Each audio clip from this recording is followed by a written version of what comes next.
Chapter 1801. They say that after level 6, the gap in combat power is no longer immense. This rule does not apply to Levi, however. He wields crushing strength against such ordinary level 6 enemies. Secret sword techniques make his surprise attacks devastating. One strike, one kill, and never a miss. Purgatory Demon Sword and Leon gather the spoils of war and the corpses, retreating rapidly. More archdevils of hell storm the area. Their objective is complete, and they cannot afford to linger. Once level 7 devils determine the victor, escape will become impossible. Duke MGM died in the recent chaotic battle, and Leon carries his corpse. Levi exhales a heavy breath, his forehead slick with sweat. This strike was exhilarating. Killing 4 level 6s with one sword strike is a feat other primordial soul wizards would not dare to dream of. His innate spell, Golden Dragon Break, is powerful. He refined many truth oddities and optimized his model to amplify its output. Second, he possesses a sword spirit that complements this spell, taking its power to a higher level. Moreover, the Amethyst Light Sword is a 6-circle high-grade magical artifact. It is remarkable. A top-grade version would have shattered that Archdevil's shield immediately. When I return,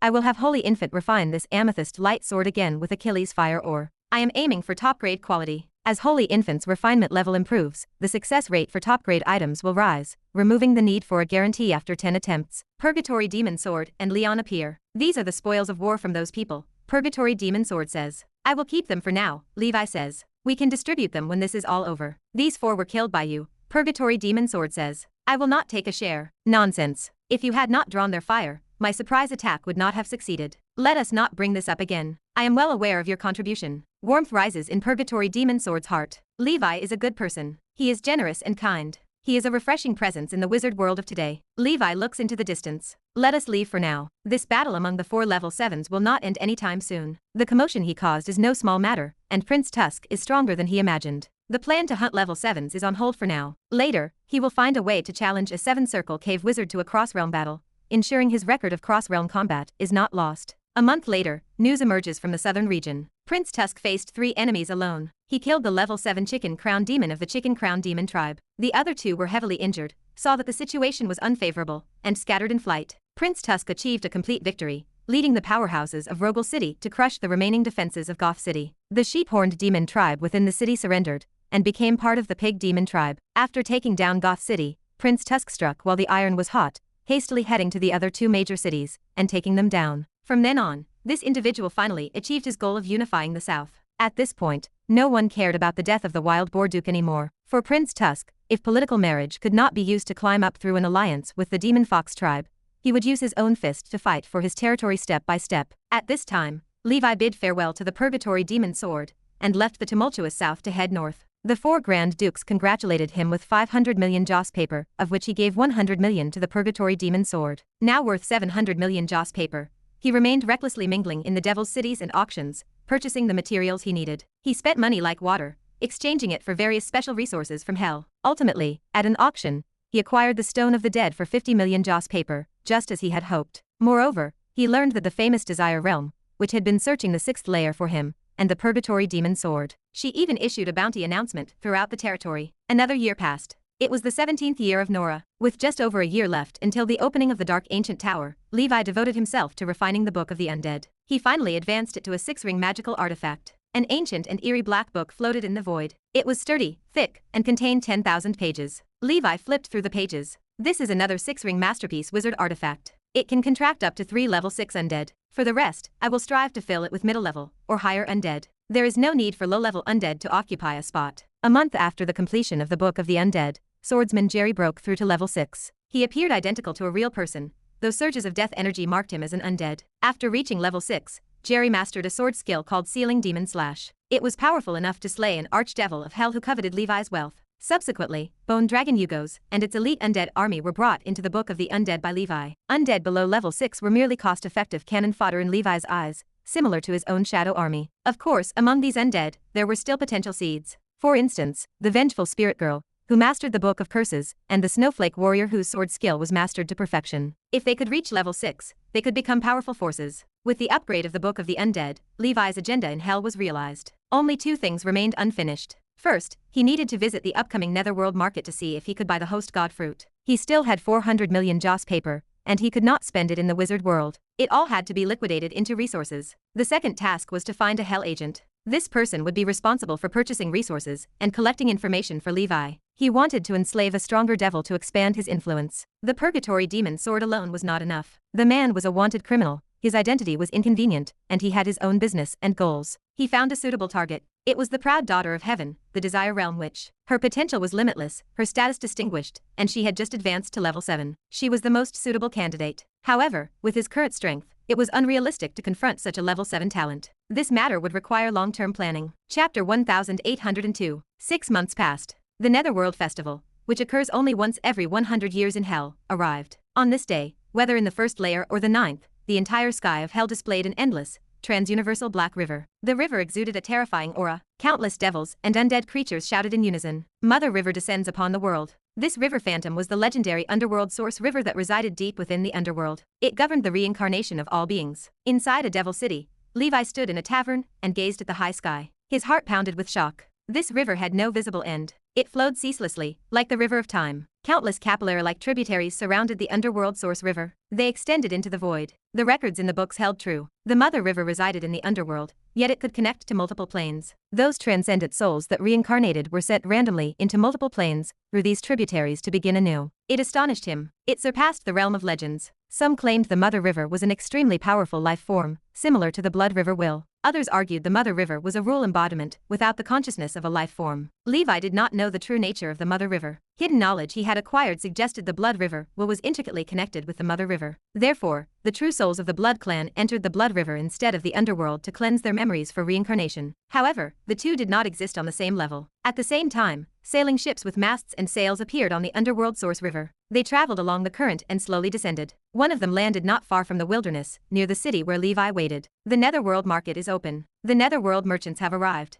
Devils who had been impatiently waiting rushed out of the city. One devil gripped his coins, secretly elated. I have been thrifty for 100 years, saving up a full 10,000 joss paper. This time, I will return with a full load. Levi did not rush to board the sailboat. He was neither devil nor undead creature. If the Netherworld merchant bore hostility towards him, or if the rules did not permit it, his presence would be futile. His danger perception offered no warning. Facing beings of the underworld like a Netherworld merchant, he reckoned his danger perception might prove useless. He summoned Issa from the ancient Banyan fairyland in an uninhabited place. He handed her a stack of joss paper and instructed her to find the Netherworld merchant. Not long after, Issa returned to Levi with a small box. Levi took the box. What is this? Issa set it down. This is the lost box. It supposedly contains the random memory of a life. From level 1 to level 9, every level is possible. If you are lucky, these memories might carry inherent knowledge. By the way, this item costs 1,000 joss paper. Levi considered the box. It acted like a memory-blind box. Either the Mother River, or some powerful existence in the underworld stripped away fragments of a life's memories to create this item. This suggested Leon was no ordinary being. The saint scorpions of human legends were said to be the insects of the underworld. There might be a grain of truth to that. Clearly, the majority of these memory-blind boxes contained junk. Those who obtained the memories of life forms above level 6 were few and far between. The reason remained simple. Across the multidimensional plane, the proportion of level 6 experts was minuscule. As for obtaining level 9 memories, the probability was practically zero. At 1,000 joss paper per box, the price was not cheap. This must be a method for the underworld to recollect joss paper. Joss paper could only be manufactured in the underworld. Levi had tried to study it, but failed. The currencies of the transcendent world often related to ether stones and soul stones, usual equivalents related to cultivation. Joss paper, however, acted just like paper money, similar to banknotes from his previous life. What it was made of, nobody knew. A grand wizard from the School of Death once researched it and conjectured that joss paper might be refined from the lifespan of life forms. The billions of spirit coins that Levi possessed may well have been the lifespan of countless life forms. Since foreigners could also participate, Levi felt somewhat relieved. Nevertheless, he found a place to secure his horse carriage. He prepared to self-destruct and returned to the city at a moment's notice. He did not want to live a second life. He sought not the afterlife, but the present life. The eerie sailing ship docked in the wilderness.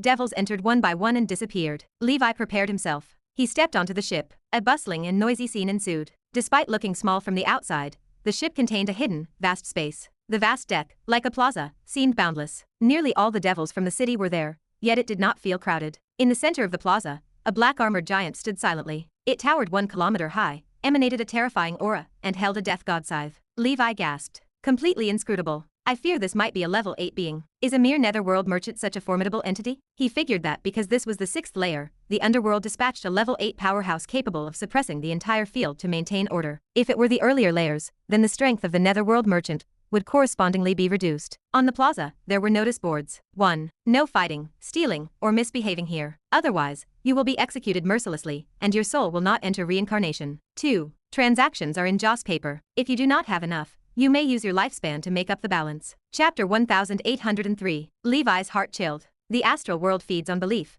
the abyss on slaughter, the nightmare on fear, and the underworld, it feeds on lifespan. Joss paper is clearly minted from the duration of a life. He approached the stall of the black-armored giant, and began to rummage through the items. The 7 days soul-returning grass was priced at 5 million joss paper. His face brightened. A 7-ring healing herb like this would cost around 10 million ether stones, yet here it requires only 5 million joss paper. Without middlemen to jack up the prices, this is a bargain. This item has many uses, and the more he had, the better. Levi quickly made the purchase. The stall offered many quality goods. The most popular items were the lost boxes. A group of hellish devils opened the boxes like gamblers. Some left satisfied, having acquired decent memory inheritances, while others were frustrated and regretted their failed attempts. With the lover's rune's blessing, my luck should be fairly good. If there is any currency left after buying other things, I might as well try my fortune. If I can get an inheritance of level 6 or higher, whether it be combat techniques or spells, that would be a profit. His heart stirred. He studied the display again. His gaze sharpened. At the center of the stall sat a fruit he knew all too well. The host god fruit was priced at 200 million joss paper. As expected of the netherworld market, the resources here are abundant. Many wizards, like himself, clearly mingled in the market each time, buying goods before heading to the wizard world to resell them. On second thought, this is not a bad way to make money. As long as one is confident in their own strength, they could hunt devils in hell for joss paper, and convert it to ether stone through the netherworld market. However, this approach remains fraught with risk. Once or twice might be fine, but consistent practice would inevitably alert the rulers of hell. They might send powerful beings to crush those involved, leading to losses that outweigh the gains. Given the high price of the host god fruit, the devils could not afford it. Even though they knew it was valuable, they could only watch with open eyes as Levi bought it. Damn, how can this pig demon be so rich? A bystander muttered, his voice dripping with envy. Yeah, he has already bought a lot. I roughly tallied it, and he is spending at least 200 or 300 million. Another devil chimed in, leaning closer to his companion. Could this person be an archdevil of hell? The third devil whispered, his eyes full of covetousness as he barely concealed his greed. A devil is synonymous with greed. Levi paid no mind to this. Should these minions dare to trouble him, he could simply kill them off. His shadow dragon talent needed a new batch of shadow core anyway, and he was striving to ensure everyone reached rank 4 or rank 5. He bought some underworld soul stones from the stall for 100 million joss paper, totaling 23 stones. All in all, the prices remained lower than in the wizard world. By doing so, Levi had unwittingly collected 55 soul stones. Refining all of these should increase his spiritual force by about 200 points. Of course, one should not refine too many all at once. Otherwise, the rapid expansion of spiritual force could lead to an unstable foundation. After sweeping through the rest of the materials and resources at the stall, Levi was left with only 30 million ether stones. The other devils watched Levi in astonishment. The items they all purchased together were no match for Levi alone. Is this what the world of the wealthy looks like? Damn the wealth disparity. Even the black-armored giant glanced at Levi once more. In the 6th level of hell, those who could spend over 10 million in the netherworld market belonged to the elite class. Those spending over 100 million were only high-ranking archdevils of hell. With his identity and strength, the giant recognized that this pig demon, Levi, was a foreigner in disguise. But he did not mind. The underworld is a neutral world responsible for balancing the multidimensional plane. For the multidimensional plane, all clans are treated uniformly, just as death is impartial to everyone. From ancient times to the present, how many have sought eternal life? Yet in the end, before the long river of time, they all exit stage left, some sooner than others. The netherworld merchant noticed Levi because he sensed the aura of a lord on him. Levi waved his hand, collecting the remaining lost boxes on the stall into his inventory. He finally managed to spend all his money. What is earned in the underworld is spent in the underworld. Not a penny is to be taken back home. Inside Levi's storage ring sat 30,000 extra memory blind boxes, waiting to be opened back in the wizard world. He loved drawing for items most of all. Gaze after gaze sized up Levi with bad intentions, but Levi remained unbothered. The netherworld merchant chuckled inwardly. Usually, the netherworld market in such a remote town never managed to sell out,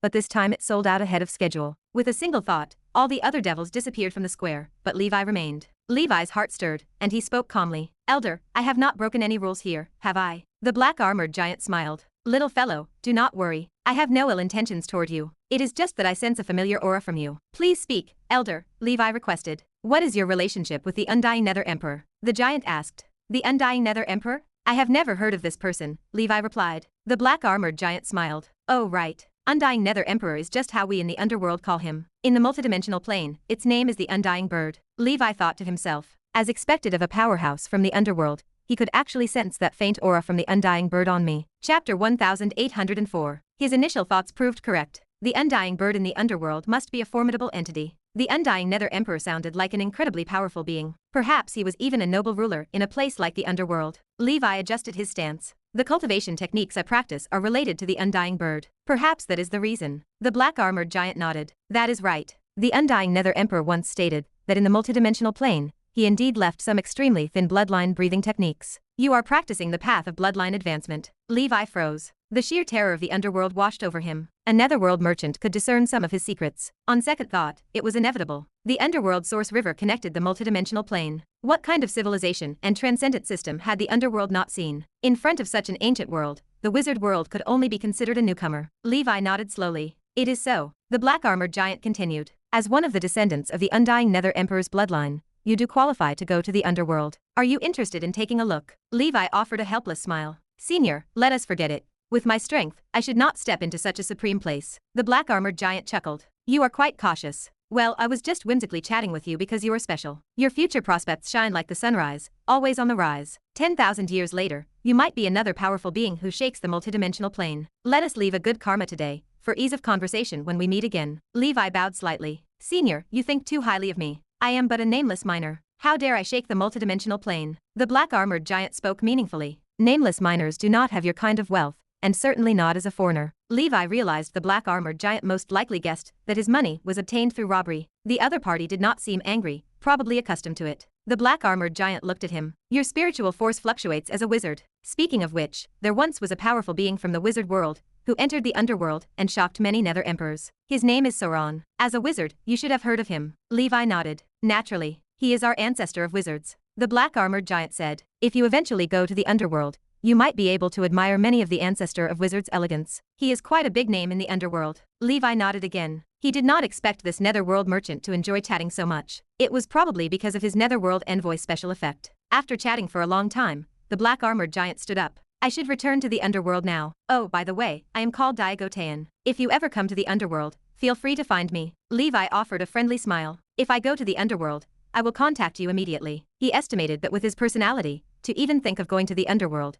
he should at least have the strength of a ninth circle grand wizard. By that time, the other party might even start calling him senior. The black-armored man boarded a massed sailboat, sailing into the river phantom in the sky. Standing at the bow, he waved goodbye to Levi. Levi did not expect the identity of a netherworld envoy to be so useful. Moreover, the people of the underworld seemed different from what he had imagined. From the burly man's conversation, a detachment beyond worldly concerns permeated the air. They were beings of the underworld, accustomed to life and death. On the ship, the black-armored man scattered all the joss paper he had collected into the underworld source river. These paper bills turned into streams of black gas, melding into it and disappearing. Elsewhere, after bidding farewell to the burly man, a group of devils surrounded Levi. They were like jackals that had been lying in wait. Among them, a level 6 archdevil of hell spoke with a chilling voice. Inferior pig demon, share some of that lost box on you with us. Happiness shared is happiness doubled. Levi shid the body of the pig demon, transforming into a sworder clad in black armor and wrapped in black gas. With a black shark tooth-shaped sword in hand, he sneered. He, I did not expect someone bold enough to rob me. Is my purgatory demon sword unable to move, or are you guys floating up high? Levi drew his sword and slashed out. Black flames formed dragon abominations attacking devils in all directions. Suddenly, the devils were in an uproar. Damn, it is the purgatory demon sword.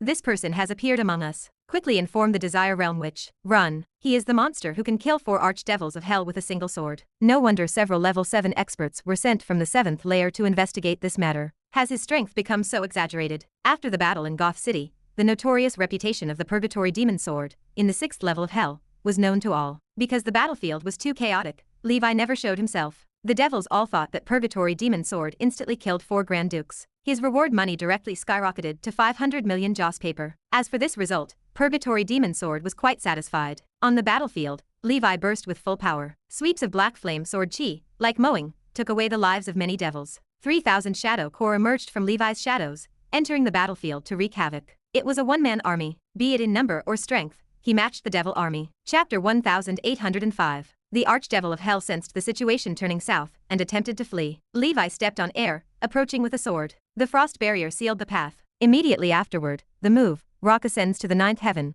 unleashed a magnificent sword chi of black flame that engulfed the Grand Duke. Before long, except for a few devils that escaped, most were buried there. The shadow core returned to their places. Levi exhaled a breath of turbid air. Good, the reward money for the purgatory demon sword just increased again. How should he thank me? He collected all the corpses to feed Long Leon's soul-collecting pace, could not keep up with the rate of killing. Many low-level devil souls escaped into the underworld. Levi felt helpless about this. After chatting with Digao, the netherworld merchant, the situation became clearer. He had underestimated the strength of the underworld. These vast numbers of low-level souls entering the underworld might actually be a good thing. This way, there would not be a massive disruption of the balance of rules in the underworld. If the underworld started an investigation, would they not have to fix Leon's bug? After tallying the spoils from these devils, Levi frowned. Trash. So many of them, yet they contribute less than 100 million joss paper. Have they really worked hard all these years? Why do they have so little money in their pockets? Hell had the most paupers, not devils. Suddenly, his danger perception wildly alerted. A level 7 expert is coming. Better to leave. Shortly after, several powerful auras descended.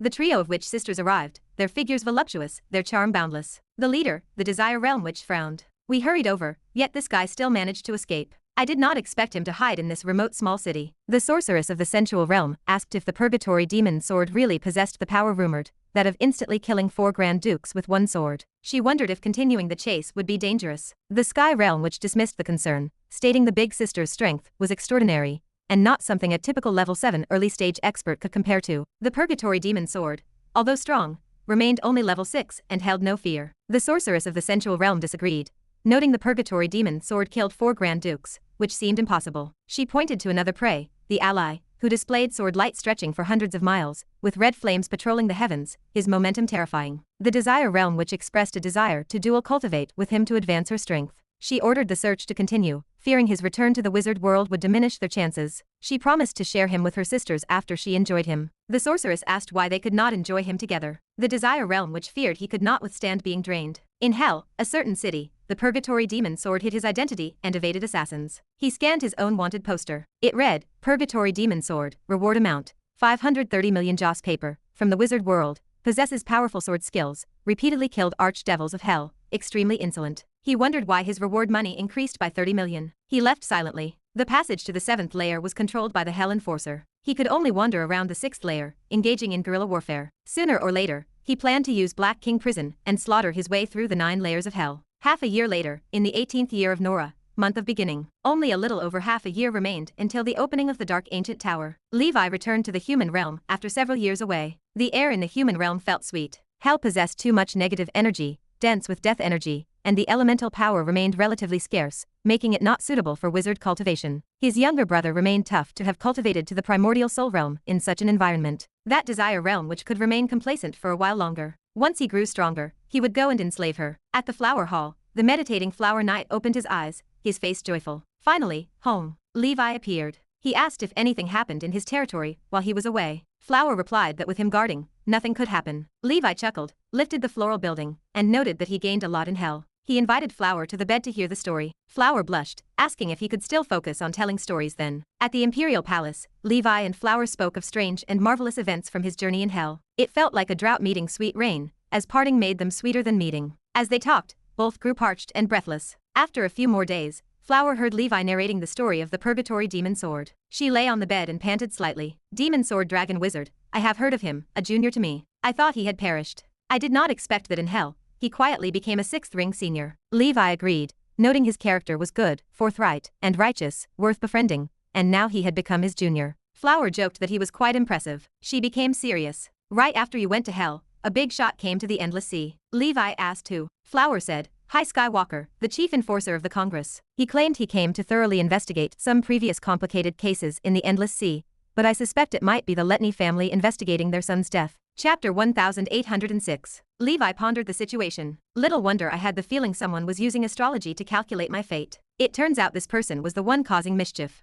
100 Flowers gasped in surprise. It seems his astrology failed. If he knew you were in hell, he would have tried every possible means to eliminate you there, and perfectly covertly at that. Levi nodded, his gaze distant. It was the book Miss Lucy gave me that saved me. 100 Flowers paced the room. Miss Lucy is so formidable. She is far from an ordinary primordial soul wizard. Levi agreed, his voice firm. By the way, did the law enforcement department come to the ancient dragon continent for an investigation? 100 Flowers shook her head. Not currently. Given the Letney family's pettiness, they surely will not let this go so easily. But since the Grand Wizard himself could not divine your whereabouts, I am much more at ease. The Letney family could not afford such a figure as a legendary wizard. Legend would not bother themselves with such trivial matters. Levi leaned back in his chair. I am going to be in seclusion for a while. During this time, I will need you to help defend the territory. 100 Flowers stopped pacing and looked at him. Got it, you focus on your cultivation. The two of us should strive to reach the Seven-Ring realm as soon as possible. Even if we are found out, I reckon the Wizard Council would not give up on you just for an electric eel wizard. Levi reached out to comfort her. Do not worry, they will not discover us.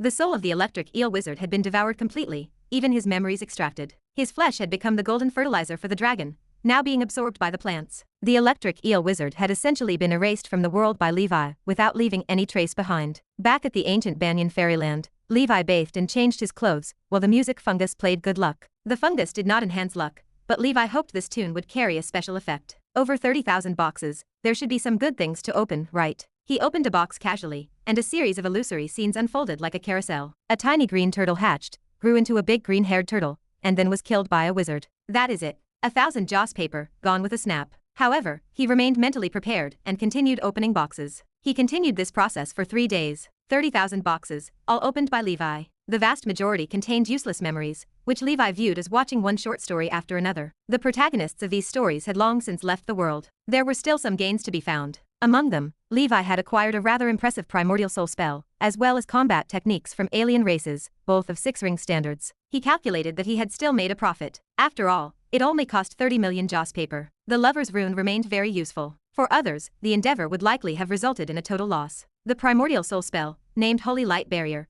was a rare light faction magic of excellent quality. Levi learned it immediately, making it his 6th primordial soul spell. Setting aside innate spells, the primordial soul spells he mastered were almost all offensive. He needed a protective one. One could not just forego wizard defenses due to strong knight defense methods. Holy Light Barrier could serve as his 6-ring protection field. Furthermore, with the blood battle imminent, he felt it necessary to learn some light faction spells to combat demons. The 6-ring combat technique was a type of whip attack named Blood Whip, taken from a mid-sized alien race from another plane of 6-ring strength. This type of technique was not very compatible with Levi. He left it at Dusk Holy Temple for the knights to reference and decipher, to extract the essence and discard the dross, and to create night battle skills. Next, Levi waited patiently for the ancient tower to open. He felt eager to see what the 6th layer looked like. That day, in ancient Banyan fairyland, Flaming Mountain, the cultivating black lotus beast opened its eyes and looked up at the sky. An endless surge of fire elemental power began to roll. It cannot be someone breaking through to level 6, could it? The black lotus beast murmured to itself. No, it must be that dragon egg about to hatch. Not long after, feeling the anomaly, Levi and Mana hurried over. Levi looked at the black-scaled giant egg in the land of blazing flames, excitement rising in his chest.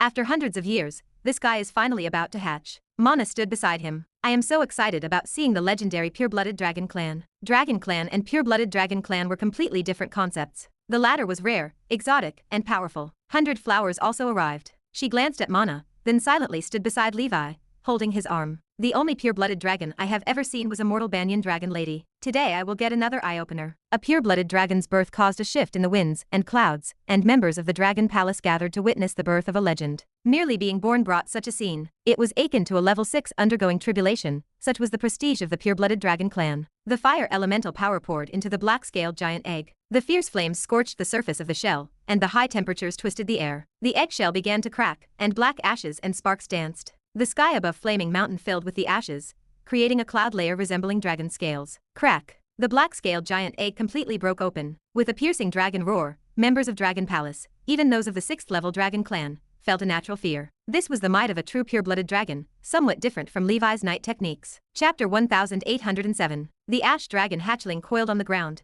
its dragon eyes tightly closed. Its scales mimicked charcoal, emitting the soft glow of embers. Not long after, the hatchling pried open its eyes, spread its wings to a span of over 12 meters, and a 5th circle aura surged toward the heavens. Levi stood with his arms crossed, watching the display. No wonder it took so long to incubate. Born at level 5, it has already attained a height unattainable by the masses. 100 Flowers nodded, her gaze fixed on the dragon. Indeed extraordinary. It is just uncertain if it holds any hostility towards us. Levi stepped forward, his eyes calm. No matter. If this little one does not know better, he would simply arrange for the crimson enslavement. It might be strong in the future, but right now it rests at level 5, incapable of causing waves. Everyone watched the ash dragon nervously, wondering what it would do next. The ash dragon studied these people curiously. Then, following its instincts, it flew toward Levi, whose aura was the closest match. It landed beside Levi, lowered its head, and lay down there, falling into a peaceful sleep. The sound of its snoring, like the steady roar of an engine, began to rise, leaving everyone dumbfounded. 100 Flowers hesitated, her voice barely a whisper. It does not see you as its father, does it? Mana leaned in closer to inspect the dragon. By its demeanor, it seems so. Levi fell into deep thought.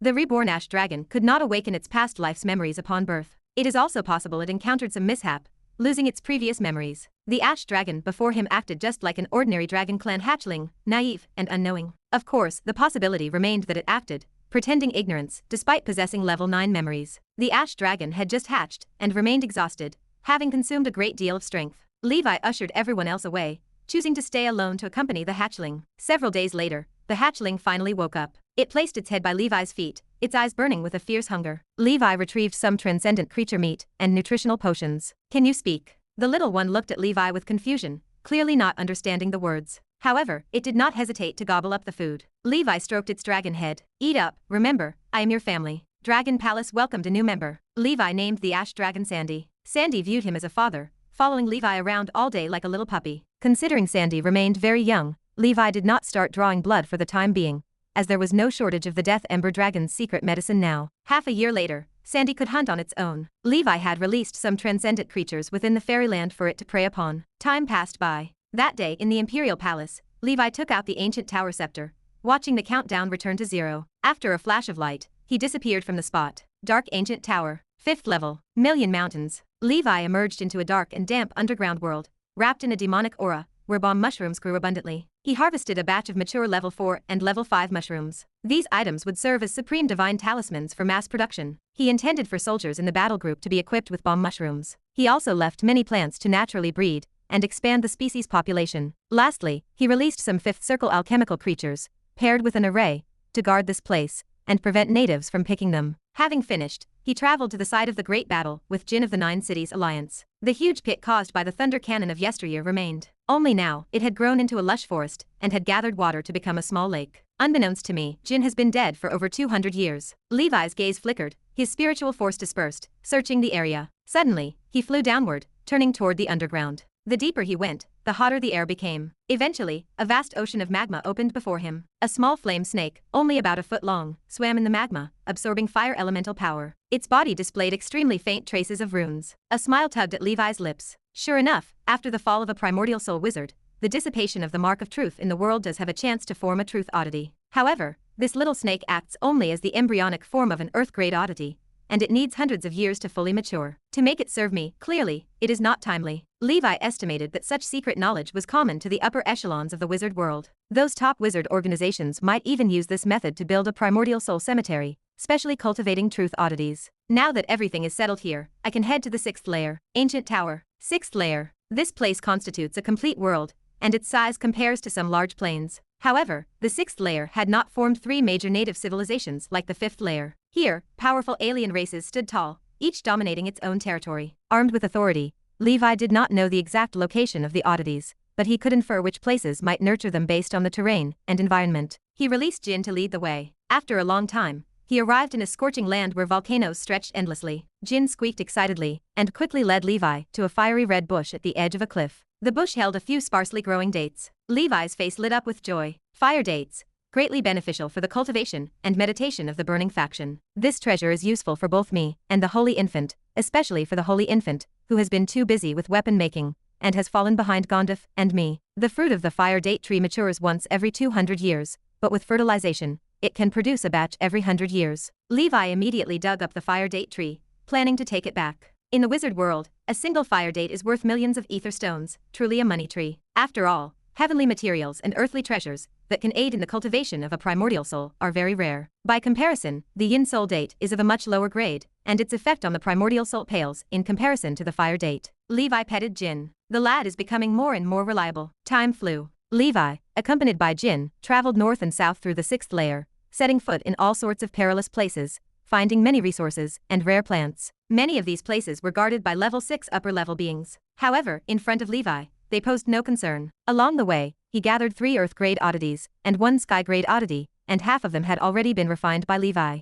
With a year almost passing, not even the shadow of a sky-grade oddity appeared. One day, Levi followed Jin to a location suspected of harboring treasure. A continuous range of snow mountains loomed ahead. Danger perception gave a strong warning. This indicated that within the snow mountains, a creature of at least level 7 might reside in hibernation. Seeing how anxious Jin was, a highly valuable treasure likely rested inside. Fully armed, Levi made sure to leave a way back. With hermit runes flashing, he stepped forward to explore further. Chapter 1808. A slightly plump, but nimble white figure sipped through the snow mountain, resembling a snowman with broad feet that allowed it to race across the snow like the wind. Behind it, a damaged, pitch-black airship plowed through the air. The airship bore a flag, illustrated with a two-headed skeleton pattern, clearly indicating that this was a pirate group. On the pirate ship, a group of burly, two-headed monsters watched the snowman ahead. The leader, a 30-meter-tall two-headed man wielding a huge axe, stepped to the railing. Fellows, we have discovered a new world. This place is practically heaven. So many resources and lands, scarcely a civilization in sight. This two-headed man, named Bixida, emanated a level 6 aura and commanded attention. He was the commander of the giant axe pirate group,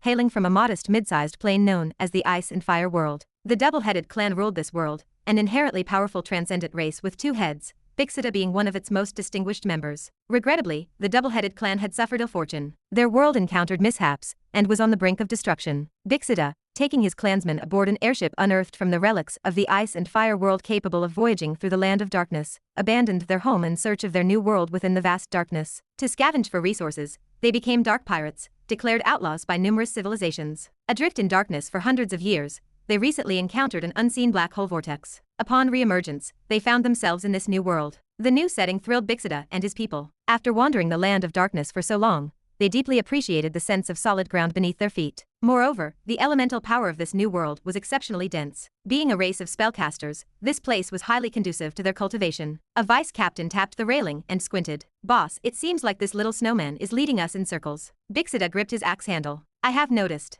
It must be worried about us finding its tribe, and is doing this on purpose. Someone, capture it alive. I want to interrogate it." "I will go, boss." A rank 5 vice captain volunteered. Holding a staff, he chanted and transformed into a trail of black smoke, pursuing the snowman. The snowman scrambled in a panic. Its body disintegrated, turning into flakes of snow, blending with the snow mountain. Suddenly, the rank 5 pirate waved his staff, sending a shockwave spreading out, causing the entire mountain to begin avalanching. The snowman's body was ejected, landing in a large hand. Levi peered at the snowman and muttered to himself, "Interesting, there is even a group of snow elves living here." Snow elves, a type of fairy but larger in size, once wandered both the wizard world and the human realm, known among the mortals as Bigfoot, or Snow Mountain Monster. They dwelled in the land of extreme cold, immensely powerful yet timid in nature. Some wizard organizations of the School of Frost even kept snow elves to assist with menial tasks. The two-headed man, seeing Levi, shouted loudly, "This snowman is the prey of our giant axe pirate group. Hand it over immediately and leave this place, or else our captain, two-headed demon Bixida,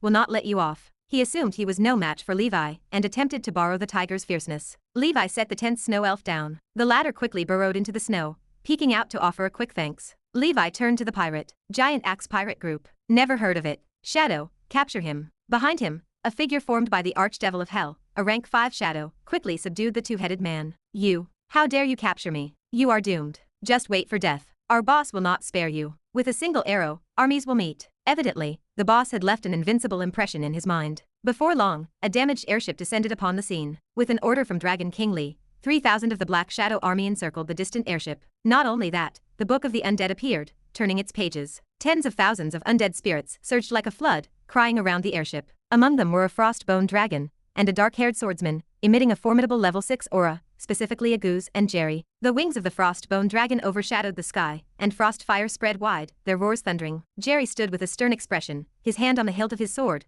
ready to draw at any moment. Upon witnessing this spectacle, the rank 5 two-headed man felt his legs weaken. He consoled himself internally that his boss could handle this adversary. The next moment, however, Bixida on the pirate ship suddenly knelt down. "Wizard Lord, spare my life, please. I truly meant no harm to that snowman. We just arrived and were merely seeking directions." He recognized Levi's status as a wizard, a profound and indelible shadow etched in their hearts by wizards as the weaker race of the Panplane. Levi tilted his head. "Are you not from the Giant Axe Pirate Group?" Bixida wiped sweat from his brow. "Lord, you misheard. We are the Giant Axe Travel Group. We are just passing by this place unintentionally. We will leave immediately and not disturb your cultivation." This wizard's presence was far stronger than his own. With his command over such a formidable army of summoned creatures, the pirate stood no chance against such a force. Chapter 1809. That is really unlucky. He originally thought he had discovered new worlds, but now he had mistakenly entered the wizard world. Levi smiled. "Since you are here, do not leave. I am not some big villain." In his hand appeared a blue shark tooth-shaped sword, the Excalibur. "You and your subordinates swear an oath on this sword according to my demands, and you can live. Bizeta hesitated for a moment, his two heads exchanging a worried glance. Okay, we agree. Being surrounded by tens of thousands of summoned creatures,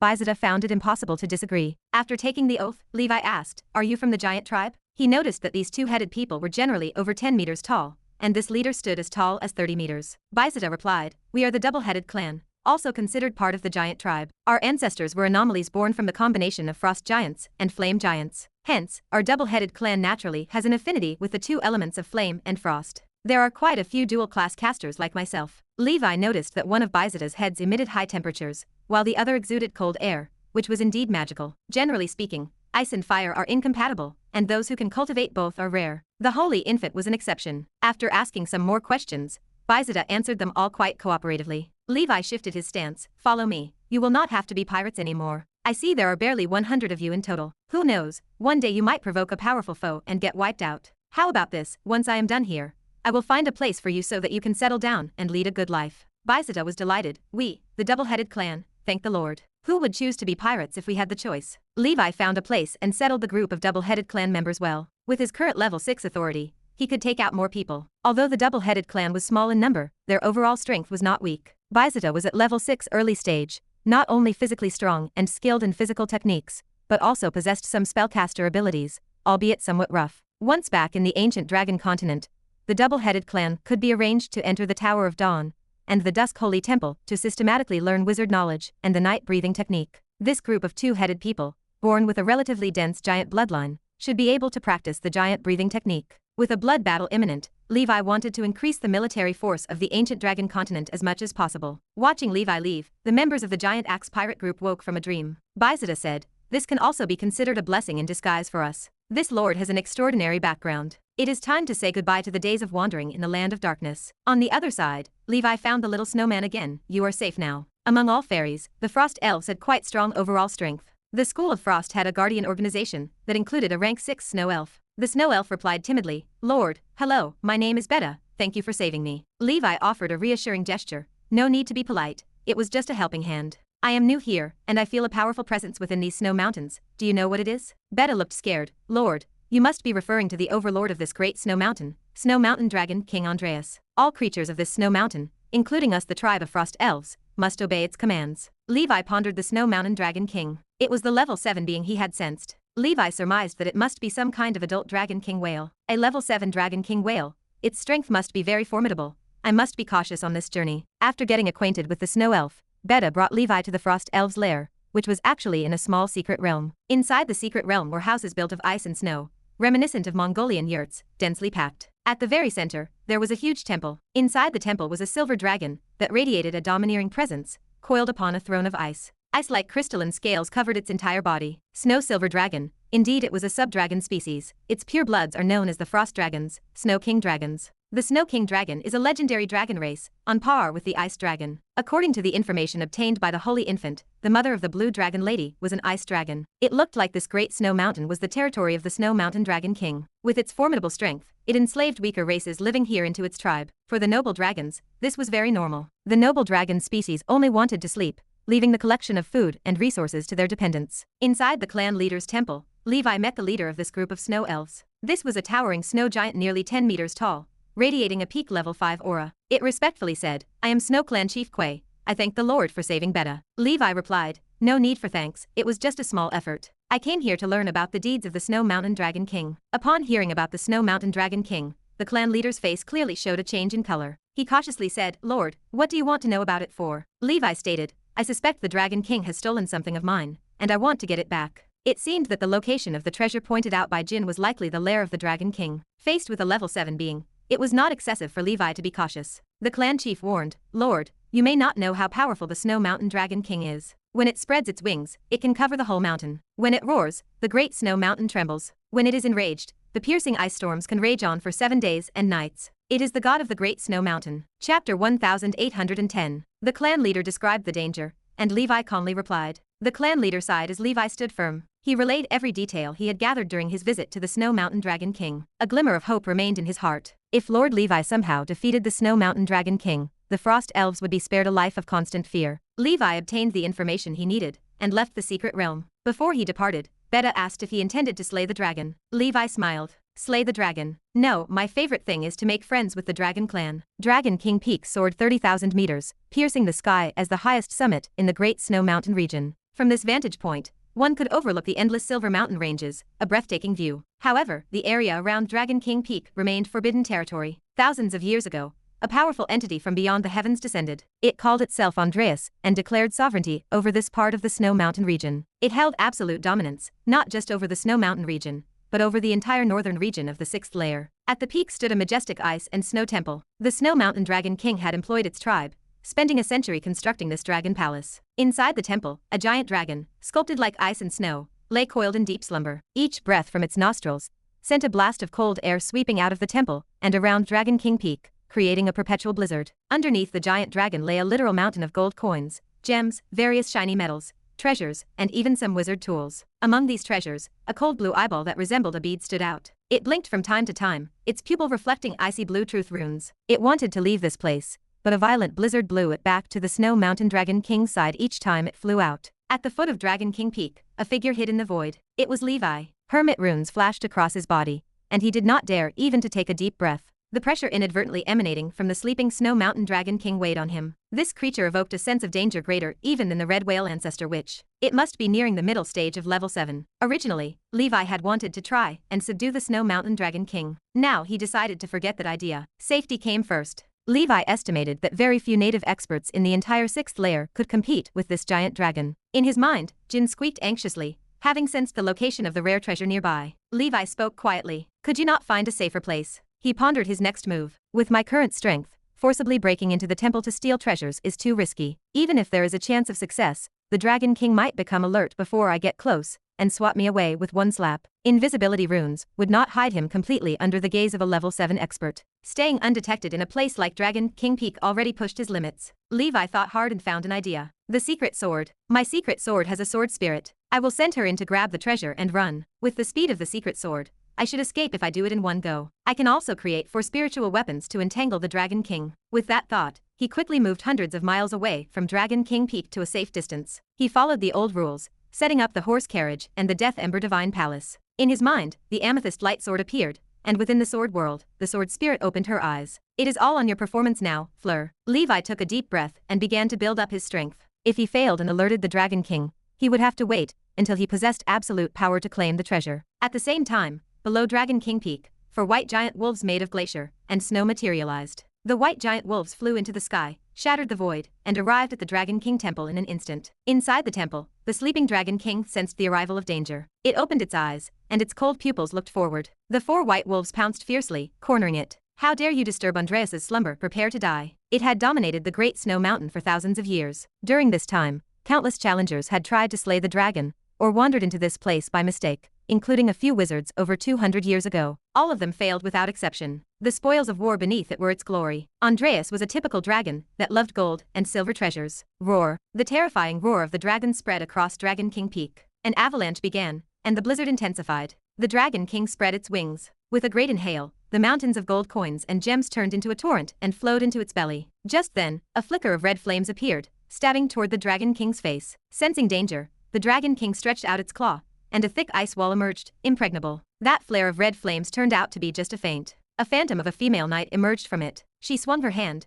picking up the eyeball and 2 other nearby objects. Whoosh. The red flames made a 180-degree turn and shot away into the sky. Chapter 1811. The Dragon King let out a roar, enraged by being toyed with. The treasures were just as important to it as those glittering fate coins. The beast shook its massive frame, spreading its dragon wings. It shattered the void and transformed into a beam of light, chasing after the red flames. The 4 white wolves that encircled it were brutally shoved aside by the irrational Snow Mountain Dragon King. The dragon tail struck one of them, instantly disintegrating it into a flurry of ice crystals. The other 3 ferociously bit at the Dragon King, but on its impregnable ice crystal scales, they left only scratches and claw marks. The Snow Mountain Dragon King roared, took to the sky, and with a flap of its wings, knocked away 2 white wolves. The horrific frost breath, shining with an unbearable bright blue light, plummeted from the sky and pierced through the white wolves. These 4 spiritual weapons, under the full wrath of the invincible Dragon King, were quickly destroyed, while the Dragon King remained unscathed. It scanned the area with its dragon eyes and spotted a figure already boarding a horse carriage, about to leave. A mocking glint appeared in the dragon eyes. Frozen moment. Frigid rays shot out from its body, forming an ice-cold prison. Time in the area slowed down,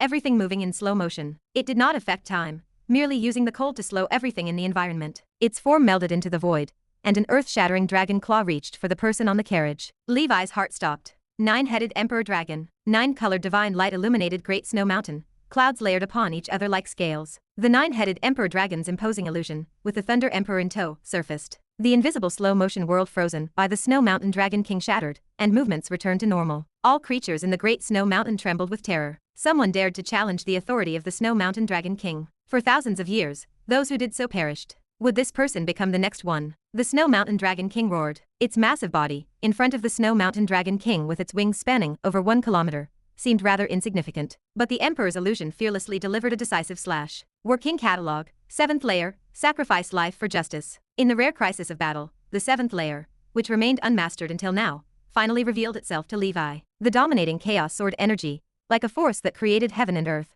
struck the Snow Mountain Dragon King's chest, blasting away a large section of scales and exposing the blurred flesh beneath. The Snow Mountain Dragon King screamed in agony, mostly surprised. This tiny insect managed to breach its defenses. Such injuries mattered little, but it barely remembered the last time it suffered such a wound. From the 9-headed Emperor Dragon's heads, one after another, fire dragon tribulations shot towards the Snow Mountain Dragon King, engulfing it in a sky full of fireballs. In a blink, the cold froze all the fireballs. The enraged Snow Mountain Dragon King spread its boundless icy blue wings and burst through the flames. It breathed cosmic air and frosted cold enveloped all directions. The 9-headed Emperor Dragon froze. The Emperor froze. With a crack, everything shattered. Quietness returned between heaven and earth. The void ripples dissipated. The carriage had already departed the scene. The Snow Mountain Dragon King's eyes pierced through the void, and with a beat of its wings, it surged in after the escapee. All the creatures in the Great Snow Mountain trembled. The Dragon King is furious. This person's luck seems more bad than good. Indeed, no one can withstand the fury of the Dragon King. Upon the silver war chariot, the sense of danger remained. This big guy is too terrifying. Levi exerted his full strength, urging the heavenly horse to speed up. The chariot rune, already at level 11, provided a clear advantage in speed. After 4,000 li, Levi emerged from the void and swiftly used the Scarlet Divine Palace to escape thousands of li more. An average primordial soul wizard could not fly this far by breaking through the void. But the Dragon King is a level 7 expert, naturally extraordinary. Eventually, the sense of danger faded away. Void energy flickered wildly, enduring like a marathon runner, tireless. Before long, Levi appeared 10,000 li away, out of the Great Snow Mountain Earth realm. The Hermit rune flickered as he continued to flee. When it comes to the art of escape, Dragon King Levi possessed consummate skill, peerless in his realm. Meanwhile, in the Great Snow Mountain, the Snow Mountain Dragon King spiraled in the high sky, eyes ablaze with fury. Human, I will not let you go. On the 6th layer, in a quiet hideout, Levi meditated with closed eyes, waiting for the ancient tower scepter to return him. That battle exerted all his strength. He actually clashed with the Snow Mountain Dragon King, who is nearly at the level 7 middle stage, for a moment.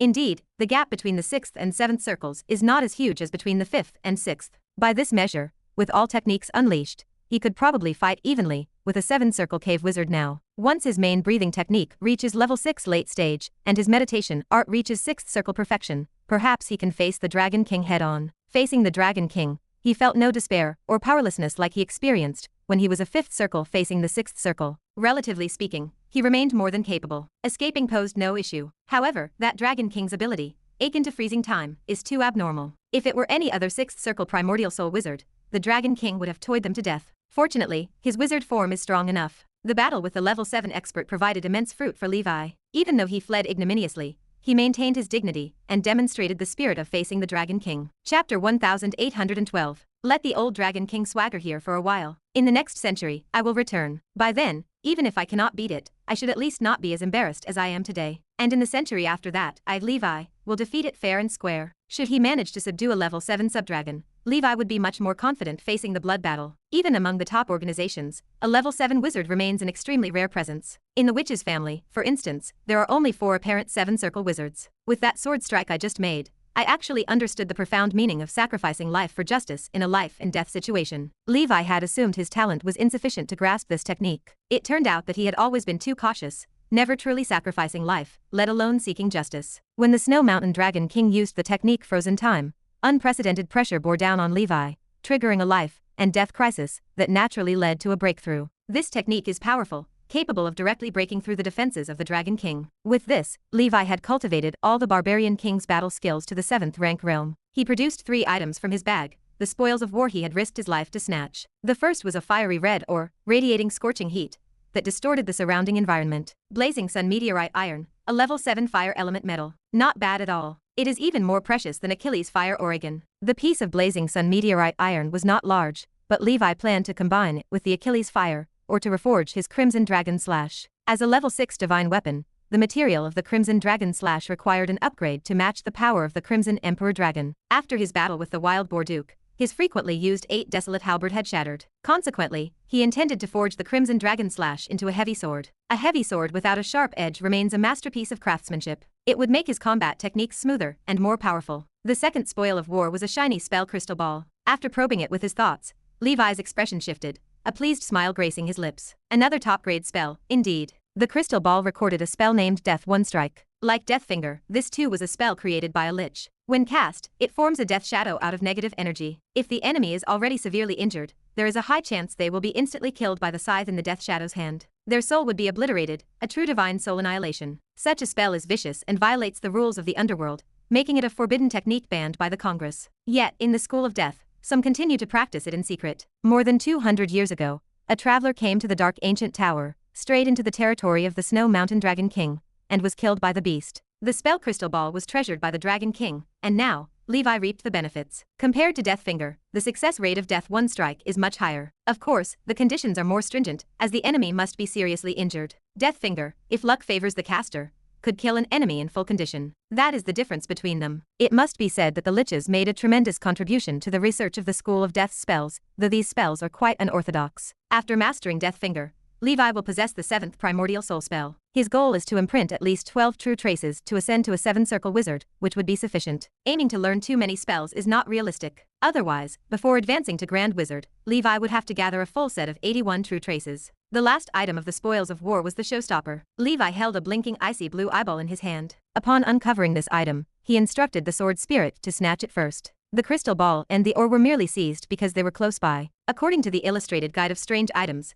this was the Cold King's Eye, a genuine Morning Star level oddity. After refinement, there is a high chance to gain a special Morning Star level frost talent, and a small chance to obtain a special spiritual creature companion. This item is for the Holy Infant. As for me, its use is not so great anymore. This expedition to the ancient tower had been fruitful. Having acquired the Fire Date Tree, 7th level ore, a Morning Star artifact, and a group of giants with decent talent, Levi was thoroughly satisfied. Several days later, the ancient tower closed. Levi and the double-headed clan members, who had inadvertently entered the ancient tower, returned home with a full load. Ancient Dragon Continent. Emperor's Palace. Levi materialized, his figure flanked by Bizeta and the others. He surveyed his surroundings before speaking. This is the wizard world, an extremely powerful realm. From now on, settle down and cultivate on my territory. Anyone who dares to cause trouble will answer for it with their entire clan. Hearing of the collective punishment, Bizeta trembled, nearly kneeling on the ground again. He nodded solemnly. Lord, we will certainly cultivate honestly. I will supervise my tribe. Levi gestured to his subordinates. The Tower of Dawn and the Dusk Holy Temple each selected a portion of the double-headed clan members to take back and nurture. These double-headed clan members were already formidable. The weakest among them were level 3 standard,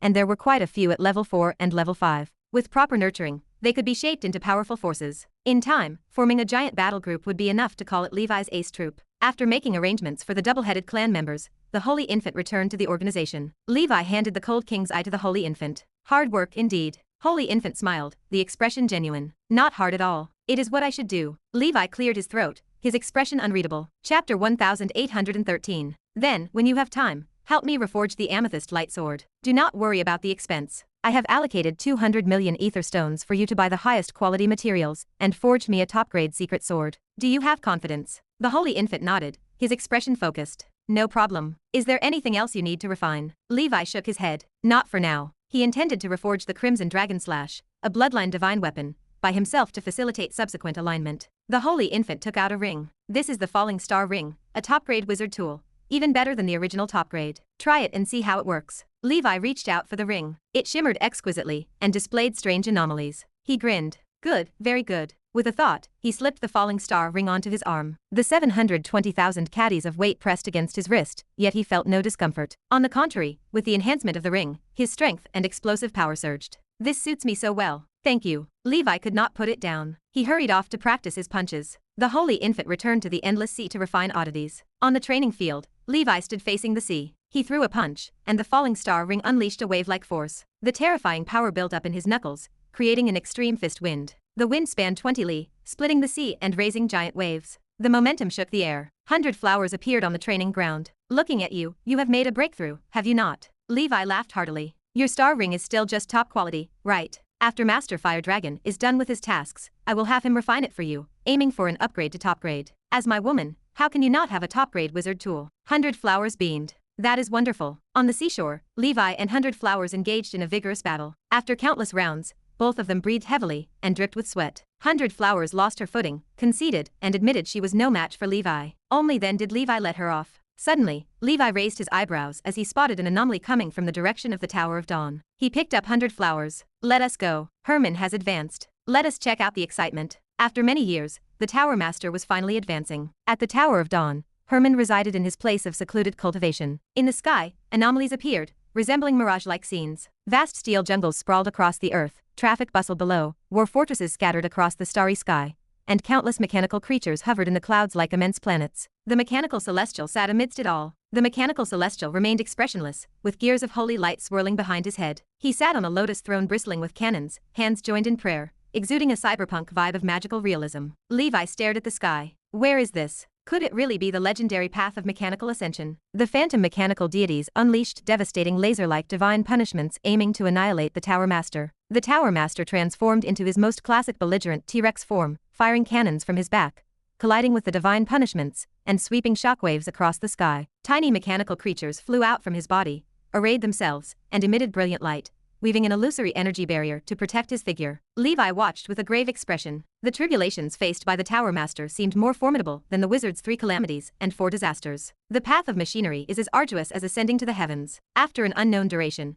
while the storm clouds of tribulation still churned, a mechanical deity extended a finger. It pierced from illusion into reality, bringing in immense pressure. From the surface of the Tower Master's body, thousands of small insect-like mechanical creations flew out, throwing themselves at the finger like moths to a flame. Explode. A terrifying explosion erupted, comparable to a 6th circle spell. The deity's finger blew apart, revealing densely packed mechanical components beneath. A drop of oil-like spiritual substance fell from the sky. More such oil followed, all merging into the battered mechanical body of the Tower Master. An ethereal specter leaped out. It resembled a collective of numerous programs and mechanical runes forming a humanoid consciousness. The specter transformed into the previous appearance of the Tower Master, and smiled kindly. Within the mechanical body, countless tiny mechanical creations surfaced. They swallowed minute material particles and commenced self-repairs. After bursts of sparks, a tall elderly man with white hair appeared. It was indeed the Tower Master. He examined his new body. The soul of the burning machine, marvelous indeed. His understanding of mechanical school knowledge and computational capabilities took another step forward. Stella shifted into her steel sea dragon form. She observed the entire scene of the Tower Master's tribulation. Herman, since the great tribulation of the myriad machine plane, you might be the only 6th level mechanical life form across the panplane. The Tower Master shook his head.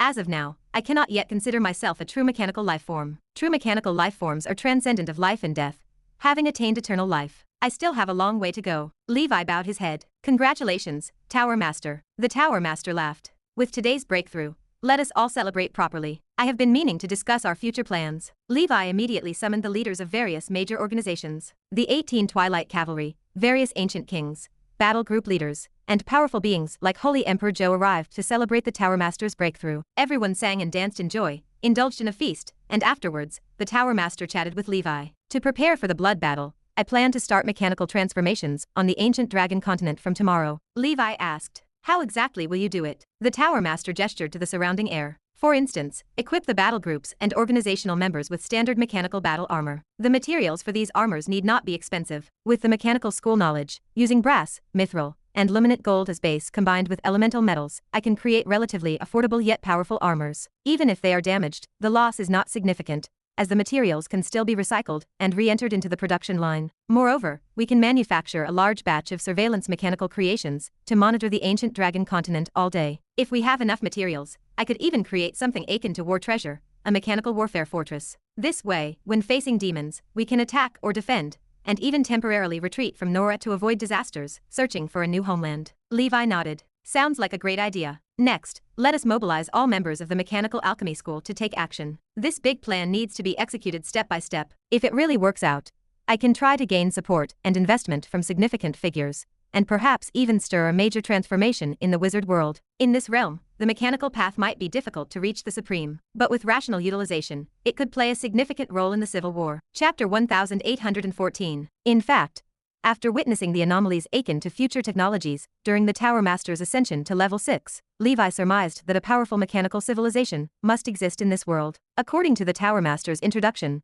the path of mechanics within the Sauron plane was entirely created by machine sage Madison. The individual's origin remains mysterious, possessing the strength of a Ninth Circle Grand Wizard. Sauron, the most powerful entity of the Panplane, lists him as a fellow. The Round Table noted that Sauron does not choose fellows based on realm. He values potential and contributions to the creation of new transcendent systems. Figures such as the Arcane Emperor, the Origin Holy Emperor, and the Machine Sage possess only level 9 strength, yet Sauron chose them. Levi surmised that Sauron intends to find alternatives outside the wizard system to aid the growth of wizard civilization. Time changes things. While wizard civilization enhanced explosively, the elementalist school remains the absolute mainstream. Body refinement, alchemy, and mechanics are merely minor paths. The mechanical path, which Levi believes holds great potential, has failed to develop. This is quite regrettable. The mechanical path offers the most likely avenue for significant accomplishments through the crystallization of collective wisdom. Yet in an era pursuing personal power, it seems less popular than traditional wizardry. Presently, the Tower Master occupies the 6th realm of the mechanical path, the soul of the burning machine. This stage involves transforming human consciousness and soul into mechanical forms, creating a mechanical soul that possesses memories and emotions. Mechanical souls endure, and mechanics are immortal. This resembles the primordial soul.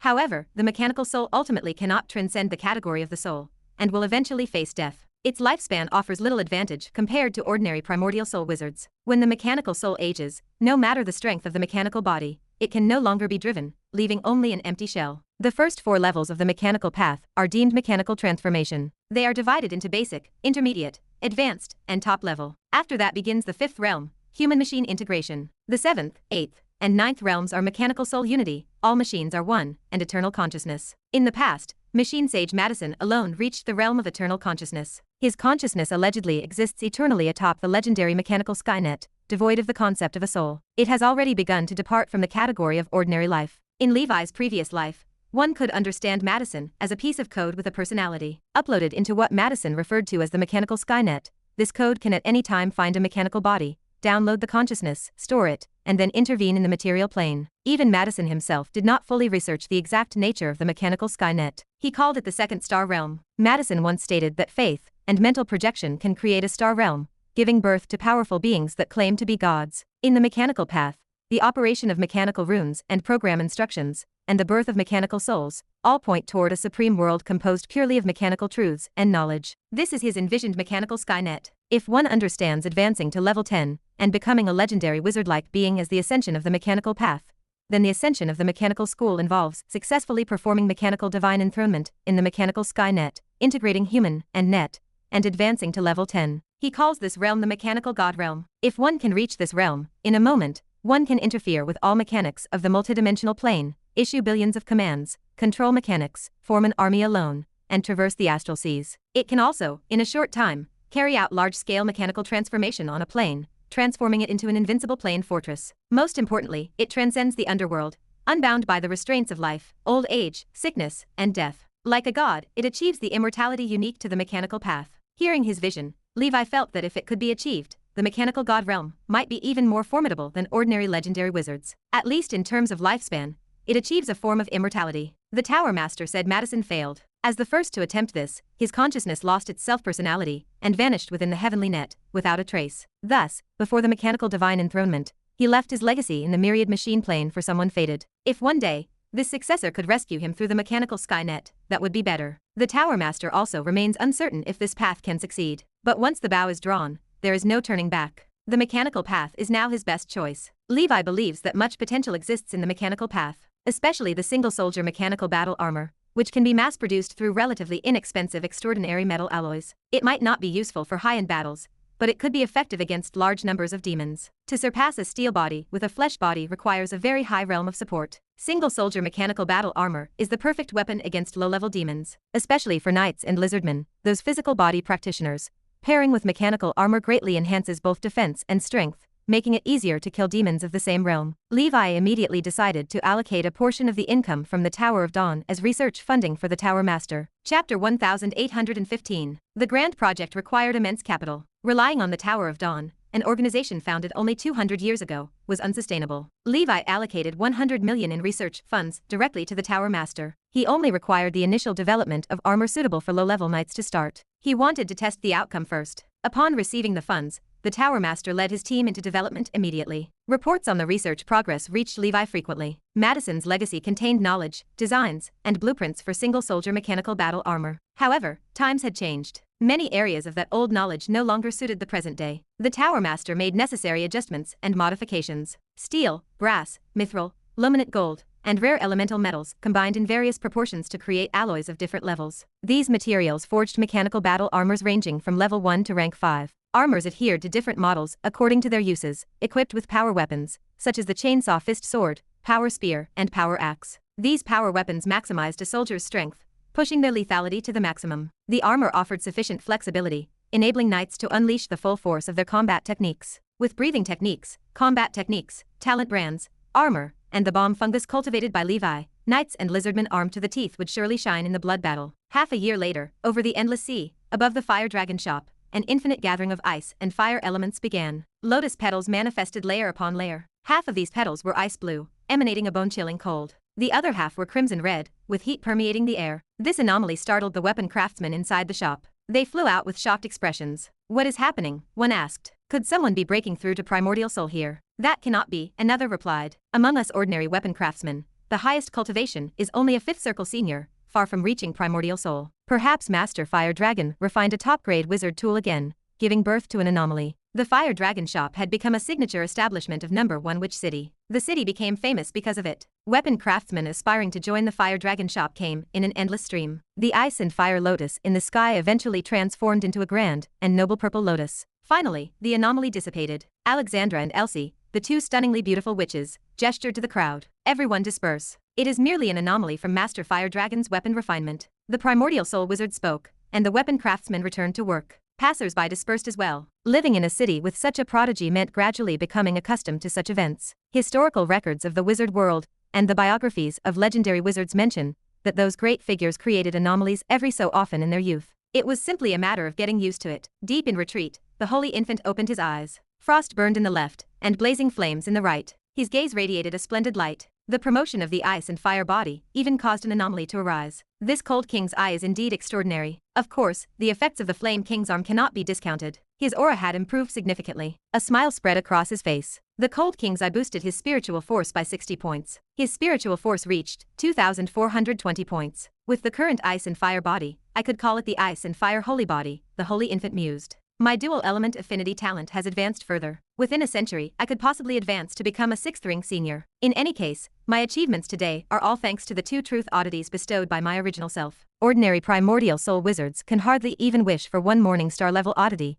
yet I have refined 2. Warmth filled the holy infant's heart. Only one's own people care for oneself. In this indifferent wizard world, the original self remains his sole belief. Aside from advancing the elemental body and improving spiritual force, the cold king's eye serves another important function. A seemingly ordinary snowball flew out from the holy infant's mind. The snowball was round with short and feeble limbs, and its surface adorned with abstract, emoticon-like cute features. This was a special spiritual creature born from the refinement of the cold king's eye. The holy infant named it Snow King. When the Snow King appeared, the temperature in the secret room plummeted, freezing everything. It behaved as cheerful as a little elf. Frost element power converged from the heavens and earth. The snowball began to expand endlessly, filling up the secret room. This was not its limit. The holy infant took the snowball on a void travel, emerging above the sea. The snowball continued to swell, finally reaching a diameter of 1 kilometer, spanning between the heavens and the earth. It was an impressive sight. "Explode," the holy infant commanded. A terrifying shockwave swept across more than 10 miles. Coldness spread everywhere, freezing the sea instantly solid. What incredible power, even more potent than my fire dragon tribulation. Like his companion sword spirit Fleur, Snow King was a combat-oriented special spiritual creature. After the explosion,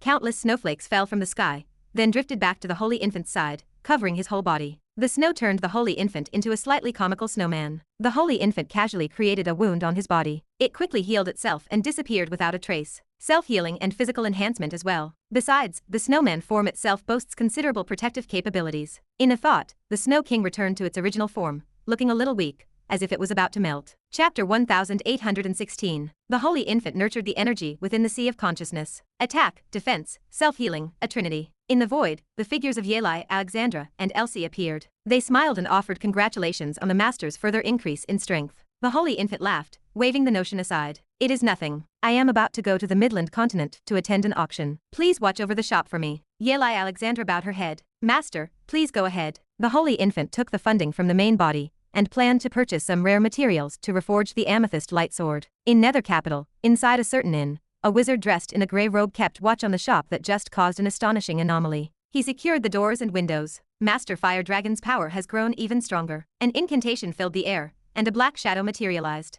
It was the ancient Sound Snake. Lord Snake Envoy, when shall we assassinate Master Fire Dragon? His strength is increasing too rapidly. The later we act, the more variables there will be. The Snake Envoy did not rush. Don't rush. The headquarters is currently arranging manpower. Next, a level 6 peak amethyst being, coming from the amethyst race, will arrive in the wizard world to assist you in your mission. The grey-robed wizard gasped. What? The amethyst race? For real? Has the amethyst race joined the council of 10,000 clans as well? The Snake Envoy dismissed the concern. There is no need for such surprise. In the future, more and more powerful beings from our council will appear. The grey-robed wizard harbored mixed feelings. The amethyst race is a military empire. If members have joined the council of 10,000 clans, it means that the fifth strongest across the plains, the Amethyst Saint, has also joined. He asked for further details. Lord, when will the amethyst race arrive? Lord Snake Envoy explained the logistics. The purple crystal world is quite distant from the Nora plane. Without the aid of strong beings or treasures, if they try to traverse here with their bodies, they would surely miss the opportunity to strike. Therefore, a group of the amethyst race and other alien races' strong beings will be uniformly dispatched around the Nora plane, executing the assassination plan. The grey-robed wizard nodded in understanding. With the addition of this strongest tribe across the plains, our assassination operation will indeed run much smoother. The battle at the ancient tower,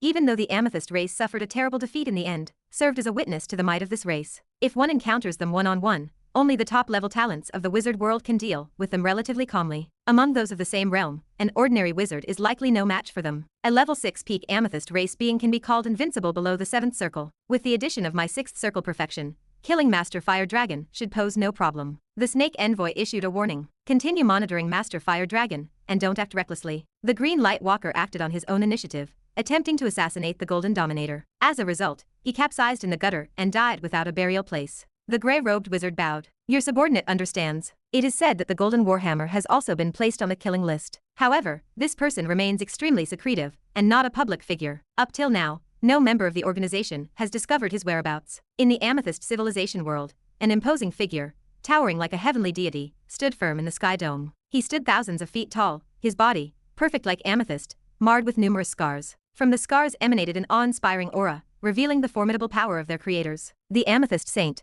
the fifth strongest across the Pan-Plane, remained a powerful being who had fought with gods of the astral world and legendary wizards, and yet had survived to this day. No matter how the outside world views him, he is a god in the eyes of the Amethyst race. Everyone genuinely respects him from the bottom of their hearts. The Amethyst Saint spoke with solemn gravity. According to the incomplete statistics of the Council of 10,000 Clans, since the inception of the Wizard Council, within the Pan-Plane, 3,657 civilizations, big and small, have either perished, becoming history, or been assimilated by wizards, becoming spiritless slaves and lapdogs, and their homelands have turned into colonies of the Colonial Federation. Our Purple Crystal civilization also once fell into such a plight, but ultimately, we tenaciously exist to this day. However, to this day, we are still unable to shake off the shadow of the wizards. The Nora world is expanding, much like the wizards' ever-growing desires and ambitions. The Pan-Plane also faces a calamity like no other in millions of years because of Nora. If we cannot stop it, even our Purple Crystal world may get devoured and become part of it. Whether it is you below or I, we will all turn into the dust of history,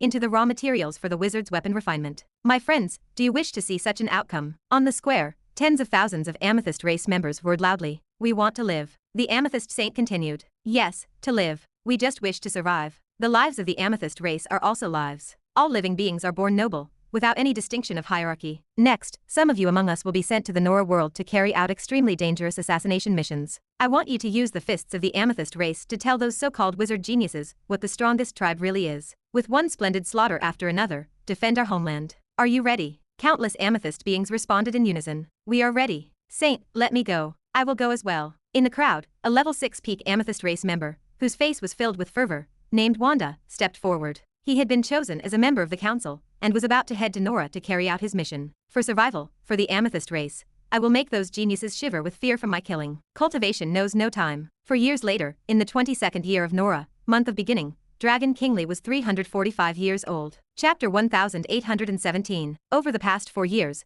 he has gradually refined the soul stones from hell, the fire dates from the ancient tower, and various oddities, step by step, in a gradual progression. In these 4 years, his spiritual force has increased by more than 100 points. Now, his spiritual force has reached 3,700 points, only 300 points shy of the lower limit standard for 6th circle perfection. He has not finished refining those soul stones yet. Once all are refined, he should nearly achieve 6th circle perfection in spiritual force. Not just in spiritual force, his primordial soul spells and cultivation progress are also quite impressive. The 4 grand spells, Netherworld Water Prison, 6 Suns Continuous Explosion, Thunder Dragon, and Hell Lord, all are at level 14, the standard of the 6th circle. Death Finger, Holy Light Barrier, and Death One Strike, all have been cultivated to level 13. The 9-headed Emperor Dragon which forms on him have already been branded with a full 7 true traces. By the time his spiritual force reaches the 6th circle perfection, attaining 9 true traces should not be an issue. Next is pursuing even more true traces, the more the better. Additionally, the 6th grand rune of the rune language, Full Rune, has also been cultivated to level 4, with power of fooling and foreknowledge increased by 30%. After reaching level 4, the cultivation speed of Full Rune has also started to slow down. Path of Nights, Golden Brilliance Dragon Breath Technique is progressing towards the late stage of rank 6. Not long ago, Crimson Emperor Dragon Breathing Technique advanced to the middle stage of level 6. Levi's Crimson Emperor Dragon Body has further advanced, significantly stronger than in the early stage. The diameter of Crimson Emperor Domain has expanded from 7 kilometers to 9 kilometers. Once the domain is deployed, Levi's strength attribute increases by 550%, with other attributes increasing by 120%. Spell abilities like Sun's Wind have also further strengthened. After advancing the Crimson Emperor Dragon, Levi's power has once again been significantly elevated. In facing his hypothetical enemy, the 7-circle cave wizard, his winning odds have considerably increased. Nowadays, the cave wizards have either been recruited or turned into dark pirates. Finding a suitable sparring partner for Levi is truly not easy. Just as he entered the ancient Banyan fairyland, a shadow pounced on him, licking Levi's face with its tongue. Who else could it be if not Sandy? Over the years, Sandy's size has basically not changed. Though pure-blooded dragon clan has a high upper limit and are born at rank 5, their growth rate is indeed slow. Levi is no longer anxious, letting Sandy grow naturally. Aside from drawing some blood for research, he has not pressed Sandy too much. This guy is already developing slow enough. Levi temporarily will not add any more burdens. Flaming Mountain. The fire dates that Levi transferred back are thriving. The fertilizer derived from the corpses of level 6 experts is given priority to such rare plants that have a short growth cycle and facilitate cultivation, such as 9-leaf blood datura and dead soul date tree. As for plants like iron tree, Levi no longer expects them to flower soon. Planting trees is just like this, you cannot rush it. It is worth mentioning that the Dragon Banyan giant tree that Levi previously transplanted from Dragon Ruin's mysterious realm, after nearly 200 years of growth, is also nearly ready to bloom and bear fruit. By then, with heavenly materials and earthly treasures like dragon scale fruit, the growth rate of Dragon Palace members should be able to improve. Compared to wizards and knights, the power enhancement of these Dragon Clan members is indeed slow. In a valley within the fairyland, the level 7 treasure, Heavenly Fire Fortress, has now temporarily become the headquarters of Dragon Palace. Levi today came to check on the status of the 4-eyed Shrimp Dragon and Snake King Dragon. He has been continuously injecting them with purification elixir for nearly 40 years. After inspection, there are still plenty of corrosive powers remaining in the Snake King Dragon, requiring continued purification. But the 4-eyed Shrimp Dragon has been completely purified. He then removed its crimson enslavement. Freed from control, the 4-eyed Shrimp Dragon regained clarity. It looked at Levi with a somewhat wary gaze, its claws displaying a ready-to-try attitude. If you do not want to change from being 3-eyed to 2-eyed, just behave yourself. Casually, Levi burst forth a terrifying 6-dragon majesty. The 4-eyed Shrimp Dragon immediately curled up, showing submission, forming a Master Dragon covenant. With this done, he still has 2 slots vacant for crimson enslavement. Under the ancient banyan tree, Mana and Martha, the 2 women blessed with ample time, were busy playing mahjong. This is also the entertainment method Levi instructed for them, most suitable for passing the time. The red flame mink, seeing Levi's arrival, quickly burrowed into Mana's soft, expansive embrace. Mana said meaningfully, "It has been a while, Dragon King Levi. Got lost in the pleasures of companionship, unable to extricate yourself." Levi laughed and said, "I came to purify the red flame mink." Mana sighed. "It is nice to have a companion, unlike us, so lonely." Levi helplessly said, "Your loneliness is due to your long lifespan, but you have got little to do. Too much idle time leads to boredom." Mana laughingly said, "Better get going. I do not want to hear your reasoning." Levi chuckled heartily, grabbed the red flame mink. Now completely purified, Levi removed its crimson enslavement. The red flame mink's fur was always missing in patches. Finally, one patch grows a fresh layer, and then another spot is gone. It shivered, its gaze a little resentful. Levi said, "Be content, look at other black beasts, living miserably in the land of darkness, unsure of surviving the next day. At least here, You have no worries over food and clothing, no natural predators, just some flesh wounds, that is all. You should be grateful to me for providing you with a platform to express yourself and a retirement job opportunity. Chapter 1818. Red Flame Mink nodded in agreement. He transformed into a ray of light to seek out mana. To match wits and bravery with the Letney family, 3 crimson enslavement slots should suffice. The 345th round table meeting began. Levi sat in the center with 100 flowers beside him. All the knights stood present. The 18 Twilight Cavalry, now all at level 5, had become even more composed and resolute than before. Each had undergone many hardships not meant for outsiders. Among them, the fastest was still the Vice Commander, the Blood Knight. He had reached peak level 5, and was starting to prepare for his promotion to level 6. Ash, Divine Light, and other Elder Knights remained mostly at late-stage level 5. Correspondingly, the middle-generation knights were all uniformly at mid-stage level 5. Among them, the Steel Dragon Knight ascended to the realm of a 5th Circle Wizard with 6 talents last year. 300 years old and a 5th Circle, his cultivation pace was respectable. If not for his pursuit of the 6th talent, he could have achieved it even faster. Eventually, he managed to exchange contribution points for an oddity Levi brought from the ancient tower, which gave birth to his 6th talent. As for the new generation of knights, aside from the Fire Dragon Knight, who was at mid-stage level 5, the others remained in the initial realm. A few members of the Dusk Holy Temple also advanced to level 5, starting to stand out. Some even challenged the 18 riders, only to end in defeat. After 400 years of development, the knights had completed their metamorphosis. The underground romance between 100 Flowers and Levi was no longer a novelty. Levi encouraged the knights to take the initiative to woo the witches of the Tower of Dawn, keeping relationships internal. After the meeting, Tower Master Herman arrived at the Dusk Holy Temple with his team, all smiles. He looked at Levi. We have initially developed a few level 1 experimental armors, and would like to find a knight to try them out. He waved his hand, and 3 mechanical armors with a brass hue emerged. These are level 1 battle armors, particularly suitable for level 1 knights, Herman said. The mechanical battle armors appeared bulky, exuding a heavy metal feel. Each stood 3 meters tall, equipped with chainswords, power axes, jet devices, and mechanical cannons. Levi randomly selected 3 level 1 knights. The Tower Master implanted a mechanical creation similar to a chip into these knights' bodies and equipped each with a wristwatch-like device. The chip directly connects to the soldier's consciousness, allowing them to freely control the armor, the Tower Master explained. The wristwatch is a simple armor storage device, convenient for carrying. At the same time, the wristwatch is a charging device. The fuel is a specific oil I developed, refined from the fats of transcendent creatures. Of course, fuel can also be ether stone, which is more effective but costly. If it is widely used later, it will consume a lot of ether stone. Levi nodded. Not bad. He chose 3 more level 1 knights of similar strength for a challenge. The next moment, accompanied by the roar of machinery, the 3 mechanical creations powered up. They seemed heavy. To the surprise of the observers, as the pilots instinctively used combat techniques, the mechanical battle armors synchronously executed them. Boom, boom, boom. With the sound of collision, the knights not wearing armor were sent flying on first contact. Their figures were embarrassing. Once stabilized, they shouted and charged again at the mecha warriors. The sound of metal combat attracted more knights to watch. The mecha warriors completely suppressed ordinary knights in all aspects, whether in defense or strength. Boom. As the cannon roared, the 3 knights were blasted away, leaving deep craters in the ground. Phew, if that cannon hit me, my armor and blood chi probably could not withstand it, a knight muttered. So this is the power of machinery. Obviously our flesh and blood at this level cannot compare to finely forged steel bodies. Yes, the most important thing is that such heavy mechanical creations can use combat techniques. That is just unfair. Levi applauded. Not bad. With such mechanical battle armor,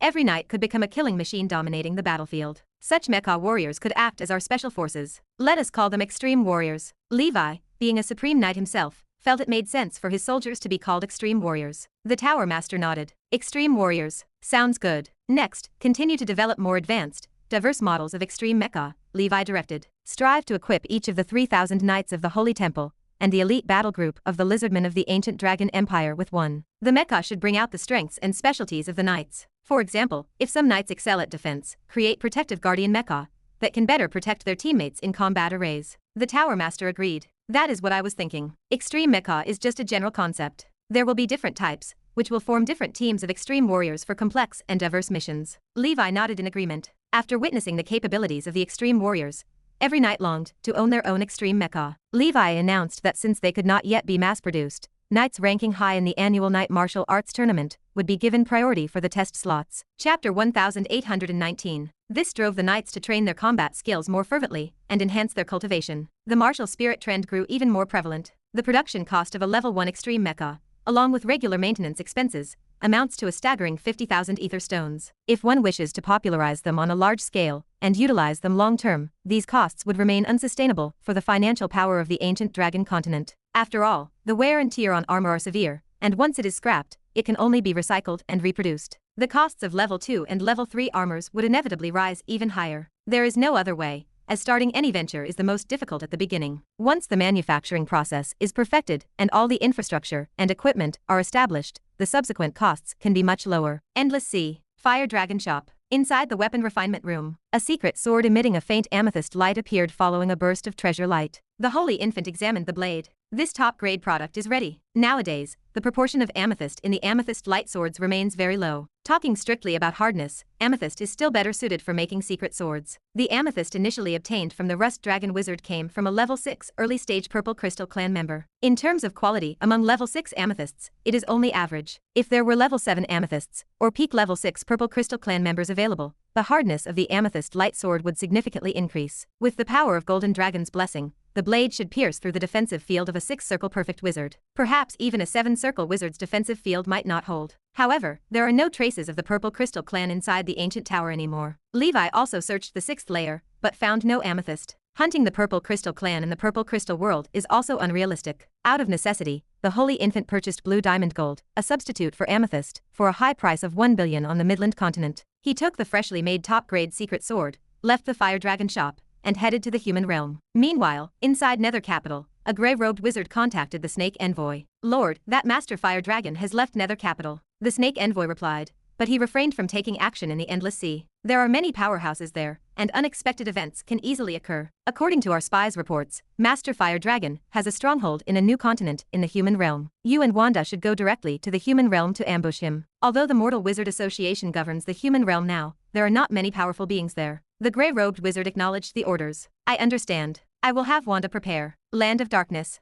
A figure in a purple robe with a burly physique gazed longingly at the outer sea region of the human realm. He was the level 6 peak Purple Crystal clan member, Wanda. "Is it starting? Just the thought excites me. This Master Fire Dragon, who previously killed my good brother Fonta in the Dark Ancient Tower, will finally pay for his actions today." Endless Sea. Letney family. The family's 4 great witch kings, the family head, and other powerful 7-circle and 8-circle beings gathered in one place. In space, countless undead and evil spirits revolved around, forming a dark space channel. A middle-aged wizard wearing a black robe with a pale complexion descended gracefully, holding a black umbrella. The Molten Gold Wizard King stepped forward. The entire Letney family welcomes the Hellwalker. This intimidating middle-aged wizard was none other than the 9th Circle Grand Wizard, a high figure in the Congress, Hellwalker Robert. He was a long-lived lich, a walking fossil. Among Grand Wizards, Robert's strength could not improve due to the disadvantages of being a lich, and his realm was not the highest. However, due to the vast knowledge gained over his long lifespan, his power stands among the top of the Grand Wizards. Robert gestured for them to rise. "Please, no need for formalities. I am here at the behest of the High Skywalker to cleanse the Endless Sea of evil. I cannot stay long. Now take me to the place where the Electric Eel Wizard met his demise to investigate. Once the murderer is identified, I will leave." Robert spoke with great confidence, having solved countless difficult cases, with his knowledge of the dead man's last word skill. Currently,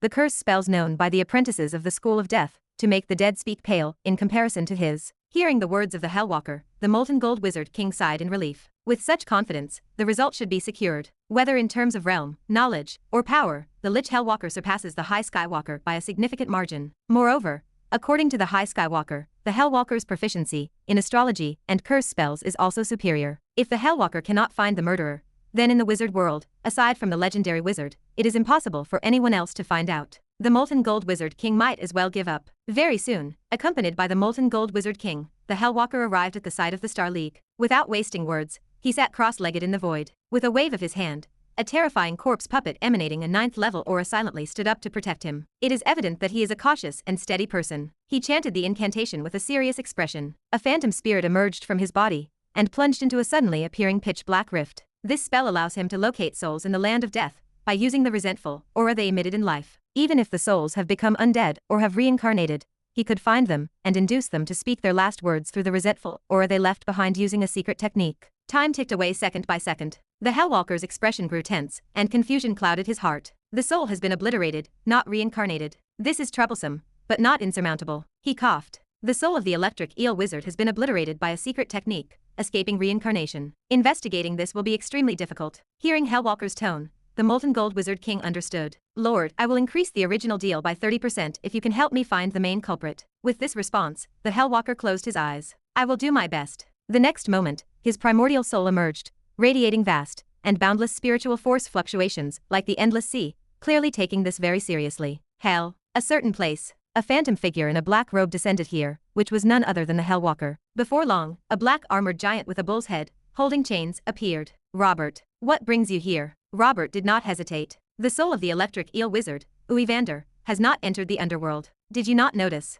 The bull-headed giant blinked. Oh, really? I will check. He closed his eyes, then spoke. Indeed, it has not entered. Is that not normal? In the multidimensional plane, it is common for some souls to be detained by various great divine powers. Robert continued. Could you check who intercepted this soul? I have a soul pearl here that you might find interesting. The bull-headed giant took the black bead, inspected it, then smiled. Right, I will be right back. He disappeared, and Robert closed his eyes in calm wait. Several days later, the bull-headed giant reappeared. His expression was uneasy, and he hesitated. I do not want this soul pearl anymore. I cannot handle this matter, sorry. Robert frowned. What? You could not find out. The bull-headed giant looked away. It is not that, but I cannot tell you. Chapter 1820. Hell. Shock and awe flooded Robert. Dealing with the bullhead giant taught him a lesson. If the giant refused to speak, the matter held inevitable links to the legendary. Who could be behind the murderer? Robert muttered. The Hellwalker scowled. Better to forget it. Speculating rashly on matters involving the legendary invited disaster. He let out a long, internal sigh. The bullhead giant shifted his weight and said, if there is nothing else, I will be leaving first.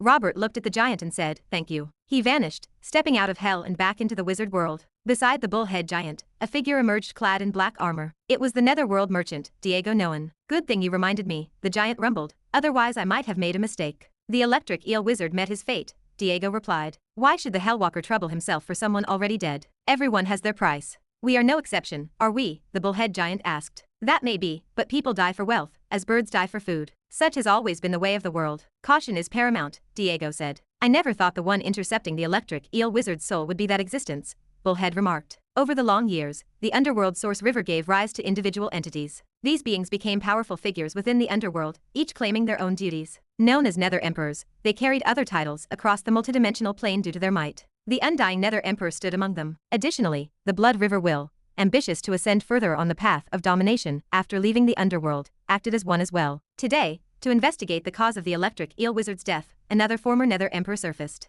Do you think we should report this matter to the higher UPS and bring this Nether Emperor back? Bullhead asked. There is no need, is there? Such powerful beings take every step with intent. It is not for us to interfere. With the Nora plane convergence underway, is it not also an opportunity for a Nether Emperor wishing to advance further? Diego replied. That is true. Alas, what these great beings think about all day remains beyond our guess. Best we dutifully do our jobs and live another year if we can, Bullhead said. Endless Sea. League of Stars relic. A phantom merged into the Hellwalker's body. He opened his eyes and said, I offer you, the Letney family, a word of advice. Restrain your members more in the future, lest they bring disaster upon themselves. I have discovered who the murderer is, but I cannot tell you. Knowing would do you no good. I have said all I care to, take care. Before the molten gold wizard could speak, the Hellwalker stepped into a void passage and vanished from the endless sea, heading back to the central realm. The molten gold wizard king murmured to the empty air, who could it be? Why cannot it be said? Could the electric eel unwittingly have offended some great figure I am unaware of? He believed the Hellwalker spoke the truth, piecing together what the High Skywalker had said earlier. He felt almost certain now that the truth behind the electric eel wizard's death was obscured by a legendary wizard. The electric eel was only a sixth circle wizard. How could he have provoked such a personage? Alas, now there is trouble. A new problem arose. If the electric eel had accidentally crossed a force behind a legendary wizard,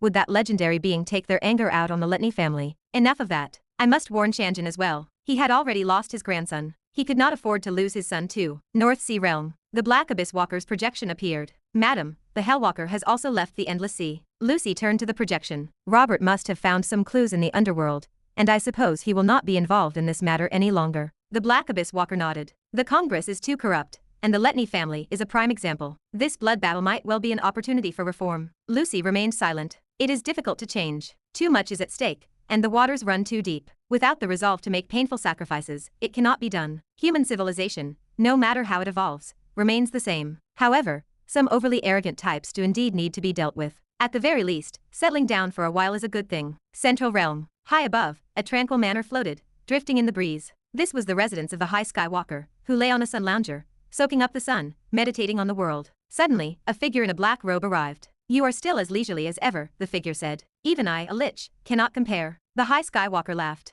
Reaching the legendary is as hard as ascending to the heavens. It is better to live in the moment than to worry about the future. Sir, how are things with that matter? The Hellwalker replied. You are mistaken. The one who killed the electric eel wizard is not backed by a grand wizard, but by a legendary wizard. So, this is not a matter for us. We have finally reached this position, below only the legendary and above all others. It is best not to get involved in senseless conflicts. The High Skywalker's relaxed demeanor vanished. His expression changed as he said, not even with your methods, you were not able to find the culprit. Your astrology skill is unparalleled among grand wizards. The Hellwalker turned away, his back facing the High Skywalker as he said nothing. Chapter 1821. I am just reminding you as a friend. Other than that, I cannot say much more. The blood battle is imminent. Let us focus on preparing for this great tribulation. High Skywalker tightened his jaw, his expression turning solemn. Being in a high position for a long time made me forget the caution of my weaker days. Alas, I must remember this lesson. Human realm. The Imperial Palace. Levi cultivated here, much like a lonely, old man. Recently, 100 Flowers went to find Triss, leaving Levi alone at home. Levi savored the silence.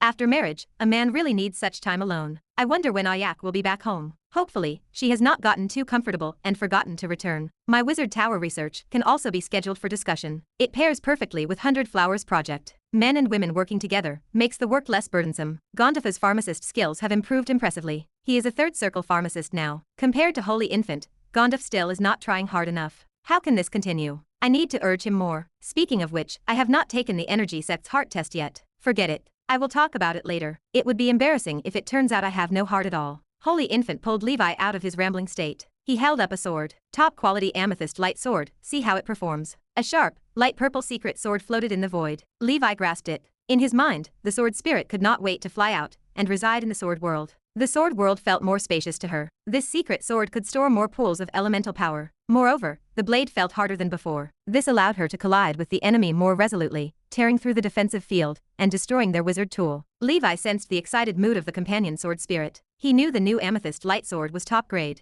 This sword might be more appropriately called the Blue Light Sword. Levi joked, looking at the blade where blue light overpowered the purple. Holy Infant spoke seriously. Should I dye it purple for you? Nowadays, amethyst is less than 1/5 of the materials, hence the diluted color. Levi shrugged. No worries. Even if this secret sword were black, Levi would still call it the Amethyst Light Sword. Too bad, amethyst is a rare material, not easily found. He sighed, the sound echoing in the stillness. Outer Sea region. Holy Infant murmured to himself. Seems like I still cannot forget about amethyst. I will check out the auctions in a while. During the opening of the Dark Ancient Tower, members of the 7-level Purple Crystal clan presumably died at the hands of wizards. However, few would be willing to sell such top-grade material for weapon refinement. After a long time, the traveler reached a deserted area in the sea. Holy Infant halted, preparing to tear through the void. The void felt like stagnant glue, unmovable. From all around, a total of 16 soaring white lights quickly wove a massive cage, enveloping the area. Boom! 9 crimson divine dragons in the cage shot up explosively. Flames swept through, the high temperature instantly evaporating the seawater, creating a temporary vacuum. The white cage shook violently, but did not collapse. Holy Infant stood on the extreme fire wheel, clutching the Purgatory 9 dragon umbrella, his expression solemn. A grey-robed wizard appeared from the void, a smile playing on his lips. Not bad for a genius wizard, such quick reflexes. Unfortunately, I have watched the recordings of your battles hundreds of times.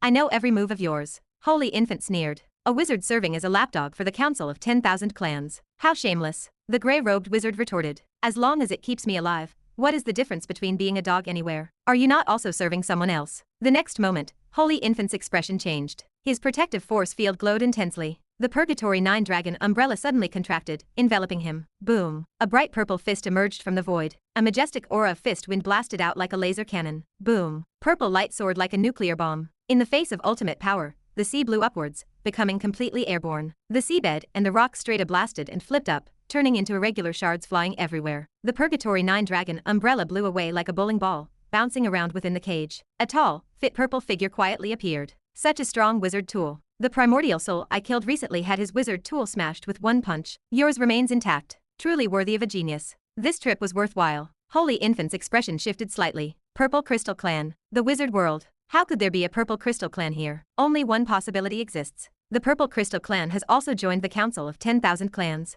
This means the power of the Council of 10,000 Clans is even stronger than he imagined. Lucky for him, his Purgatory 9 dragon umbrella had already been upgraded to top grade. Otherwise, that terrifying punch might have shattered even a 6-ring masterpiece wizard tool. A top level 6 Purple Crystal Clan member possesses strength that cannot be measured by common sense. The grey-robed wizard gestured to the air. By the way, considering your talent, if you take this now, you might escape this tribulation. A worm-like creature resembling a seven-gilled eel emerged from the void, drifting towards Holy Infant. Holy Infant's eyes narrowed. Heart-stealing worm. He had only seen this creature in books. It was known to be exceedingly difficult to refine. Its effect was to parasitize others until eventually, even the mind was controlled. Chapter 1822. He took a deep breath. He raised his hand to call forth the fire dragon tribulation. Terrifying red flames shattered the worms into oblivion. At the same time, the crimson dragon ring flew out, heading straight for the grey-robed wizard. Behind the Holy Infant, purple energy surged from the east. It coalesced into a clawed, antlered, eagle-eyed purple extreme holy dragon. The grey-robed wizard countered with an innate spell. He knocked the crimson dragon ring away. He sneered.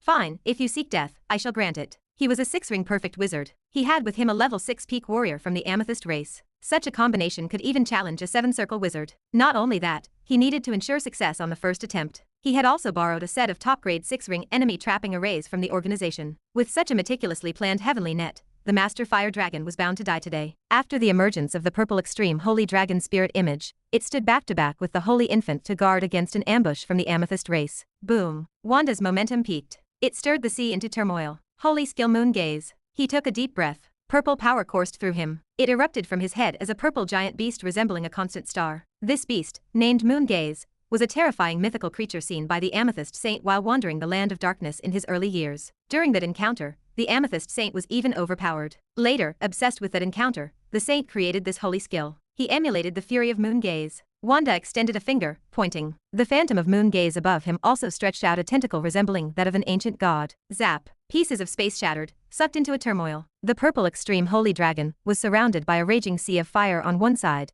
and the ice hell on the other. The fire dragon roared. The ice dragon danced. Both innate spells were unleashed simultaneously. This was the strength of his ice and fire holy body. That one gesture pierced through the worlds of both ice and fire. Even the purple extreme holy dragon was torn open. Its power continuously dissipated. Holy Infant felt terror. The gap in strength between him and the Amethyst race was too great. He was a mere 6-ring ordinary, facing a level 6 peak foe. He was a genius, but the other was the strongest of the Pantplane Amethyst race. Using the Holy Dragon for defense, the Holy Infant held on momentarily under the grey-robed wizard's hands. He wielded the Purgatory 9 Dragon umbrella. Powerlessness surged through him. This was an absolute crushing force. He knew that if he did not reveal his trump card soon, he might meet his end here. Enough. I intended to keep this for my true self, but today I must save myself first. After all, I can die, but these rare treasures and top-quality equipment must not be lost. Resignation pulled at the Holy Infant's features. He waved his hand. More than 20 red dragon tribulation talismans flew towards the grey-robed wizard. They enveloped him. He did not attack the Amethyst race. He knew, with the opponent's magic resistance and invincible body, these talismans were not a threat. But for the grey-robed wizard, if he were lucky,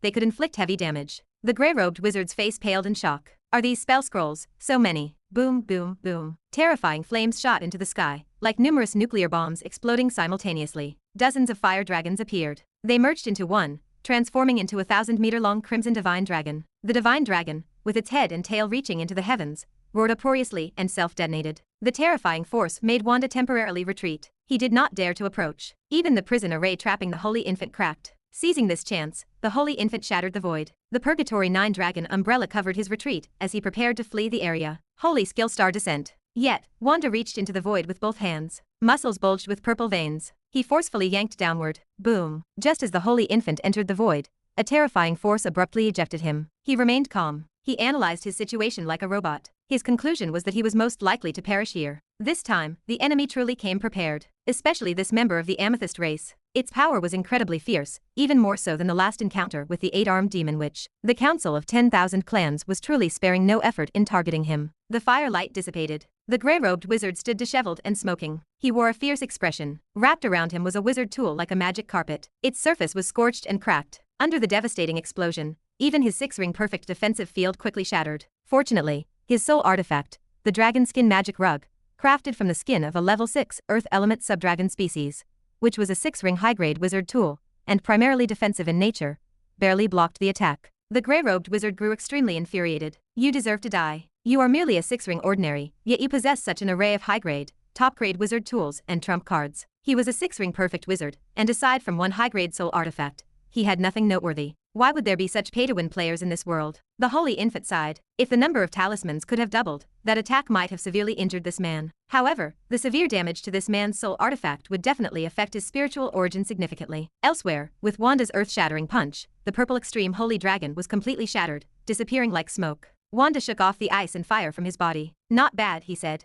I have succeeded in warming up. He took a step forward, parting the sea. He suppressed with both fists. Holy skill moonfall. The ultimate power turned into a purple full moon descending from the heavens. It crushed down towards the Holy Infant. The Holy Infant's 9-dragon umbrella flew out. The Snow King appeared. It grew with the wind and exploded with a blast. Chapter 1823. He exerted all his strength to withstand the heavenly might of the attack. Crack. Holy Infant heard a slight bursting sound from within the umbrella rib. Trouble. Just at this moment, a powerful and commanding presence swept over. Billions of dreamy purple star flowers fell between heaven and earth. They sealed off Wanda. Seizing the opportunity, Holy Infant held the ancient umbrella and escaped. Flower language, eternal star, a golden-haired witch, dressed in dragon armor, carrying a shark-tooth-shaped sword, and possessing a valiant figure, descended from the sky. The aura of sixth circle perfection radiated from her. Bang bang bang. Amidst the explosion, Wanda ripped apart the barrier seal. Wanda squinted at the golden-haired witch. Flower witch Elena, are you standing up for him? Elena belonged on the killing list of the Council of 10,000 Clans. Unfortunately, her cultivation had reached 6th circle perfection. She held a high rank as a top-level talent. The Council of 10,000 Clans decided to refrain from assassinating such talent until the blood battle began. They encountered her today by surprise. 100 Flowers originally wanted to go home to find Levi, but a terrifying wave of battle reached her halfway there. This place stood far from the ancient dragon continent. She had not intended to get involved. Upon discovering Holy Infant, she hurried over without hesitation. Elena transmitted to Holy Infant. Our strength may not be enough to handle these two. Be ready to retreat at any moment. I will cover for you. Holy Infant replied. Thank you. Holy Infant remained alive under the assault of these two only by a miracle. The path of the duo-bow wizard proved feasible. The top-grade wizard tool played an indispensable role. The gray-robed wizard transmitted to Wanda. Prepare to retreat. We cannot stay here too long. These two have contacted the Congress enforcers. Wanda replied. I do not care about Elena, but Master Fire Dragon must die. I will hold off Elena. You kill the Fire Dragon. He exploded forward like a train engine. Amethyst Light arrived in an instant. A palm that shattered the void aimed at 100 Flowers' face. 100 Flowers remained surrounded by the flower barrier. The star ring flew around her. Behind her, a humongous tree phantom that pierced the heavens appeared. She knew that Wanda was the strongest opponent she had ever met. She could not underestimate him, so she went all out from the start. On the other side, Holy Infant's 9-dragon umbrella flew out, clashing with the gray-robed wizard once more. The red infant sword surged into the clouds, beginning to gather strength. With 100 Flowers sharing the pressure of the amethyst race, Holy Infant held his own by relying on the power of the wizard tool. The gray-robed wizard saw the secret sword. His expression changed. Behind him emerged a giant wizard form shaped like a rock tortoise shell. The rock tortoise possessed a ferocious lizard head, branded with at least 8 true traces. Compared to Holy Infant's purple extreme holy dragon, the rock tortoise appeared relatively ordinary. However, with the enhancement of 8 true traces, it proved more powerful and mighty than the holy dragon. Boom boom boom. The holy dragon suffered suppression by the rock tortoise, unable to turn the tide. The gray-robed wizard sneered. Under the sea, hundreds of rock thorns burst through the air toward Holy Infant. 100 Flowers saw Holy Infant struggling. She muttered a spell. The dragon's protection ring on her finger glowed brightly. Come out, Levi. Boom. 9-colored divine light filled the sky. Clouds layered upon each other like scales. A dragon-shaped phantom, only slightly smaller than the 9-headed emperor dragon, roared as it descended. 100 Flowers utilized the power projection Levi left in the ring. Levi's unemotional projection gently lifted a hand. Above the sea, 4 majestic azure-green divine dragons appeared, attacking the gray-robed wizard. Because it was a projection, the azure-green divine dragons possessed barely level 6 strength, but their numbers sufficed. With their involvement, Holy Infant's pressure instantly lessened. The gray-robed wizard's face changed. What kind of wizard form is this? He recognized that a powerful being had left a power projection inside Elena's ring. Generally speaking, such projections of strength possess far less power than their real selves. This projection's aura seemed not quite at 6th circle perfection, yet it emitted a dangerous feeling that made his heart palpitate. 4 Azure Dragon spirit weapons, along with Duo Bow Child Holy Infant, suddenly made the gray-robed wizard's level advantage less obvious. Although he stood at 6th circle perfection, he reached this level slowly through a long lifespan, with not much time left. Otherwise, he would not have joined the Council of 10,000 Clans. He transmitted to Wanda. Let us retreat. Today is not our lucky day. This woman has messed things up. We will act another day. Wanda fought spiritedly with the projection of the 9-headed Emperor Dragon. Every strike possessed strength that could break all techniques. He shattered innate spells with fist winds. Combined with storm-like attacks, he made the Emperor Dragon's body break and sway. 100 Flowers seized this chance to cast her prepared primordial soul spell. Boom. A sun-like flower erupted. Wanda flew backward, with fine cracks appearing all over his surface. From a distance, several powerful auras approached. Nearby enforcers were arriving. Wanda clenched his fists, unwilling. Sacred skill, star sinking. 2 purple giant stars collided explosively. Shockwaves blew through everything within a 20-mile radius. After the turbulence, the figures of the gray-robed wizard and Wanda had long since vanished. Levi's unemotional projection slowly dissipated. 100 Flowers looked up to the sky, deep in thought. In her palm, 2 plum blossom-like brands glowed eerily. Holy Infant asked, "Are you all right?" 100 Flowers shook her head. "Someone is coming." 2 sixth ring senior presences arrived, dressed in Congress robes. Chapter 1824. The law enforcers from the nearby New World stopped the group. One of them spoke, asking Elena what had happened. Elena explained that she had been passing by when she found assassins from a mysterious organization, in league with the Amethyst race, attempting to assassinate Master Fire Dragon. The assassins had since fled. The enforcer blinked, stunned. He asked if it was true that the Amethyst race was involved. 100 Flowers nodded once. She told them the assassins must have escaped to the land of darkness. The enforcer thanked her for the information, promising to report it to his superiors immediately. Circumstances changed abruptly. The Holy Infant decided against heading to the Endless Sea for the time being. Instead, he returned to the ancient dragon continent with 100 Flowers. Some time later, Levi appeared. His voice dropped to a cold register as he asked where those two were. The Holy Infant replied that they had escaped. 100 Flowers stepped forward. She explained that she had recently learned a new primordial soul spell called the Plum Blossom Mark. She had marked the two of them, and could sense their general direction. She added that the spell only lasted for 7 days, and if a level 7 expert intervened,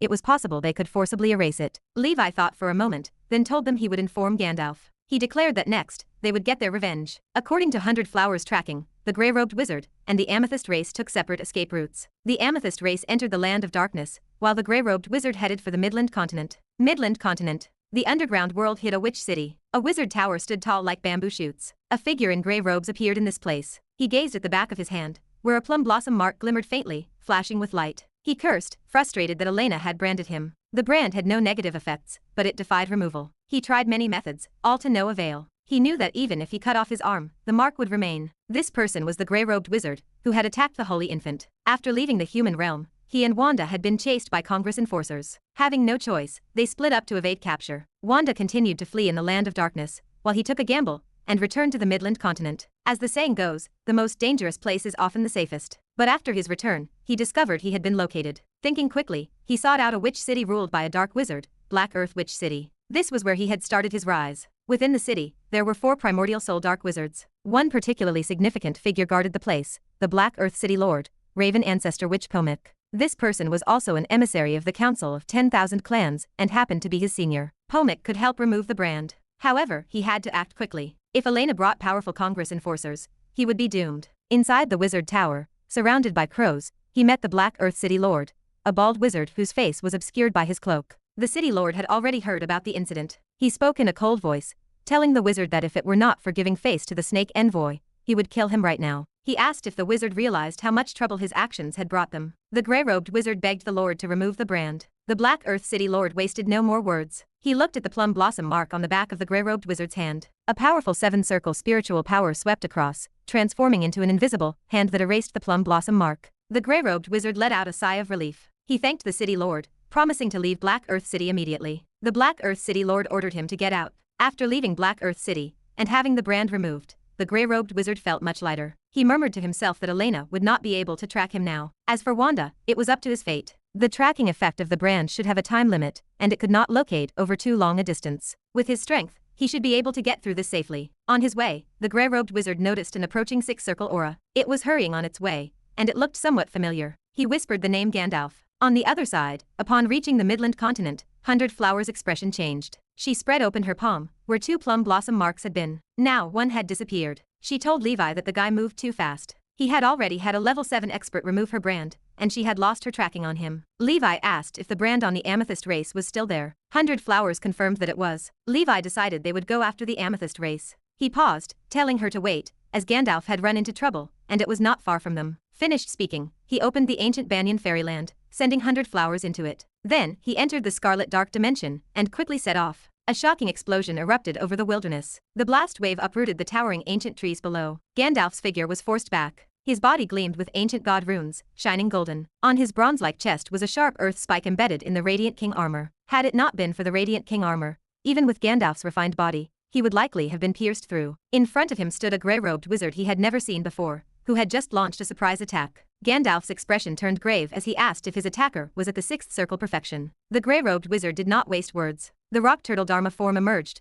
pressing down towards Gandalf. After resolving the brand, he had coincidentally encountered Gandalf on the road. Having failed to assassinate Master Fire Dragon, he decided to try to assassinate Gandalf. If he failed, he would run. He knew that with Gandalf's abilities, it was impossible to capture him. But if he succeeded, he could compensate for his failure and receive a handsome reward. Compared to the Master Fire Dragon, who was equipped with top-grade wizard tools and pursued the dual cultivation path of ice and fire, Gandalf was considered less dangerous within the organization. Chapter 1825. The opponent possessed nothing special, save for a relatively strong body tempering technique. With the crushing advantage of his own realm, success seemed inevitable. The rock turtle Dharma form lunged forward. Gandalf did not take it lightly. Behind him, the demon-suppressing Ming King Dharma idol materialized. 1,000 hands without space. He unleashed his strongest move immediately. The Ming King's arms stretched wide, like the 1,000-armed Guanyin, or a peacock fanning its splendid feathers. A wall of impenetrable fist winds formed and hurtled toward the rock turtle. Boom! The wall of fist winds shattered. The rock turtle smashed through the debris with an overwhelming roar. Gandalf did not waste words. He roared as the flash greatsword glowed intensely, holy light shining. The piercing white light blinded the grey-robed wizard. When the glow faded, Gandalf stood in the distance. The grey-robed wizard regained his composure. Gandalf's strength was average. Running proved to be his only tactic. He would capture him today. Where do you think you are going? The wizard shouted as he pursued the kill. Gandalf attempted void travel, but the wizard's spells thwarted the effort. Ahead, divine light surrounded Gandalf. He utilized divine light flashes from the ancient god body refinement technique to surge forward. The grey-robed wizard possessed a higher realm and remained close. Let us see how long you can keep up this speed, the wizard sneered. Just await your demise gracefully. Master Fire Dragon had been fortunate to find salvation with Elena. Here, with no villages or shops nearby, no one remained to rescue Gandalf. Time slipped away. Gandalf's speed slowed noticeably. The ancient god runes on his body dimmed, unable to support the divine light flash's skill any longer. I bear you no grudge, Gandalf said helplessly. Why do you seek my life? In my life's actions, I need not explain to you, the grey-robed wizard replied indifferently. The wizard pointed a finger. On the ground ahead, walls of earth rose with a thunderous sound, blocking Gandalf's path. Countless body-refining runes flickered. The demon-suppressing Ming King shattered mountains as fist shadows flew toward the wizard. A defensive field revolved around the grey-robed wizard, fending off the onslaught. A magic carpet flew out, enveloping heaven and earth, trapping Gandalf within. If you were a 6th ring senior wizard, maybe I would not be able to get you, the wizard chuckled. But now, in the face of absolute power, everything else is illusory. Today brought a blessing in disguise, and the wizard was in a good mood. Crackle. In the sky, a crimson crack burst open instantly. Boom. Billions of red flames fell, enveloping almost 20 miles of land. From the 7th floor of the Warlord catalog, sacrifice life for justice. A white sword chi, more brilliant than starlight, and more dazzling than the sun, cascaded down. Boom. Accompanied by the shattering of the defensive field, the grey-robed wizard's body flew away like a kite with a broken string. The magic carpet abandoned Gandalf and circled back to protect its master. Intense pain swept through the wizard, and to his shock, his lower body was gone. He used a spell to stop the bleeding, and focused his mind to look over. A figure wrapped in red flames stood between heaven and earth, wielding a shark tooth-shaped sword filled with killing intent. It was Levi. 100 flowers emerged beside him, scoffing at the scene. Tisk tisk tisk, safe and sound, traitor. Horror washed over the grey-robed wizard. He struggled to understand the situation. Damn it, I just captured Gandalf. How did I run into this woman again? Is she everywhere? How did she find me? The Black Earth City Lord clearly removed the brand. And who is this man enveloped by flames? 100 flowers sneered inwardly. If this person had not bothered Gandalf, finding him would have proven difficult. By a twist of fate, he encountered Gandalf on the road and succumbed to a petty attempt to launch a sneak attack, unaware that Gandalf was merely a duplication of Levi. Levi struck with another sword. Countless frost particles burst forth as the frost sword realm formed, trapping the fleeing wizard. The wizard's innate spells shattered the barrier, but the ice dragon prison fell from the sky. Bang, bang, bang. 3 wind-chasing arrows blocked the grey-robed wizard's movements. Levi used void travel to appear above him, and chopped down with the reforged red dragon heavy sword, carrying the mount-splitting force. Boom. Sword chi tore through heaven and earth, slamming the grey-robed wizard's figure into the ground. Boom boom boom. A terrifying self-destruction shockwave surged. A primordial soul shadow wrapped in a magic carpet escaped. The grey-robed wizard acted decisively, choosing to self-destruct and escape with his primordial soul at the critical moment. His face held a resentful gaze as he looked at the plum blossom mark that had appeared on his primordial soul. Clearly, that damned woman had taken the opportunity to add a tracking mark when he was unguarded. Threads of a web from Leon emerged, aiming to envelop the grey-robed primordial soul. The wizard hardened his heart and exploded the magic carpet. The blast annihilated the web and set Leon, who was concealed in the void, tumbling away through the air. The grey-robed primordial soul escaped into the void,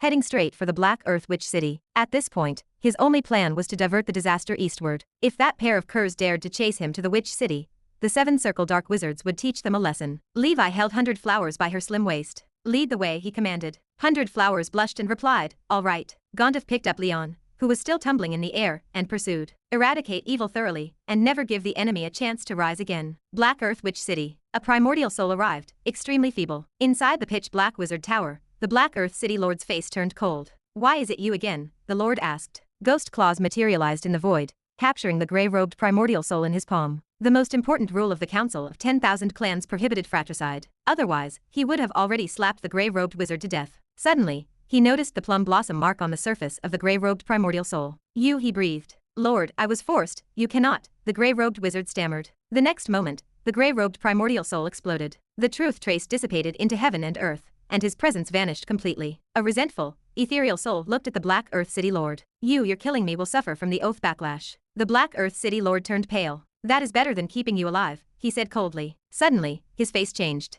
Above the Witch City, a figure with a murderous aura clenched its right fist. Two heavy falling star rings, each weighing 720,000 pounds, collided, emitting a muffled sound of metal clashing. Behind him, an anomaly subtly appeared. Countless stars fell like rain under a pair of red flames' iron fists. Boom. Levi's veins bulged as he unleashed his strongest punch ever with all his might. The force squeezed space, with blood chi transforming into a red flames giant dragon. Wherever the giant dragon passed, the void suddenly shattered, creating a 30-mile-long corridor of nothingness. Boom boom boom. The city's array, under the terrifying impact, instantly crumbled. The residual fist wind lifted the Witch City, elevating it into the air as if a giant hoisted it from below. The entire Witch City rose from the ground. Subsequently, a shocking explosion swept through. Amidst the chaos, Leon's spider silk took away the grey-robed wizard's soul. Presumptuous. A furious roar from the Black Earth City Lord came through, his palm-sized black claw reaching for the figure. Boom. The figure exploded, its presence instantly dissipated, and the claw caught nothing. The Black Earth City Lord watched the continuously collapsing underground world and murmured to himself, such a powerful sixth circle wizard, this is a first. Chapter 1826. The Midland Continent. The once thriving Black Earth Witch City now stood in ruins. What happened? A wizard cried out. Our stronghold could not have been compromised, could it? Another asked. Such a formidable presence, a punch that sent the Witch City flying. Who is this deity? The Dark Wizards discussed the event animatedly, shaken to their cores. In the recent explosion, many Dark Wizards perished on the spot. Chaos reigned over the scene, and cries of pain echoed incessantly. The Raven Ancestor which stood atop the rubble, hands clasped behind his back, sweeping 7 rings level energy about to quiet the crowd. Several sixth circle Dark Wizards flew over. Lord, should we give chase? One asked. The Raven Ancestor which shook his head. No, do not chase. We have been compromised here. It is time to withdraw. That person likely pursued Kara, and has nothing to do with us. However, following this battle, our stronghold will certainly be exposed. Those underlings of the Snake Envoy are utterly useless, always failing to accomplish anything and only making things worse. Despite his dismissive words, the power of the one who had just departed remained undeniable. It was no wonder Kara could not stand against him. Even the Raven Ancestor which himself felt a sense of threat. Out in the wilderness, within the Divine Palace, ashes fell, accompanied by embers and sparks, as Levi's form reconstituted itself. He opened the portal to the ancient Banyan fairyland. Leon had already wrapped the grey-robed wizard's soul in poison. A sixth circle perfection wizard had been slain. Previously, that person had been wounded by an explosion of a holy infant's supreme divine talisman, sustaining damage to the spiritual origin before battling with Gondef, which used up their strength. Then, ambushed by Levi, the wizard was severely injured in a single sword strike. Levi's Crimson Dragon Slash, having been reforged, was now even stronger. Combined with the power of the Crimson Emperor Dragon at the level 6 mid-stage, and the Warlord Catalog's 7th floor, defeating this wizard seemed only natural. However, according to the Holy Infant's description, this wizard's strength was much weaker than that of the 8-armed demon, which are the level 6 peak members of the Purple Crystal clan. A tough fight was expected next. Gondefa's spirit was somewhat languid at the moment, and his Radiant King armor had sustained some damage. Next, are we pursuing the Purple Crystal clan in the Land of Darkness? Gondef asked. Levi handed him a vial. Yes, you drink the medicine first to restore your spirit. 100 Flowers chimed in. I can still sense the approximate coordinates of that Purple Crystal person. We need to speed up any further and I fear we may lose them. But Commander, your recent sword strike and punch were quite impressive. Gondef and the Holy Infant returned to the ancient Banyan fairyland to recuperate. Levi,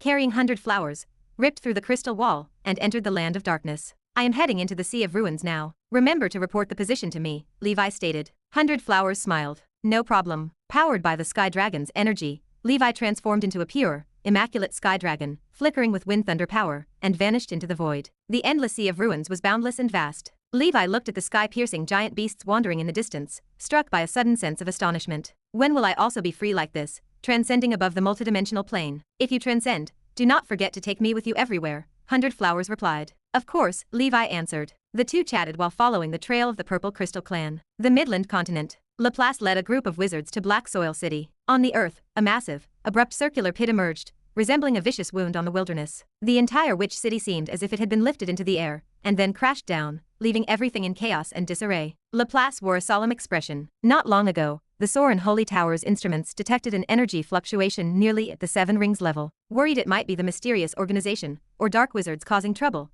he hurried over to discover the scene before him. He took out the mirror of the past to look back in time. In the mirror's image, he saw the figure of the Black Earth City Lord. It is him, the Raven Ancestor Witch. He pledged allegiance to the Council of 10,000 clans and carried out numerous terrorist attacks in the Midland continent. I did not expect him to be hiding here. The next moment, he saw a fire dragon phantom, devastating, and creating a void tunnel that stretched 30 miles. The shockwave shattered the Witch City's defensive field, lifting and overturning it as many dark wizards died instantly. The Raven Ancestor Witch's 7 rings energy burst forth, his spells coalescing into terrifying black demon claws, reaching for a shadowy red figure in the sky whose face was indistinct. With an explosion, the figure vanished without a trace, and the Raven Ancestor Witch returned empty-handed. Could it be a sixth circle wizard dared to strike at the heart of the Raven Ancestor Witch's stronghold? Laplace doubted his own eyes. Even he had to be cautious when facing the Raven Ancestor Witch. The mirror of the past cannot trace back. The attacker possesses powerful anti-astrology methods, and must be a hidden trump card of some important figure, gaining experience in the world.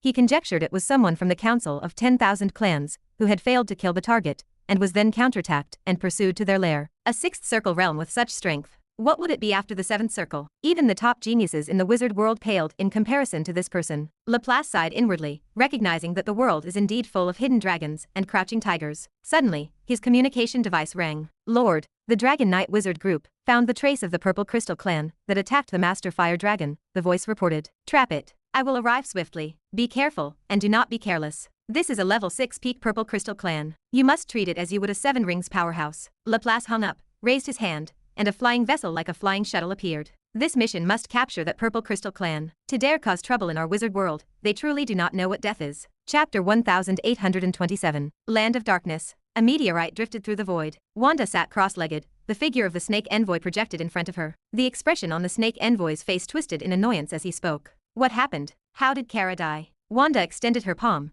gazing at the plum blossom mark in the center as she replied. He and I acted separately. He might have died in an enforcer siege. It does not matter, he was not of much use anyway. The Snake Envoy's voice chilled the air. What do you mean by that? Both of you could not kill a Master Fire Dragon, and now with only you left, is the situation not even more hopeless? Wanda replied. It was simply bad luck, encountering some mishaps. Otherwise, be it the Master Fire Dragon, or the Flower Witch, both would be mere souls in my palm. She held little respect for the Snake Envoy. If not for the Amethyst Saint's advice to follow the organization's directives, why would she consider retreating? She would endure severe injuries rather than fail to obliterate the Master Fire Dragon. The Snake Envoy continued. You are marked with a tracking mark. Now run as far as you can. Once the duration passes, return to Nora. Wanda turned off the projection. Her lips curled up into a smile as she stood up, exhaling deeply and declaring loudly. How interesting. It is always the beast chasing the flock, but now, the flock dares to ambush the beast. Around the meteorite, 3 sixth circle presences emerged, 2 ordinary sixth circle, and 1 sixth circle senior. Furthermore, ripple slashes spread out as 300 bloodthirsty 4th circle and 5th circle figures descended. It was the Dragon Knight Wizard Group,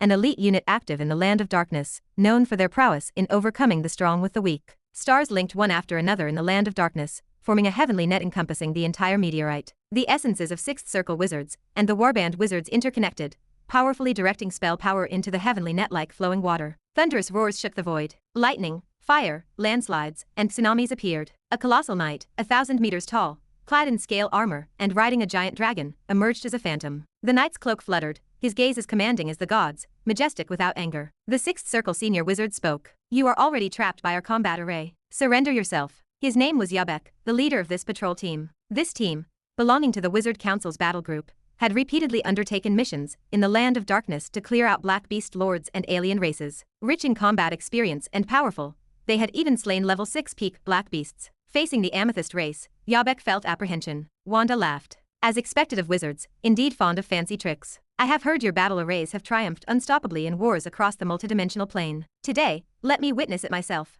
Yabek inhaled deeply and barked the order. All units, spare no effort. Slay the enemy before you. This place was not far from the wizard world, and the seven-circle wizard Laplace had already arrived in the flying shuttle. They just needed to hold on until he reached them. Thunderous roars echoed again. When the 300 wizards of the Dragon Knight raised their hands, a terrifying beam shot out. Boom. Wanda's form flickered. The beam hit the meteorite directly, splitting it into two halves. Thunderous roars shook the land of darkness itself. Wanda's expression remained unchanged, but surprise flickered in her heart. This battle array's power is unusually profound, as the saint claimed. Wizard civilization is not only about numbers, it has its own uniqueness. I must not underestimate them. She stepped on the void, leaping up, transforming into a purple light, and with a palm strike, she aimed at the great starry net. Thunderous roars erupted as the terrifying force gushed out. The starry net stretched tight, appearing as if it might snap at any moment. The next moment, that force was neutralized by the power in the net. Only some aftershocks, evenly distributed through the net, reached the wizards forming the combat array. Yabek commanded his troops. Form the earth and ocean shield. Fire the storm and flame spear. Boom. The wizards from the earth and ocean school cast their spells. Instantly, a hefty shield formed from water currents, and sticky earth protected all the wizards. Wanda's expression tensed. Her right fist clenched, and she launched a probing fist wind, fully exploding the meteorite. The shockwave swept onto the shield,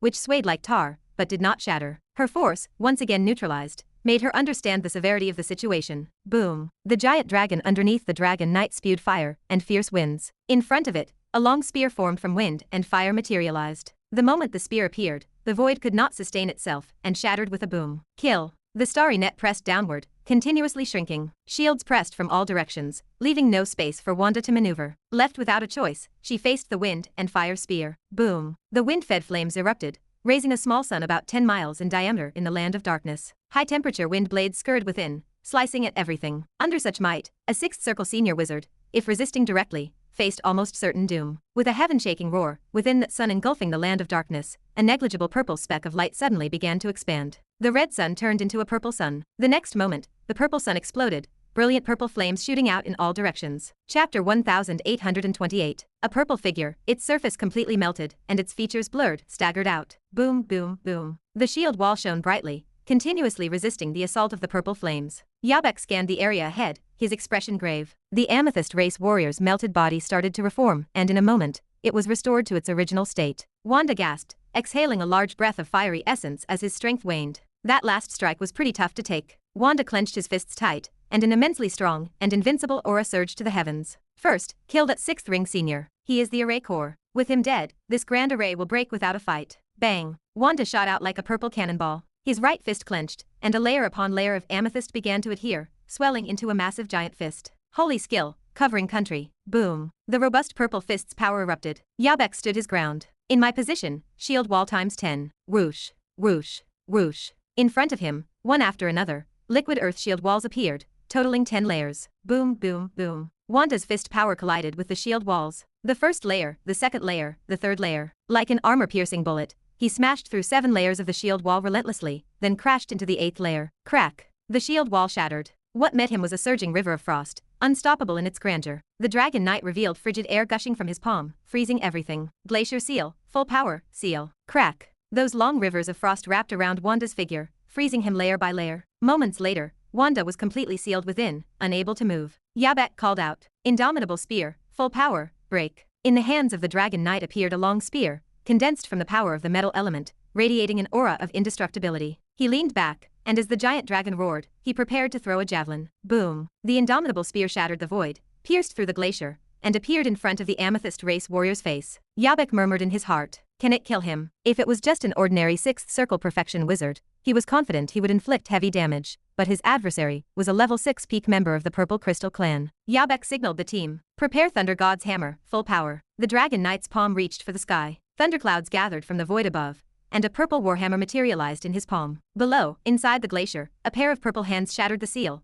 narrowly pinning the metal spear. The spear's immense force blasted him away, and pierced 3 inches deep into his hard amethyst body, exploding. Boom. Purple fragments scattered, and half of Wanda's head blasted open with a gap, but with a surge of mighty strength, he clenched his fist and shattered the spear. Purple light flared, and his head was restored as before. Yabek's brows furrowed. An undead body without weaknesses. No, in this world, there is no true sense of immortality, just not enough power. He waved his hand. The knight wielded the Thunder God's hammer, descending towards the Amethyst race warrior. This was the combat array's most powerful strike, and if it could not resolve the Amethyst race, they would have to entangle him until Laplace arrived. Wanda, who had been suppressed, erupted completely. I am going to tear you apart. Drum-like sounds came from within him. Holy skill, sacred armor. Boom. A purple flame ignited atop his head, and he donned a purple scale armor. A surge of purple energy erupted from him, overwhelming like a tsunami. His fist collided with the thunder god's hammer. Billions of tons of lightning burst forth, creating a thunder ocean that covered 20 miles. Waves comprised of electric snakes rose and fell, all converging on Wanda. In his purple scale armor, Wanda stood like a demon god of destruction. With a tear in the void,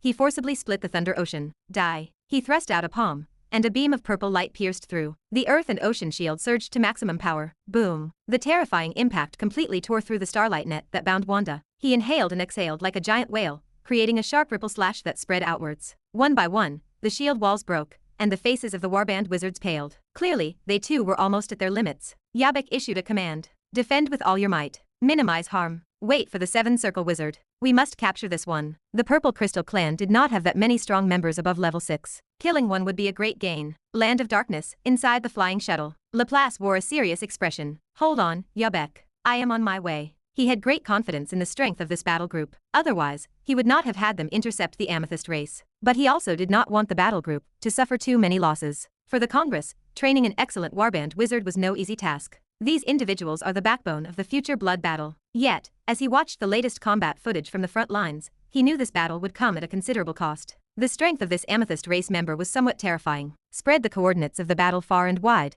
and see if there are any nearby primordial soul wizards who can lend a hand. The battle with the Council of 10,000 clans has already begun. No one in the wizard world will be able to stay out of it. Land of Darkness, on a shell-like wizard tool, an elder with white hair sat cross-legged. This person exuded the aura of a 6th ring senior, the Black Pearl Boy, Garcia. 300 years ago, as a late bloomer, he became an ordinary 6th circle wizard, and everyone thought that would be his peak. Unexpectedly, 300 years later, he silently advanced to the senior realm of the 6th circle. Chapter 1829. Moreover, judging by its momentum, the entity had occupied this realm for some time. Garcia, fresh from his planar travels, had gained a great deal. This time, with the rare life extension treasure I have obtained, my lifespan has reached 2,300 years. 1,000 years should be enough for me to break through to the 7th circle, right? Garcia set low demands for himself. It was enough if he could break through before his lifespan reached its end. Suddenly, Garcia furrowed his brows. The Amethyst race has invaded the wizard world. Their assassination attempt on Master Fire Dragon was unsuccessful. Now they have fled to the Land of Darkness,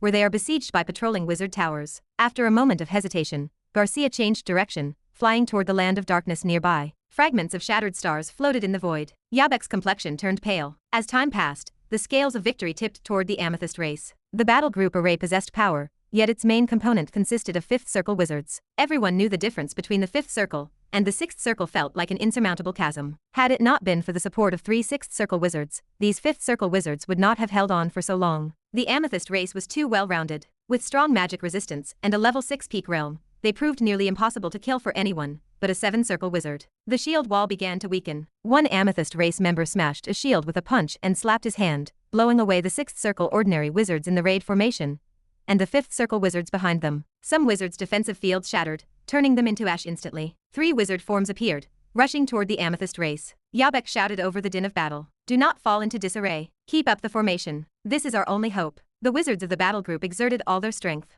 The Dragon Knight appeared again, standing together with the Amethyst race. Sacred skills, Nirvana Star. Wanda lunged like a mad demon. A purple giant star appeared behind him, knocking back the 3 wizard forms. Suppress. Wanda pressed down into the void. The giant star obliterated 2 of the wizard forms, leaving only Yabek's wizard form, and the Dragon Knight still holding out. At this moment, a streak of light from a 6th ring senior wizard tore through the sky like a rainbow. Primordial Soul Witch phase, Pearl Moon spitting. A black shell pearl, marked with the mottled signs of the years, emerged, spitting out a full moon. Boom. Wanda's figure flew backward, a circular brand visible on his chest, unable to heal. Wanda laughed. Another one. Just what I wanted. Yabek felt relief upon seeing who had come. Thank you for your support. Garcia gritted his teeth as he maintained his focus. I am not sure how long I can hold on, but the Congress powerhouses must be close. Yabek nodded. The surge of primordial souls erupted with an explosive momentum. The Dragon Knight battle group, not to be outdone, engaged Wanda in fierce combat again. During this period, some 4th circle and 5th circle wizards fell, but no one backed away. Sheep and cattle fleeing served as the scene predators yearned to witness. The shock and horror in Wanda's heart defied words. To think they could muster such strength,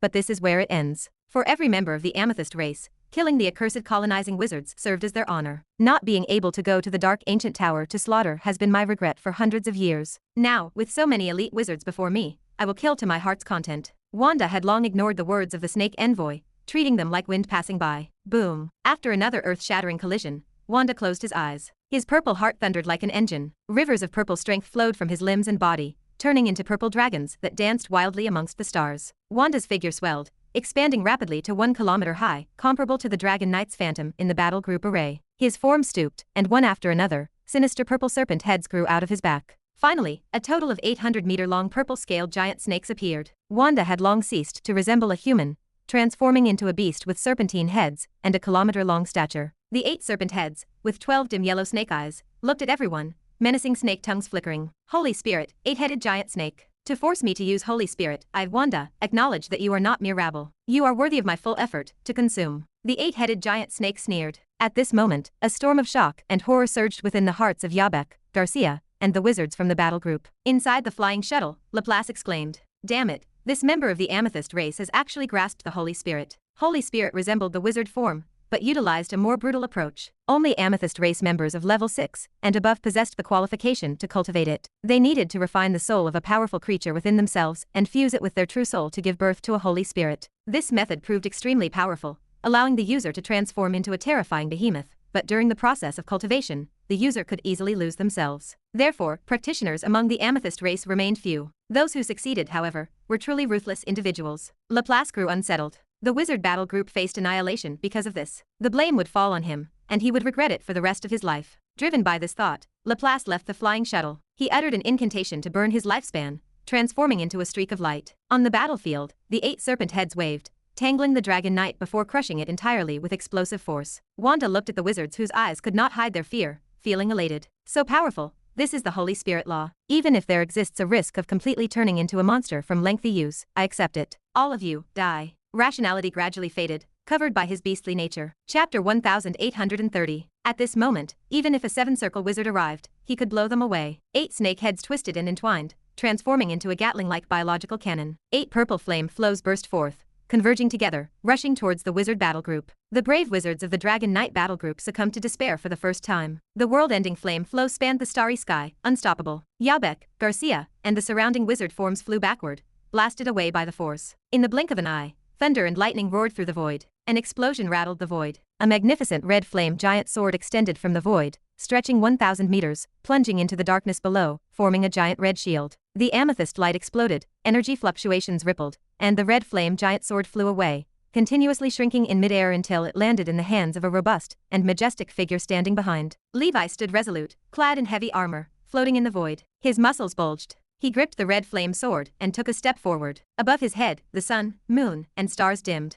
The endless aura of heaven and earth converged into his body, transforming into a radiant sword chi like the Milky Way. The sword chi surged upward, splitting the leftover waves of the purple flame flow, unrelenting in its momentum, blasting towards the 8-headed giant snake. The 8-headed giant snake flew tens of miles away, smashing through several meteorites before it staggered to a stop. A massive gash marred its chest, purple energy leaking out, a sign of severe injury. Struck heavily, Wanda's remaining sanity recovered, eyes locking onto the newcomer. A swordsman wrapped in red flames, his face obscured, stood with his sword drawn, imperious. Dominating golden eyes swept over the battlefield. 2 invisible forces collided, bringing a long unfelt sense of crisis and oppression. Inside the wizard battle group, members prepared for death. They widened their eyes, staring at the towering swordsman. The wizards mumbled among themselves. Who is this? I have not heard of him. Does anyone recognize this senior? No. He is too strong. I suspect only a 7-circle wizard could withstand that strike. How did he do it? Could he be a 7-circle wizard? Having narrowly escaped death, the wizards remained shocked and puzzled. Audiobook turned to his subordinates. Everyone, take the medicine to restore your strength and injuries quickly. Life wizards, hasten the healing, prepare for the second round of fierce battle. With this reminder, the wizards remembered they were not safe yet. It remained uncertain whether this suspected body-refining wizard senior could defeat the Amethyst race. Being able to withstand a strike did not mean he could defeat it. The Dragon Knight battle group had come a long way, having killed many level 6 beings, both black beasts and alien races. But none had been as powerful as this Amethyst race before them. Audiobook addressed the swordsman. Thank you, sir, for offering your help. This creature is extraordinarily strong. Just hold him off for a while. Our 7-circle wizards are on their way, and we will provide fire support. Garcia also stared at the red flame figure, his expression mirroring the shock of his comrades. He is too powerful, even though I suspect his realm is not much stronger than mine, but in front of him, I cannot help but feel insignificant. Levi observed the approaching 8-headed giant snake, took a deep breath, and gestured to the group. You guys retreat first. I am afraid of accidentally injuring allies. His tone remained understated, yet carried an undeniable authority. Yabek hesitated, watching the swordsman prepare. Sir, in the void, flowers descended, merging into a stunningly beautiful figure. Yabek's expression changed as he saw her. Flower Witch Elena, did you also hear the broadcast? Elena nodded. I have been chasing this amethyst race here. Your battle group has exhausted too much, step back for now. The two of us are sufficient to handle this, otherwise, we will be distracted taking care of you. Seeing another 6-circle perfect wizard join the fight, and a top-level talent like the Flower Witch at that, the wizards in the battle group finally felt relieved. Thank goodness. Yes, even if it is just the Flower Witch, she is enough to hold on until the 7-circle wizards arrive. And then we will show these alien races. The battle group retreated to rest and recuperate. Yabek and the others consciously provided cover for Levi and Elena, preventing other enemies from joining the battlefield to sneak attack. Elsewhere, Laplace the wizard stopped burning his lifespan with the escape method and heaved a sigh of relief. Thank goodness. He had not paid attention to the fact that the journey just now had devoured decades of his lifespan. Elena is here, and that red flame figure seems familiar, probably the one from Black Soil City. This person's strength, even to Laplace, remained astonishing. However, considering the timing, this person could not have set out much before me. How is he so fast? He did not know that Levi had already arrived on the battlefield using the ability to travel the void. Just seeing that there was already a battle underway, he did not rush to intervene, but observed for a while. The body of the 8-headed giant snake collided with the red flame giant sword, the shockwave annihilating everything around. Levi's form flickered, relying on physical techniques and his body, he clashed head-on with the amethyst race, not losing ground. He had thought of asking Holy Infant and Gonduf to take action before coming, but seeing so many wizards here, he gave up the idea. Moreover, after the burst of power from the amethyst race, given the strength of Holy Infant and Gonduf, forcibly getting involved might even lead to injuries. He and 100 Flowers were enough. He actually did not want 100 Flowers to take action, but he could not really refute this woman. Chapter 1831. 100 Flowers worried for Levi. She knew that Levi was strong, but the Purple Crystal clan was simply too terrifying. It is better this way. A husband and wife team makes for a more foolproof plan. Deep in space, the giant snake wreaked havoc. 8 purple flame flows swept the battlefield like lasers, while 100 flowers fluttered like scattering butterflies, gracefully navigating the torrents. Levi attacked boldly, his body and sword aura breaking through the flame flows to strike the 8-headed giant snake. 100 flowers seized her chance. Flower language, eternal star. Countless star flowers descended, sealing Wanda once again within the barrier. Levi charged, his peerless sword aura slashing at one of the snake's heads. A crashing sound rang out. The snake's head hung by a thin thread, swaying powerlessly in midair. You despicable couple, Wanda bellowed. He felt too restrained. From afar, the woman continuously released innate spells that limited his performance. 100 Flowers knew her spell's power could not kill the surging Purple Crystal clan member. She left the support to herself and the task of dealing damage to Levi. Levi seized the advantage. He flickered in front of the giant snake and chopped down at the half-severed head again. Crack! The snake's head fell to the ground, and no new head grew out. Clearly, the undying body of the Purple Crystal clan also had its limits. Wanda bellowed, sacred skill, star devour. The 7-headed giant snake erupted with powerful suction, turning the space in front of it into a black hole. Levi flew toward the black hole, but he stabbed his greatsword into the void, sparks scattering along the way in the land of darkness. The warband wizards' hearts raced. We must win. Yabek ordered, everyone get ready to attack. Support this senior. The terrifying suction force pulled at Levi, as if trying to suck him into the abyss. 1000 Mountain Butterfly. 100 Flowers raised her hand, and an innate spell materialized thousands of butterfly flowers, pulling Levi back. Levi sighed. It seems that without using wizard forms, or primordial spirit, defeating this level 6 peak Purple Crystal clan member is impossible. He had relied on his powerful physical qualities and combat techniques to last until now, which was already his limit. Forget it. It seems difficult to keep a low profile today. He pulled out the red flame giant sword,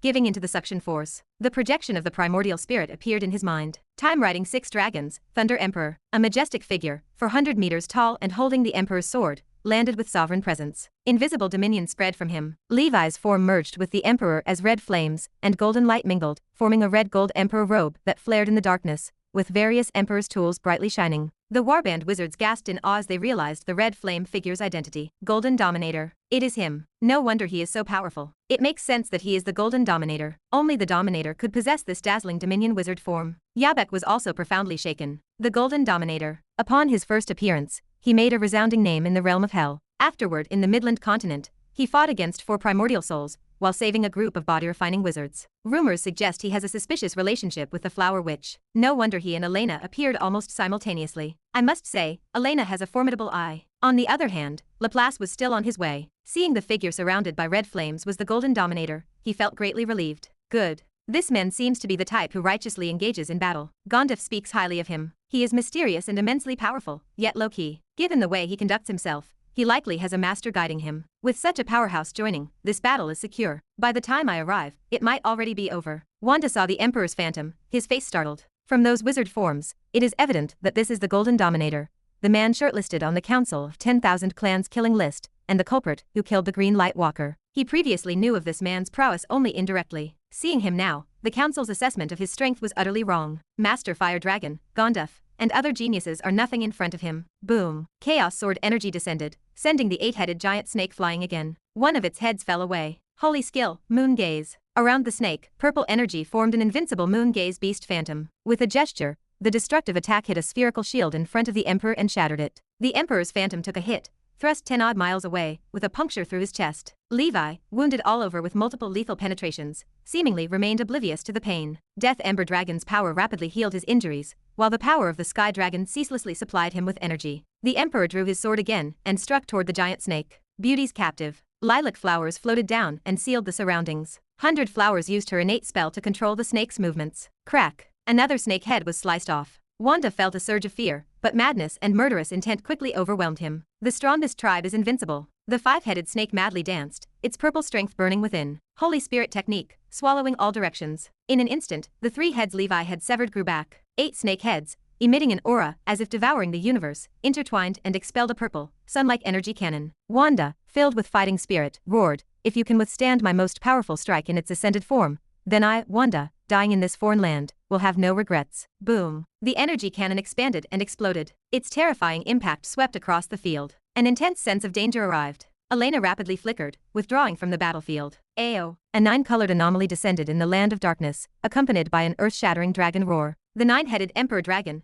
pulling the Emperor's phantom, descended. Its splendid spells and dazzling sword aura split the purple sun. The Emperor Dragon's claws pressed down on the 8-headed giant snake, with wings spread wide, roaring heavenward. The Emperor yelled and descended from above. A red flame giant sword struck from the head of the dragon, plunging into the snake. Endless crimson Emperor Dragon flames and sword aura infused the monster endlessly. Explode. The land of darkness burst into the most splendid fireworks. A purple true soul emerged from the explosion and quietly vanished. The aftermath dissipated. Levi, leaning on his sword thrust into the void, stood upright. In his mind, the rousing melody of heated blood also reached its finale. Beside him, a piece of irregular amethyst revolved, emitting an eye-catching luster. As the melody ended, Levi collected the amethyst and took his spoils. It is quiet now. Chapter 1832. Land of Darkness. Silence and stillness reigned. The warband wizards heard their comrades' intense heartbeats. The startling scene before them overwhelmed them. From initially blocking the big snake breath with the red flame giant sword, to the flesh and blood combat with the giant serpent as a human, to the suppression achieved by the Golden Dominator. The most shocking sight of all remained the 9-headed giant dragon crowned with 9-colored divine light. They had assumed the Emperor Phantom was the Golden Dominator's wizard form. Now they realized their mistake. The wizard form of the Golden Dominator stood revealed as this invincible 9-headed giant dragon. The Emperor Phantom likely belonged to other methods, similar to Simon's Fire God Phantom. In front of this 9-headed dragon wizard form, everyone felt an intense sense of insignificance. Yabek, Garcia, and the other primordial soul wizards stood dumbfounded. Being primordial souls themselves, they recognized the extraordinary nature of this wizard form. This was no ordinary single element witch phase, nor was it a dual element witch avatar. It was an extremely rare multi-element witch avatar, a form few have mastered from ancient times to the present. This wizard form ranked within the top 300 on the wizards ranking, perhaps even higher. As the Golden Dominator's strength increased, he might soon compete with the Grand Wizards, or even the legendary wizards forms. Damn awesome. A wizard shouted the crude praise. Oh my god, so powerful. Is that invincible amethyst race really fallen? Yes, there is no breath left, a wizard nodded. It has turned into amethysts, which means death. However, though the amethyst race is dead, they were indeed formidable. Today, we have gained combat experience against them. Next time we meet, we strive to kill them alone. The Golden Dominator is indeed terrifying. The power he has shown before is probably just the tip of the iceberg. It is a blessing for humans that the wizard world has such a strong being. The Golden Dominator cannot possibly be a nomadic wizard. Behind him, there must be a powerful figure who keeps a low profile. Yes, in today's era, it is too hard for a nomadic wizard to emerge as a brilliant and talented being. Many who claim to be nomadic wizards turn out to be invested in by some distinguished person in the end. The warband wizards discussed the events, their emotions stirred. Yabek composed himself. The battle is over. All squads take inventory of casualties. Bring the injured to the medical department for treatment. Issue honor subsidies to the relatives or clans of the deceased. He approached the Golden Dominator. Levi sat cross-legged on the ground, slightly panting, while Elena silently protected him. Are you the Golden Dominator? Yabek asked. Golden Dominator, Levi laughed. It is just a nickname others gave me. To be honest, I do not really like it. It sounds a bit tacky. Yabek stood speechless for a moment, then respectfully asked. Then do you have any other title? I have no title, Levi replied casually. I am just a nameless person. Yabek laughed. If someone as brilliant as you calls themselves nameless, then the rest of us are mere ants. There is no need for you to belittle yourselves, Levi said. Being able to push the 6th level peak Amethyst race to this extent is already very impressive. Elena spoke up. With so many well-trained and stronger than weak warband wizards,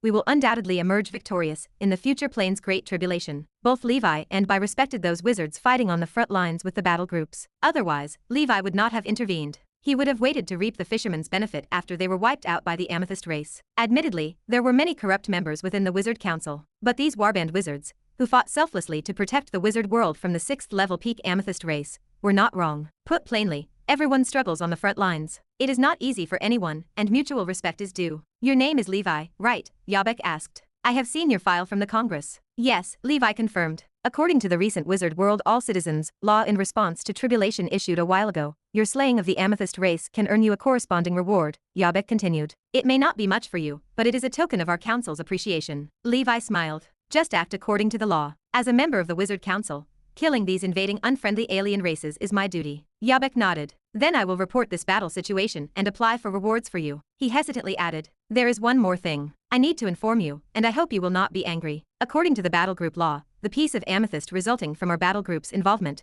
must be processed officially. But rest assured, the battle loot will surely be allocated to you. It is a command from above. Otherwise, when the higher-ups ask where the loot has gone, we will not be able to explain. It was clear he felt reluctant, worrying about angering Levi. He knew well that without Levi, the battle group would have suffered significant losses. Levi pondered. I wonder how much I and Elena will receive from this battle. Indeed, it was not just him who participated. The battle group wizards made considerable contributions, even making sacrifices. Seeing Levi so amiable, Yabek breathed a relief and apologized. We are just following orders. According to past practices, I estimate the officials will take half. Chapter 1833. Levi considered the situation. An awe-inspiring voice echoed through the air. This amethyst shall not be desired by the officials. It all belongs to Sir Levi. A young, handsome wizard in golden robes appeared. This was Laplace, deputy head of the law enforcement department of the Soren Holy Tower. He served as a senior member of Congress. Gondef had introduced Laplace as a man of distinguished background. His father held a position as a grand wizard and commanded a major unit in the battle group, having served as a favored disciple of the legendary wizard,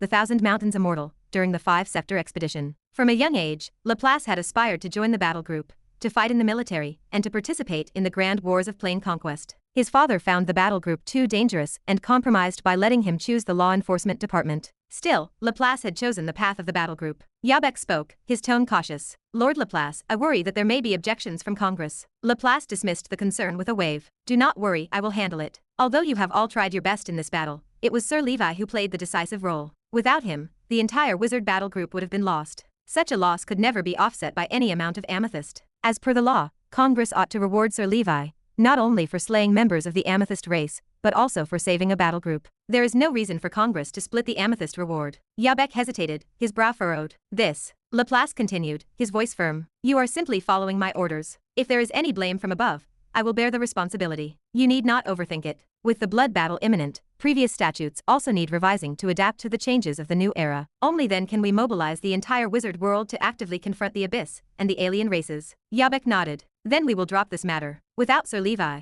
we might have lost our lives, let alone concerned ourselves with opinions from above. Wanda's strength had exceeded Laplace's expectations. If he had known that Wanda practiced the Holy Spirit law, he would not have allowed the Dragon Knight Wizard battle group to intercept her. Their survival proved to be a stroke of great fortune. Laplace turned his gaze toward the group. Levi, Elena, Garcia, the three of you have rendered meritorious service in assisting the battle group against a formidable enemy. Following this, officials will reward you with ether stones or cultivation resources according to your battle contributions, to commend your valiant actions. Levi offered a polite nod. Thank you, Senior. I merely made some contributions within my power for the wizard civilization. Garcia added with a grin. Indeed so. Furthermore, this alien race even attempted to assassinate my friend, Master Fire Dragon. Naturally, I could not let it pass. Elena bowed her head slightly toward the newcomer. Senior Laplace, I was too caught up in business to attend your Seven Circle ceremony earlier. I congratulate you here today on your successful promotion. May you take another step ahead on the path of the primordial soul. Laplace held a talent that matched hers, and Elena approved of his conduct. Compared to the law enforcement department members of the Star Tower, the quality of Soren Holy Tower's members was clearly much higher. Laplace smiled. Haha, Elena, you are also not far from the Seventh Circle, are you? I preemptively wish you success in your promotion. Elena spoke with humility. There is still a long way to go for me compared to Lord Laplace.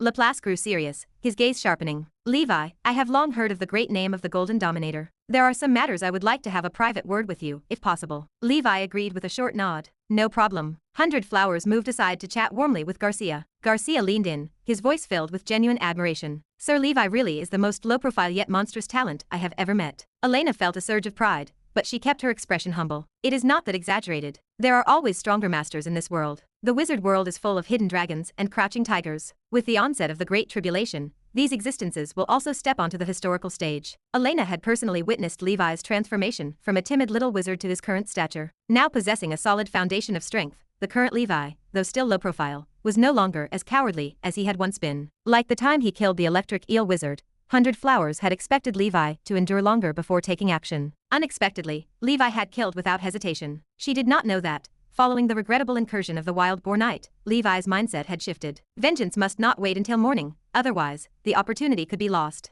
In Levi's words, when it is time to strike, I strike with fire through the universe. It was not for the sake of being belittled that he had cultivated arduously to the realm of the primordial soul, but for the purpose of raising his head high with pride. Elsewhere, Levi and Laplace talked merrily. The latter asked some trivial questions, and Levi answered everything. Eventually, Laplace lowered his voice. Did you visit the Midland continent today and destroy a nether capital? Levi paused. Did you use the mirror of the past to investigate? Laplace nodded in affirmation. Yes, the leader of that nether capital was the Seven Circle Dark Wizard, the Raven Ancestor Witch. Based on the information I have acquired so far, this individual has joined the Council of 10,000 Clans. Your action of taking them on directly means they will not let this pass easily. Take care in your future endeavors. Levi offered his gratitude. Thank you for the warning, Senior. Laplace added a final word of caution. Moreover, regarding the battle, we will not publicize it widely. Currently, there are many spies from the Council of 10,000 Clans within the wizard world. A monstrous existence like you is a primary target for the Council. If they learn of this battle, they will spare no expense to assassinate you, thereby nipping the potential growth of a future Grand Wizard, or even a legendary wizard, in the bud. You know as well as I do that in wars of this scale, ultimately, what is most critical is the struggle at the top. The less Ninth Circle wizards there are, the less pressure the Council of 10,000 Clans faces. Chapter 1834. He offered his thanks. Thank you, Senior, for considering my welfare. Gondef praised Laplace highly, declaring that he would achieve great things in the future. Levi understood that this person possessed high emotional intelligence and meticulous thoughts. It was a good thing for Gondef to be friends with such a being. Laplace nodded toward him. Our Gondef from the Midland continent often talks about you. He says you are a genius among body-refining wizards. Seeing you now, I can confirm your reputation is well-deserved. Moreover, you must be of the dragon bloodline, right? Levi answered. Yes. Laplace gestured toward the horizon. Indeed, the wizard form of a typical dragon descendant wizard cannot escape the influence of the dragon clan. However, your type of wizard form is rare. If the people from the Tower of Thousand Mechanisms hear about this and invite you to the wizard's ranking, my advice would be to decline. Aside from fame, that list only brings trouble. Many strong wizards choose not to appear on it. Levi laughed.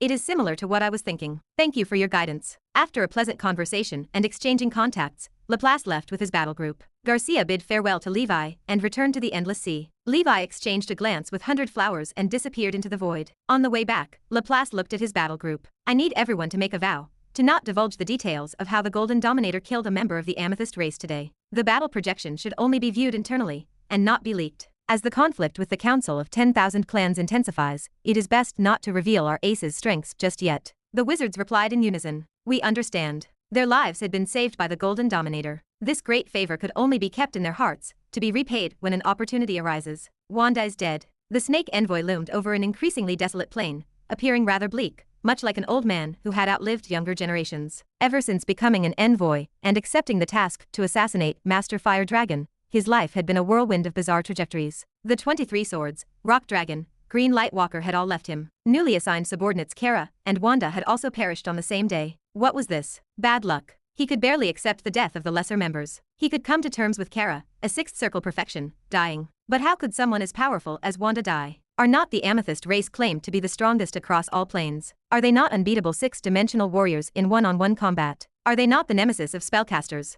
With such prowess, How could they just fall unexpectedly in the middle of rising to power? Now, the only competent subordinate he had left was Victor. Victor had been discreetly fostering the nine-headed snake offspring over the years, and had survived quite well. Tired of this, let it be destroyed. He looked over his shoulder at the dying plane, his heart filled with sorrow and complex emotions. A resentful unwillingness rose within him. Before my death, even if it means burning myself out, I must make the wizard world feel the pain, even if it is just a trivial amount. Fire Dragon Ace, my Komodo snake will be the calamity you cannot escape. Land of Darkness. On a shattered plane remnant, a spacecraft hovered. An array lit up, cloaking both the remnants and the spacecraft in invisibility. Inside the spacecraft, the Raven Ancestor Witch and a group of wizards from Black Soil City looked upset. They were originally hiding comfortably at home when they were struck by an unexpected misfortune and had to flee the wizard world. It was all that damnable Kara and the Red Flame entity's fault. The Raven Ancestor Witch chanted an incantation, and a projection appeared showcasing the snake envoy. He spoke coldly. Your people truly excel at failing missions. My safe haven was lost just like that. The snake envoy offered no rebuttal. He felt that the Raven Ancestor Witch was right. It had to be the fault of these subordinates. Surely it could not be his own fault. The snake envoy said, you mentioned it was a body-refining wizard who killed Kara. Who is this person? The Raven Ancestor Witch calmed down and spoke. I am not sure. He was shrouded in red flames. It all happened so suddenly. I could not confirm his identity. But in the wizard world, there are not many powerful body-refining wizards. Just filter through the organization's list, and we should be able to find him. The snake envoy nodded. This person must be quite familiar with the Flower Witch. Narrow down the search, and you should be able to find him. Through Wanda, he knew that it was the Flower Witch who had planted the tracking mark on him and Kara. The murderer must have also found Kara through the Flower Witch and executed him. Wanda was probably also killed by him. Thus, finding this person was crucial. If the murderer was a 7-circle wizard, then it would be fine. But if the murderer was a 6-circle wizard with the power to kill Kara and Wanda, such a person would be terrifying and must be nipped in the bud. The Council of 10,000 Clans absolutely would not permit such an impressive person to exist in the wizard world. Endless Sea. Witch's family. Triss heard that Master Fire Dragon had been assassinated again. She quickly contacted Ace to check on his safety. After learning that he was unharmed, she finally breathed a sigh of relief. This Council of 10,000 Clans really has no shame, targeting only the master to kill. In fact, even Levi did not understand. Both being geniuses, why were there so few assassination attempts on Gondaf, and why was Ace always the target? After some analysis, he came up with a few reasons. One was because the impression Gondaf had previously given, that he was more of a hedonist with talent, but lacked diligence. To the Council of 10,000 Clans, he seemed unlikely to achieve greatness. In contrast, the young, talented, and disciplined holy infant, who trained rigorously every day naturally had higher potential and a seemingly taunting physique. Chapter 1835. The security conditions in the Midland continent are much better than in the Endless Sea. Through Gondaf, Levi learns that enforcers who really get the job done, like Laplace, are not few in the Soren Holy Tower. Compared to the security under the management of the Letney family in the Endless Sea, it is rather indescribable. When the higher-ups are corrupt, the lower ones are crooked. Levi feels helpless to do anything about it. A few days later, in the North Sea Secret Realm, Lucy hosts a tea party. Triss and Lucy exchange knowledge about medicines. After the academic discussion ends, Triss speaks. The Council of 10,000 Clans is audacious, daring to come to our wizard world to carry out assassinations. Does the Wizard Council have any plans? Lucy sips her tea. Who knows? If we were to launch a great expedition against the Purple Crystal world alone, we might fall into an ambush of the Council of 10,000 Clans. The strategy for now is to focus on protecting Nora. That is the key. Triss nods. You are right. The blood battle is imminent. We certainly cannot afford to be distracted. Suddenly, Lucy receives a message from a Black Abyss Walker. She reads the text, and her face reveals a knowing smile. Triss leans in. Madam, did you see something that made you happy? Lucy gestures lightly, and a projection appears on the table. In the projection, a formidable Purple Crystal Clan member kills left and right, fighting an elite battle group of wizards single-handed, making several primordial soul wizards continually retreat. At the critical moment, a figure shrouded in red flames emerges from nowhere, turning the tide and saving those wizards. Then, the familiar Elena appears, and the 9-headed Emperor Dragon. Triss stares. Her mouth hangs open slightly. Elena and Levi. They have pursued their foes to the land of darkness and flexed their might vigorously. It looks like they will be famous in the wizard world soon. Lucy shakes her head. This battle is classified and will not be publicized. Only the high echelons of the Congress will receive word of it in order to protect the geniuses. It is said that the Frost Witch has taken notice of Levi and wants to make time to see him. Triss exclaims. The legendary witch wants to meet Levi. That is quite a high honor. Lucy smiles. Gold will always shine. It cannot be hidden. Triss sighs. Look at Elena and Levi. These two young people. They are so well matched, so nice. Lucy laughs. Why the sigh? You are not old either. Triss points to herself. My child, who is the same age as Levi, is about to advance into being a primordial soul. Lucy laughs heartily. Watching the battle projection, she feels somewhat surprised by Levi's intervention. It seems Levi is ready. Let him create myths on the next stage. Ancient Dragon Continent. Emperor's Palace. 100 Flowers looks up at him. Mr. Levi, may I interview you? How do you feel about killing a 6th level peak member of the Purple Crystal Clan? Levi coughs and speaks solemnly. Thanks to Soren, thanks to the Congress, thanks to my parents, thanks to my wife. 100 Flowers' eyes curve into a smile. She chuckles, wrapping her arms around Levi. Just for that, thank you. You deserve a good reward today. A day in bed, a year in the human realm. After 3 days of intimacy, 100 Flowers feels completely drained. Levi looks at her. You are still too weak. You should cultivate to become a 6th level knight soon, so you can last longer in battle with me. 100 Flowers shakes her head. That is difficult. After all, I practice 3 forms of cultivation. Besides, I have to do alchemy now. Tell me, what is your secret to cultivating so many skills? Levi speaks softly. 98% hard work and 1% talent. The remaining 1% is luck. However, Levi knows well that the 2% of talent and luck might be more important than the 98% of hard work. Soon, the loot from killing the 2 assassins is tallied. It can only be described as meager. That grey-robed wizard, being a 6th-circle perfect wizard, only has 200 million ether stones on him. In addition to that, there is a wizard tool and several soul artifact fragments. The wizard tool is a 6th-circle ordinary staff, quite ordinary, perhaps worth a few tens of millions. At present, Levi's cash reserves usually fluctuate around 2 billion. Looking back, primordial soul wizards are not as rich as he had imagined. They still have to hustle for their cultivation. Compared to himself, being supported by the Holy Infant, he lives comfortably. Various organizations also remain self-sufficient and occasionally create some profits for him. The grey-robed wizard provides Levi with several primordial soul spell models. Apart from the ones damaged due to restrictions, there are still 2 from the Earth faction. They are Mountain Ranges and Earth-Splitting Sky Star. The former spell is an excellent level spell. The latter, in the Earth faction, counts as a top-grade spell. Mountain Ranges can form mountain peaks around the wizard when casting the spell. At its highest realm, it can form 7 peaks. 7 mountain ranges stacked on top of one another create a formidable defense.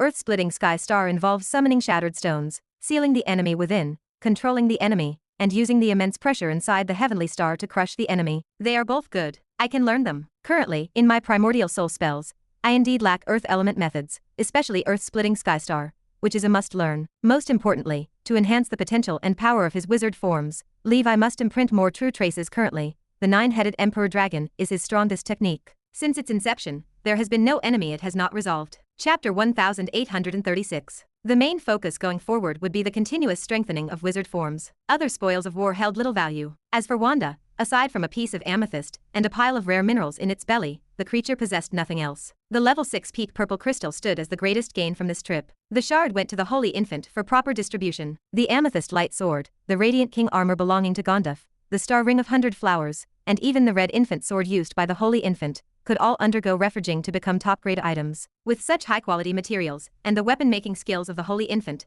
achieving top-grade quality would be a simple task. Levi allocated 200 million for the Holy Infant to purchase other supplementary ingredients. A month later, the rewards from the Congress arrived. Levi received 100 million ether stones, 100 Flowers received 60 million, and Garcia received 20 million. The Congress upheld its usual penny-pinching nature. However, as an extra source of income, the amount remained decent. Levi had already claimed the level 6 peak purple crystal for himself. Without the help of Laplace, he could only have taken half. He did not expect to receive a fortune. In fact, following the usual antics of the Congress, wizards often waited a year to receive rewards after navigating a series of meaningless procedures. Receiving the payment within a month happened only because of the intervention of Laplace. For this senior's kindness, Levi kept the gesture in his heart. Following this assassination event, a decision crystallized. The Fire Dragon shop would move to the Midland continent. From that point on, the Holy Infant and Gondaf would become neighbors. Security remained superior on the Midland continent, and the business environment flourished. Furthermore, the market on the Midland continent was much broader compared to the Endless Sea,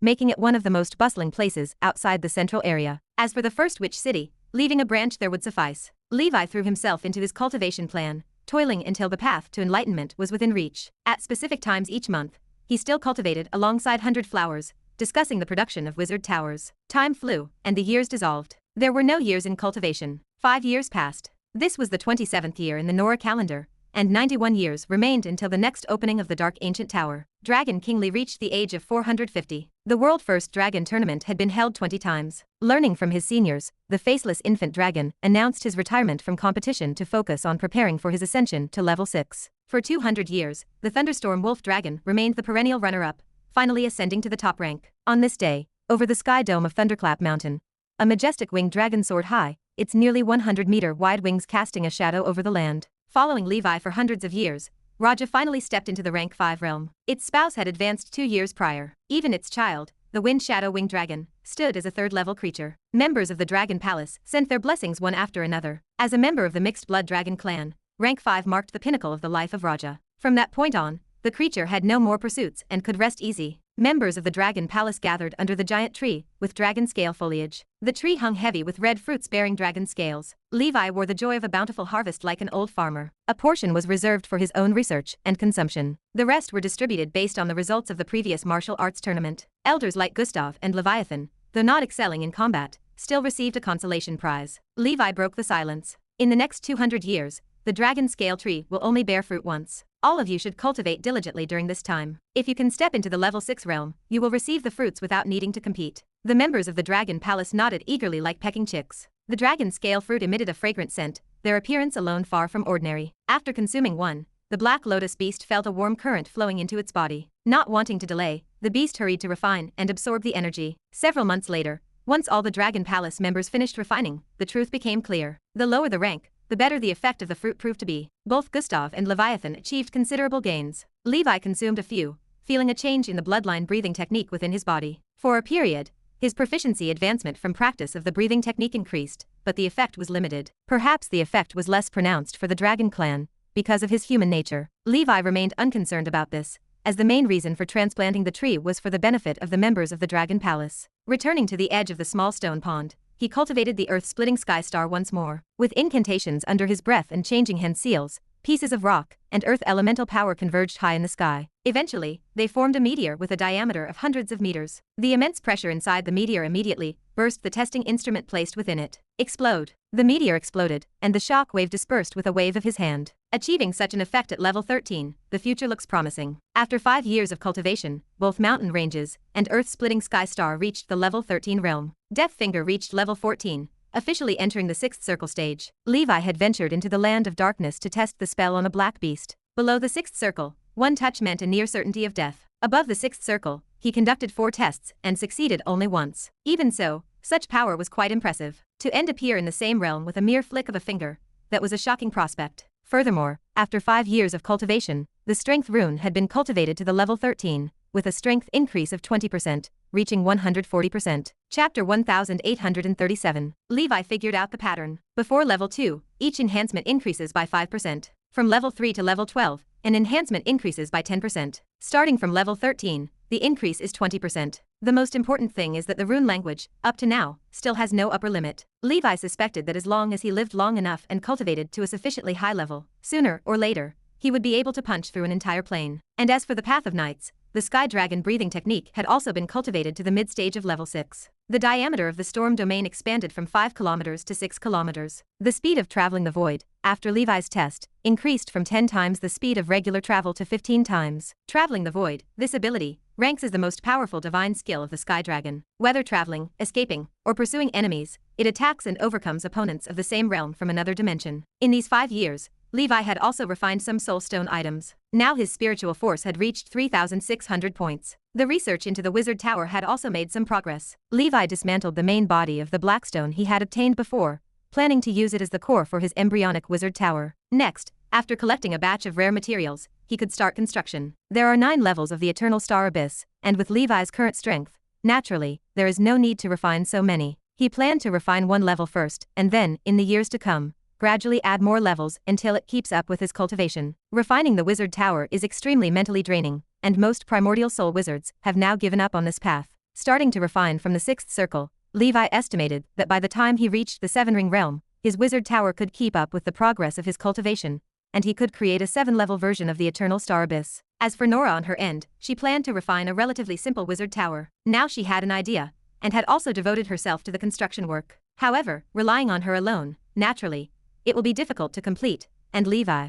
along with the Holy Infant, would also help her refine it from time to time. Midland Continent. The Fire Dragon shop had also relocated to Gonda City. This city has a long history and existed since the era of Sauron. After hundreds of thousands of years, it has become the first nether capital of the Midland Continent, as well as the largest gathering place for nomadic wizards in the wizard world. The city is permanently guarded by 7 circle wizards and battle groups dispatched by the Congress, who are responsible for security, making the possibility of assassination very small. Just to move into it, the Fire Dragon shop spent a large amount of ether stone, and that was after the Holy Infant had used her relationship with Levi and Gondoff to pull many strings. The shop's arrival also caused quite a stir. It is foreseeable that in the coming years, the shop will inevitably go through some tempering from various forces within the city, but Levi believed the Holy Infant could solve it. In his mind, the Amethyst Light Sword shone with a rich purple light, and around the sword body, anomalies emerged. Sword rays streaked across the Milky Way like meteors, extinguishing stars one by one. With one strike, stars fall like rain. Now, the Amethyst Light Sword had become a top-grade wizard tool. The elemental power that could be stored in the sword had increased by another level. This meant that Levi could gather strength for longer and exert greater power. Additionally, because the main materials were level 6 peak amethyst crystals and Achilles fire ore, along with other rare items, the hardness of the sword itself could be said to be indestructible. Levi was confident that with full force behind one sword strike, he could penetrate a 6th ring perfect level force field, or even that of the 7th circle. Month of beginning. The 350th round table meeting of the knights was convened. The Blood Knight was just one step away from the level 6 realm. At the meeting, he consulted with Levi on many questions about promotion. The main focus of the meeting was the discussion surrounding the upcoming great battle. Levi pointed out that the next step was to carry out extensive general education about abyss demons, as knowing both the enemy and ourselves will lead to invincibility in 100 battles. The person in charge of carrying out this work would be the succubus and mind flayers. After consuming a large amount of crystal cores, these two had now become level 5 peak demons, and were not far from reaching level 6. At the same time, preparations for the Bright faction of the Tower of Dawn should also be put on the agenda. This blood battle will last for hundreds, thousands, or even tens of thousands of years. Of course, what will take effect most quickly in a short time is still the Tower Master's Ancient Dragon Continent Mechanical Transformation Plan. Currently, the first step of the plan, the Extreme Warrior Project, was progressing smoothly. Over the years, a new generation of armor that is more cost-effective and quicker to produce, yet powerful, had been developed based on the original models. With financial support and strong backing from Levi, the Tower Master was able to devote himself to research, and new achievements were made each year. By now, the Tower of Dawn has formed a research team of around 100 people from the mechanical school. Most of them were converted from the School of Alchemy. It has been the 217th year since the foundation of the Tower of Dawn. The seedlings that Levi had brought from the ancient tower all those years ago have now blossomed and borne fruit, and many have become intermediate wizards, becoming pillars of the organization. Aya, the girl who Levi had brought out of the ancient tower more than 200 years ago, has now been promoted to the 5th circle, and can be considered a master of the Shadow faction. Sta, the son of Thunder Element brought out 100 years ago, is already a 3 rings perfect wizard. As for the ancient Dragon Empire, there was no need to say more. After the ancient Saint Plane merged into Nora, and became a part of it, it seemed as if it had received Nora's destiny. The suppressed ancient saints had accumulated a great deal of power,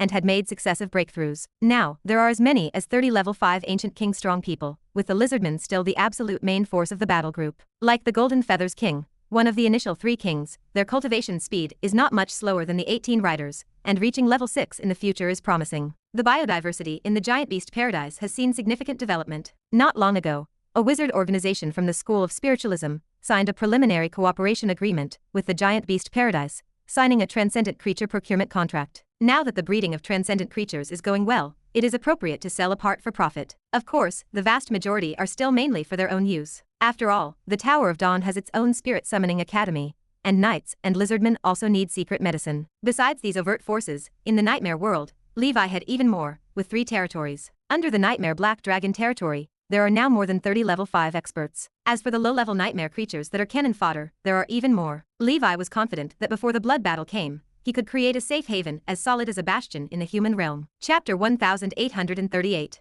The Land of Darkness, inside the Sauron Plain. Far from Nora, this place exists as a site of spatial distortion, creating a graveyard for travelers akin to the Bermuda Triangle. Since ancient times, countless black beasts and travelers from alien races have accidentally entered this place and vanished without a trace. Caw, caw, caw. An ice blue crow passed by, dived into the dark rift, and vanished. Upon opening its eyes, the crow arrived in an unknown world. The sky shone azure, and the sunlight appeared splendid. A fierce battle erupted on the ground. Within an oasis, a group of green-skinned beings used various primitive and wild tools to fend off an invading army of black beasts from the desert. These green-skinned beings had diverse forms, including giants with towering physiques up to 100 meters tall. Their skin remained dark green and textured like tree bark, without legs, but with roots anchored to the earth. The giants had branching limbs that joined hands with the surrounding giants, encircling the oasis to form a giant wall. The weaker black beasts that could not penetrate this wall met their end, impaled by branches extending from the giants' bodies. Their flesh melted away like ice and snow. Behind this giant wall, delicate green-skinned beings with large heads and mouths spat green viscous projectiles. These gluey projectiles landed among the black beast horde, exploding and killing many. Other green-skinned beings covered with frost exhaled numerous ice arrows with each breath. Groups of tiny beings similar to green potatoes, less than 1 meter tall, also joined the fray. They chanted with devout faces, "Mother Goddess above, for the Mother Goddess." The small green beings were launched into the black beast horde by the branches of the giants. They exploded ferociously, leaving no black beasts within a 100-meter radius. In the center of the oasis, rising from the fertile soil, stood a giant tree that reached a height of 1 kilometer. Under the green canopy, a shrubby plant sprouted from the ground, and those tiny green beings nested underground. Ayak wandered this world and discovered that this oasis served as the only place where life still thrived. The branches of the kilometer-tall tree held its interest. Those would certainly make a fine nest. In the oasis, the green-skinned beings fought continuously to protect the giant tree, their home. Unfortunately, the black beasts arrived in overwhelming numbers. Ayak, like a traveler, silently watched the grand battle unfolding below. After roaming the land of darkness for 10 years, it was not the first time it had witnessed such a scene. In the distance, 2 black beast lords, emanating a level 6 upper-level aura, joined the battle. In the oasis, the green-skinned beings fell into despair. On the trunk of the kilometer-tall giant tree, a pair of old, dim yellow eyes opened, filled with reluctance. For the wizard civilization, 2 black beast lords could be dealt with effortlessly. But for this little civilization on the oasis, it spelled the doom of their world, a calamity of extinction. After the great battle, the giant wall collapsed thunderously with roots torn from the ground, and the last of its life force slowly ebbed away into a true dead wood. The other green-skinned beings also vanished amid the sea beast tide. The giant tree was overwhelmed by the black beasts, erupting with a strong green light. Caw, caw, caw. High in the sky, a miraculous cold crow flapped its wings, and snowflakes began to fall above the oasis. Black beast after black beast froze within, utterly devoid of life. Where Ayak passed, a sweep of icy light turned the black beast lord into solid ice. Its claws made a grasping motion in the void, and a crunching noise came from the body of the giant beast. After a bitter fight, 1 black beast lord fell thunderously to the ground. The other, heavily injured, fled in panic. The tide of black beasts receded, and Ayak circled above the oasis, cold eyes watching the giant tree below. "Traveler, can you do me a favor?" Ayak, being alone, naturally could not speak. With a sigh, the giant tree said, "I am about to die. Inside me, there is a 50,000-year-old tree core, a rare and precious material. You can pull it out and take it away. I only hope that you can carry these seeds and leave this world, forgotten by the Mother Goddess." Ayak cawed in response. The giant tree interpreted the gesture as an agreement. Soon after, it closed its eyes, its verdant branches and leaves instantly withered yellow, completely lifeless. Ayak spread its wings, transforming into a blade of frost. Crack, crack, crack. The tough bark of the giant tree sliced open. Before long, a kilometer-long, divine light-beaming green column emerged. The column slowly shrank and was swallowed by Ayak. Colorful seeds, exuding exotic fragrances, floated in the void. Ayak swallowed them as well. It looked down at the oasis, gradually buried by the winds and sands, then broke through the crystal wall, continuing to wander in the darkness, searching for the exit from the rift. Another flicker of civilization's light vanished in an obscure corner of the land of darkness. Ayak served as the sole witness. 3 years later, year 30 of Nora, Endless Sea, Witch's Family, Triss's Wizard Tower. On this day, rolling 7-colored clouds brewed high up in the sky. One after another,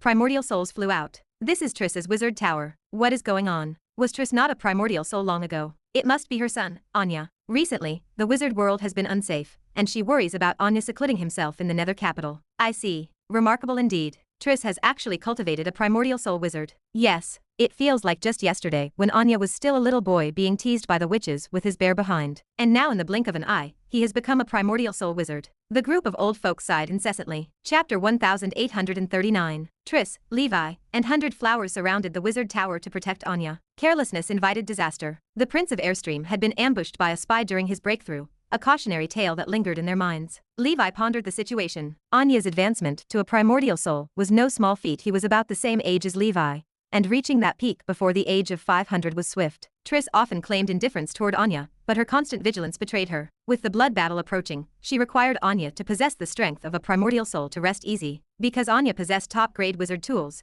overcoming the 3 calamities and 4 disasters seemed achievable. For his final soul artifact, he chose a golden secret sword forged by Master Fire Dragon, named Flash Dragon. The sword's cry echoed through the sky. Anya rode the blade. His silver hair fluttered, and his wizard robe billowed in the wind. He stood proud. "Thank you all for the help along the way," Anya called out. "I have now succeeded in becoming a primordial soul." Triss stepped forward. "Do not thank me. I am your mother. You should thank Levi." Levi smiled. "I did not really help you. Your achievements today are all thanks to your own effort." Elena nodded toward the new primordial soul. "Congratulations, Anya, on becoming a primordial soul. and becoming famous throughout the endless sea. Anya shook his head. I just hope to protect myself in these troubled times, and not rely on my mother. Triss smiled. Do not feel too much pressure. If there truly are difficulties you cannot handle, I certainly will not ignore them. The cat witch arrived, sighing. I am getting old. Little Anya has become a primordial soul. If it were not for my recent advancement to 7th Circle, I would have to consider you a peer. Other primordial soul wizards offered their congratulations. Triss asked if Anya was going to hold a primordial soul ceremony. No need, Anya replied. It is just an empty title. As the troubled times approached,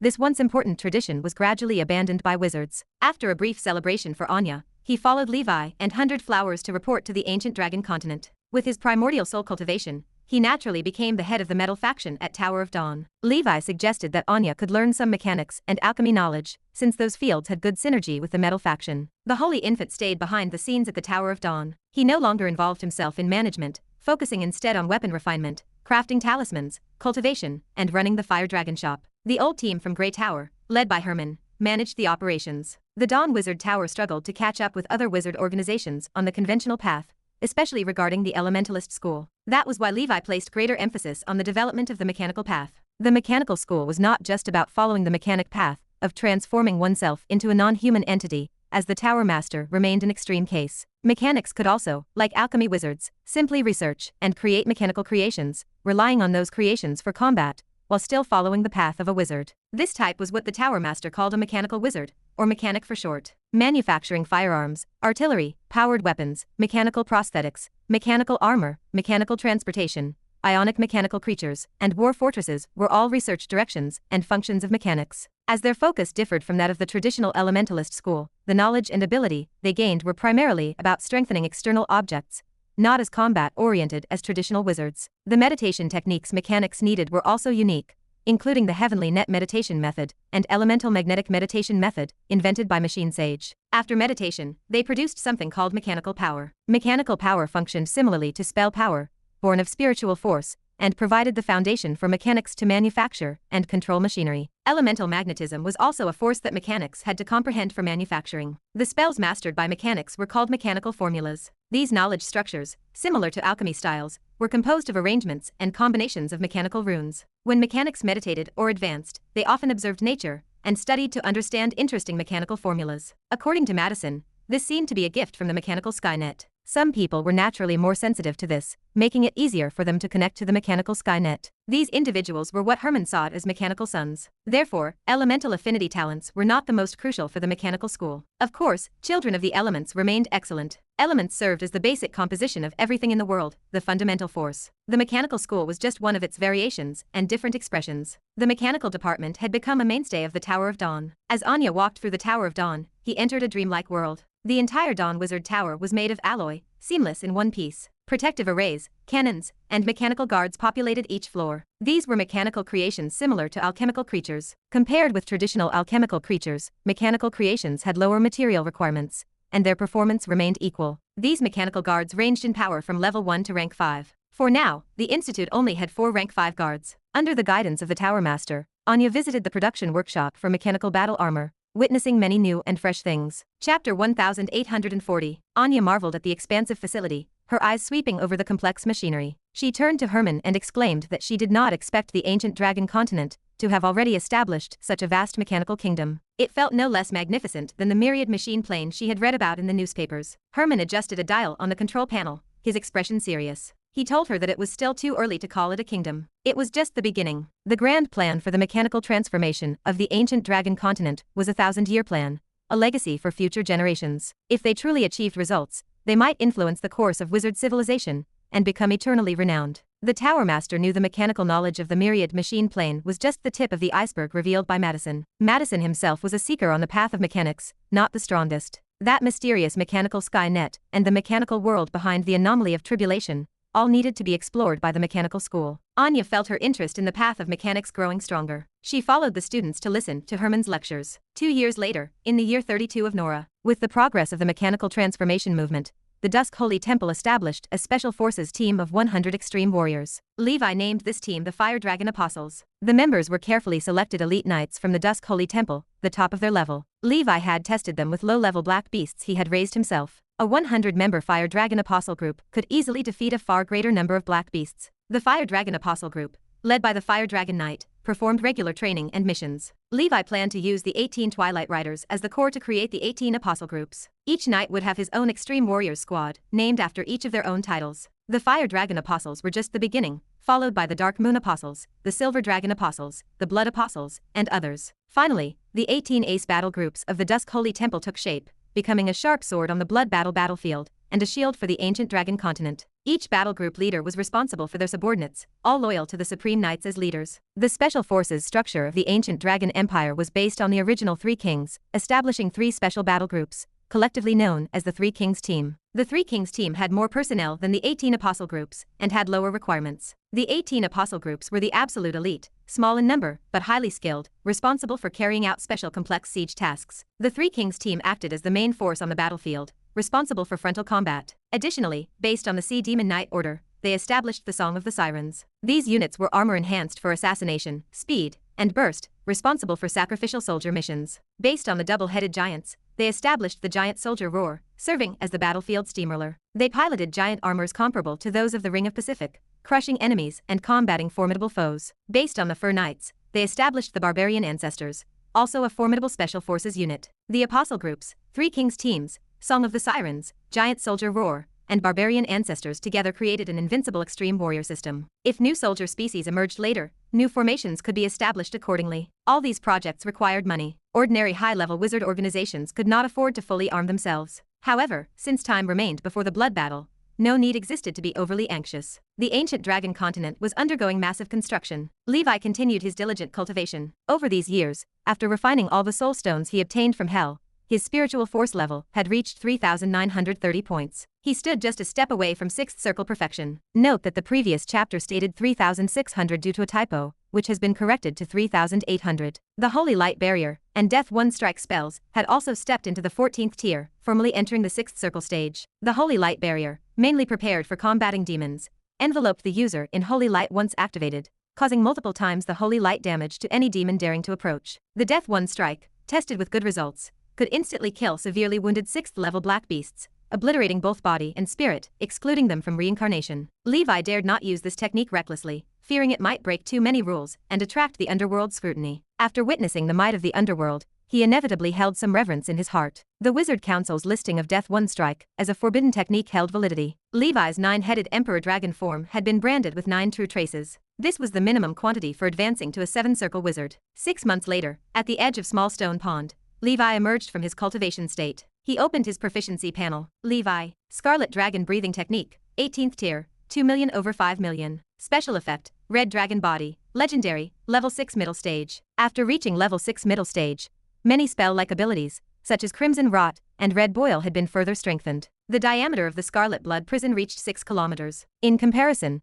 the initial diameter of the Red Emperor Domain at Level 6 Early Stage was 7 kilometers, and after reaching mid-stage, it reached 9 kilometers. The gap between legendary level and super mythical level was evident. To this day, Levi's basic attributes such as strength, defense, endurance, and speed had all reached level 6 middle stage. Without resorting to wizard forms or primordial spirits, relying solely on his pure physical body and physical techniques, he felt confident in contending with 6th circle perfection wizards. The stronger he became, the greater his chances of successfully surviving the blood battle. Chapter 1841. Besides the blood battle, Levi had to beware of assassinations by the Council of 10,000 Clans. He reasoned that after the council discovered that even the 6th level peak Purple Crystal clan was insufficient to kill the Holy Infant, they would likely lay low for a while. If they made another move, it would surely come from a level 7 or higher powerhouse. Dragon Palace. The dark corrosion power of the Snake King Dragon had been completely eradicated. Levi immediately retracted the Crimson Enslavement, freeing up a valuable slot. Now, only 2 demons, Sorit and Issa,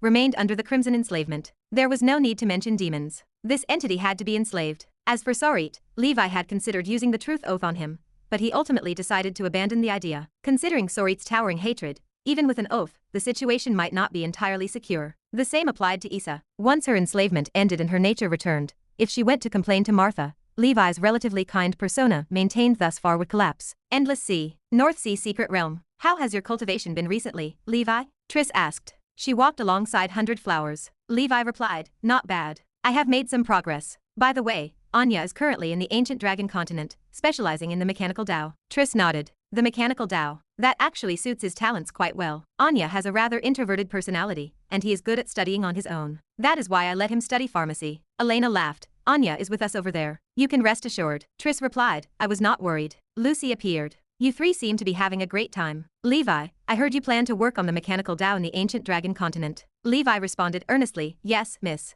I believe the wizard world has underestimated the potential of the mechanical Tao, so I want to give it a try to prepare for the blood battle. Lucy smiled. I participated in the great expedition to the myriad machine plane before, and I collected some knowledge from the mechanical school. You can take it with you when you return. Levi felt greatly encouraged by the senior's compliment. He felt profoundly moved by the lady's generosity. He said, I will not stand on ceremony then. Thank you, miss. I will surely repay your support once I achieve results in the future. Lucy waved her hand. Do not be so polite. There are still many systems similar to the mechanical Tao in the multidimensional plane. These paths all have a bright future, but the journey is harder than you might think. The path of wizardry is still the most suitable system for Nora. Of course, as a senior, I still highly encourage you to make such an attempt. Today, I invited you here because a significant figure wants to meet you. Levi asked, Senior Black Abyss? Lucy shook her head. A smile touched her lips. She waved her hand, and a projection slowly formed in the void. The ice and snow castle stood majestically in the high heavens, with groups of ice elemental spirits transforming into bizarre and exotic beasts. On the balcony, a witch wearing a crown leaned on the railing. Her ice blue tight-fitting witch skirt, like condensed frost, displayed her proud snow mountains, slender waist, and graceful figure in full view. Her silver hair, as dazzling as starlight,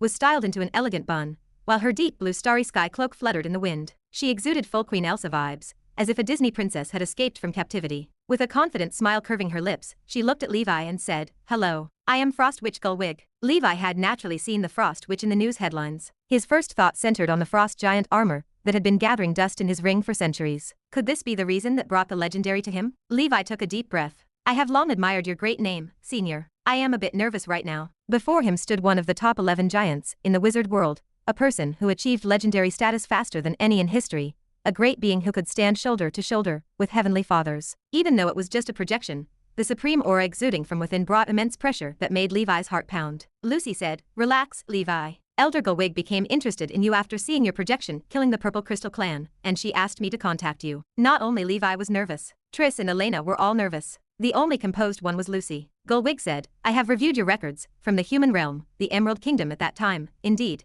a distant memory. Levi said yes. During my time in the human realm, I unintentionally obtained a suit of armor you once left to the Melon family, which led me onto the path of seeking wizards. Gullwig said, that armor holds some special significance for me, but the past is like smoke, and now it is just a pile of mithril. Regarding the story of this armor, if you ever come to the ice and snow castle in the central realm, I can slowly tell you about it. I have seen your battle projections against the Purple Crystal Clan, and they are quite impressive. You are trying a path that most wizards dare not take, and I hope you continue on it. I will keep an eye on your progress. Lucy said, See, Levi. Although Elder Gullwig belongs to the Frost Blood Sept and seems cold on the outside, but warm on the inside, she is very amiable. Levi replied sincerely and cautiously, Thank you for your attention, Senior. I will continue to work hard. That battle inevitably brought him into the sights of a legendary wizard. Chapter 1842. Perhaps among the 11 legendary giants, several already know of their existence. They face the prospect calmly, regardless of whether it proves a blessing or a curse. Gullwig leaned forward, her presence filling the room. The blood battle is about to begin, and the great tribulation draws near. You are the backbone of the wizard world.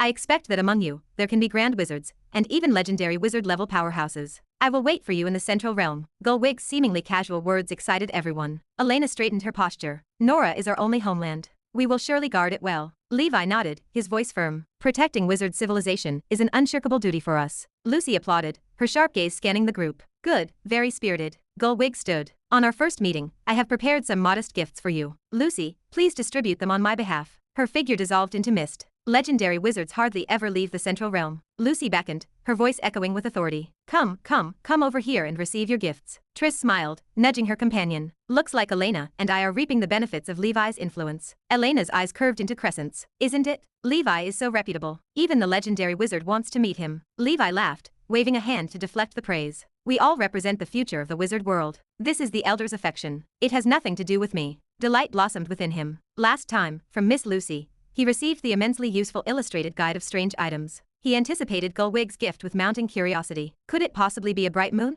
or blazing sun oddity? That seems too precious. I do not deserve such. While gifts seemed like an act of elder generosity, they invariably came with a price tag attached. This favor required repayment once he succeeded in the future. Levi returned to the ancient dragon continent with his arms full. The feeling of receiving something for free proved wonderful. He handed the mechanical school knowledge to Herman for his reference. 100 Flowers looked at Levi, pride radiating from her. Levi, what is your gift? Levi opened his gift cautiously. His breath hitched. It was another book, titled Abyssal Handbook. 100 Flowers studied the cover skeptically. Why does everyone give you books? Is this to prepare you for the Abyss blood battle? Levi shared her confusion. Before, it was an illustrated guide of strange items. Now, it is an Abyssal Handbook. He opened the first page, and the realization stole his breath. The name of the compiler stared back at him. Sauron. 100 Flowers leaned in. SSS, looks like this is an original edition of the Abyssal Handbook by Sauron. It is a priceless treasure of immense collectible value. Levi turned to her. Yeah. What is your gift? Let me see. 100 Flowers extended her hand. A blue mini armor emerged in her palm, exuding a chilling aura. This is a level 7 treasure,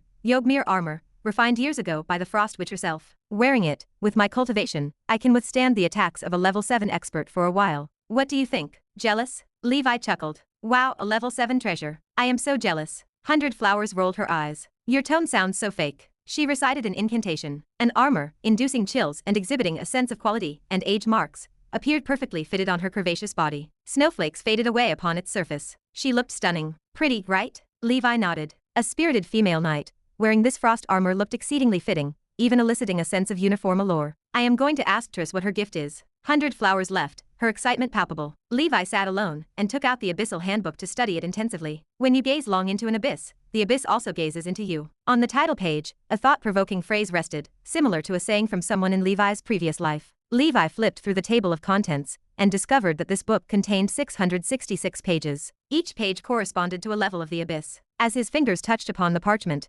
endless knowledge flooded his mind, thoroughly describing the ecology, species, demons, rules, and treasures of the abyss. Much of this knowledge appeared in the abyss general education classes, but far more remained new, even to Levi. This is an encyclopedia of the abyss. Levi's breath quickened. This Abyssal Handbook proved remarkably timely, a gift sent in the snow. With the imminent blood battle, Gullwig clearly implied something by giving this to him. Levi flipped through the pages quickly. At page 624, he saw a familiar name. Fungal Grandmother. The powerful ruler of the 624th level of the Abyss, the Fungus Land. A level 10 existence, born of the will of the Abyss, has fallen. But such beings are bound to be reborn and return someday. Fungal Grandmother. This must be an ancestor of the Fungal Queen. The Art of Fungus, compiled by the Fungal Queen. Levi, curious about those top-tier beings of the Abyss, flipped further. On page 660, he saw another. Chapter 1843. The entire book comes to an abrupt halt. A storm of thoughts and emotions rages in Levi's mind. Reading through the notes Sauron left in this manual, he finds himself drawn into that breathtaking journey through the abyss.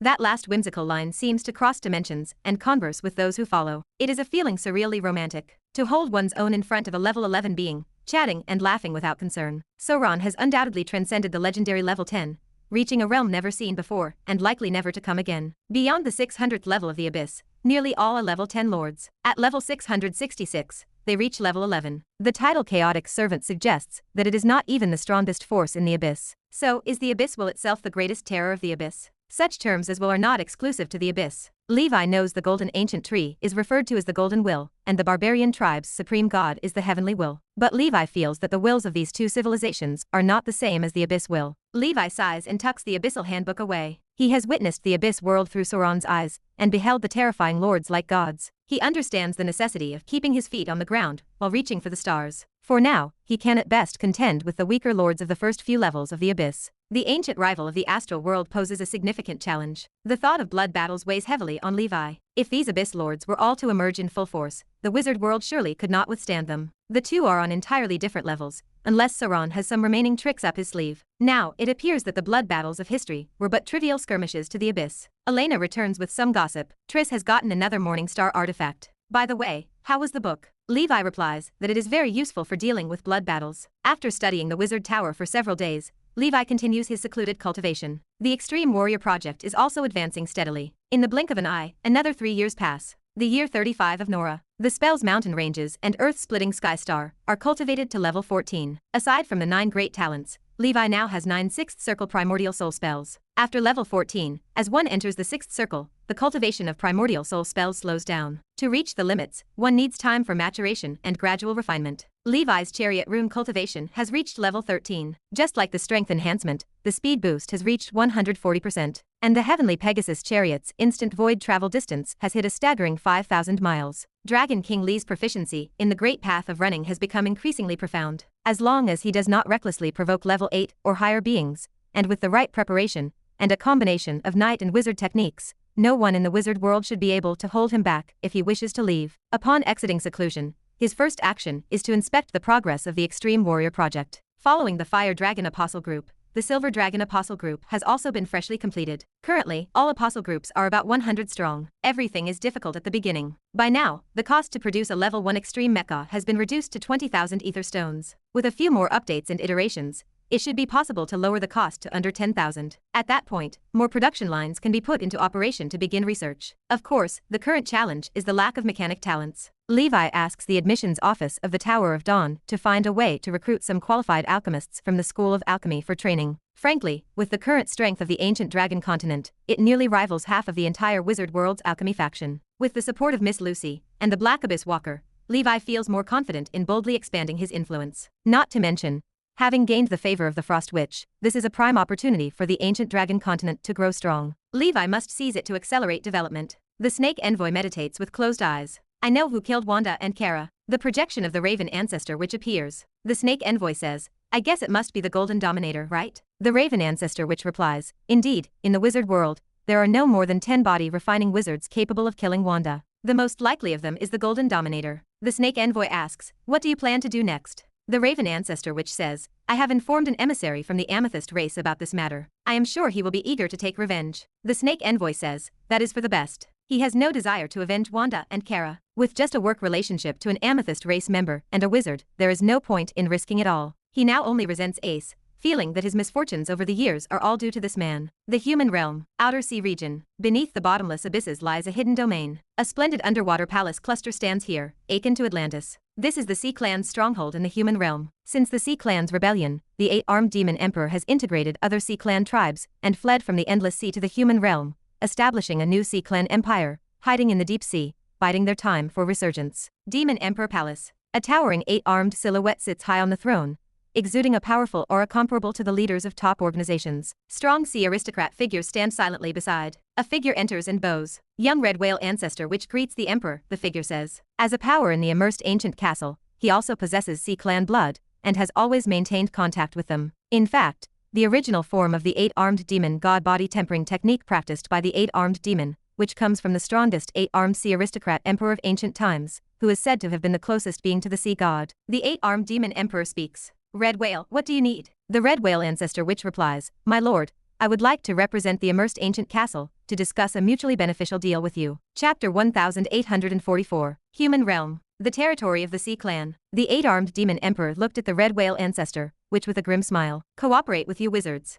The red whale ancestor which bowed low. Lord Demon Emperor, I too carry the bloodline of the ancient whale emperor. I have always taken pride in my identity as a descendant of the Sea Clan emperor. The 8-armed demon emperor gestured dismissively. Speak. If you fail to interest me, make haste and scram. My patience is thin. The red whale ancestor which leaned forward. I hear the Lord Demon Emperor wants to unlock the monarch's treasure, and is collecting tokens for this purpose. You have not collected all of them yet, have you? The 8-armed demon emperor narrowed his eyes. What if I have not? Are you saying you have a token? The red whale ancestor which clasped his hands behind his back. I do not, but our immersed ancient castle does. And there are 3. The 8-armed demon emperor fell silent. To open the monarch's treasure, a total of 12 tokens are required, coming from 12 ancient sea aristocrats. After a millennium of prolonged searching, he had collected 8, lacking 4. They were the Sea King Spear, Sea King Shield, Sea King Lock, and Poseidon Trident. According to the intel from his subordinates, the Poseidon Trident originally from the Sturgeon Emperor had been lost by his descendants, whereabouts unknown. Now it seemed that the immersed ancient castle possessed the remaining 3 Sea King relics. The 8-armed demon emperor paced the chamber. Do you dare swear a truth oath to prove that the immersed ancient castle possesses 3 Sea King relics? The red whale ancestor which held up a hand. To show my sincerity,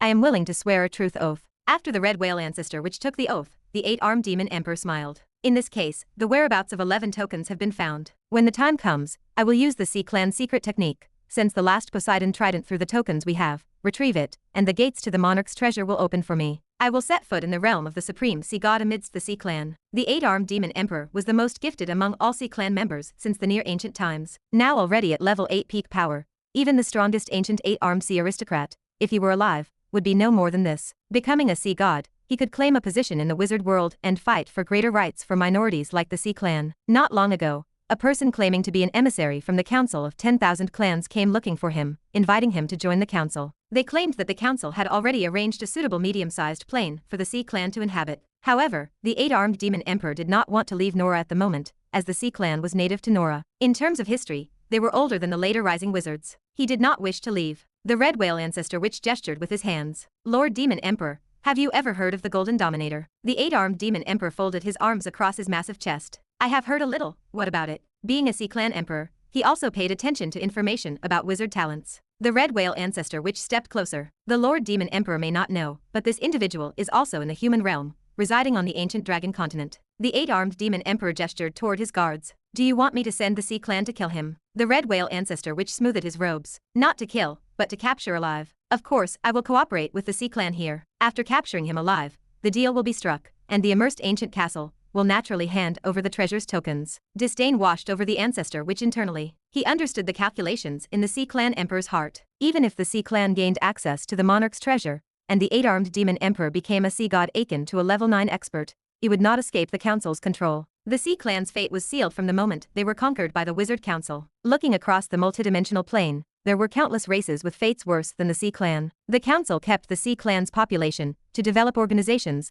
like the Ocean Abyss Alliance, ensuring continuous access to Sea Clan bloodlines for body-refining wizard organizations. The ultimate goal of the council was to absorb these excellent bloodline genes into the wizards, creating a unified wizard community. Like himself, a Sea Clan bloodline wizard, he felt no sense of belonging to the Sea Clan. Pride in the Sea Clan was just a platitude. Mixed bloods from the Sea Clan, dragon descendants, and other minorities were products approved by the council. Their aim was to create a unified wizard community. The 8-armed demon emperor turned to the kings below. You want to use our Sea Clan's hand to remove the Golden Dominator. Word has it he is a mighty body-refining wizard. Give me all the information you have on him, and I will consider it. The red whale ancestor which bowed low. May our cooperation be pleasant. He understood the 8-armed demon emperor's obsession with the monarch's treasure. This matter was very likely to succeed. After the red whale left, the 8-armed demon emperor looked down at the Sea Clan kings below. A gigantic whale clan member, colossal like a mountain with an abyssal maw, stepped forward. My lord, leave this task to me. The 8-armed demon emperor gripped his throne. Giant whale king, the Golden Dominator is formidable. Although you are a level 7 expert, do not underestimate him. Those wizards from the immersed ancient castle are extremely cunning. They have sought us out because they find it troublesome. He knew the red whale ancestor, which had no good intentions, but for the sake of the monarch's treasure, they had to proceed in this manner. The giant whale king thumped his chest. For the Sea Clan, I shall ensure the successful completion of this mission. Ancient Dragon Continent. 100 Flowers lay on the bed and looked at the distracted Levi. What is wrong? Levi sat up, his brow furrowed. I just feel like someone is out to get me. A strong alarm sounded in his mind, triggered by his danger perception. Chapter 1845. The danger perception had always been stable. It had never been as urgent as it felt today. 100 Flowers dressed, her expression grave. I suspect the Council of 10,000 Clans is trying to target you. Levi nodded slowly. That is possible. The creepy smile of the blind pig haunted his mind, revealing a scene of the seabed. Deep sea, he muttered. He mentally traced the faces of the rivals and forces he had offended. First, the Council of 10,000 Clans. There was no need to elaborate on this one. Levi, under the identity of the Golden Dominator, had repeatedly antagonized them. They would naturally rack their brains to deal with him. Second, the Letney family. In order to ascertain the cause of the electric eel wizard's death,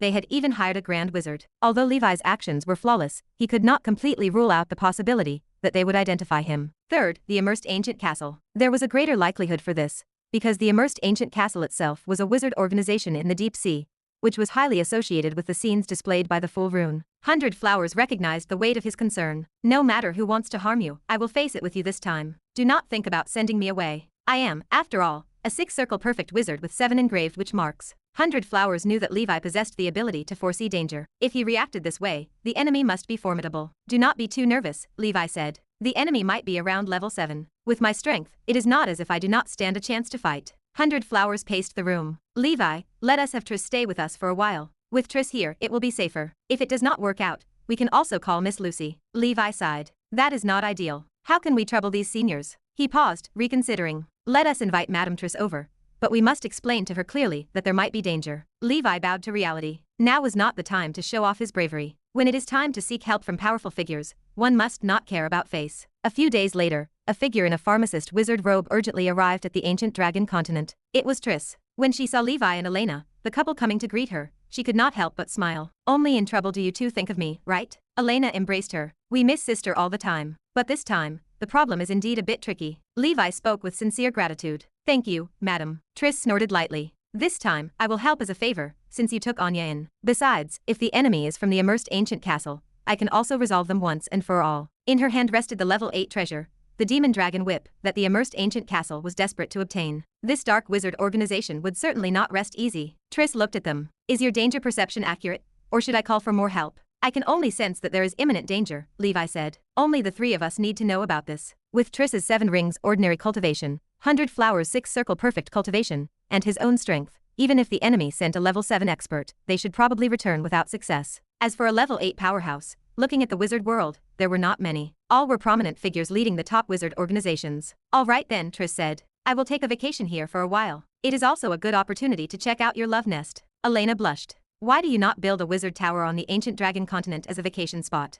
Taking a break from work and cultivation, to relax in the human realm, is an excellent idea. Triss's eyes sparkled as she looked toward Levi. I would like to, but let us see if this great lord beside you agrees. Levi was taken aback. Me? I agree. I just worry that my place is too small, and a 7 rings wizard like Madam might not find it appealing. Levi felt somewhat helpless. The old witch from the witch's family would not blame him, would she? It was already enough that he eloped with Elena, and now Triss also seemed to be taken away. Nevertheless, he should not be blamed, as it was those 2 women taking the initiative to come. Thus, Triss settled down in the ancient dragon continent. Anya was somewhat astonished when he saw her. Mother, why have you come too? Triss, with an expressionless face, replied. Levi is your mom's friend. Of course I can come. Anya, deep in thought, pondered the underlying meaning. He did not fully understand, but felt the profoundness of the situation, and silently returned to cultivation. He had just advanced not long ago, and needed to consolidate his realm. Human realm, outer sea region, an undersea castle, surrounded by giant whales, schools of sharks roamed around. The red whale ancestor witch's face was glum. Damn it, that damn Triss actually came to the ancient dragon continent too. Is she having an affair with the golden dominator? Why are the two always seen together? And this golden dominator, really greedy? He already has the flower witch, and now it seems he also wants to take the medicine witch. Why does he get all the benefits? The red whale ancestor witch cursed, feeling somewhat imbalanced mentally. Just because the golden dominator is talented and young, does that mean he can do whatever he wants? I am such an old creature, and no one loves me. A sense of desolate heroism emerged. The giant whale king swam closer. Just a 7 rings witch. You and I can disguise ourselves, rush to the ancient dragon continent, finish her directly, and capture that bastard golden dominator too. Is it not doable? The red whale ancestor witch shook his head. It is not that simple. Such a move is too conspicuous, a last resort. Let us just wait until the golden dominator leaves the ancient dragon continent. I do not believe he can stay there forever. Chapter 1846. The giant whale king tapped a claw against the obsidian table. What is with all the hesitation, he asked. When will you complete the mission? The red whale ancestor witch kept his gaze fixed on the shifting maps. We will make our move once Triss leaves. Time flows forward. In the blink of an eye, 5 years pass. It is the 40th year of Nora, Tower of Dawn, Mechanical Workshop. A new batch of mechanical battle armor has just been assembled. These armors emit a robust metallic presence, their surfaces painted with patterns resembling eagle feathers, each marked with a unique serial number. A group of mechanics bustles about, performing final adjustments. Herman nods as he inspects the last unit. The feather apostles are complete and ready for deployment. Levi surveys the lineup with satisfaction. Good work. A group of knights, eagerly awaiting the signal, stares at these dashing steel creations. The feather knight, bearing a shark tooth-shaped sword, clenches his fist in excitement. Fantastic. Our Feather Apostle group is now officially established. Levi steps forward to address the unit. Feather Knight, this unit is now under your command. Complete your training and coordination as soon as possible to prepare for the blood battle. The Feather Knight stands at attention. I assure you, the mission will be completed. The knights don their armor and quickly head to the training ground to commence their work. Levi turns to the Tower Master. Lord Tower Master, should we also prioritize the agenda for the bionic surveillance mechanical creatures of the continent? The Tower Master waves a hand, his mind clearly already on the next project. No problem. The production line for the armor is now established. I no longer need to be personally involved. Next, I will start developing more advanced mechanical creations. Relative to other constructs, the mechanical battle armor does not have the highest value. The real power of the mechanical school lies in the fully automated central cluster control mechanism for the War Fortress Mechanical Guardian system. The secret to a mechanic forming an army lies here. It is said that Madison's Wizard Tower is a mobile mechanical war fortress, combining alert,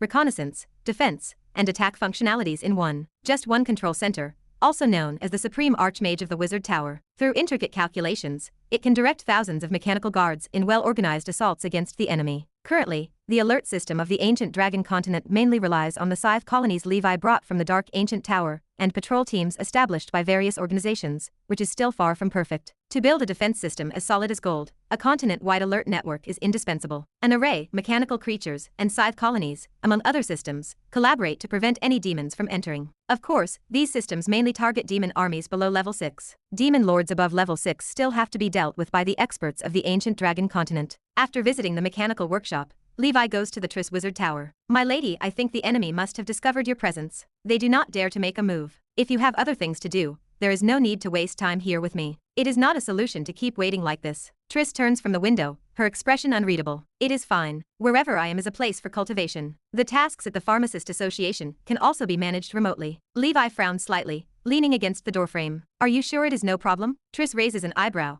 a playful glint in her eyes. You would not be trying to get rid of me, would you? After making use of someone, you start to be ruthless, do you not? Levi shakes his head, offering a faint smile. Not at all. It is just that I feel bad for taking up so much of your time. If you would like to continue staying here, I naturally welcome it. Would the witch's family not mind? Triss smiles. I have already informed the witch's family, so do not worry. Levi feels a spark of delight in his heart. Having a 7-circle wizard like Triss stationed on the ancient dragon continent is something he greatly desires. Over these 5 years, that sense of danger has been lingering, and waiting like this is not the solution. He cannot just wait passively. He needs to take the initiative to strike. I now have 3,970 points in spiritual force, and I will soon truly enter the 6th ring perfect realm. Just a few more years. With Triss watching over, Levi feels a great sense of security, and is not in a rush. Undersea Castle. The giant whale king paces the floor impatiently. Red whale, it has been 5 years. Should we not make a move? The red whale ancestor witch gazes at the dark currents. According to the intelligence I have gathered, Triss has not returned to the endless sea. She is still in the ancient dragon continent. The giant whale king slams a fist against the wall. We are both level 7. I can help you distract Triss while you take down the golden dominator. Is it not easy? The red whale ancestor witch remains silent for a long while. It is not that simple. The true strength of the golden dominator far exceeds his realm. The failure of the mission during Triss's birthday battle was due to an underestimation of the golden dominator's strength. This time, he cannot afford to repeat the same mistake. To the red whale ancestor witch, either on his own or with the giant whale king, the chances of taking down the golden dominator are slim. To succeed, they must join forces, which would provide a higher probability. So, he must wait for the golden dominator to be alone, ensuring that he is not with Triss or Elena, before making a move. The giant whale king huffs. All right, then we will wait. But the 8-armed demon emperor's patience is limited. I hope you move quickly. Land of Darkness. Nora Pen Plain. Black Marsh Plain. A world filled with swamps, miasma, and poisonous fog. A massive worm-like creature lies coiled in a palace, its back manifesting the image of a young man in a blood robe. This is the Blood Vortex Venerable, also known as the God of Leeches by the creatures of the Black Swamp Plain, the ruler of the Black Marsh Plain. His true form is a powerful abnormal creature, a vortex beast. He is also a member of the Council of 10,000 Clans, and one of the high-ranking Venerables. Chapter 1847. A projection materialized. It depicted a chubby-looking youth whose aura resonated through the multidimensional plane with a time-worn vastness. This was evidently an ancient being of interminable age. The venerable blood scales hurried to bow. Supreme Overlord, do you have commands for me? The Worm Lord held the status of an ancient-level powerhouse from the Council of 10,000 Clans. He ranked among the 7 giants. He commanded many strong insect alien race warriors. The venerable blood scales, the poison bee venerable, the black butterfly venerable, and others served as his capable subordinates. The Worm Lord gestured with a hand that seemed to command reality. The blood battle is imminent. Are those leech duplicates you embedded in the wizard world ready? The venerable blood scales nodded. They are ready. They can execute orders at any time. Good. Do not take action for now. The Worm Lord faded from view. His image dissolved into motes of light. Once the blood battle commences, an important individual will need to be assassinated. I will need your duplicate to collaborate with other emissaries for a joint operation. A list of targets appeared in the mind of the venerable blood scales. He glanced at the names. Elena, the Snow Lotus Witch, the Son of Hurricane, and the Supreme Fist Wizard crowded the page. One name warranted special attention. The Golden Dominator. Danger level, high. Basic information, a 6-circle body refining wizard. He has repeatedly caused significant hindrances to our operations. He is highly powerful, and suspected of slaying a 6th-level Peak Purple Crystal Clan member. Action recommendation. Level 7 envoys should take joint action. Killing reward. A level 8 exotic treasure and a medium-sized plane. SSS. Is this golden dominator so valuable? The venerable blood scales stared at the reward. An 8-level exotic treasure and a medium-sized plane. These prizes were priceless. The organization intended to pay a heavy price. Intrigue sparked within him. Interesting. My duplication in the wizard world has fared quite well. This individual's head is as good as mine. Near Nora, A desolate group of meteorites floated in the dark void. Over 20 purple figures stood upon them. These were unmistakably the Amethyst race. The weakest among them reached level 5, while several stood at level 6. A rare level 7 Amethyst race led them. His name was Dagu. He served as an envoy from the Council of 10,000 Clans. He commanded this Purple Crystal Clan Suicide Squad. Team leader, when can we avenge Wanda? One of the warriors asked. Another growled, my hatred burns. Wanda died many years ago for our cause of liberation. Those detestable wizards surely turned his remains into a wizard tool. Dagu gazed into the blackness. No rush. Acting now poses too many difficulties.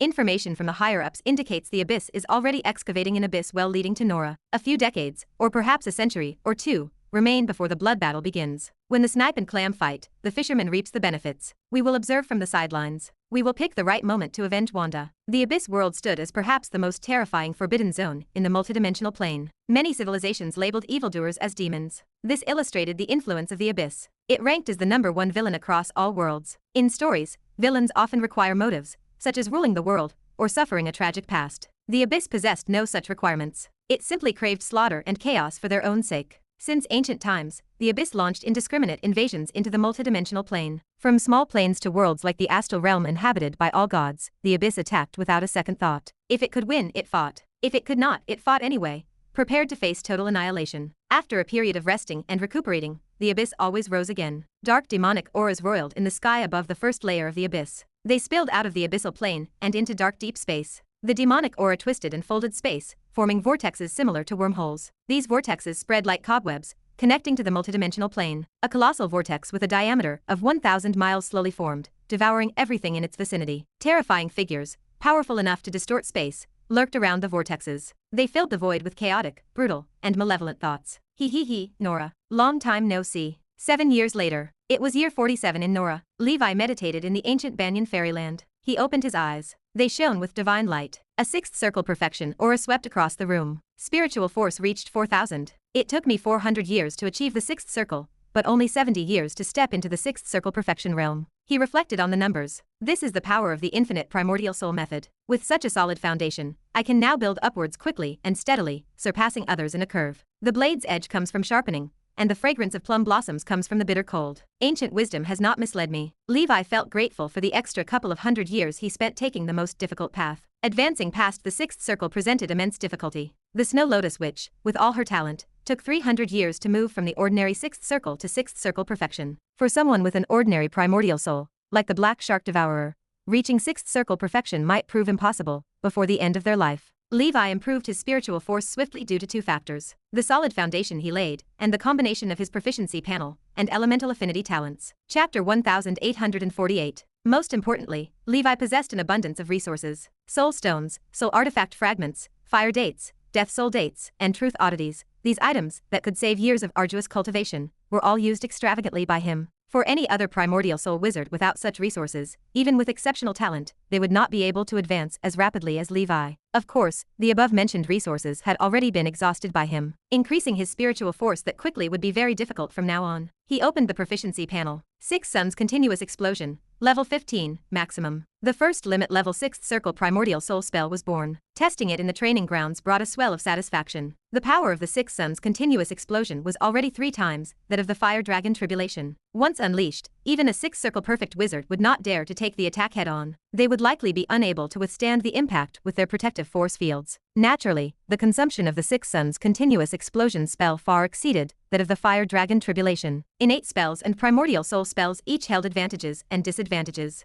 They had to complement one another. Although I am now a 6th circle perfect wizard, I still lack 2,000 points to cultivate my spiritual force to its limit. There is no helping it. My upper limit for spiritual force is a full 1,000 more than that of a regular wizard. A normal 6th circle wizard would have an upper limit of 5,000 points, while Levi's reached 6,029 points. It could be considered a happy problem. Next, I will refine my spiritual force to its limit. Then, I can prepare to advance to the 7th circle. During this period, Levi would gather and learn as many primordial soul spells as possible, to see how many witch marks he could imprint before reaching the 7th circle. Advancing today calls for a celebration, as is the custom. Levi left the fairyland to celebrate with Elena at the Flower Hall, but he bumped into Triss, who was just leaving. It was normal for Levi to reach a 6th circle perfect level of spiritual force. She had become numb from being around this freak of nature for too long. How many years had passed since Levi advanced to the 6th circle? Not even 100. His cultivation had rocketed straight to 6th circle perfection. Triss asked, "What are you in such a hurry to find Elena for?" Levi coughed. I am here to help the 100 Flowers build a wizard tower. Triss laughed. Go on. I will not disturb your time together. Congratulations on reaching 6 circle perfection. It will not be long before you surpass me. It was clear why the Frost Witch, Miss Lucy, valued Levi so highly. Levi was the same kind of freak as they were. The later the stage of his cultivation, the faster it progressed. He arrived at the Flower Hall, specifically the weapon refinement room. Elena was designing the foundation of the wizard tower. Some weapon craftsmen and array wizards from the Tower of Dawn were also busy on the side. The wizard tower was a massive project. Since the 100 Flowers itself did not possess any weapon making or array craftsmanship, many people were needed to assist in the construction. Sensing Levi's 6 circle perfect spiritual force, the Floral Witch announced, "Everyone can go home for today. I will complete the remaining work by myself." The room emptied. The Floral Witch smiled. "You have finally caught up to me." Levi answered, "Have I not? Back when you were a primordial soul wizard, I was just a middle-level wizard. At that time, I could not even dream that the most beautiful flower knight in the world would become my woman." He pulled the Floral Witch into his arms. The Floral Witch playfully scolded, "Stop it. You are making me feel like I have been spinning my wheels for 300 years. Laughing mischievously, Levi took the opportunity on the construction side of the tower to indulge in a bit of amorous delight. Several days later, Levi said, "Now that I am a 6 circle perfect wizard, it is time to start counterattacking." The Floral Witch asked, "You, me, and Triss together, facing the enemy, what are our chances?" Levi replied, "Judging from my danger perception ability, the enemy's strength should be around the level 7 early stage. I have also made preparations over these years, and we are almost guaranteed to win this battle. You know my character. I do not do things I am not sure of." The Floral Witch said, "Then I feel relieved." Levi said, "Follow me to the ancient Banyan Fairyland." In the ancient Banyan Fairyland, before the residence of the Dragon Palace, a dazzling 9-colored array enveloped the surroundings with its brilliant light. The Floral Witch asked, "What kind of array is this?" Levi responded, "This is the latest 6-circle array that I have developed, an improved version based on the 8 Heavenly Dragon Prison. I call it the 9-Dragon Purgatory Array." Over the years, Levi had been busy. Together with the Holy Infant, he spent a massive 900 million to upgrade the previously phased-out 8 Heavenly Dragon Prison. On that original foundation, they took it a step further. This new 9-Dragon Purgatory Array was composed of 9 major modules. They were Earth, Fire, Wind, Water, Frost, Lightning, Metal, Shadow, and Death. Each module on its own was a 6th circle level array,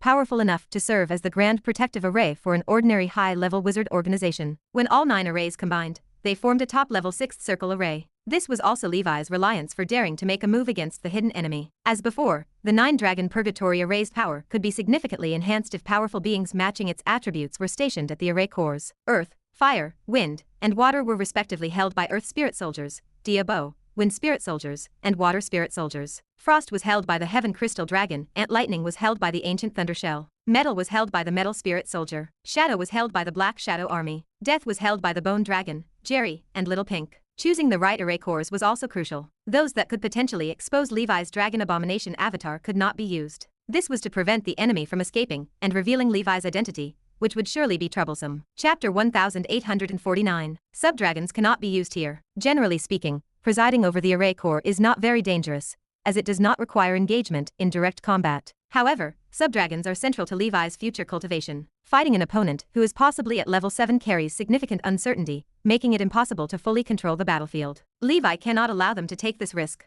Therefore, Levi chooses to use his own spiritual weapons as substitutes. 100 Flowers sees such a powerful array, and her joy overflows. She says, "With this, our chances of taking down the enemy have increased greatly. You are truly talented, Levi." Levi takes a deep breath and says, "Now, it is time to draw the snake out of its hole." Somewhere in the Outer Sea region, a projection emerges before the Red Whale Ancestor Witch, showing the Giant Whale King. The Giant Whale King asks, "It has been over a decade. Is it not time we made our move?" His tone is quite impatient. The incessant inquiries from the 8-armed Demon Emperor are giving him no peace of mind. The Red Whale Ancestor Witch replies indifferently, "Let us make our move. My mole in the witch's family has discovered that Triss has returned to the Endless Sea. He is also eager to bring down Levi as soon as possible, but a setback teaches one to be smarter. Dealing with these monstrous level 6 wizards requires full effort. Even a single level 7 is not enough. They will need 2. The Giant Whale King reveals a bloodthirsty smile and says, "Remember to have the token ready at the immersed ancient castle." After more than a decade of patient waiting, it is almost time for their efforts to bear fruit. After this battle, the destiny of the Sea Clan might witness a chance for a turnaround. In the Sea Clan Palace, the 8-armed Demon Emperor sits high on his throne. He receives the news that the Giant Whale King is ready to act. His expression remains as calm as an ancient well, but internally he murmurs, "The affairs of the monarch's treasure are of great importance. With the trump card I gave to the Giant Whale King, it should be absolutely foolproof." At an unknown time, a towering figure clad in crimson scales appears. He claps and laughs, "Welcome Nora Sea Clan to the Council of 10,000 Clans family. We have already arranged your new sea clan home. Going forward, let us, the oppressed, join forces and turn the wizard world upside down. The eight-armed demon emperor commands, proceed. Over the years, while scheming over the monarch's treasure, the eight-armed demon emperor has made a significant decision. The Sea Clan will join the council of 10,000 clans, strategically withdrawing from Nora. Firstly, if the giant whale king's assassination of the Golden Dominator were to be revealed, the Sea Clan would undoubtedly bear the brunt of the Wizard Council's fury. As vassals, to dare assassinate a noble wizard prodigy is a grave taboo. If they continued to stay in Nora, he and the mighty of the Sea Clan might run.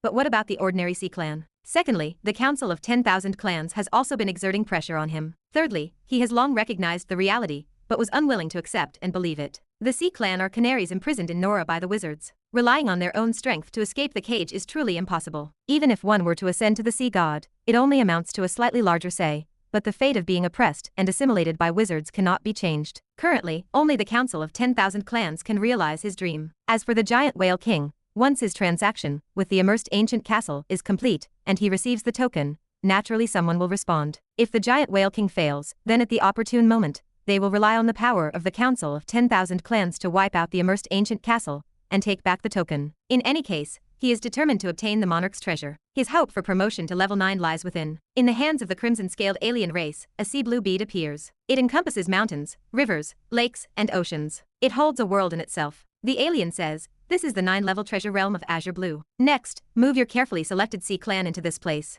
I will take you to new worlds. Remember, there must absolutely be no spies from the wizard civilization within. It is better to kill an innocent by mistake than to let a guilty person go." The eight-armed demon emperor nods. "I understand." Central Realm, Alien Affairs Management Department. Living in the wizard world, the numerous alien races, numbering in the hundreds, are all managed by this department. In the Sea Clan administration, the 8th Circle Wizard Krieg, who is responsible for monitoring the movements and situation of the Sea Clan, shows a murderous intent. According to the spies the Congress has planted among the Sea Clan, significant activity is stirring within them. Krieg says, "Contact the law enforcement department immediately. There has been an incident with the Sea Clan, and the cause is still unclear. Based on previous cases involving alien races, we cannot rule out incitement by the Council of 10,000 Clans with the intention of defecting from Nora. I suggest deploying battle groups to implement mandatory measures on the Sea Clan and report this situation to the Grand Wizard responsible for overseeing the Sea Clan, Lord Wanderer of the Vast Sea." His eyes are cold as he continues. "It seems over the years the Wizard Council has been too liberal with freedom for certain people. These sea barbarians have almost forgotten their own strength." Outer Sea Region. The majestic underwater city is deserted. Only the towering figures of the 8-armed demon emperor and the crimson-scaled alien race remain,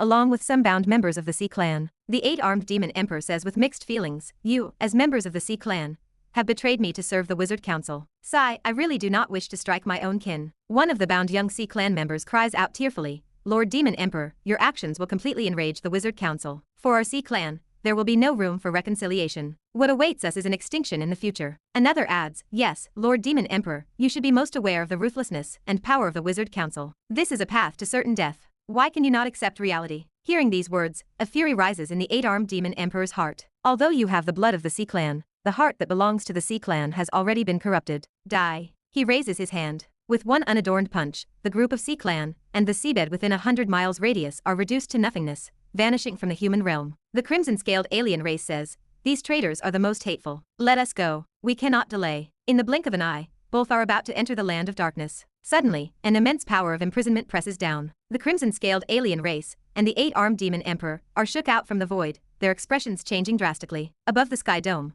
8 distinct battle groups, each led by 7th Circle wizards, guard all around, with an air of deadly solemnity. A gigantic heavenly net array that covers 1,000 miles envelopes the whole land and sky. At Cloud Summit, a very young-looking blue-robed wizard with an emotionless face walks leisurely over. His terrifying 9th Circle aura skyrockets into the sky. In an instant, a boundless sea of dark clouds suddenly surges over the ocean's surface, as far as the eye can see. The blue-robed wizard sighs and says with a piercing gaze, "8-armed demon emperor in such a rush, where are you planning to go?" Chapter 1850. The Human Realm, Outer Sea. Grand Wizard, Wanderer of the Vast Sea, leads 8 elite wizard battle groups. They encircle the red-scale alien race and the 8-armed demon emperor. The Wanderer of the Vast Sea holds the highest authority assigned by the Wizard Council to handle the affairs of the Sea Clan this era. This position rotates every 1,000 years and requires a 9th Circle wizard. The 8-armed demon emperor stares at the Wanderer, his voice cold. "Where I go, why should I explain to you wizards?" Wanderer of the Vast Sea replies, "We do not care where you go, But is your collusion with the people of the Council of 10,000 Clans not taking our Wizard Council too lightly? The Council of 10,000 Clans serves as the sworn enemy of the Wizard Council. Their years of covert assassinations have enraged most wizards. Both of you, surrender without a fight.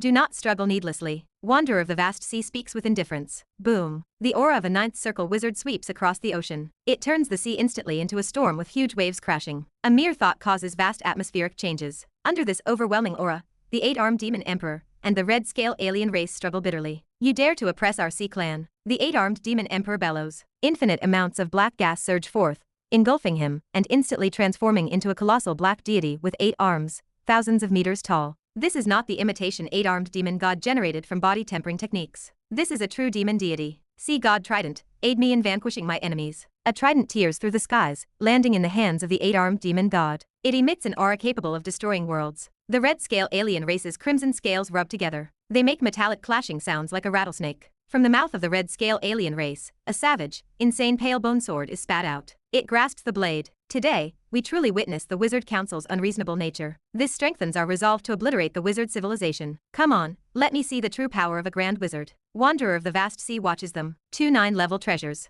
Both of you came prepared. Well then, I will not be polite. 8 Kings Chaotic Formation, activate. He raises his hand. In the 8 directions of this world, 8 dazzlingly bright lights arise. 8 kings riding horses, adorned in various colored armor and crowns, emerge out of nowhere. The 8 kings consist of earth, fire, wind, water, frost, thunder, metal, and death. Each phantom shows battle strength close to the 8th circle level. Kill, rumble. A chilling aura spreads through heaven and earth. 8 thunderous king phantoms, riding horses and wielding their weapons, charge across the battlefield. The 8-armed demon emperor's sea god Trident sweeps out. It clashes with the fire king. Water and fire explode in response. Waves thousands of meters high surge on the ocean, sweeping toward the surroundings. It is fortunate that no new world lies near the sea clan, otherwise countless lives would suffer. Wanderer of the vast sea watches calmly, in no rush to take action. Under the pressure of the 8 kings, the 8-armed demon emperor, and the red-scale alien race steadily lose ground. Suddenly, a black heart appears in the hands of the 8-armed demon emperor. It emits an overwhelming deadly energy. Wanderer of the vast sea smirks. So it turns out you have obtained the heart of the sea god. No wonder you had the courage to oppose the council. He stretches out a palm as white as jade. A transparent water orb appears within it. Talent spell, flowing water shattering star. The water orb disappears instantly. It reappears above the 8-armed demon emperor's head as a blue planet hundreds of miles in diameter. Boom. The planet descends oppressively. A demon claw covered in black scales reaches toward the sky, supporting the planet. Crack. The next moment, the demon claw bursts. The 8-armed demon emperor turns pale. Even after utilizing the power of sea god, which he hesitated to use, he is still no match for Wanderer of the vast sea. His heart fills with unwillingness and despair. He prepares for death. So be it. It is better to vanish from the river of time than to live as a captive in someone else's cage. UDA, I will create an opportunity for you to escape next. I hope you can properly settle the people of our sea clan. UDA is the name of the red-scale alien race. He witnesses a leader of civilization in such a desperate state. His hatred towards the wizard civilization deepens even more. Their clan, known as the Red Scale, was once a moderately sized civilization in the Sauron Plain. Yet, during UDA's youth, this civilization was flattened by a massive wizard army that opened wars to plunder resources. UDA became a displaced orphan until a senior took him in. Seeing the plight of the Sea Clan, he feels a pang of sympathetic sorrow. Do not worry. I will properly settle the Sea Clan. According to the ancient, Nora's Sea Clan actually holds great potential. If provided enough conditions, growing into a large civilization is entirely possible. Sadly, the Sea Clan has always been oppressed and divided by the Wizard Council. They are unable to give birth to a level 9 expert. They only become stepping stones for young wizards' trials. The 8-armed demon emperor swallows the heart of Sea God. His form and aura explosively increase again, transforming into a gigantic 8-armed demon god that reaches the heavens. He wields the 9-level treasure, the Sea God Trident. Wherever it passes, a lingering rift hundreds of miles long appears in the sky. The void sealed by the battle group shows signs of fracturing. Wanderer of the vast sea size. Futile effort. 9-ring holy method. Sea prison in the palm. A beam of light connects heaven to earth. The entire ocean rolls up, forming a massive prison. Both the 8-armed demon emperor and the red-scale alien race are enveloped within. Chapter 1851. Following that, the ocean prison contracted, becoming more compressed as immense pressure assailed them. The bodies of the 2 strong alien warriors creaked and groaned under the force, clearly on the brink of collapse. The wanderer of the vast sea held the prison, watching intently as the outlines of 2 struggling miniatures flickered inside. The wanderer of the vast sea spoke.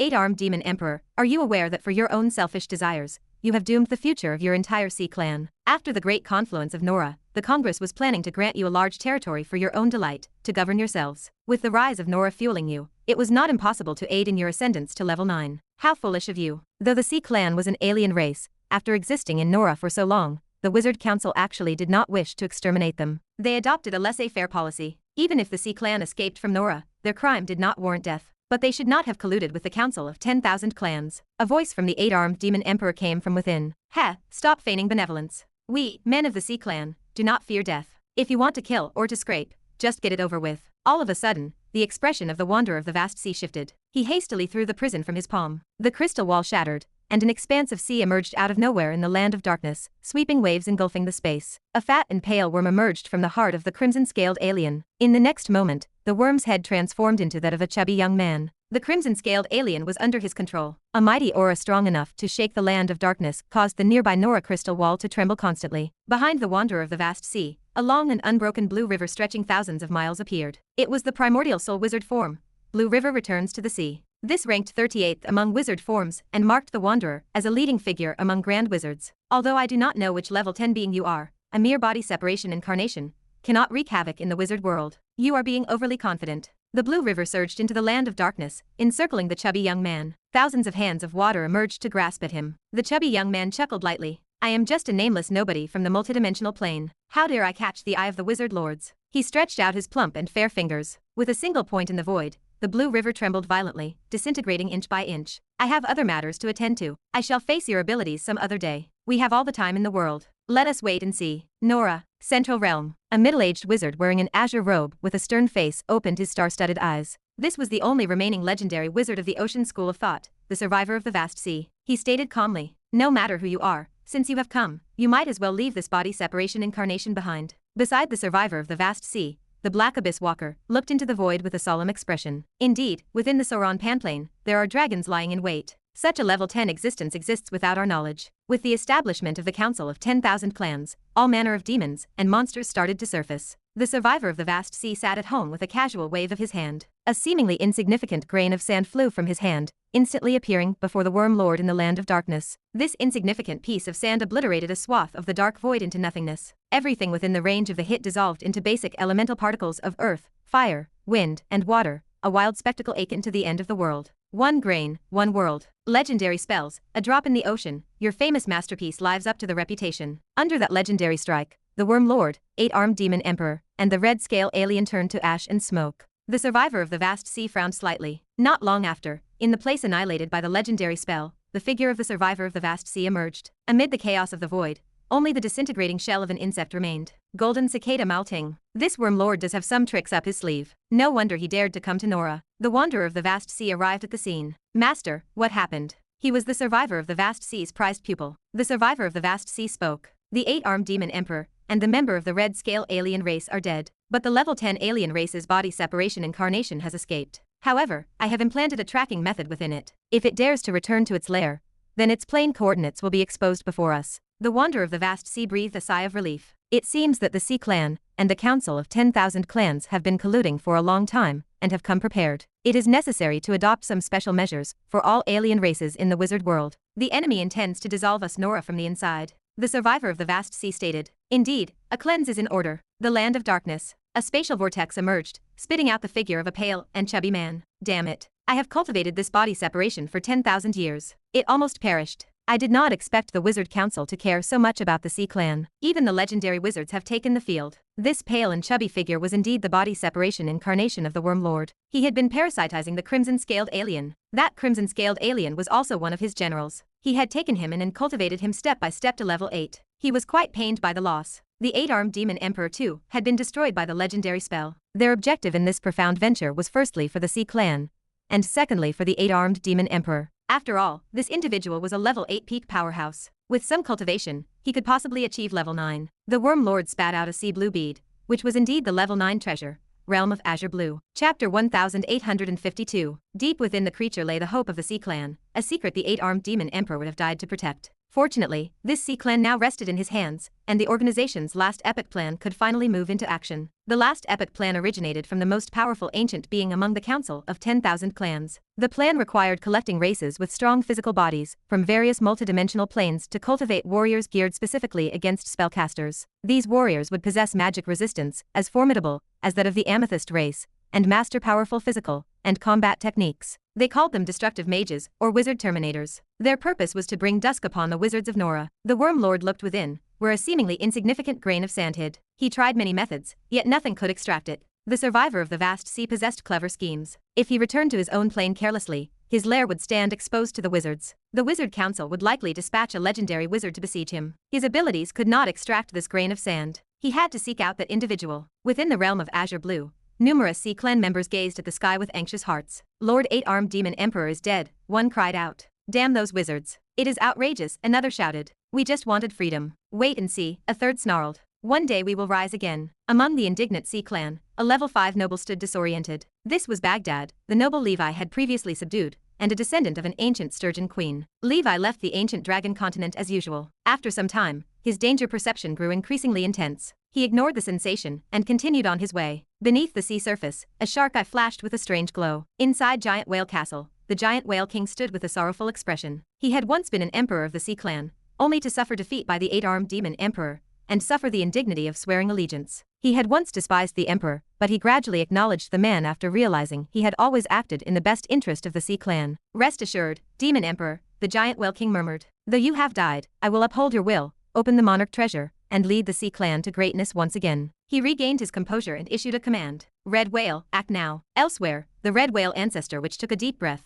Success or failure hinges on this moment. Regardless of the outcome, preserving my own life remains the priority. Levi stood in the void above the sea, deep in thought. Through Excalibur, he felt his connection with Baghdad severed. The contract remained intact, yet he could not sense the presence of the noble. Baghdad likely no longer inhabited the Nora Great World. What is going on? Levi wondered. He had arranged for Baghdad to return to the Sea Clan and resume a normal life, occasionally sending back unimportant intelligence. He had almost forgotten the creature. He combined this with the recent wanted notice issued by the Congress for the Sea Clan. It seems the Sea Clan has encountered some major event, Levi muttered. I should ask Miss Lucy. Given her status and background, perhaps she knows something. He felt little concern for the matter. He had neither conflicts of interest nor grudges with the Sea Clan. Suddenly, his expression tightened. They are here. Walls of water rose from the void, shaping a coliseum out of the sea. Levi stood trapped within, his expression shifting. It really is those from the immersed ancient castle, he mused. This rare treasure belonged to the Red Whale ancestor witch. He unleashed a fire dragon tribulation toward the walls of water. A terrifying explosion caused only a slight tremor in the structure. The quality of the rare treasure was high. The Red Whale ancestor witch soared upward with a sneer. Tisk tisk tisk, Golden Dominator Levi. Long time no see. Another terrifying figure squeezed into the space. A frost giant with the head of a whale appeared, holding a golden warhammer that could stop an army. Stop the chatter, the giant bellowed. Kill him quickly and leave. The Giant Whale King swung his huge axe straight toward Levi. An unstoppable axe light ripped through the water. Levi somersaulted like a hawk, avoiding the strike with incredible agility. Not a bad movement technique, the Giant Whale King remarked, his teeth shining with a sharp, chilling light. Levi pondered why the Red Whale ancestor, which had again allied with the Sea Clan. He breathed a sigh of relief upon seeing the enemies that had tormented him for years. Unknown enemies remained the most terrifying, but knowing the identity of his foes gave him confidence. An anomaly of 9-colored divine light descended. The majestic illusory figure of the 9-headed Emperor Dragon emerged from the clouds. Its dragon eyes looked down coldly at the foes. This person is indeed extraordinary, the Giant Whale King noted. Red Whale, your caution was not unwarranted. The Giant Whale King belonged to the Sea Clan, but he had encountered several primordial soul wizards. Levi's 9-headed Emperor Dragon witch form appeared significantly stronger than the others he had faced. Red Whale ancestor witch issued a warning. Giant Whale King, be mindful with your strikes. Do not kill the young man, or I will not be able to explain myself. Worry not, the Giant Whale King replied. I will break every bone in his body yet leave enough breath in him for you. Levi scoffed at the 2 level 7 experts who took him so lightly. Chapter 1853. Levi stared at his opponent. As a wizard, to collude with the Sea Clan against your own kind.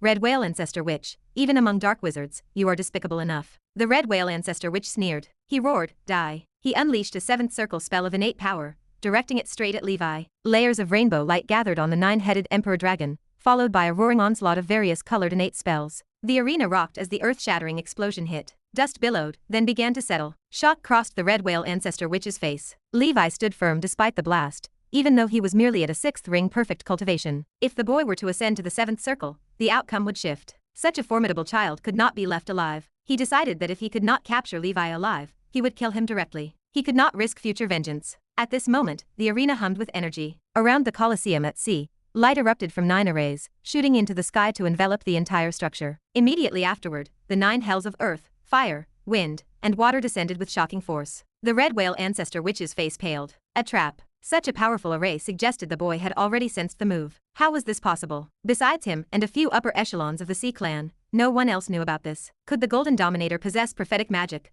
enabling the divination of fortunes and misfortunes? Damn it, a miscalculation again. Quick, the red whale ancestor witch barked. Make your move with full force. Behind him, the red whale sky patrol witch emerged, slapping the waves as he swept across the water. Space split open behind Levi. Figures rapidly flew out, nearly all exuding 6th level energy. These figures quickly entered the cores of the 9 hells and vanished from sight. 2 graceful silhouettes, one on the left and the other on the right, appeared beside Levi. Triss and Elena stood ready. It really is you, Red Whale Ancestor Witch, Triss declared. Triss? The Red Whale Ancestor Witch stalled. Didn't you return to the Endless Sea? I fooled you to make you a coward. Show your face, Triss said. The Red Whale Ancestor Witch burned with shame and anger. These people had used astrology magic to know he would take action. They had set the trap to lure him in. They were detestable. This level of astrology magic was seldom mastered by ordinary primordial soul wizards. Usually, it remained a method for grand wizards and legendary wizards. He never expected Levi's nightmare dragon talent and full rune to achieve such a result. Triss's wizard form, the medicine-gathering woman, emerged. She wielded the demon dragon whip that haunted the Red Whale Ancestor Witch's dreams. She threw it at him. The whip sliced through the air with a loud crack,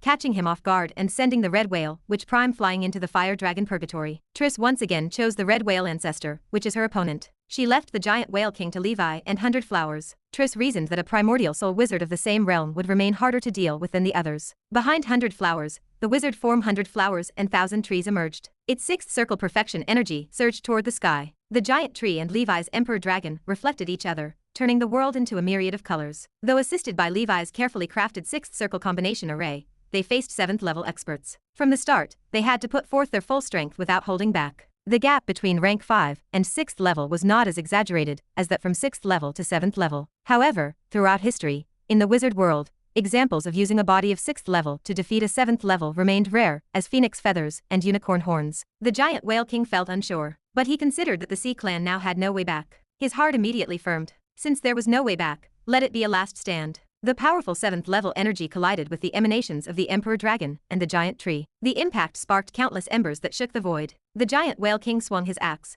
lifting a white wave into a surge. In front of the 9-headed Emperor Dragon, the Thunder Emperor descended from the sky, holding the Chaos Shield to block the strike. The Emperor's phantom blew away, cracks spreading across the surface of the shield. But Levi could now withstand the attacks of a 7th level early stage expert. 100 Flowers stood atop the giant tree, casting one binding innate spell after another. Stars Forever, Mandrake, Beauty's Captive. Not just that, she also summoned Levi's projected form from Dragon's Protection. On the battlefield, 2 9-headed Emperor Dragons, one large and one small, charged at the giant Whale King, creating a moment of utter chaos. Levi then released the Nightmare Cannibal Flower from Flower Gaze to assist in battle. It also wielded 6th level power. Against a 7th level, every ounce of effort mattered. The terrifying attacks from the 9-dragon Purgatory array coming from all directions also gave the giant Whale King a massive headache. With so many 6th level existences guarding the array core, each attack released by the 9-dragon Purgatory array compared to a 6th circle perfection spell, but remained more relentless and continuous. They were hard to defend against. Levi had spent just under 1 billion ether stones on the array. It was enough to buy 10 6th circle high-grade witch artifacts. Now, the power of a whale player was fully displayed. The giant Whale King, caught amidst countless attacks, accrued injuries all over his majestic body in no time. Burns from fire, cuts from swords, frostbite from ice, corrosion from death. He had it all. On another front, the situation for the Red Whale Ancestor, which proved even worse than for the giant Whale King. He stood horrified to find that, after decades, he could hardly keep up with Triss. Her skill with the 8th level exotic treasure, the Demon Dragon Whip, had grown proficient. Its power had increased. Most crucially, a silent shadow clad in blue armor stood beside her. A giant brandishing a great sword acted as her protector. He blocked many attacks by the Red Whale Ancestor Witch. The scene resembled a knight guarding a princess. Chapter 1854. Did a special spiritual creature come with it? The Red Whale Ancestor Witch could hardly believe his luck. He stared at the shimmering figure with wide, disbelieving eyes. Triss had spent these years refining 2 rare Morning Star level oddities from Miss Lucy and the Frost Witch. She had mastered the gift-receiving process with surgical precision. The oddity bestowed by the Frost Witch came with a companion spirit creature. Triss called it the Blue Silver Knight. This blue-silver knight served as a combat support spirit creature. It acted much like the Snow King used by the Holy Infant. It integrated offense and defense into one package. Triss felt its usefulness immediately. Her combat power jumped a full level higher. When coupled with her 12 which marks wizard forms, she stood ready to contend against any common senior 7th ring wizard. The Red Whale Ancestor Witch realized the disparity. Triss outclassed him in spiritual force intensity, and the sheer number of witch marks. He searched for an exit. Past experience dictated the outcome. Capturing Levi alive proved impossible. If he stayed, Triss would defeat him. If he lingered too long, human realm enforcers might arrive to seal his fate. Escape offered the only path to survival. He resisted the storm of attacks from the demon dragon whip. He muttered incantations while he reached for a treasure resembling a colosseum. This 7 treasure, known as the struggle of the trapped beast, had helped the Red Whale Ancestor, which claimed the lives of several primordial soul entities in the past. Pity clouded his mind. This once reliable treasure had failed him twice since he encountered Levi. He assessed the battlefield. Triss laughed. Her voice cut through the chaos. Thinking of leaving, she asked, "Can you really escape?" A treasure shaped like a flower basket flew from her hand. The Red Whale Ancestor Witch gasped in horror. "You brought this rare treasure from the witch family just for Levi," he shouted. Triss shook her head. "It is not for him. It is for you. Stay today." The flower basket erupted with suction force. The Red Whale Ancestor Witch had already escaped into the void, yet the force pulled him back out. His struggle of the trapped beast emitted a strong light, but it could not overcome the basket. This 9-level treasure, the Flower God's basket, remained a prized possession of the top organizations. "Triss, are you really going to be ruthless?" the Red Whale shouted. Triss ignored his plea. "I am just returning the favor," the Red Whale yelled as he prepared to strike. "I will fight you with all I have." Triss grew stronger on one side of the battlefield. On the other, the 9-headed Emperor Dragon pulled the Emperor along. It fought with an invincible spirit. 100 flowers joined with her wizard form to firmly suppress the giant Whale King. Levi unleashed his full firepower. He activated the Crimson Emperor Domain, Scarlet Blood Prison, Undying Divine Domain, Primordial Magnetic Field, and the Storm Domain. The giant Whale King stared in terror. Levi had taken a blow from a huge axe that chopped him in half. Levi restored his form instantly as if nothing had happened and charged again. The king cleaved off half of the man's head. Levi still jumped around and swung his sword, inflicting a substantial injury on the king. This golden dominator possessed an undying body. The 7C clan body was strong. It could not endure the tactic of trading injury for injury. Levi seemed immortal. The king knew he was not. If the king were split in half, severe injury or death would follow. The giant Whale King retreated step by step. 100 flowers felt her fighting spirit surge. She had found her role. She joined forces with Levi to suppress the target. She handled long-range control spells to create opportunities for Levi while she harassed the enemy. She used this method once before to help Levi kill the Ghost Baby Lord in the Nightmare World. Back then, she deliberately played a supporting role to let Levi stand out. Now, facing 7 experts, she truly suited the supporting role. Invisible pressure weighed on 100 flowers. She refused to fall too far behind Levi. She resolved to buckle down and learn from Ace after this battle. The Emperor moved step by step. He held his sword. The aura of a person, the aura of stars, the aura of the moon, and the aura of sunrise rose with each step. He performed the stepping on snow without trace. He followed with the thunder half-moon, the rising sun, and the sacrifice life for justice. The creator of the Warlord catalog, the Sky Badger Barbarian King, would have expressed surprise. The power of these combat techniques far exceeded the expectations he had when he created them. Under Levi's comprehension, these Barbarian King-level combat techniques had long since taken on his own form. The Emperor unleashed divine power. Levi was not idle. He punched out while the light from the falling star ring on his wrist shone brilliantly. The amplifying effects of the Strength Rune,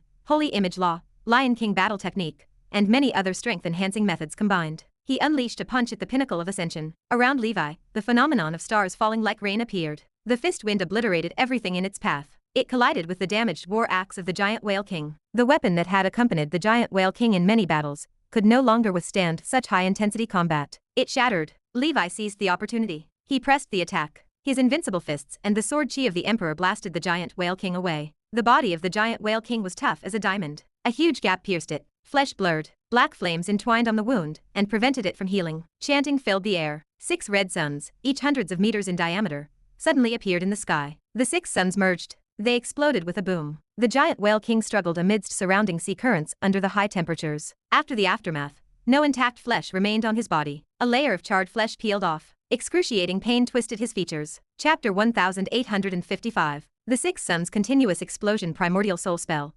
refined to perfection, delivered a punch so powerful that even the level 7 giant Whale King could not resist it. He gasped for air. The idea that a 6th circle existence could push him to such a desperate and bedraggled state had never crossed his mind. The Emperor mounted his dragon once more, ready to kill. Nearby, Levi and 100 Flowers prepared other primordial soul spells. The giant whale king set his jaw. He had to use the method bestowed by the 8-armed demon emperor before his passing. This remained his only hope for victory. A drop of blood emerged from the center of his forehead, emitting a demonic black radiance. A powerful, imposing aura erupted skywards. The array Levi had laid out shattered, revealing the heavens and earth outside. What the hell is this? Danger perception screamed. Levi swept through, scooped up 100 Flowers, and brought her into the ancient Banyan fairyland. He prepared to detonate and flee at any moment. Triss, who had just taken down the head of the red whale ancestor witch, froze. The flower god's basket shone brightly, providing shelter within its light. This is the aura of a level 9 being. Levi, come to my side. Triss shouted. How could this giant whale king possess such a treasure? Since the end of the Antiquity Age,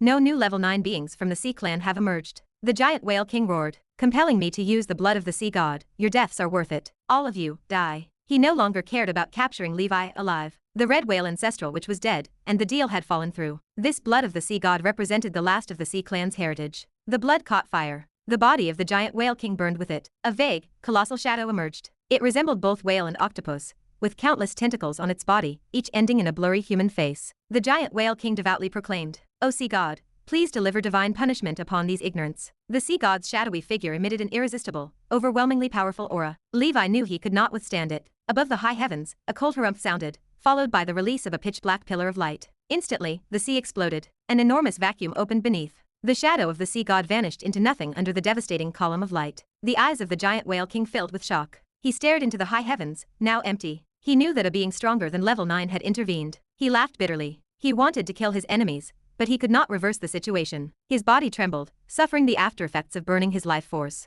The 9-headed emperor dragon descended from the sky and pinned him to the ground. The emperor's spectral form, like a judging heavenly deity, executed him with the emperor's sword. The head of the giant whale king fell with a thud. It rolled aside, eyes wide with fury. The wizard council has wrought endless misdeeds. Surely, it will face the backlash from the land of darkness. He laughed wildly. His laughter echoed sorrowfully as the breath of the 9-headed emperor dragon erased him. His voice lingered. The headless corpse lay devoid of life. The soul of the giant whale king emerged, filled with resentment and unwillingness. I will not let you off in my next life either. Grunting with effort, Leon bound the soul with strands of webbing. With all the might Leon could muster, he finally packaged the soul of the giant whale king. Master, this is a true feast. Before the giant whale king, Leon had already captured the soul of the red whale ancestral witch. 2 level 7 feasts were more than enough for him to digest for a long time. Levi looked upon the headless corpse. The land of darkness remained merciless in the extreme. Civilizations and their competition possess no distinction of good or evil. From the perspective of the Sea Clan and other weaker civilizations, the Wizard Council acts as a major villain akin to the abyss. Regrettably, Levi is also a wizard and a human. He cannot genuinely empathize or consider situations from their perspective. Personal survival comes first.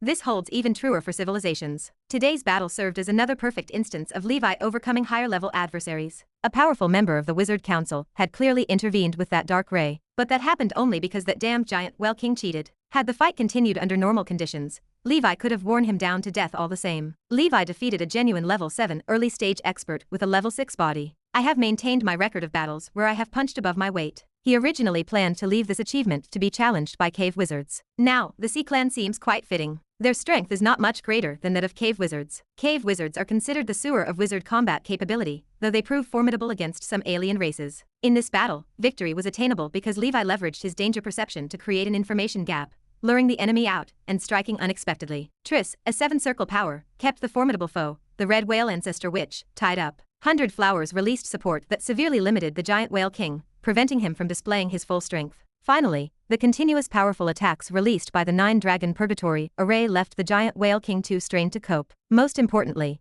the witch mark imprinted 9-headed emperor dragon witch form, after attaining 6th ring perfect cultivation, made Levi far more powerful than before. Together with the generally level 6 middle stage night breathing technique, he became a 6-dimensional warrior. The undying body from the death ember dragon increased his error tolerance in battle. With so many formidable capabilities, defeating a level 7 with a level 6 body seems reasonable. The giant whale king possessed the bloodline of ancient emperors, and his body remained well preserved. Levi intends to study and refine a level 7 corpse demon from it. This could significantly boost his own strength. I have a use for the giant whale king's corpse, Levi said. You can take the head of the red whale ancestor witch to claim the bounty, milady. Triss had killed the red whale ancestor witch in the first place, with Levi's array merely playing some supportive role. Thus, he claimed none of the spoils of war. Then I will not be polite, Triss said. Oh, here, take this oddity for yourself. The bounty for the red whale ancestor, which also included a Morningstar level oddity, which Triss desperately needed. The Colosseum model flew towards Levi. It landed in the palm of his hand. Levi shook his head. "Milady, I cannot accept it." He had troubled Triss a lot over the past decade and felt indebted. "Take it," Triss said.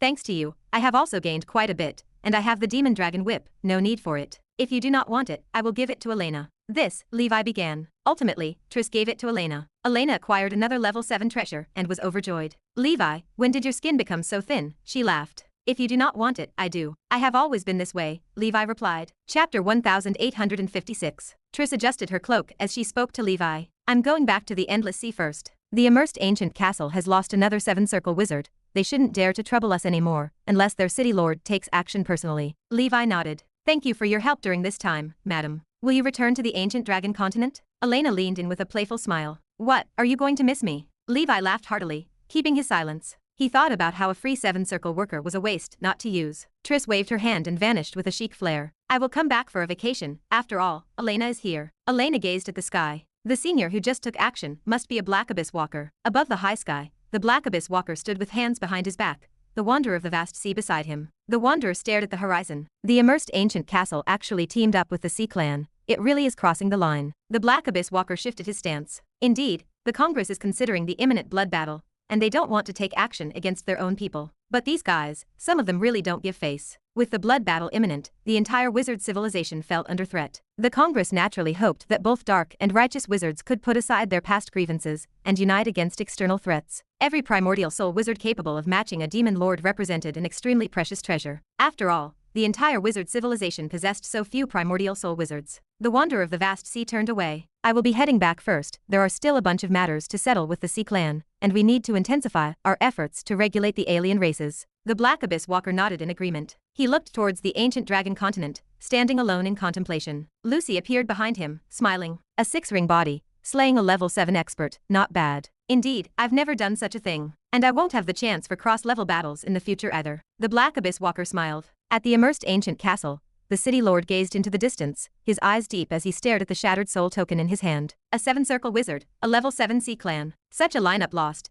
and the city lord remained silent. "Let's put this issue aside for now. We have already lost quite a few people over the years." This upheaval with the Sea Clan dealt another blow to the immersed ancient castle and the Ocean Abyss Alliance. Because many members of these two organizations, especially the body-refining wizards, were hybrids of the Sea Clan and wizards. Back at the ancient dragon continent, Levi felt high spirits after slaying a level 7 expert. He walked back to the fairyland with his hands behind his back, carrying the air of a master. "In this battle, everyone who oversaw the array corps performed outstandingly. I have substantial rewards for you." Mana lamented that Levi could even kill level 7 experts now. She sighed. "You humans are really something. Although your lifespans are short, you can strengthen so quickly. Unlike me, apart from living long, I'm good for nothing else." Levi gave a bitter smile. "But as humans, we have thousands of spells and wizard techniques, all just to live longer and see more of the world." Mana looked at him. "That's also true. How many short-lived species have fallen into the dark path in pursuit of eternal life? Speaking of which, if I hadn't met you, I might have died lonely in the ancient tower, turned into decayed wood." Over the years, everyone's strength improved quite noticeably. Relatively speaking, as a tree, Mana progressed slowly, still at the level 6 middle stage. Thus, Levi understood her sentiment. Several days later, the spoils of war were counted. From the Red Whale Ancestor Witch's side, they obtained a level 7 exotic treasure called Struggle of the Trapped Beast. Levi shared resources with 100 Flowers, so their gains were mutual. This exotic treasure had 3 main functions. First, it could lay ambushes without alerting the enemy, sending them into a barrier known as the Colosseum, where the use of the void travel ability was impossible, preventing the enemy from escaping. Second, the Colosseum itself also had defensive capabilities, enough to withstand 7-ring attacks. Third, the Colosseum could also slightly amplify the user's momentum and combat strength, although it was minimal, and not enough to change the destiny of the Red Whale Ancestor Witch's downfall. Afterward, Levi discovered that for this battle, Triss had paid a significant price, specially borrowing a 9-level treasure, the Flower God's Basket, from the organization. Had it not been for this treasure, it would have been very difficult to hold onto a peer in the same realm. This warmed Levi's heart. Triss was genuinely a good person,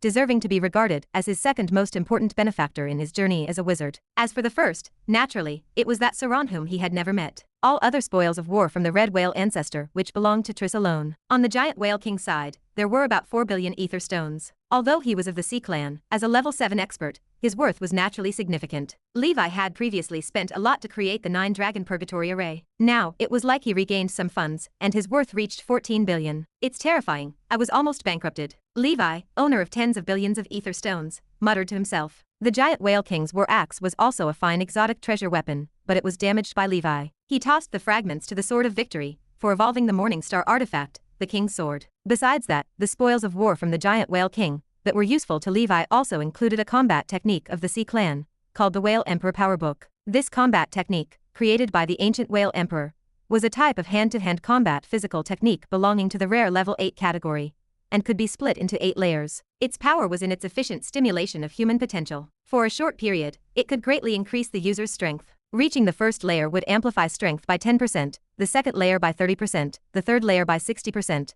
the fourth layer by 100%. Upon reaching the perfection of the 8th layer, for a short period, one could enhance the basic strength attribute by 360%. Chapter 1857. Not bad, a combat technique pushing the path of strength to its ultimate limit. Levi noted that the Red Emperor domain only enhanced his base strength attribute by 550%. As a combat technique, a short-term 360% strength enhancement was quite powerful. Mastering it proved difficult. Even the giant whale king had not managed to achieve it. Compared to the barbarian king battle skills that Levi acquired, the Whale Emperor Powerbook lacked fancy moves and special effects, offering a simple and pure strength augmentation. During the battle with the giant whale king, Levi experienced his opponent's incredible strength. It exceeded his own strength at the middle stage of level 6 with a Crimson Emperor Dragon, but the giant whale king's combat skill remained far inferior. Strength could break all techniques. When faced with absolute power, indeed, no skill was needed. Regrettably, while Levi's realm sat one level lower than his strength was barely weaker. Furthermore, Levi possessed an undying body. This negated the giant whale king's advantages.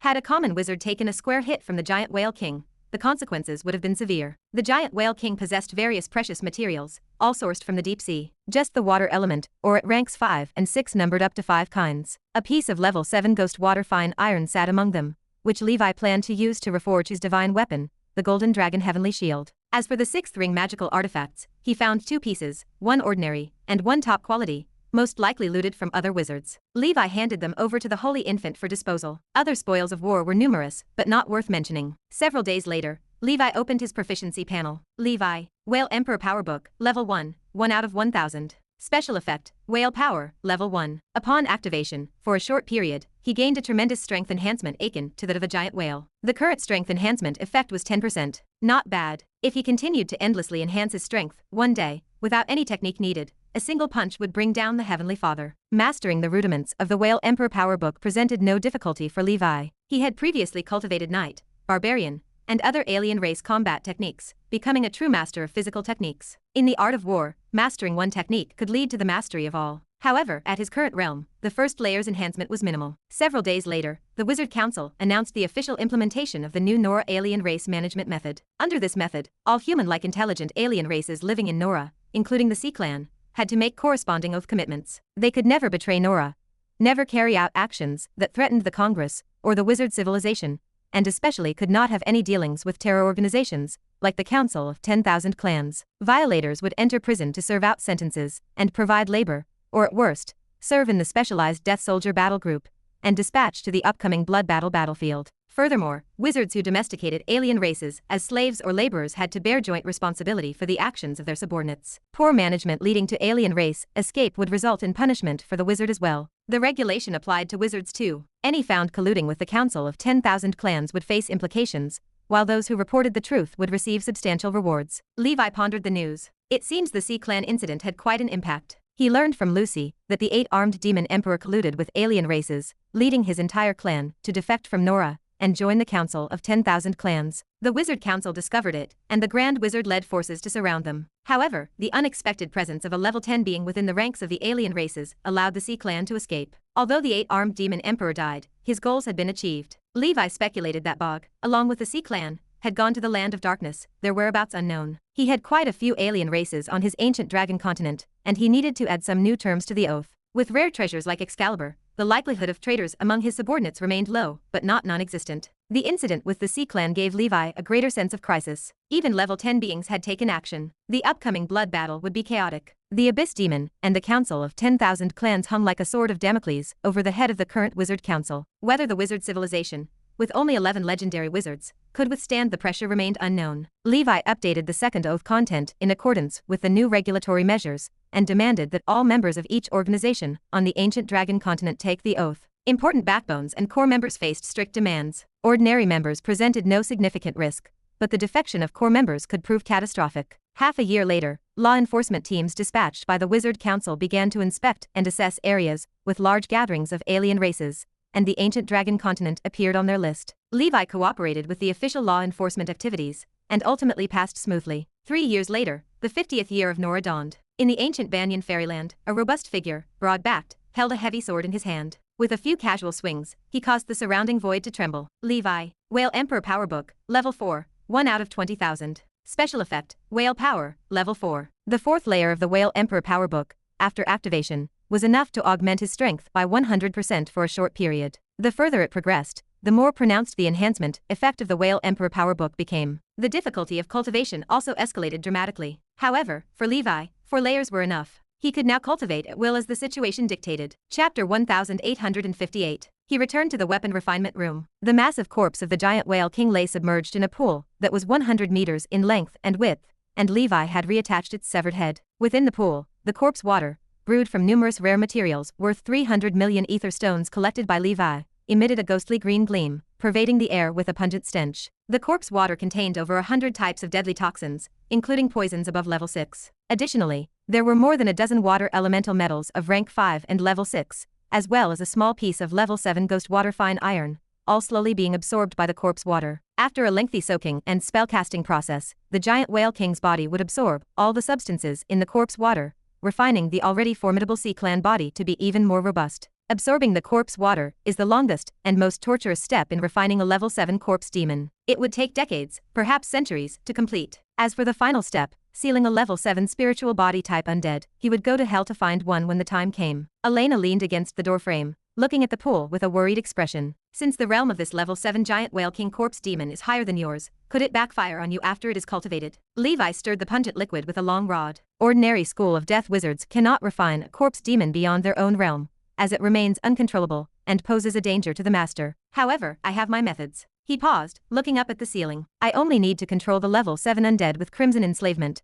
Then there will be no need to worry about the corpse demon backfiring. The body of the corpse demon itself is just a shell, and what truly animates it is the undead spirit within. 100 Flowers relaxed her shoulders, nodding in acknowledgement. Then I am relieved. During the intervals in refining the corpse demon, Levi rested, but the silence broke when news arrived from the Divine Light Knights. Levi broke into a wide grin, clutching the communique. Fantastic. The Blood Knight is advancing to level 6. Ancient Dragon Continent. Behind the Dusk Holy Temple, a figure stood in the void, gazing at the imposing grey giant eagle high above. Wind and cloud surged, natural disasters struck. This giant eagle was Maya, the Blood Knight of the Blood Tribulation Master. The Blood Knight stood fully concentrated, draped in the cyan blue feather armor, wielding the Wind Moon sword, with the Bloodline Dharma idol of the Sky King manifesting behind him. Above his head, a graceful cyan divine palace appeared, with countless divine eagle apparitions circling around it, emitting bursts of clear cries. In order to get through the tribulation, the Blood Knight had gone all out, using every tactic at his disposal. The Maya giant eagle flapped its wings, conjuring boundless gales, launching a ferocious attack at the Blood Knight, who stood steadfast in the divine temple against this fierce assault. In the brief respite,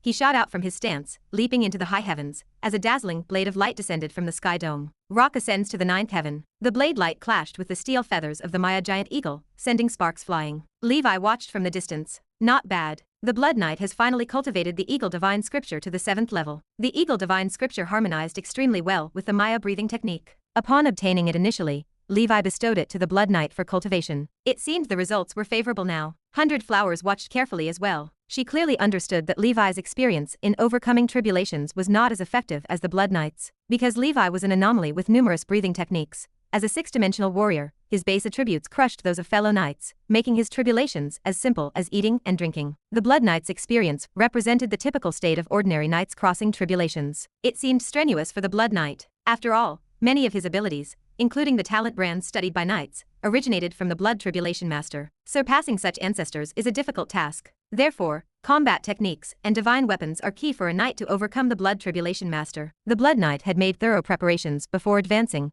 utilizing level 6 materials to reforge divine weapons and honing combat techniques, all for this very moment. Levi felt nervous for the Blood Knight. If the Blood Knight were to succeed, it would be a milestone event for the Twilight Knights. Besides him as the commander, a new level 6 knight would emerge. This meant the path of knights established through the proficiency panel was absolutely feasible. Gradually, more and more knights arrived, observing from afar. In the sky, the Blood Knight's longsword pierced into the neck of the Maya giant eagle, and with all his might, he cut through the steel feathers, severing them. The Maya giant eagle calmly looked at the Blood Knight, turning into a gust of wind elemental power, vanishing without a trace. If fate allows, perhaps we will meet again, the Blood Knight murmured. Watching the holy beast from his family's legends, he felt a mix of emotions. The commander's loud voice rang out across the plains. Congratulations to the Blood Knight for reaching level 6. The fellow members gathered around, and even the Black Knights from the Midland continent projected their presence from afar to witness the success. Chapter 1859. Congratulations, Vice Commander. A chorus of voices filled the air. The feelings of all the knights present were indescribable. The promotion of the Blood Knight to the 6th level signified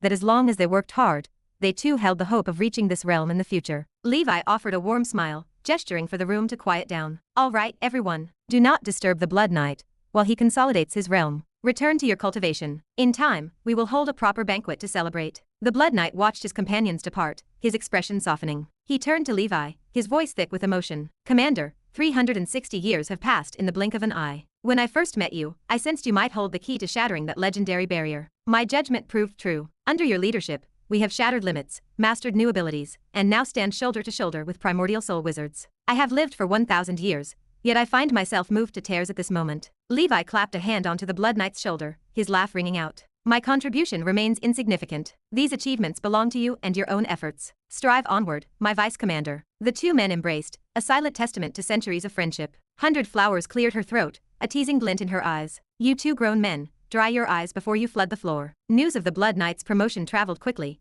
permeating the Dusk Holy Temple and other allied organizations. Knights threw themselves into their practice with newfound fervor. Even some wizards turned their eyes toward the night breathing technique, though they lacked the requisite bloodlines. Levi attempted to replicate the method of the Fur clan, transplanting night bloodlines into common people. The success rate remained abysmal, and the price of failure was death. As for the non-bloodline breathing technique, wizards found it more prudent to stay their own course. Switching to the path of a night mid-journey required too much time. It meant starting from zero on an entirely different road. Those with average talent achieved less than they would have as wizards. Levi would not stop those determined to try, though he refused to bear the blame for their eventual demise. The mass production of purification elixirs and the prosperity of Giant Beast Paradise ensured a steady supply of secret medicine. Preparation for the blood battle demanded action. After discussing matters with the 18 riders, Levi released additional recruitment quotas for the Dusk Holy Temple. He aimed to expand the membership to 10,000, ensuring a continuous supply of fresh forces. The recruitment department of the Dusk Holy Temple and the Midland Squad sprang into motion, scouring major mortal gathering places in the wizard world for potential knights.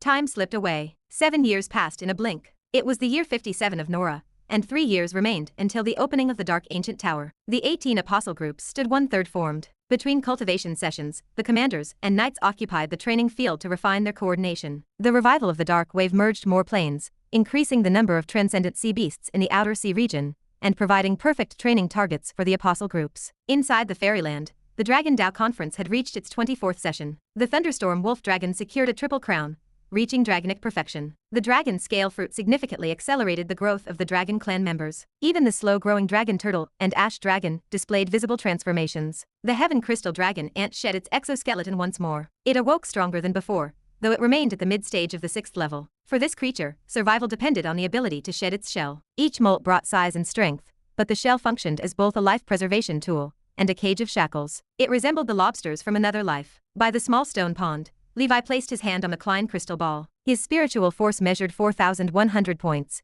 and his spell power exceeded 200,000. He stepped onto the training field, shifting his hand seals as he chanted. Thunder Dragon, a fearsome black thunder dragon, its wings spanning nearly a kilometer, roared into existence. The sky dome transformed into an ocean of thunder. The beast lunged, its explosive electric currents scrambling through the air in a display of world destruction. Even after the dragon dissipated, black currents lingered like parasitic maggots, entangling and corroding all they touched. Levi studied the remnants of his magic. A 15th order limit thunder dragon, combined with my exotic thunder. The power of this spell now threatens a 7-circle wizard. This marked his second limit spell. He understood the advantages of the Six Suns continuous explosion and the Thunder Dragon series more clearly with each step forward. They offered little help in the initial stages, but they had evolved into his most potent measures. If these two spells ever became legendary spells, their combined might could potentially slay gods. Legendary wizard Eamon, leader of the Wizard Council, had solidified his status across the Pan Plane with his signature spell, Eamon's Eternal Blazing Sunday. Furthermore, the path of the Knights called to him. The Golden Snake breathing technique hovered near the late stage of the 6th level. His study of the Whale Emperor Power Book had advanced to the 5th level, granting him a 150% boost in strength. Chapter 1860. After reaching the 5th level, the pace of cultivation with the Whale Emperor Power Book became sluggish. To reach the 6th layer would require considerable time for polishing. After completing his cultivation, Levi arrived at the Golden Light Cave. Within the Sword of Victory, an ancient sword shadow radiated an aura of dominance, flickering in and out of existence. Levi sighed. This thing really burned through money. To accelerate the birth of the King's Sword, Levi had invested numerous 6th ring magical artifacts and residues of rare treasures. He even hard-heartedly and begrudgingly threw in 100 million ether stones. As of now, it had barely managed to nurture an embryonic form. Realizing this was a money pit, he cut his losses decisively and stopped pouring in funds. At this rate, full formation would take at least a millennium. Too slow, Levi muttered with a sigh. Under normal circumstances, a King's Sword would take 3,000 years to be born. Because of the dense metal elemental power in the Golden Light Cave and Levi's continuous feeding, the process had already been significantly shortened. But to quicken its formation, Levi estimated that even throwing in all his ether stones would not necessarily be enough. For a Morningstar level oddity, the price was clearly not worth it. The way forward now was either to wait or find golden leaves to speed up its evolution. Ultimately, one must head to the Golden Sacred Realm. On the Midland continent, in Gondar City, the Fire Dragon shop produced another earth-shaking anomaly. Violet light shone brightly, obscuring the sky. A passerby gazed up, wondering if Master Fire Dragon had crafted another top-grade wizard tool. Another voice chimed in, admitting they had become numb to it, as the Fire Dragon shop seemed to birth a top-grade item every other day, something beyond their wildest dreams. In Gondar City, aside from the 7th Circle weapon craftsman Fire God's Hammer, who remained as elusive as a divine dragon, no one among the 6th Circle likely surpassed Master Fire Dragon in skill. Inside the Fire Dragon shop, above the Flame King furnace, a palm-sized purple crucible floated, radiating bursts of light. The Holy Infant, having refined many top-grade wizard tools, remained unfazed, his expression like an old well without ripples. He reflected on the death of a level 6 peak member of the Purple Crystal clan, noting it had resulted in several 6th ring top-grade witch artifacts. The Amethyst race was truly a blessing for weapon makers. If not for the overwhelming power of the Amethyst Saint, the Wizard Council would never have considered letting go of such a potential colony. Amethyst Light Sword, Star Ring, Radiant King Armor, Red Infant Sword, and now this newly minted Purple Holy Crucible. A total of 5 top-grade wizard tools, all forged from Wanda's body. The Purple Holy Crucible could be used in alchemy, and it served as an extremely strong treasure for trapping enemies. The Holy Infant reinforced the hardware of the crucible with amethyst and Achilles fire ore, while upgrading the magical array inside with his excellent skills to prevent enemies from breaking out. Thus, even a 6th Circle perfect wizard, if not careful, could be captured inside. Then, the crucible would spew poisonous, intense flames. If one could not escape quickly, even a level 6 perfection defensive field would not last long. Once the field shattered, the venomous flames could turn the enemy into a puddle of pus, making it extremely malicious. The Holy Infant stowed away the treasure, gave some instructions to the 2 ladies in weapon refinement, and left Gondar City. On the way back to the human realm, he heard sounds of battle ahead. He initially intended to stay out of it, but unexpectedly, he recognized one of the parties involved, Wizard Silverbeard. On the battlefield, a short, stocky Dwarf Kingdom wizard with a white beard was being forced into retreat as 3 alien races attacked him. It was obvious that those alien races willing to attack a wizard at this critical juncture were from the Council of 10,000 Clans. The Holy Infant observed the scene. These 3 alien races looked insubstantial, like spirits, appearing to be from the Void Spirit clan as introduced in the Alien Species Atlas. They were a race wandering the land of darkness, not to be underestimated, with 2 at level 6 early stage and 1 at mid stage. Compared to Wizard Silverbeard, who after centuries remained at an ordinary 6th Circle cultivation level, the Holy Infant sensed a mishap had slowed his progress. Wizard Silverbeard had once stepped in and saved the White Robe Wizard Association, and the Holy Infant retained a good impression of him. With that thought, he decided to intervene. All this time, it had been the Council of 10,000 Clans harassing him, and now it was time for payback. He traveled hundreds of miles away, sat cross-legged on the ground, and felt the Red Infant sword in his mind hum with a resonating buzz. A red python flew out, weaving through heaven and earth, drawing in fire elemental power and storing it within the sword world. Once the energy buildup was complete, the Holy Infant opened his icy eyes and pointed a finger. Hundreds of miles away, Wizard Silverbeard was sweating profusely. A hammer-shaped top-quality magical artifact danced about, trying to fend off the 2 void spirits. One of the void spirits hissed, telling Silverbeard that as one of the best from the Nora Dwarf clan, they did not wish to kill him, and if he simply came back with them, his life would not be in danger. Similar to humans, the Dwarf Kingdom was a widely distributed race. The Council of 10,000 Clans had a venerable leader from the Pangong Plain Dwarf Kingdom. Centuries ago,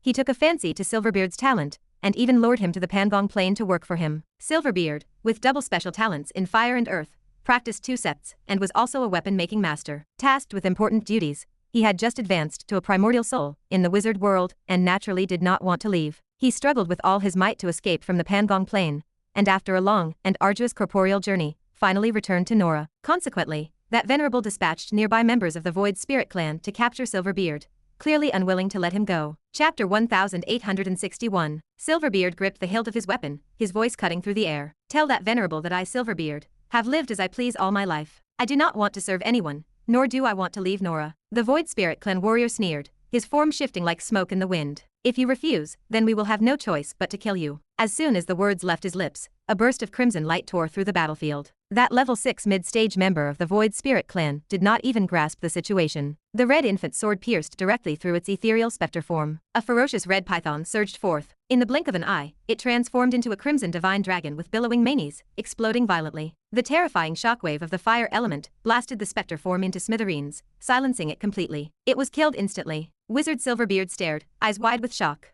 He thought he must be hallucinating. The other two from the Void Spirit clan scanned the area, but the enemy remained hidden. The two realized this was a secret sword attack. The attacker possessed strength far superior to their own. They fled without hesitation. After the red infant sword struck down the level 6 mid-stage adversary, the blade dimmed, and did not pursue. Moreover, the Void Spirit clan was best at escaping into the void. They were one of the few races that had mastered void travel before reaching level 6. If they wanted to escape, the average person really could not detain them. Wizard Silverbeard heaved a sigh of relief. He looked around and called out loudly into the empty air. I do not know who has saved me, but please show yourself so I can thank you in person. Above, clouds and mists descended. A stunning figure with crimson hair drifted down to the ground. The holy infant stood in the void, a warm smile touching his lips. Wizard Silverbeard, long time no see. Wizard Silverbeard froze. His expression turned complex. Master Fire Dragon? He had been away from the wizard world for far too long. Upon his return, he made a discovery. The once white robe wizard from the White Robe Wizard Association, Master Fire Dragon, had long since become famous. He was now a dual-rank genius on both the soul artifact and wizard rankings. As for himself, due to unforeseen events, he had wasted centuries. He was now even struggling to reach the 6th ring senior stage. The Rust Dragon Wizard,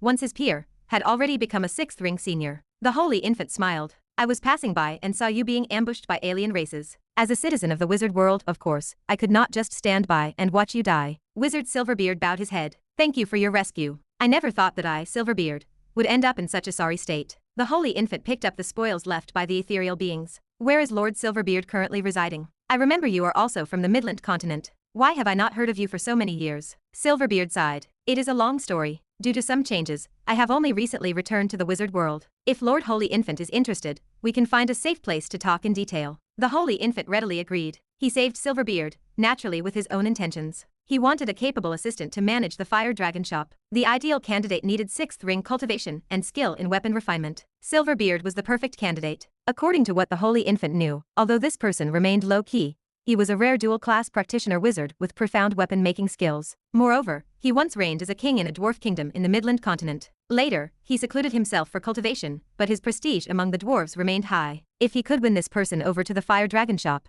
the benefits would be endless. In a small tavern in Gondar City, the Holy Infant and Silverbeard ordered a beer and talked for a long time. The Holy Infant set his glass down. This council of 10,000 clans is truly detestable, but it is a miracle that you were able to escape and make it back. Silverbeard gestured with his hands as he explained his experience. He had been tricked by his own dwarfkin, deceived into servitude in a foreign transcendence, toiling as an underpaid worker with no dignity and no freedom. Finally, he luckily escaped and, after untold hardships, forcibly made his way back to Nora. The details sounded strangely familiar to Levi. Wizard Silverbeard hung his head. It is all due to greed. They say dwarves do not swindle dwarves, but these fellows cheated their own people. They have completely forgotten the fine traditions of our dwarf ancestors. By the way, I must repay the life-saving grace of the Master. However, all I have now is this soul artifact and not a penny to my name. I hope the Master can grant me some time. The Holy Infant waved a hand. No need to be so polite. It was just a little effort on my part. If Lord Silverbeard does not have another place to be, he could join our Fire Dragon shop as a refiner. With your talent and abilities, you will surely achieve great things. Silverbeard sighed.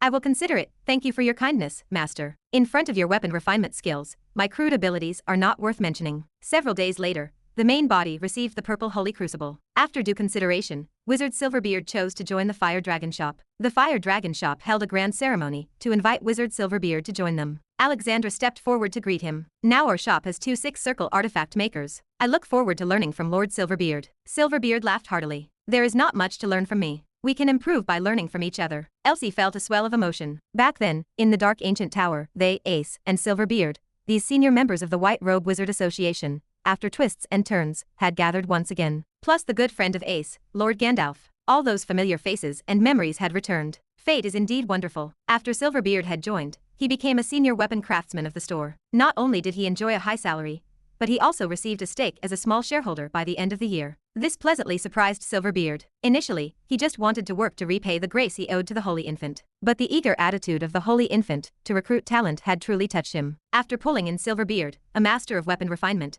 the Holy Infant also breathed a sigh of relief. He loved refining weapons, but with so many work tasks, he had been overwhelmed. Now that he had someone to share the load, things were much better. Now, his greatest wish was for Alexandra and Elsie to also become six-circle artifact makers soon. Back on the ancient dragon continent, Levi heard about Wizard Silverbeard joining the shop, and his spirits lifted. Given Silverbeard's reputation among the Dwarf Kingdom, he could gather more talent in the future. 3 years later, Nora year 60. Levi's technique, Netherworld Water Prison, had also advanced to the 15th maximum level, reaching the transformation realm. It was a realm that the Black Shark Devourer, from days of yore, had never achieved. Paired with the top-grade wizard tool, Purple Holy Crucible, refined for him by the Holy Infant, and the level 7 treasure, Struggle of the Trapped Beast, from 100 Flowers, his ability to control and trap enemies improved substantially. The likelihood of a level 6 enemy escaping his grasp was almost zero. On this day, in the Nightmare World, within the Black Dragon territory, high in the sky, after a fierce battle, a weird giant dragon with a wingspan of hundreds of meters and a body with 1,000 faces slowly dissipated. A dragon with a human face and a dragon body slowly opened its tired eyes. A level 6 Aura soared into the sky. In the distance, Levi stood with his hands behind his back. This advancement of the faceless infant dragon has undergone quite some changes. Chapter 1862. The Nightmare World stretched out, dark and oppressive. Elena studied the creature in front of her. It possessed a human head attached to a dragon body. She tilted her head.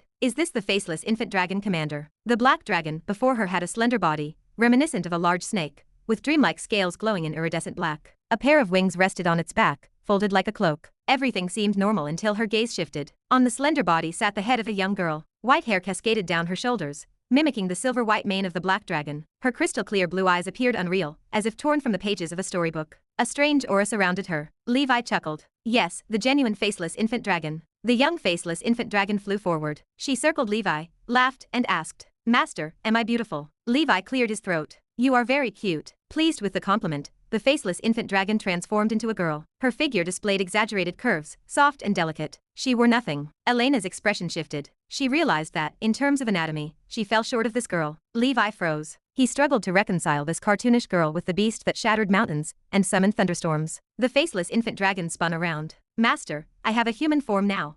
Isn't that amazing? Levi gestured toward her. Humans should wear clothes, young lady. The faceless infant dragon murmured, oh. She conjured a black starry chiffon dress, concealing the areas that required modesty. Elena turned to Levi. Why can't other subdragon species transform into humans after reaching level 6, but the faceless infant dragon can? Levi crossed his arms. It relates to its nightmare attribute. The transcendent creatures of this world lacked the ability to transform. Human bodies ill-suited them for transcendent combat. Even if some transcendent creatures possessed the ability to shift into human shape, they disdained it. The faceless infant dragon identity as the blood tribulation master meant it was a dream dragon, a legendary creature. During the construction of the nightmare dragon breathing technique, Levi had utilized 2 legendary creatures. One was the Great Nightmare. The other was the Dream Dragon. Levi possessed only fragmentary knowledge of this mysterious dragon clan, derived from the inherited memories of the Nightmare Dragon. Elena leaned in. When you transform into a human in the future, you must wear clothes. Your Dragon King might not be able to endure otherwise. The faceless infant dragon possessed a pure, innocent nature. She did not grasp the meaning of Elena's words. She simply nodded,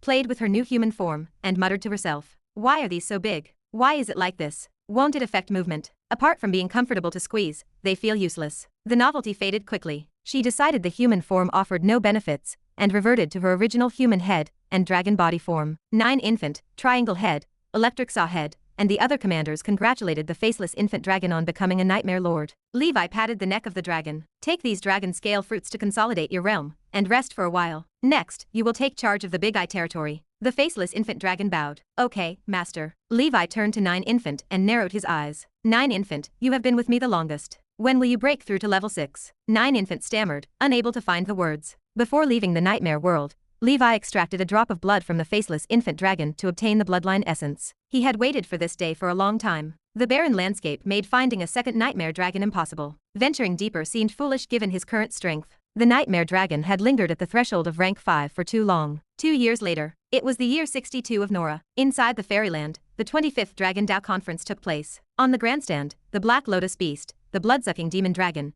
the faceless infant dragon, and other Dragon Palace generals rated the performances of the members. The peak level 5 Thunderstorm Wolf Dragon took first place, as expected. The dragon felt a sense of desolation and loneliness from its high position. Boredom set in, and it left the Dragon Dao conference to begin a quiet retreat. The wild electric dragon Eel had joined the Dragon Palace, and the Thunderstorm Wolf Dragon felt left out. The Dragon King no longer took its blood for tests and health checks. The Thunderstorm Wolf Dragon grumbled to itself. Even the faceless infant dragon has reached level 6. How can I be weaker than her? The title of Dragon Palace General shall be mine. To become a general meant participating in the Dragon Palace Summit convened by the Dragon King. It meant becoming a symbol of supreme power, second only to the Dragon King himself. Furthermore, one could directly consume dragon scale fruits without having to compete. It was the dream of every dragon. From that day on, Thunderclap Mountain gained a Thunderstorm Wolf Dragon that pursued level 6 with renewed discipline. Deep within the ancient dragon continent sat Hunyuan Palace. Clouds shrouded the peaks and mist entwined the slopes. Exotic birds and beasts roamed the area, reminiscent of a fairyland. Legend claimed that the founder of the energy sect, the Origin Holy Emperor, preached here. When the Origin Holy Emperor delivered his sermons, anyone, whether an energy sect disciple or not,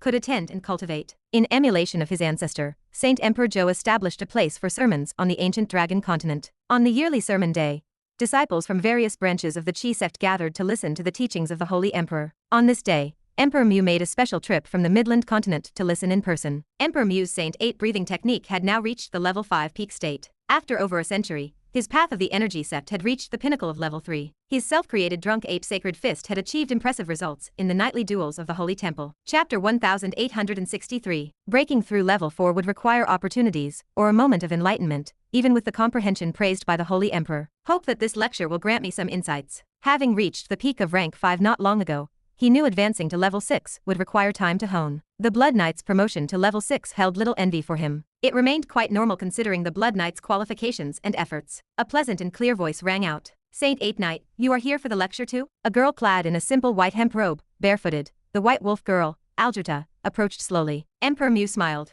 White Wolf Knight, it seems you are just a step away from level 6. I heard you plan to fuse the Silver Moon Grey Wolf bloodline to advance to level 6. How is the progress now? The Silver Moon Grey Wolf is a legendary giant beast, and the wolf creatures containing its bloodline are mostly extinct in the wizard world now. In comparison, dragon clan bloodlines are relatively easier to find. With dragons mating excessively, subspecies of dragons and mixed blood dragon clans remain plentiful. The White Wolf Girl replied, I am quite fortunate. During a recent exploration of ancient ruins, in one laboratory, I discovered a bottle of perfectly sealed Frost Moon Saber Wolf blood, the main ingredient of the evolution potion, which finally resolved the issue. When mature, the Frost Moon Saber Wolf reaches the level 7 realm, and was known as the king of 10,000 wolves in ancient times. Emperor Mu nodded. Very good. After this evolution, your upper limit will be no less than ours. After we reach level 6, let us have a good match and show me the might of the Silver Moon Grey Wolf. The White Wolf Girl nodded slightly, exhibiting the demeanor of a lady. On the battlefield, however, she could transform into the terrifying Silver Frost Wolf, unrivaled and invincible. After the casual conversation, Saint Emperor Zhou, with his robe fluttering, landed on the lecturing platform of Hunyuan Palace. This lecture covers 2 topics. The history of the energy sect is first, and the second involves techniques on sensing qi, as well as the essentials of cultivating martial arts and absolute skills. Hearing the promise of substantial content, Emperor Mu sat upright to miss no point. The White Wolf Girl sat cross-legged, emitting a faint ethereal aura of Taoism. The Saint Emperor continued. The history of the energy sect originates from when the Holy Emperor created heaven, giving birth to an extremely powerful, innate spiritual object, the 7-colored vine. Legend says it grew 7 innate 1 qi gourds, representing the 7 great elemental qi of Kang Mountain: Spirit, Flowing Cloud, Clear Spring, Winter Frost, Spring Thunder, and Golden Stone. Each gourd possesses unbelievable power, and obtaining them greatly benefits cultivation in the path of the energy sect. The lecture lasted a day and a night, captivating everyone. At the end of the explanation, the Saint Emperor picked some individuals to answer their cultivation queries. Emperor Mu asked, the 7-colored vine that the Holy Emperor mentioned,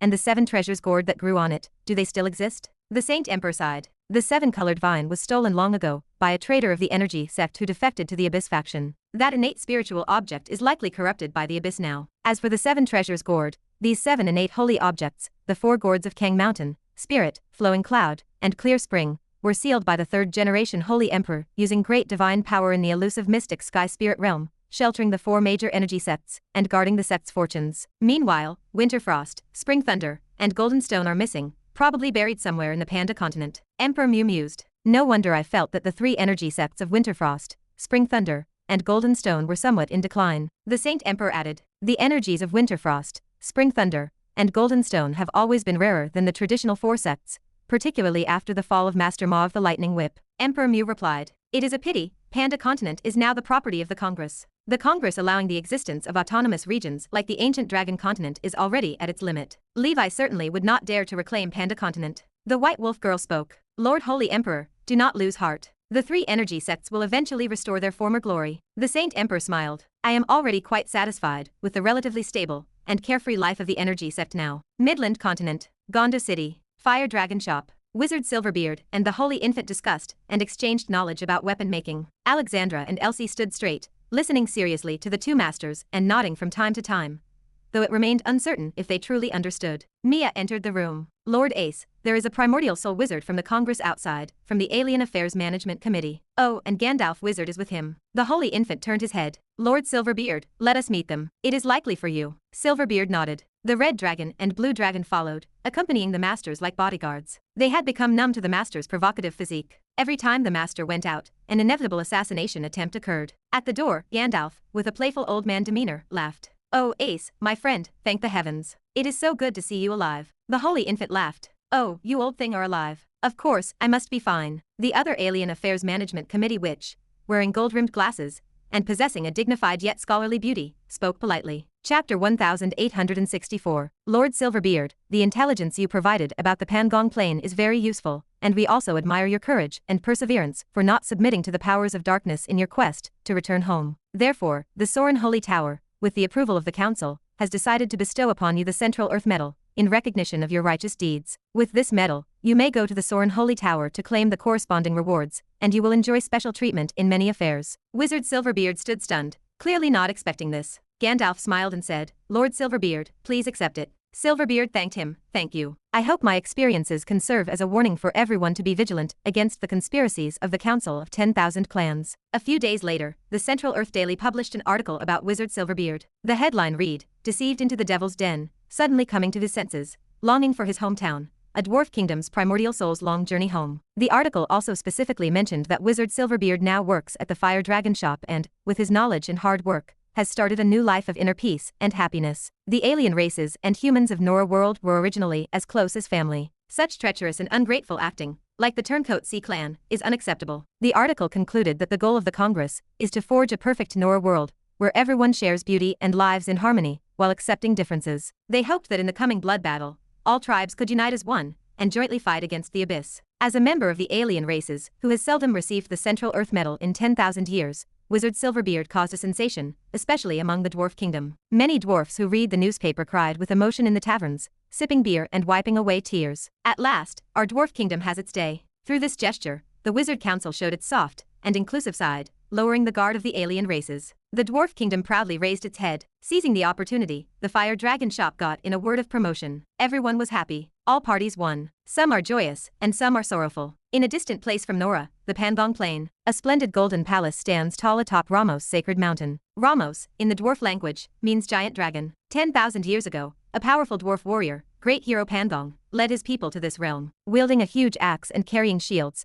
Pangong slew a mighty adult pure-blood evil dragon that had enslaved the mortals in this land and freed the people from dire straits. Afterward, this group of dwarfs wandering the land of darkness settled here, established the Dwarf Empire, and named the plain Pangong. Nowadays, the one who controls the Pangong Empire is Pangong's descendant, Emperor Dagon. Emperor Dagon is currently just 4,000 years old, and is already a level 8 middle-stage powerhouse, with his lofty name revered in several nearby small plains. Emperor Dagon is considered the emperor most likely to reach the accomplishments of his ancestors. At this moment, wearing gleaming golden armor, he looks down at his ministers with ferocious eyes. "Hurry, bring me more artisans. That damn Silverbeard, he dared to betray my kindness and the dwarf kingdom. I will not let him go." The ministers trembled with fear and quickly retreated, arranging for people to find other artisans. Emperor Dagon exhaled a breath of fiery anger, his figure flickering to the earth core of Pangong Plain. His golden armor was clearly a rare treasure, emitting dazzling divine light that blocked out the high temperatures. In the middle of the lava sea, a red giant dragon lay coiled, surrounded by scaffolding like craftsman tools. Dwarf and other alien race artisans worked on it,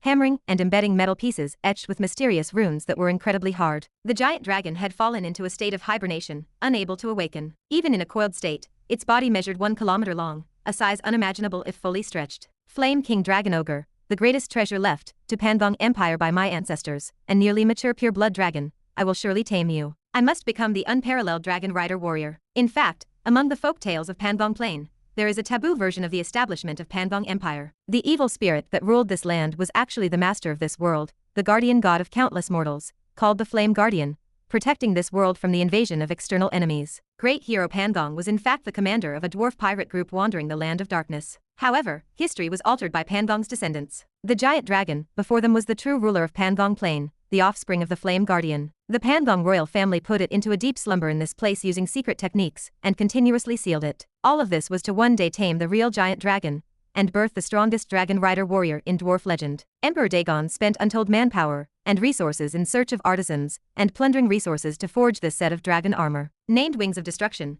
these were blueprints Pangong obtained many years earlier in a lost cataclysmic relic. The destruction armor was forged onto the body of the giant dragon, refined with secret techniques and runes, and embedded into its flesh. Merging armor with flesh made it even more powerful than ordinary giant dragons. In the end, via this extremely inhumane method, the dragon was controlled, becoming the steed of the armor's master. Chapter 1865. One day, I will ride on the wings of destruction, together with the council of 10,000 clans, and drive all the wizards of the Midland continent out. It is they who should wander in the land of darkness. Emperor Dagon paced his dais, chanting a series of incantations. A projection of the Void Spirit clan shimmered into existence, bowing low. Venerable, we have found the wizard who rescued Silverbeard. Emperor Dagon's eyes narrowed, murderous intent radiating from his posture. Who is it? The Void Spirit clan figure gestured with a flickering hand. It is the Master Fire Dragon, the one who repeatedly made the Snake Envoy's assassination attempts fail. Silverbeard has joined the weapon-making shop of Master Fire Dragon and has become his employee. It is said he was even granted the Central Earth Medal recently. Emperor Dagon's eyes blazed with fire. So it is him. This Snake Envoy is truly useless. A sixth circle wizard, and he has not dealt with him for so long. Daring to ruin my plans, this Fire Dragon is already marked for death. If the Snake Envoy cannot handle him, I, Dagon, will. He realized something. Perhaps there was no need to limit his focus to craftsmen from the Dwarf Kingdom. This Fire Dragon could be captured to forge the wings of destruction for him. The wizard's weapon-making skills were far superior to those of the alien races he had already captured. Dagon let out a shrill laugh. Cackle, cackle, cackle. Come forth. In the nightmare world, within the Dread Tree territory, a giant tree stood 1,000 meters tall. It resembled Mana, situated in the center of the blood-flesh forest. Its canopy blocked out the sun and moon, dropping long, dark willow branches. Each leaf was a blood-drenched, solitary eye. All these eyes were tightly closed, emitting faint, rhythmic snoring sounds. The King of Thousand Eyes remained asleep. Like Mana, it was a great tree that had attained enlightenment, possessing a long lifespan, but unable to leave its territory at will. In this godforsaken borderland, sleeping remained its only recreation. Such a life had continued for tens of thousands of years, until this day. Two uninvited guests arrived at the Dread Tree territory. Two massive, semi-visible faces floated in the void. One displayed a strange smile, while the other wore a grimace of crying, with blood tears streaming down. Though usually in deep slumber, the King of Thousand Eyes possessed a warning system. Every single willowy eye leaf opened, turning toward the distant faces. An ancient voice rumbled like thunder. Smiling Angel and Blood Tear Angel, what are you doing in my Dread Tree territory? The smiling face spoke, its voice rattling. Cackle, cackle, cackle, King of Thousand Eyes. The Tyrant of Horror and the Blood Rain Overlord are going to war. This region cannot remain unscathed. Your territory and subjects have been commandeered by Fear City. What? War again? The Dread Tree territory sat close to two nightmare overlords, the Blood Rain Overlord of Blood Rain City, and the Tyrant of Horror of Fear City. These crying and smiling envoys were emissaries from Seven Sins City, serving under the Tyrant of Horror. 1,000 years ago, the Seven Sins City Lord was a nightmare lord in the late stage of level 7, commanding 7 generals known as the Seven Sins Generals. Although these two were not generals, their strength remained considerable. The Smiling Angel stood at the mid-stage of level 6, and the Blood Tear Angel at the late stage of level 6. The Blood Tear Angel wailed, "Whoa!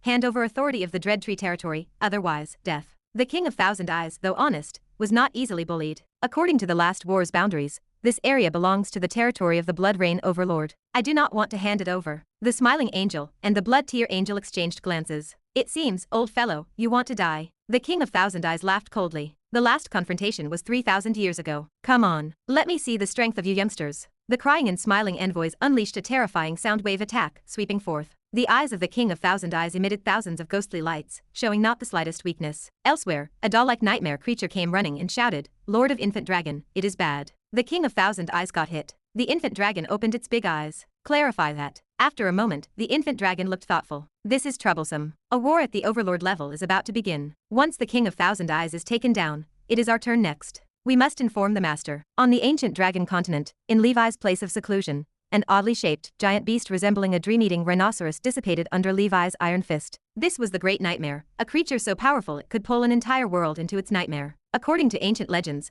the day the Great Nightmare descends, all beings will fall into eternal sleep. The nightmare helmet descended from the heavens, fitting automatically onto Levi's head. The defense against mental attacks and illusion attacks had become even stronger. The helmet emitted a beam of light. Centered around him, within a 10-mile radius, all life fell into the domain he wove, plunging as if into hell, unable to extricate themselves. Inside the illusion, giant spiders stood silently like demon gods, their 8 towering pillars enveloping everything. No matter how these beings struggled, they could not escape the spider web or free themselves from this nightmare state. The power of heaven's net deception had strengthened, and so had the nightmare breath. Levi opened his proficiency panel. The nightmare dragon breathing technique stood at the 18th tier, with 1 out of 5 million progress. The special effect was Nightmare Dragon Body Legendary, at level 6 early stage. The Bloodline Dharma idol was Nightmare Fog, the Blood Source armor was Nightmare Dragon Armor, and the exclusive weapon was the Nightmare Helmet, at level 6. Chapter 1866. He reviewed the new data appearing within his mind. 1. He possessed the powerful perception ability and danger perception of a nightmare dragon,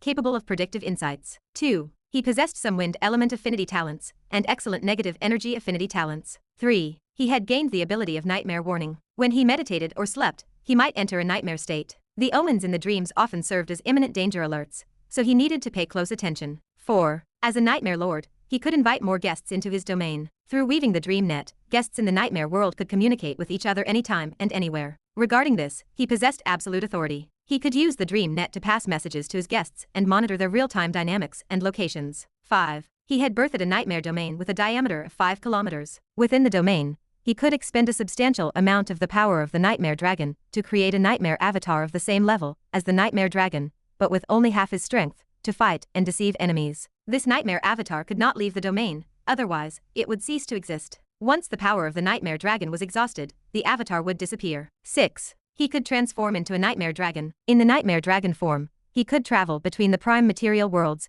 and the nightmare world by chanting the nightmare dragon spell in his true form. However, in this scenario, death in the nightmare world was actual death. Moreover, he needed to return to the prime material world before the power of the nightmare dragon was depleted, or else he would be left in the nightmare world unless he found the connecting node between the two. Levi had guessed correctly from the beginning. The nightmare dragon remained within the boundaries of a legendary creature, though this did not mean it lacked power. On the contrary, like the scarlet dragon, the nightmare dragon was also a highly mutated special dragon clan that had maximized certain abilities to an extreme. Perception and danger perception required no further mention. These were signature abilities, especially danger perception. It had evolved from the earliest spider sensing to its current state. This ability had countless times turned danger into safety for him. Without it, even if he were more cautious, he would likely have met disaster by now. In comparison, even primordial soul wizards could only rely on basic danger intuition to judge the situation. Only masters of astrology magic could compare with his danger perception. The wind element affinity should be a transformation of the heavenly wind heart, a special effect originating from the early heavenly eagle breathing technique,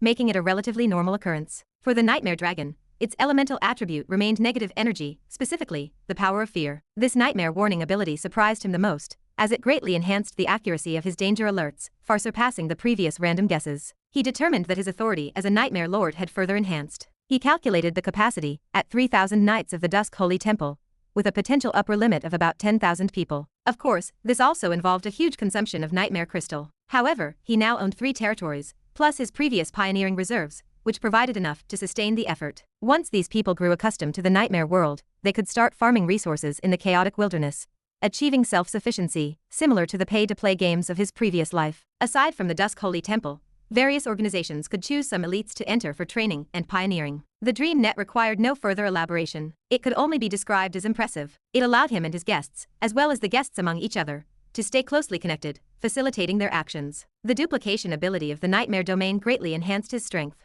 This avatar, unlike the Crimson Parasite, which could only utilize night abilities, could manifest even wizard abilities through the power of nightmare. Its principle resembled the duplication he had shaped in the nightmare world. He could understand it this way. Once the domain was activated, the place where he was located became the nightmare world. With this ability, if he encountered the giant whale king again, he did not need the support of the 100 flowers, and he felt confident of victory. However, a downside of the nightmare avatar was that it could not leave the domain, and its usage scenario was not as versatile as the Crimson Parasite. As for his physical body entering the nightmare world, it currently held little use for him. The nightmare world acted as a nightmare-level dungeon. At his current level, physically entering could prove too dangerous. This advancement to level 6 of the Nightmare Dragon brought a strength enhancement much beyond his expectations. Next, the development of the Black Dragon territory would accelerate. Of course, before entering the nightmare world, everyone had to swear an extra oath not to disclose this matter, otherwise, it meant death. Otherwise, other wizards wanting to enter the nightmare world would surely bother him. The preparations lasted a month, and in the end,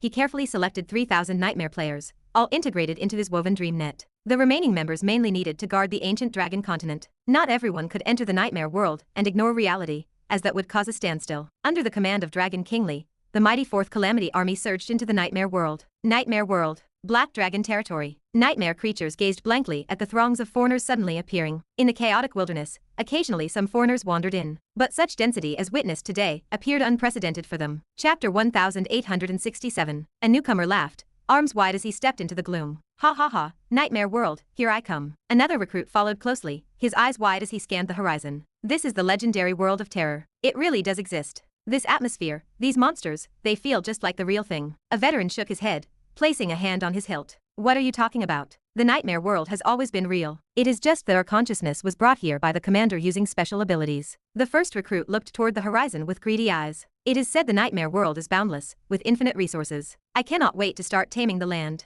The atmosphere crackled with energy as the newcomers overflowed with excitement, much like the original 18 riders. Levi walked to the center of the formation and raised a hand, silencing the chatter. Fire Dragon Apostle Group, all assemble. Dark Moon Apostle Team, assemble. The commanders of the 18 apostle groups and the ancient kings shouted as they summoned their subordinates. Levi watched the men scramble into position, then gestured toward the expanse before them. This is Black Dragon territory. Besides this, we also have 2 other territories in the nightmare world. If you die, your consciousness will return to the prime material plane and be reborn within these territories. Next, I will divide you into 3 major groups. Each group will consist of 1,000 people. You will tame the surrounding chaotic wilderness of the 3 territories, hunt nightmare creatures, gather resources, and all actions will be under the command of your respective group commanders. After the groups were divided, the chaos subsided. 3 mixed groups consisting of knights, lizardmen, energy sect members, and wizards rushed toward the front lines in high spirits, starting their campaign. Levi looked at the distant dust and smoke rising into the air. These people now have something to do. Elena leaned against a jagged rock, watching the soldiers depart. Perhaps, in the not-too-distant future, we will have invaded the nightmare world before it invades the wizard world. The faceless infant dragon landed next to Levi. She transformed into a cute young girl, her face childlike, but her eyes held a lethal, calculating demeanor. She stepped closer to Levi. Master, our scouts sent out to the wilderness have found the injured King of Thousand Eyes. Levi turned, his expression sharpening. Take me to him. Some time ago, the King of Thousand Eyes was gravely wounded by the crying and smiling envoys from Seven Sin City. It had abandoned the Dread Tree territory using a secret technique, and had been missing ever since. Now, the Dread Tree territory had become the domain of Seven Sin City. They were mass-producing nightmare armies there and heading to the front line to battle the forces of the Blood Rain Overlord. Strictly speaking, the Black Dragon territory also belonged to the sphere of influence of the Blood Rain Overlord. Levi worried that his territory would also be conscripted next. He had no desire to get involved in these meaningless overlord conflicts. He only wanted to develop his own power. Out in the wilderness, the landscape turned desolate. Levi approached a segment of a tree root partially buried in the dirt. The King of Thousand Eyes hid there, barely clinging to life. Its trunk and branches were gone, leaving only the stump. Its current strength hovered at level 6 early stage, far from its peak, but the fact that it had preserved its life was a stroke of luck amidst misfortune. For a giant tree like this, escaping had been a near impossible feat. The King of Thousand Eyes shifted its focus as Levi approached, sensing the presence of the new arrival. Are you the one who replaced the man-faced spider as the Lord of Black Dragon territory? That is right, it is me. It was apparent that despite the King of Thousand Eyes often being asleep, it had not been completely oblivious to the events unfolding around its territory. The creature groaned, its voice scraping like dry wood. Ha, if you wish to kill me, then just do it quickly. My foundation is damaged, and I am no longer your match. Levi shrugged, his expression unreadable. Do not overthink it. Even in your prime, you would not have been my match. I have no interest in killing you. The King of Thousand Eyes fell silent. The silence stretched until it finally muttered a defense of its wounded pride. Young man, do not be so hot-headed. I, the King of Thousand Eyes, have lived for tens of thousands of years. I still have my strength and insight. Levi chuckled inwardly, though he kept his face stern. The old tree was on the verge of dying yet still put on a tough front. He cut to the chase. I will not kill you. I can even give you a territory to help you recover your strength, but you will need to pledge allegiance to me and serve me. The King of Thousand Eyes paused. What it needed most now was a territory where it could be nourished and recover from its injuries. Wandering in the wilderness meant certain death. Levi tapped his foot, impatient. Have you thought it through? I have patience, but not a lot of it. The creature sighed, surrendering to the inevitable. I agree. Thank you for taking me in. Levi smiled. I will take you to the soul returning territory, then you can tell me in detail about the attack you encountered. Alright, this Seven Sin City truly bullies to the extreme. It is a long story. You listen as I explain slowly. The faceless infant dragon transformed into its giant dragon form. Levi scooped up the incessantly chattering roots, and the dragon soared into the high skies. At the edge of the Norapen plain, within a perilous and ceaselessly swirling chaos of the void, a holy temple floated. Around the temple, a group of imposing towers stood tall, each harboring powerful presences. Atop the throne of the holy temple, a golden-haired female swordswoman clad in jet-black armor, well-proportioned and athletically built, gazed at the projection of the Worm Lord. She spoke with a voice like cold iron. "So, you are saying that you have been given a troublesome tracking mark by the survivor of the vast sea from the Congress?" The Worm Lord bowed, his image flickering. "Yes, I am now wandering in the land of darkness,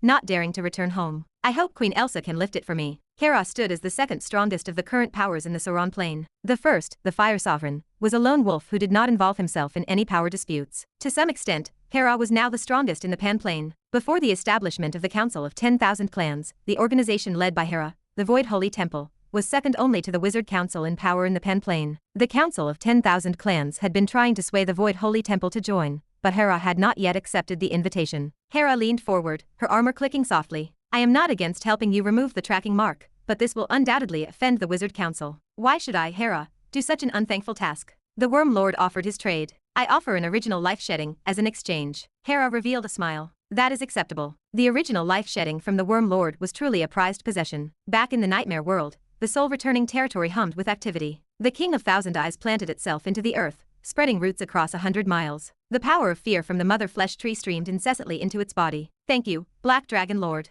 This old fellow will stick with you from now on. You focus on healing here, and from now on, you will maintain the peace in this territory." Half a year later, in the soul-returning territory, new sprouts began to emerge from the roots of the King of Thousand Eyes. Such a quick recovery was certainly aided by the golden fertilizer of the dragon. On this day, beyond the chaotic wilderness, the Fire Dragon group was hunting a pack of nightmare creatures that were harassing their territory, including some rank 5 beings. "Weev-yew-wo." The eerie weeping resonated through heaven and earth. Weak nightmare creatures burst one after another, dissolving into nothingness. The Fire Dragon Knight drew the shark tooth-shaped sword, focusing his gaze. Two abstract human faces emerged from the void, the crying and smiling envoys. The smiling angel grinned, revealing rows of sharp teeth. "Ja, where is the Black Dragon Lord?" Chapter 1868. Nightmare World. The Fire Dragon Knight tightened his grip on his weapon, asking what business the visitors had with his lord. The smiling angel answered with a rattling laugh. "A foreigner." It showed no surprise. In the nightmare world, encountering foreigners remained common. Before Levi arrived, the man-faced spider had used a node to invade the wizard world, and brought many foreigners to the nightmare world to enslave them. Those foreigners always resisted the nightmare world deep inside, wearing a melancholic air. Anyone kidnapped to a strange land for hard labor would find no joy in it. These foreigners here, however, seemed entirely carefree. They treated the nightmare world as a treasured place. The smiling angel furrowed its brow, pondering how anyone could find joy in working for others. The blood-tear angel wailed, its voice cutting through the air. "Our patience is limited. Go call the Black Dragon Lord to meet us." The Fire Dragon Knight trembled under the unknown power of fear, facing a formidable enemy. The gap between him and the crying and smiling envoys remained too vast. He faced monsters born from fear itself. He asked what business the two had with the Black Dragon Lord, noting that his lord served as a vassal under the command of the Blood Rain Overlord. According to the commander's brief, the nightmare world lacked unified governance. Lords, overlords, and monarchs ruled their own domains in a chaotic mix. Most lesser lords would pledge allegiance to greater lords to survive, and the greater lords to overlords. Territories under level 6 to level 8 lords were limited in number, ranging from 1 to a few dozen. From level 9 overlords onward, their domains often numbered in the hundreds. These domains, collectively, formed their sphere of influence and were known as small realms. If one could become a nightmare monarch comparable to a level 10 strongman, one would indeed be a formidable force. Such rulers might control thousands of territories. Their realm of influence was known as the Big Domain. Territories, small realms, and big domains divided the nightmare world into levels and areas. The Black Dragon territory, under the previous Lord Man-Faced Spider, had already pledged loyalty to the Blood Rain Overlord. It often attended gatherings in Blood Rain City. The small realm ruled by the Blood Rain Overlord was known as the Blood Rain Realm. Including the territories controlled by Levi, the Blood Rain Realm encompassed over 200 domains, with the number of level 6 and above strongmen far exceeding this figure. The sheer number of strongmen in the nightmare world terrified those who stopped to consider it. Levi had already guessed that the crying and smiling envoys might come to trouble his domain, and he had informed the Frontier Battle Group in advance. To outsiders, he still proclaimed himself a man of the Blood Rain Overlord. The smiling angel laughed again. The Blood Rain Overlord is currently preoccupied with his own troubles. Within the Blood Rain realm, 1/6 of the lords have declared their loyalty to the Tyrant of Horror. Perhaps your lord is not yet aware. The Fire Dragon Knight stood his ground. Our lord will be here shortly. Unable to win in a fight, they could only wait for the commander to arrive. Before long, a vast shadow cast itself from the sky, enveloping the Fire Dragon group. High in the red and black interwoven heavens, a black giant dragon, with a wingspan of 300 meters emerged from the void, soaring above the high skies. The black giant dragon transformed, taking on the appearance of a black armored swordsman. It was indeed Levi. Levi smiled and greeted the emissaries. Emissaries from afar, I apologize for not greeting you sooner. The smiling angel tilted its head. Black Dragon Lord, I presume you are aware of the purpose of our visit. Do you agree? Levi shook his head. Sorry, I have already pledged my loyalty to the Blood Rain Overlord. You both should leave. This is still the Blood Rain realm, after all. The Blood Tier Angel spoke coldly. Black Dragon Lord, do not mislead yourself. As a member of the Nightmare Dragon Clan, you should know that the true form of the Tyrant of Horror is also a noble pure blood Nightmare Dragon Clan member. Dragons do not deceive each other. Under the Blood Rain Overlord's command, where can there be better treatment than with the Tyrant of Horror? Levi knew this well. Previously, to advance his Nightmare Dragons to level 6,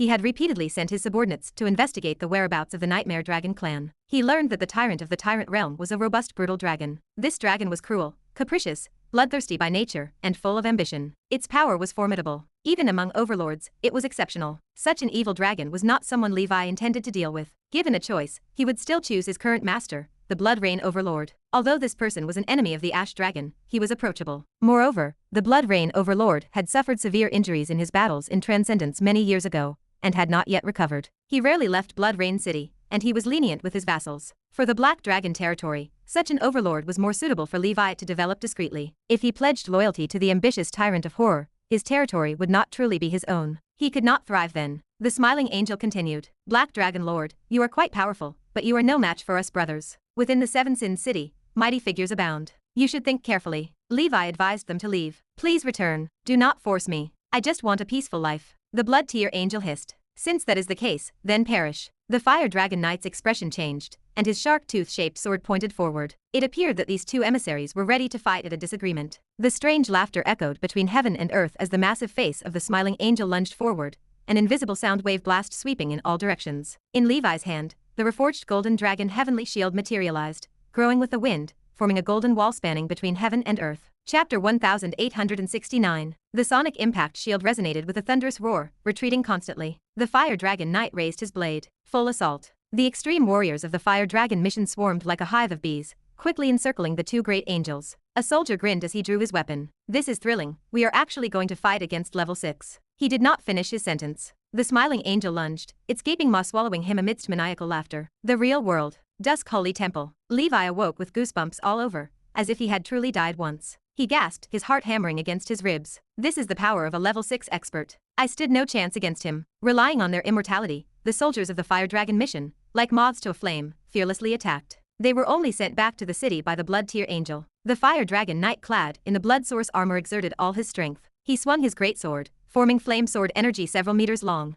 and slashed towards the Blood Tier Angel. Boom. The weeping face remained unscathed. It leveled a sinister gaze at the Fire Dragon Knight. You overestimate your abilities, it said coldly. Like ants shaking a tree. A pang of sorrow pierced the Fire Dragon Knight's heart. Without reaching level 6, one is indeed nothing but an ant. He closed his eyes, waiting for death. Suddenly, an invisible domain unfolded between heaven and earth. The black armored swordsman emerged. Levi's nightmare avatar descended abruptly. The nightmare avatar pointed a finger. A fire dragon materialized out of thin air, roaring as it flew, and collided with the Blood Tier Angel. The terrifying explosion blasted the Fire Dragon Knight away. He landed far away, recovering his breath. Thank you, Commander. He knew the commander saved him so he could witness level 6 combat firsthand. For him, this was beneficial. He would never forget the commander's nurturing grace. The Blood Tier Angel recoiled. Wasn't the Black Dragon Lord fighting the Smiling Angel? Duplication. It had a sudden realization. One duplication was able to hold it back. A late stage level 6. The strength of this Black Dragon Lord was indeed terrifying. If in Seven Sin City, he would be of the general's level. Elsewhere, the Smiling Angel's laughter began to fade.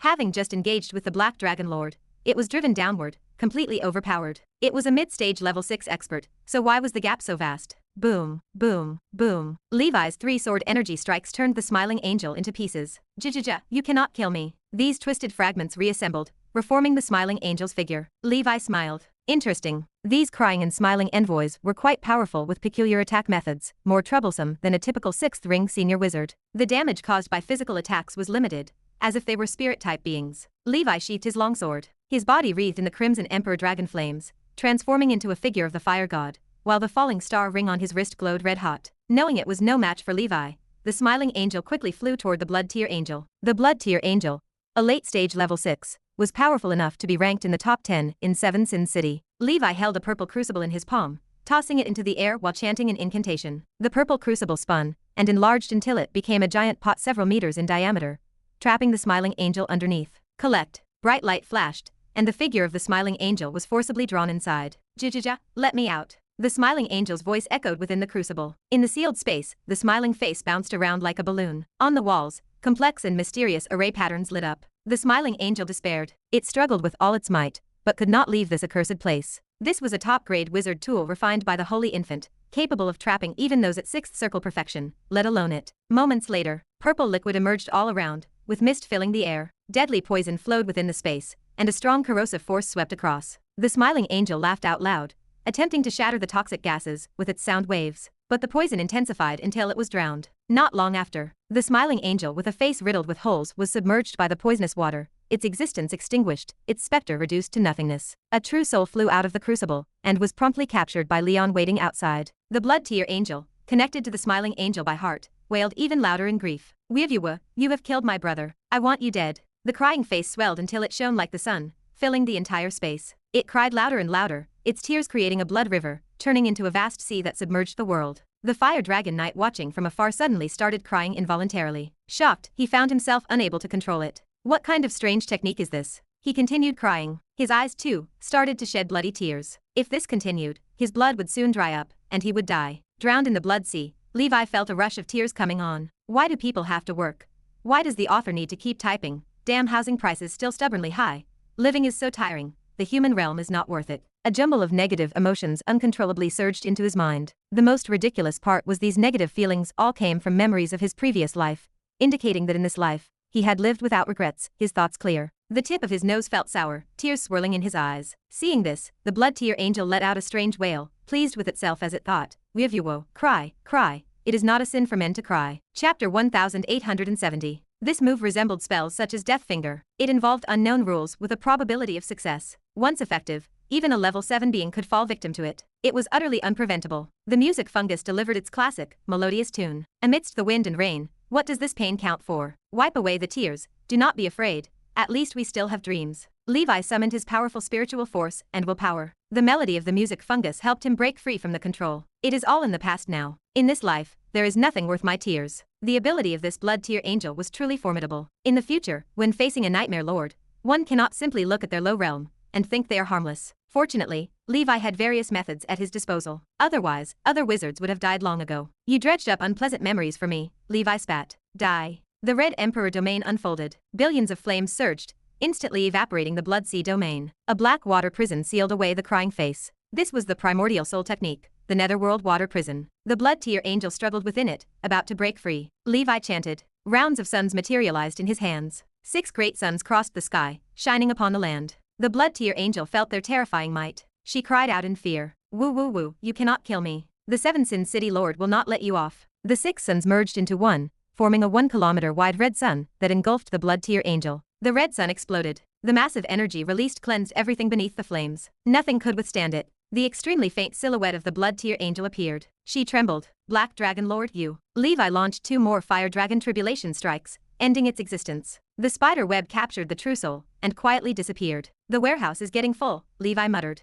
Leon had a warehouse in the ancient Banyan fairyland, filled with soul cans, waiting for their leisurely consumption. The fire dragon knight stopped crying. His face was pale and devoid of blood. He spoke with lingering fear. Even being so far away, I was affected by it. The abilities of the Nightmare Lord are too eerie, but to the commander, they are nothing but a simple spell. Levi nodded. You lead the fire dragon group. Take care of the aftermath. The fire dragon knight straightened his posture. All right, commander. Next, the Seven Sin City is likely to cause us trouble. Levi kept his gaze on the horizon. No need to worry. Continue with the pioneering activities as usual. I will arrange more level 6 beings to guard our territory to show the Seven Sin City that we are not to be trifled with. We will step up our guard and report to you in a timely manner, the fire dragon knight promised.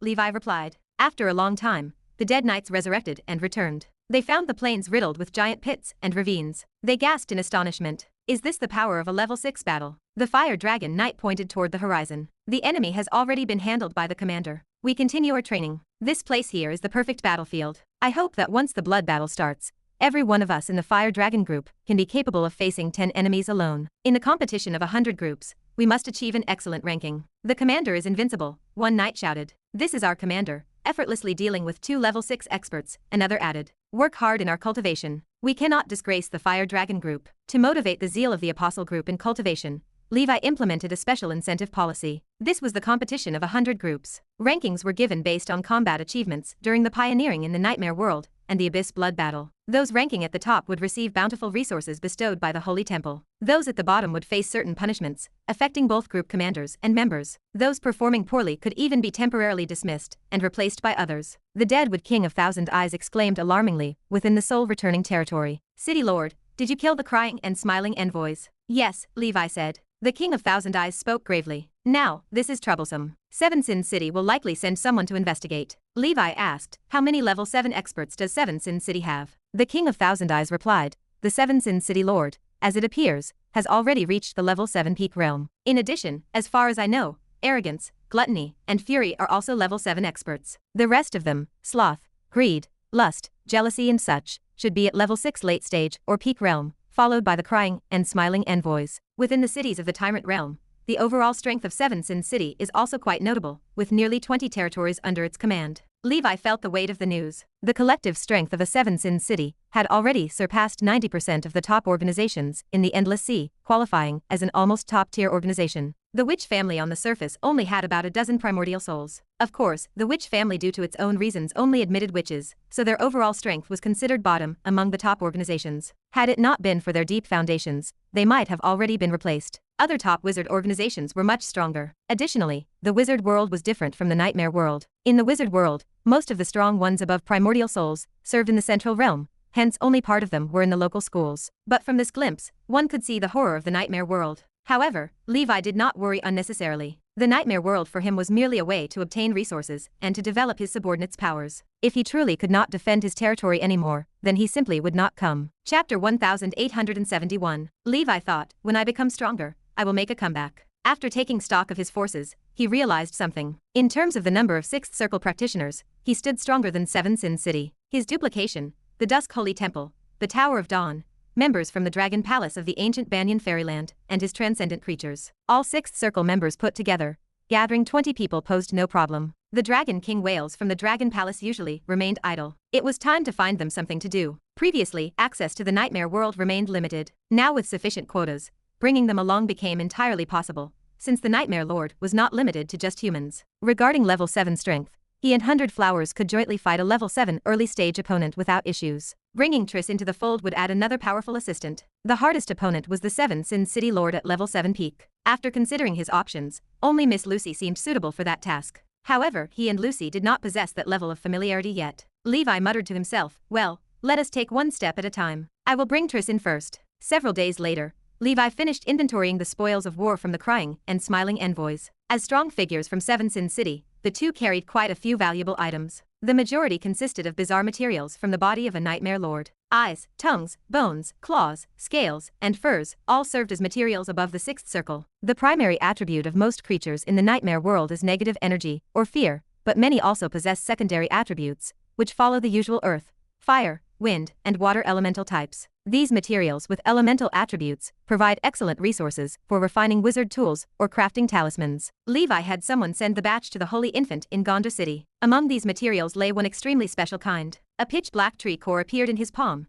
emitting a familiar aura. No wonder the King of Thousand Eyes' strength plummeted. That old thing's tree core was extracted. The King of Thousand Eyes originally held level 6 late-stage power, but it fell to level 6 early stage and nearly perished, all because of the missing tree core. This applied similarly to beings like Mana and other tree-class level 6 life forms. Two critical components exist. One is the tree roots, which serve as the human brain and heart. Once the tree roots vanish, life ends. The second is the tree core, the essence of a tree, and the hub for energy transmission, akin to the human spine. That remains of utmost importance. As for ordinary branches and leaves, even if the tree loses them all, they grow back fairly quickly. Thus, this tree core remains extremely precious. It serves as top-grade material for refining high-order witch artifacts and advanced airships. Besides, it has another important use. As the main pillar of the wizard tower, it becomes the hub for energy transfer within the structure. In his Eternal Star Abyss blueprint, the text mentioned a method to refine the tree core into the wizard tower's tower pillar. One such method resembles refining corpse demons, also known as the soaking method. It involves using rare metals, materials, and fats, through soaking and stewing, to infuse the tree core. This reinforces the structure to become invulnerable to water and fire, untouched by myriad laws, and absolutely perfect. Eternal Star Abyss needs 4 types of tree cores, namely charred fire wood, soaking water wood, bubble wood, and rock transformation wood. These 4 tree cores originally came from ancient, antiquity era, level 6 and above tree life forms, which died and transformed into natural strange wood due to complex geographical conditions and fortuitous coincidences. However, natural strange wood is something one can come by but not seek. Therefore, Gargamel created a method to artificially refine strange wood from tree cores. The soaking method is one such approach, but others exist like the fire refining method, the wind erosion method, and the sand refining method. Of course, one can also replace tree cores with rare metals and giant beast skeletons to refine the pillars. Tree core refined ones are called wood towers, metal refined ones are iron towers, and skeleton refined ones are bone towers, each with its own pros and cons. The bone tower has the lowest cost, but also the poorest quality. The iron tower has a high cost, but better quality than the bone tower. The wood tower, compared to the iron tower, has relatively lower costs.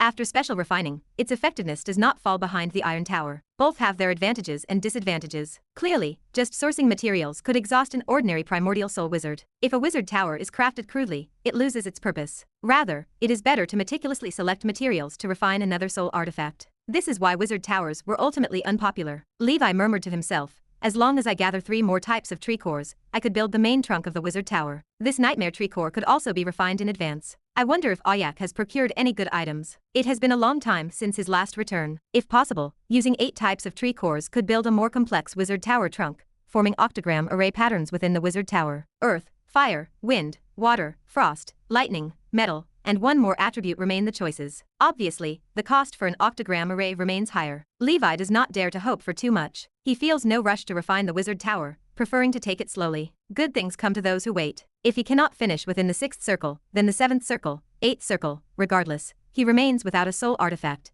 yet still unmatched in his realm. For him, the wizard tower represents icing on the cake, not an essential requirement. He can simply work on it alongside his cultivation. Seven Sins City occupies a large territory, over 10 times larger than the Black Dragon territory. 7 cities and a steeple stand there. These 7 cities, collectively known as Seven Sins City, remain overseen by the 7 Sins Generals. Chapter 1872. The steeple that reaches into the sky houses the 7 Sins City Lord. His true name is Frederick Farrell. His true form is a rather abstract nightmare creature. Monday. It remains unknown which part of the multidimensional plane fears the concept of Monday. Atop the steeple, a bizarre figure with 7 faces on its body stands silently. Each of the 7 faces has a name, representing Monday through Sunday. The expressions on the faces vary from sorrowful frowns and despair to improving complexions, faces full of hope unable to contain their joy, others secretly rejoicing in revelry, and then faces grimacing in bitterness once again. Among them, Monday holds the absolute dominant position, serving as the primary consciousness of the 7 Sins City Lord. Therefore, most of the time, he displays a melancholic demeanor, lost in perpetual mourning. A tall woman emerged, her expression proud, chest held high, with 2 arrogant faces resting on her chest. She is the first general of the 7 Sins City Lord, known as Arrogance. Arrogance stood before him, her eyes sharp. Lord, the crying and smiling envoys have been killed by the Black Dragon Lord. The 7 Sins City Lord shifted, his expression unchanging. Oh, I know. This damned Black Dragon Lord is so arrogant, and thinks too highly of himself, Arrogance stated, her hands on her hips. Should we dispatch a general to teach him a lesson? The 7 Sins City Lord waved a hand, his Monday face heavy with gloom. Okay, you deal with it. Arrogance paused, pondering for a moment. I must rush to the front lines immediately. I will leave this matter to the General of Gluttony. The 7 Sins City Lord sighed, his focus drifting. Okay, go ahead. I want some quiet time alone. Arrogance turned away, already used to the City Lord's attitude. There was no help for it, considering today it was his Monday personality. Even though he did nothing, he still looked as if he were exhausted. In the City of Gluttony, a huge fat man resembling a mountain of meat sprawled, amongst a pool of alcohol, and a forest of meat. He casually grabbed a bucket of fear beer, accompanied by roasted nightmare creature meat, and indulged in gluttony. Arrogance entered the chamber, her chin tilted high. Gluttony, the Lord has asked you to make a trip to the Black Dragon territory, and bring back the Black Dragon Lord. Gluttony burped, continuing to chew. I think it is you who wants me to go, not the Lord. He would not care about these things, you presumptuous woman. Arrogance did not break her stride. It is decided then, all others are tied up with battles and cannot leave. Without waiting for Gluttony's response, she turned and left. It was who she was. Gluttony watched Arrogance's retreating figure fiercely and snorted. Damn it, one day I will eat you up. Who are you putting on that sour face for every day? But the Black Dragon Lord does sound like something tasty. In the endless sea, inside Triss's cabin, Triss sat dressed in an elegant long skirt, lightly tied at the waist, revealing fair legs. She smiled from the corners of her eyes as she looked at Levi, who suddenly arrived. She leaned back, amused. I guess you must have something to ask of me. Levi nodded. Lady, would you like to take a stroll in the nightmare world? Triss hummed softly. I am not good at fighting, so stop asking me. I am a pharmacist. How often does a junior ask an elder to fight? Levi had no response. Triss looked away, her expression softening. But to be honest, I want to go to the nightmare world. She had wanted to go for a while, but Levi never asked. Out of self-respect as an elder, she felt embarrassed to seek out Levi. Levi laughed. Then I will set the access for you. You can enter anytime, and I think you will like it there. As he turned to leave, Triss stopped him. Her gaze was calm as she spoke in a soft tone. Wait a moment. I also want to go to the ancient dragon continent to find Elena. Let us go together. Inside the Star Tower, at the law enforcement department, the molten gold emperor sat in his office, gazing at the portrait of the deceased electric eel wizard. The sound of his son's laughter echoed in his mind, feeling like it came from another lifetime, yet it remained vividly near. On the newspaper lay the latest published legal news. The assailant involved in the electric eel wizard Wei Fan deer attack case has been apprehended. The culprit is from the Council of 10,000 Clans, who envied the electric eel wizard's talent and skills, deploying a secret sword flow wizard for the assassination. All realms of the Endless Sea expressed strong condemnation for such behavior. The electric eel wizard was an excellent enforcer, who was dedicated to his job and deeply concerned about the Endless Sea. He served as the spokesperson for the law enforcement department. The publication was prepared under the instructions of his father, the Molten Gold Wizard King. How ridiculous, he muttered. Even when we could not find the murderer, they still blamed the Council of 10,000 Clans. My son died so inexplicably. I cannot reconcile with it. Who is it? The Golden Prince pulled at his hair, deep in thought. The murderer, before killing the electric eel, also took down members of the Schubert family. From a business competition perspective, Fire Dragon Ace cannot be excluded from suspicion, especially since Ace is also a secret sword flow expert. However, prior investigations by the electric eel himself confirmed that this person had not committed the crime. The Golden Prince felt convinced that Ace was the murderer. At the very least, he was involved. But he had no proof. Considering the other party was a public figure backed by influential people, he dared not act rashly. Being from the Letny family, he had never been this frustrated. Ultimately, I am still clinging to this identity, and do not dare to take the risk. Otherwise, whether it is Ace or not, I would definitely have him killed. He exhaled a breath of murderous intent, contemplative. In the nightmare world, a charming, mature figure emerged. It was Triss, breathing in the air, which felt different from the wizard world. She looked up at the dim red and black sky. So this is the nightmare. Chapter 1873. Levi gestured toward the horizon. Yes, I own 3 territories here. Recently, I have run into some minor troubles. Triss slapped a hand against Levi's shoulder. I get it. So, I am the toolwoman Triss, aren't I? How can that be? Levi shook his head. To give you the plain truth, among all the women I have met in my life, lady, your significance to me is absolutely second to none. Triss's lips curled into a smile. So, is it the first or the second? Levi stood stunned for a moment, organizing his thoughts. In these worldly affections, I, Levi, value gratitude immensely. The favor you have done for me ranks first. Elena cannot even compare to it. Even if Elena stood here, Levi would dare to say this. It was the truth. Triss sighed. You really are cunning. Your appearance is too deceptive. With thick eyebrows and big eyes, you always make people think you are a simple, honest man with brawn. Levi evaded her question. Still, he spoke from the heart, and Triss felt a spark of happiness. Jokes aside, if you encounter any difficulties later, just contact me, Triss said. There is no dying here anyway. I would also like to take this opportunity to properly research the nightmare world. Triss departed. Levi breathed a sigh of relief. The 1000 Illusion Night passed by with the Illusion Beast group, heading out to real combat training. She puffed out her chest and smiled. Commander, Madame Triss is also here, I see. Levi folded his arms. Do not slacken. Keep up the training. We may soon be at war with Seven Sin City. Got it. The knight watched the commanders retreating back. Could it be that Triss has taken a fancy to our commander? In the wizard world, the commander's appearance might pass for that of an extra, or a wizard bodyguard. But on the knight's side, the commander remained the epitome of a handsome man with great charm. This was normal. 3 years later, the year 65 of Nora, in the nightmare world. The Great Development era was in full swing. Knights cast their heads and shed their blood, igniting this land like sparks of stars. They had carved out a safe aerial route between the 3 major territories to facilitate mutual support. In the most important Black Dragon territory, Levi had set up the 9-dragon purgatory array. Creatures like the Snake King Dragon and other subdragons had also been stationed in the nightmare world to confront any potential enemies. Over these years, the wars waged by the Blood Rain Overlord and the Tyrant of Horror had spread to more regions. At this rate, although the Black Dragon territory remained a land unsought in warfare, it would inevitably be swept up in conflict. Measures required preparation. However, so far, Seven Sin City had not sent troops here.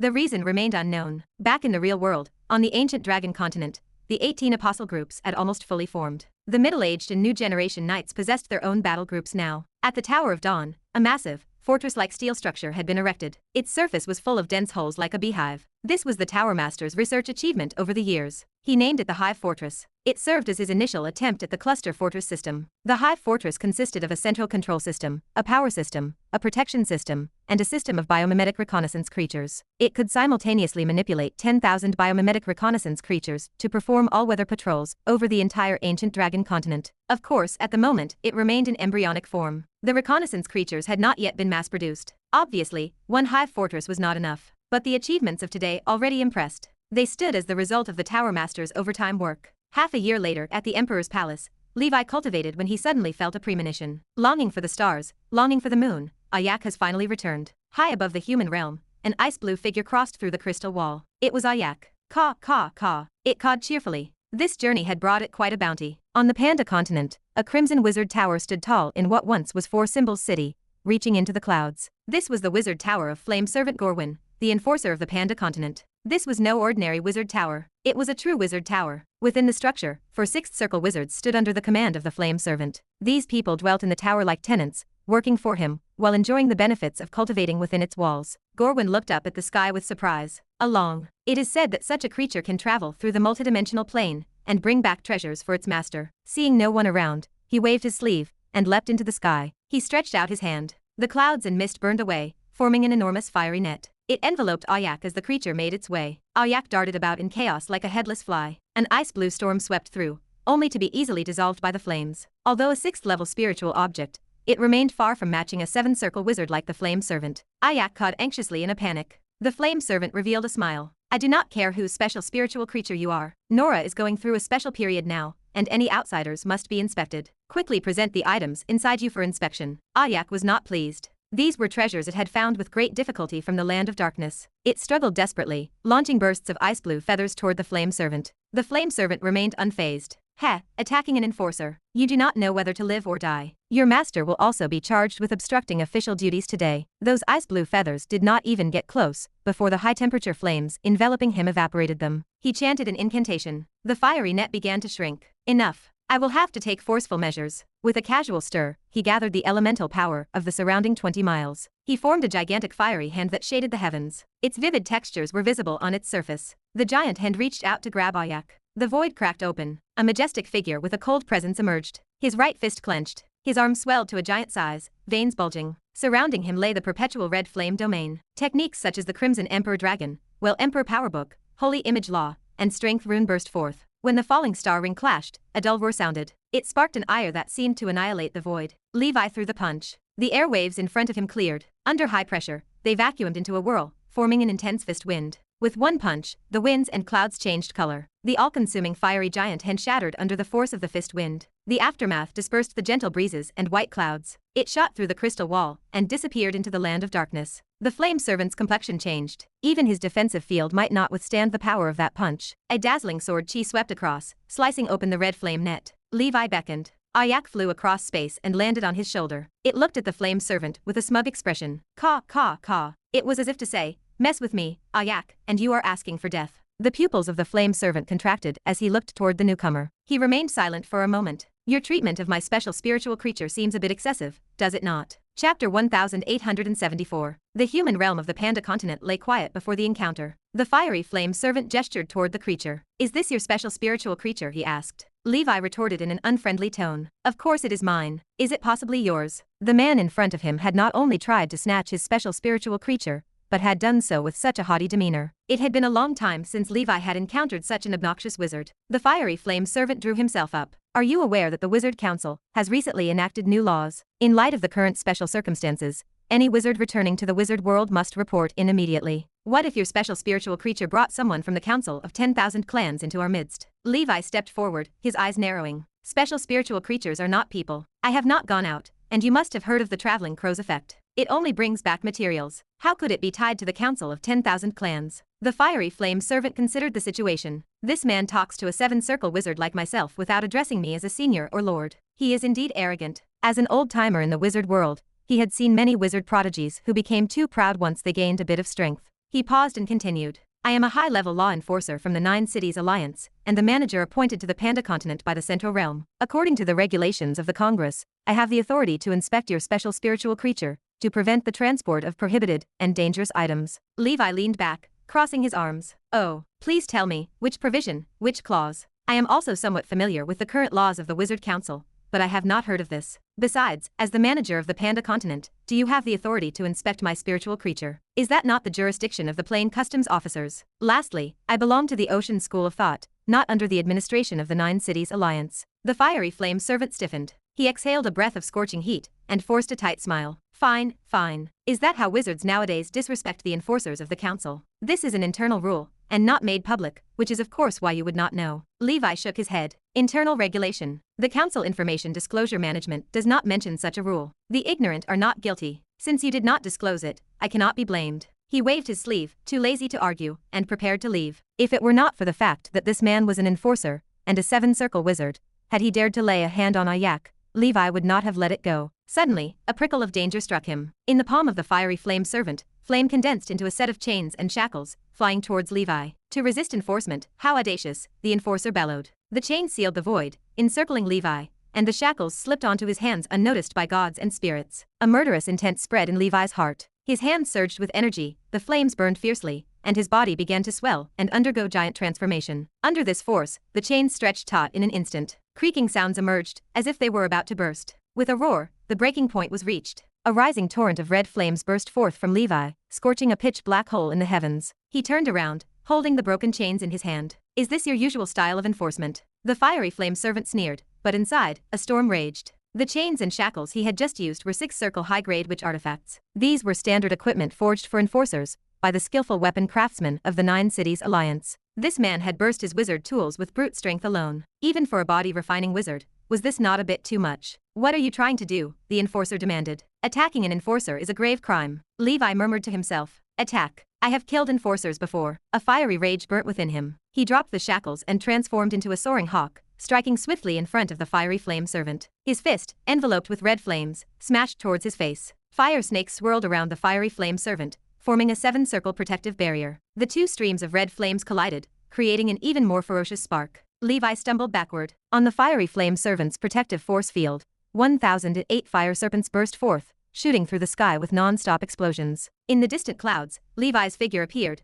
grasping one of the fire snakes and crushing it. The golden light field was full of cracks, testament to the recent peril. This fiery flame servant was no Sea Clan member like the giant whale king. Tower, come forth, the fiery flame servant commanded. From Four Symbols City, a rumbling sound responded. A crimson steeple of 1,000 meters rose from the ground like a rocket, soaring high into the sky, then hovered behind the fiery flame servant. This was his wizard tower, also his sole artifact, named the Fierce Sun Tower. The Fierce Sun Tower had a six-circle wizard stationed at each of its four sides, all cultivators of the burning faction. This man has attacked an enforcer, the fiery flame servant declared. Assist me in apprehending him. The four six-circle wizards responded in unison. At your command, Tower Master. Inside the Fierce Sun Tower, a group of low-level and middle-level wizards waited, well-trained and ready for deployment. They were positioned in various parts of the tower, commanding the internal arrays. These were the tower citizens of the Fierce Sun Tower. The fiery flame servant leaped up, landing atop the red tower. He brought his hands together, forming seals and chanting incantations, sitting like Buddha on a lotus pedestal. Presumptuous villain. Today I, the fiery flame servant, shall see to your judgment. Levi's expression hardened. This was his first encounter with a wizard tower in its true sense. An overwhelming sense of danger told him that, with his current realm, he could not possibly stand against it head-on. Chapter 1875. The fiery flame servant stood as a seven-ring ordinary wizard. With the wizard tower, his strength remained even more formidable among his peers. Like a god passing judgment on the human realm, the fiery flame servant intoned. The guilty shall fall into hell. Fire element raged forth within a radius of more than 20 miles. Pillars of flame shot up into the sky, forming a gigantic prison, as Levi retreated. Bang! He crashed into one of the pillars of flame. His entire body stuck to it. Beams of flame shot from all around the prison toward him. Sizzling. Levi exerted force with his back. He channeled all his strength into that single point. An Iron Mountain lean practiced for 2.5 years shattered the pillar of flame. Like a swift, he moved through the beams. Deep, excruciating burns from the intense flames marked his body. The fiery flame servant spoke. Your strength is indeed commendable, but it is far from enough to escape my magic net. The 7 levels of the Fierce Sun Tower each opened a window. A host of alchemical creatures flew out,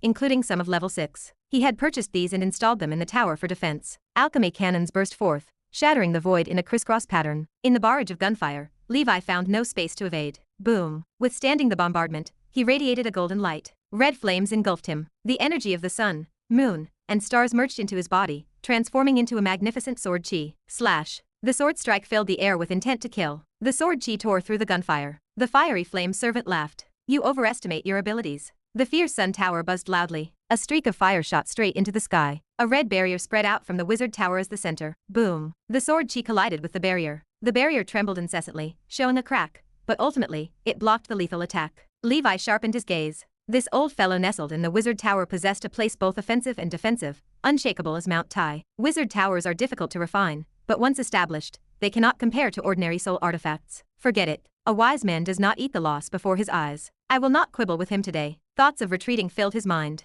He came in a hurry today, unprepared, and with so many people around, killing an enforcer in public proved impossible. The group of wizards converged their attacks through the fierce sun tower, forming a thick pillar of light that struck towards Levi. The golden dragon heavenly shield appeared, blocking the terrifying attack. Both Levi and the shield flew backward. He steadied himself, chanted an incantation, and changed his hand seal. In the sky, a pitch-black thunder dragon, with a wingspan of over 1,000 meters appeared, flickering with filthy lightning, with thousands of black snakes writhing chaotically. The fiery flame servant changed his expression. Exotic thunder. This type of black thunder was rare, and to him, it felt no weaker than the Letny family golden lightning. Boom. The thunder dragon exploded outside the wizard tower barrier, with black snakes sticking to the barrier, continuously corroding it. In a short while, the barrier, which the sword chi could not shred, suffered from the black thunders, creating gaps. The fiery flame servant shifted subtly. He raised his hand and summoned a disk of flames, rising from below and engulfing all the black snakes, annihilating them. He looked up. Where was Levi's figure? Humph. The magic net is vast and meticulous. In this human realm, nowhere exists for you to escape.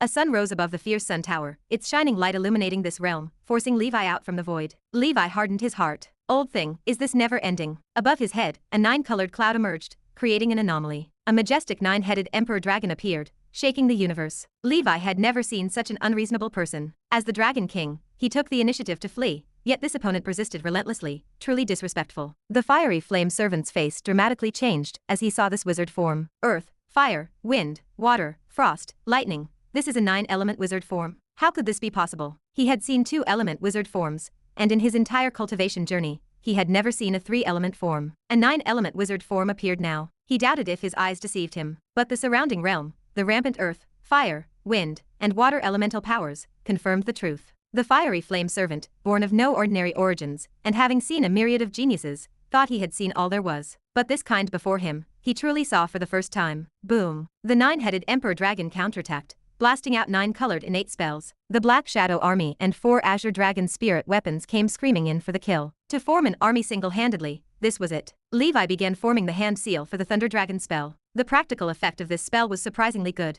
That kind of sustained damage proved especially effective against barriers and similar spells. The pitch-black Thunder Dragon plunged down, exploding around the wizard tower. Red firelight swept through, clearing out the black ocean of thunder. A sun with a diameter of 1,000 miles, a shadowy phantom, ascended behind the fiery flame servant. Within the sun, a vaguely visible figure in golden armor, a godlike apparition, emerged. Primordial soul wizard form, son of the Sunday, ranked number 456 on the wizard's ranking, even higher than Triss, the medicine-gathering woman. From this, the strength of the fiery flame servant was evident. The fiery flame servant, his face filled with murderous intent, spoke. Ignorant of good sense. The son of the sun's gaze pierced through the void, and a fire-formed spear shot forth. Where it passed, all things vaporized, dissolved. Boom. A golden emperor apparition descended from the sky, holding a brilliantly shining golden warhammer, positioning it in front of the 9-headed emperor dragon. Not only this, but a sand-colored divine dragon circled around, earth dragon barriers stacking up. Inside the wind disaster pearl, the world-encircling mist armor appeared, forming a storm vortex. Chapter 1876. Layer upon layer of protection formed an impregnable fortress. Then came the crack. A spear broke everything,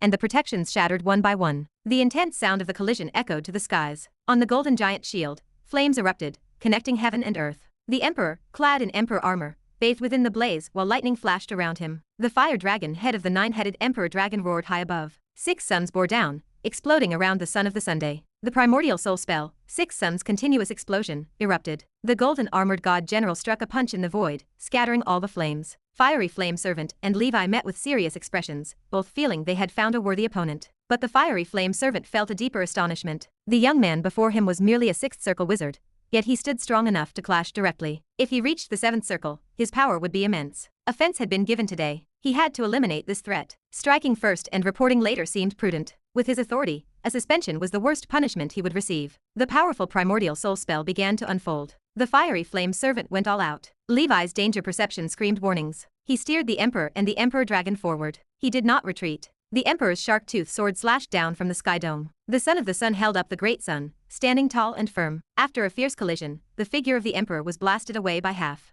The 9-headed Emperor Dragon was left with only 5 heads. The Son of the Sun's body showed cracks. He took advantage of his victory to kill again. A tidal wave that covered the sky rose to the heavens, instantly engulfing the Son of the Sun, smashing him to pieces and dispersing the flames. The fiery flame servant's face changed as he looked toward the newcomer. A short-haired wizard in a blue robe descended from the void. The fiery flame servant recognized this person. He was the manager of the Mist Continent, an 8th circle wizard, Mattia, also known as the sea-covering wizard. The fiery flame servant asked why the senior impeded him, claiming the person had violated the Congress decrees, and that he was merely carrying out official duties. The sea-covering wizard replied coldly that the matter could be discussed civilly without such a violent confrontation. Levi looked at the 8th circle powerhouse. The presence felt as deep as the sea. He puzzled over the identity, but the uniform identified him as a manager from the New World. The fiery flame servant felt disgruntled, but spoke respectfully. He claimed his intentions were good, only his anxiety had driven him. Since he could not kill his opponent, smoothing things over was the easy path. The sea-covering wizard asked the fiery flame servant to explain what had happened. He inquired if the servant had started a fight over such a small issue.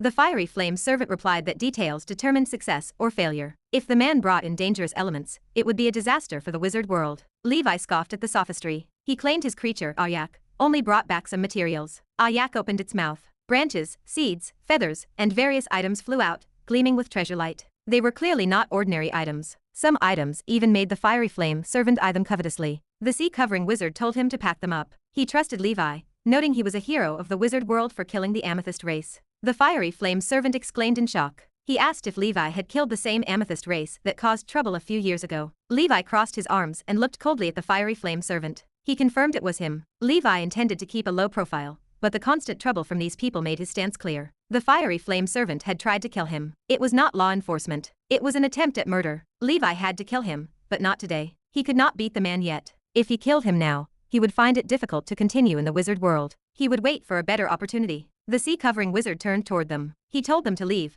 ordering Gorwin to make an apology. He promised to report the incident to the Congress and handle the servant according to the law. As an 8th circle wizard, his authority in the Congress far exceeded the fiery flame servant's. The fiery flame servant remained silent for a moment before he apologized. He claimed he was just that kind of person and asked not to be taken to heart. He said their purpose was to maintain the peace and stability of the wizard world. Levi smiled. He claimed he was not a petty person, but he warned the fiery flame servant not to commit such an overreach again. Legally, it looked like an abuse of power. Upon hearing Levi's mockery, the fiery flame servant sneered internally, yet he nodded incessantly, and claimed his sense of responsibility was simply too strong. The sea-covering wizard told them to go. Levi thanked the senior. He noted he would have been killed by Lord Gorwin, turning into a vengeful spirit. Gorwin quickly claimed he had held back his attack. He refused to admit he had gone all out. That would be too embarrassing. Having used both the wizard forms and the wizard tower, without resolving a single junior, would only make the people in the Congress laugh. On the way back, the sea-covering wizard spoke to Levi. He mentioned he managed the Mist Continent and expected Levi to know his teacher. Levi expressed his surprise at the mention of the Black Abyss Walker. The sea-covering wizard confirmed it. Levi understood and expressed his gratitude once more. Chapter 1877. The sea-covering wizard leaned close, his expression serious. Do not mention it. That fiery flame servant comes from an extraordinary family. His father is the city lord of Noen in the 9 Cities Alliance, and his ancestors include a current great councilman. You should keep this in mind. Only a grand wizard qualifies for the position of great councilman. The sea-covering wizard glanced at Levi, his eyes wide with concern, seemingly afraid that Levi might refuse to swallow his pride and instead choose a rash, violent path. Levi considered the information. A background this profound meant ending that man's life would bring more trouble than it was worth. He offered a tight smile. I understand. These are small matters, and I will not take them to heart. Besides, as a 6th circle wizard, I cannot stir up much trouble anyway. The sea-covering wizard laughed, clapping Levi on the shoulder. Even Gorwin, with his wizard tower, could not take you down. Do not be so modest. They bid each other farewell, and Levi departed for the ancient dragon continent. Triss had just emerged from the nightmare world. Sweat coated her forehead, and her face remained deathly pale, the aftermath of a fierce battle. Levi stepped toward her. What happened? Triss steadied herself against a pillar. A fat woman came looking for you in the nightmare world. She swallowed a group of hundreds in a single gulp. I fought her and chased her off, but she will likely return. Levi narrowed his eyes. That must be the General of Gluttony from Seven Sin City. They have come knocking. Thank goodness you were here. I appreciate it. Although she fought using her nightmare avatar, the exhaustion of her spirit drained her vitality in the real world. That battle had taken its toll on Triss. She massaged her forehead. You are welcome. This nightmare world is truly fascinating, bizarre, and unpredictable. Many things do not conform to the usual logic of wizards. It is no wonder Elena is so obsessed with it that she cannot extricate herself. Levi leaned against the doorframe. Madam, have you ever heard of the sea-covering wizard? Triss looked up. Did Madia come looking for you? Levi recounted the recent encounter. Triss gritted her teeth. How can a shameless person like that become an enforcer, let alone manage the Panda continent? However, it is good that the sea-covering wizard stepped in. Otherwise, the situation would have been difficult to settle. Levi nodded slowly. He had stirred up trouble just by killing an electric eel wizard. If he were to kill a fiery flame servant too, trouble would surely follow one after another. Speaking of which, there seems to be a fate between Noan City and Levi. The memorable Simon also belonged to this organization. Elena logged off from the nightmare world and approached them. Levi, you fought again. Do not worry. Once I advance to 7 Circle, I will help you get even. Triss burst out laughing. Do you think there is another possibility? One where Levi advances to 7 Circle before you do. 100 Flowers slumped, a twinge of defeat washing over her. Levi held up a hand. Let us not talk about this for now. If this had happened in his previous life, he would have had to silently swallow the loss. The commoners cannot fight against the officials. That was the truth of his past life. They can bully you, and you can do nothing about it. You apologize, but what more can you do? But times have changed. This is a transcendent world. Personal might is enormous, capable of altering the heavens and the earth, omnipotent. In this life, he must live without any regrets, his thoughts crystal clear. Cultivation to become stronger serves only one purpose, longevity and freedom from all constraints. However, considering the power of the fiery flame wizard and the wizard tower, he would need to advance to 7 Circle to gain the absolute strength to eradicate him. Fighting above one's level is hard enough to come to a draw, let alone killing an opponent without leaving any trace, which is almost impossible. This old man initiated the provocation against me, and he sought his own death. That wizard tower should belong to me. No, I could also give it to the Holy Infant as a reward for his hard work over the years. Levi possessed the blueprints for the Eternal Star Abyss, and cared little for the fierce Sun Tower. Dusk Holy Temple. A large group of knights who had entered the nightmare world awakened. It is too terrifying. What kind of monster was that? It felt like it could swallow a whole mountain. Yeah, I only saw darkness, then I was gone. Exciting. We have also battled against a level 7 expert now. In the real world, it is always soldier against soldier, general against general. If one side lacks a general, that important strategic deterrent, war is unlikely to break out, because those without generals would be simply overrun. One of the knights shook his head. But our wizards are still superior. That monster was clearly no match for Madame Triss. Of course, she is the commander's woman. SHH, do not talk nonsense. She is just a friend of the commander. Ah, just friends. I was mistaken. She is really loyal, always there when it matters. Nightmare world. Levi stood on the battlefield where Triss and Gluttony had fought. The land lay shattered, a complete mess. He surveyed the battle recordings. Gluttony's strength was immense. She was surely stronger than the giant whale king, though not as powerful as the fiery flame servant. Still not strong enough. I better hurry up and advance to 7 Circle. 7 Sin City, City of Gluttony. A disheveled figure fell from the sky, crashing heavily into a pool of wine and a forest of meat. Damn that beautiful woman, ruining my plans. One day I will eat her. Arrogance should be braised to remove the fishy smell, and this woman should be steamed. While cursing, Gluttony voraciously gorged herself, recovering from her grievous wounds. Her swollen, obese body lay covered in open wounds and oozing fat. Judging by the injuries, she had been whipped. Arrogance knew full well that the Black Dragon territory was guarded by a level 7 expert, and had over a dozen level 6s, yet she still sent me to die. If not for my layers of fat saving my life, perhaps I might not have made it back. This matter must be presented to the City Lord for judgment. Chapter 1878. At the top of the spire, the City Lord wore a melancholic demeanor. Today, the Tuesday personality held charge. Are you saying that the Black Dragon territory actually has a level 7 expert, and a wizard at that? The City Lord asked. Gluttony chewed on a bone, leaning back against the throne. Yeah, could it be that the Black Dragon territory has been invaded by the wizard world? It is possible, but it is not of significant concern, the City Lord replied. A long time ago, a group of wizards massively invaded the nightmare world, and even brought a descendant of the lost monarch into the wizard world. Upon discovery,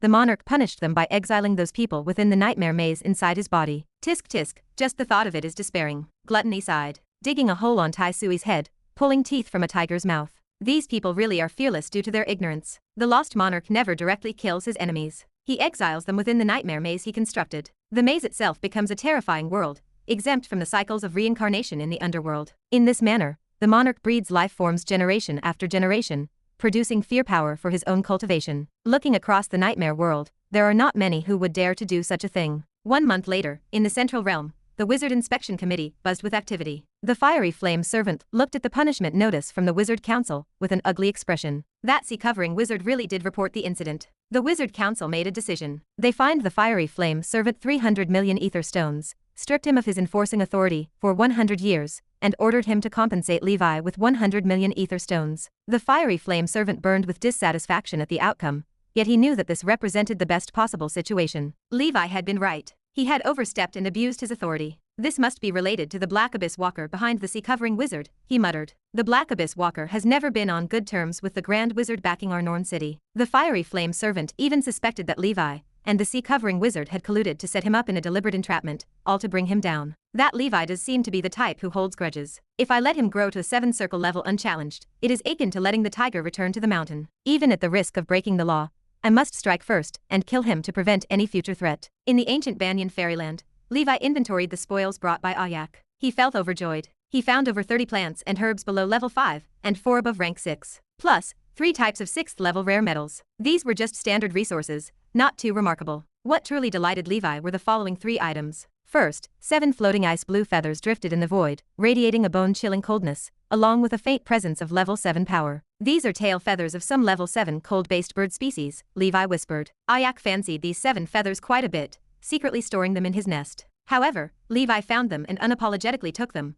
replacing them with rank 5 cold feathers. Levi even suspected that these feathers were actually what Ayak left from his past life. These are excellent materials for weapon refinement, Levi mused. The Holy Infant, as the bearer of the ice and fire holy body, now only has fire element wizard tools, and lacks one of the ice element. These feathers could be used to craft a fan-type wizard tool. With a single waft, an icy gust would pass, freezing everything in its path. The second item was a cylindrical object of emerald green. I did not expect Ayak to have found a tree core as well, Levi said. Judging by its quality, it is no less valuable than a nightmare tree core. It is as though I found it without effort after all the searching. At this moment, Levi finally understood the joy of playing Traveling Crow. Now that I have gathered 2 types of tree cores, I just need at least 2 more before I can start crafting the main trunk of the wizard tower. The third item was a seed radiating with a precious light. Even with Levi's extensive knowledge, he did not know what it was. He consulted Triss, who also did not recognize it. Ultimately, it was only after communicating with Ayak that he learned planting this seed could potentially grow all sorts of strange creatures. Levi guessed that it might be, like the fungus path, a seed for some sort of biological weapon. He found a plot of land in ancient Banyan fairyland,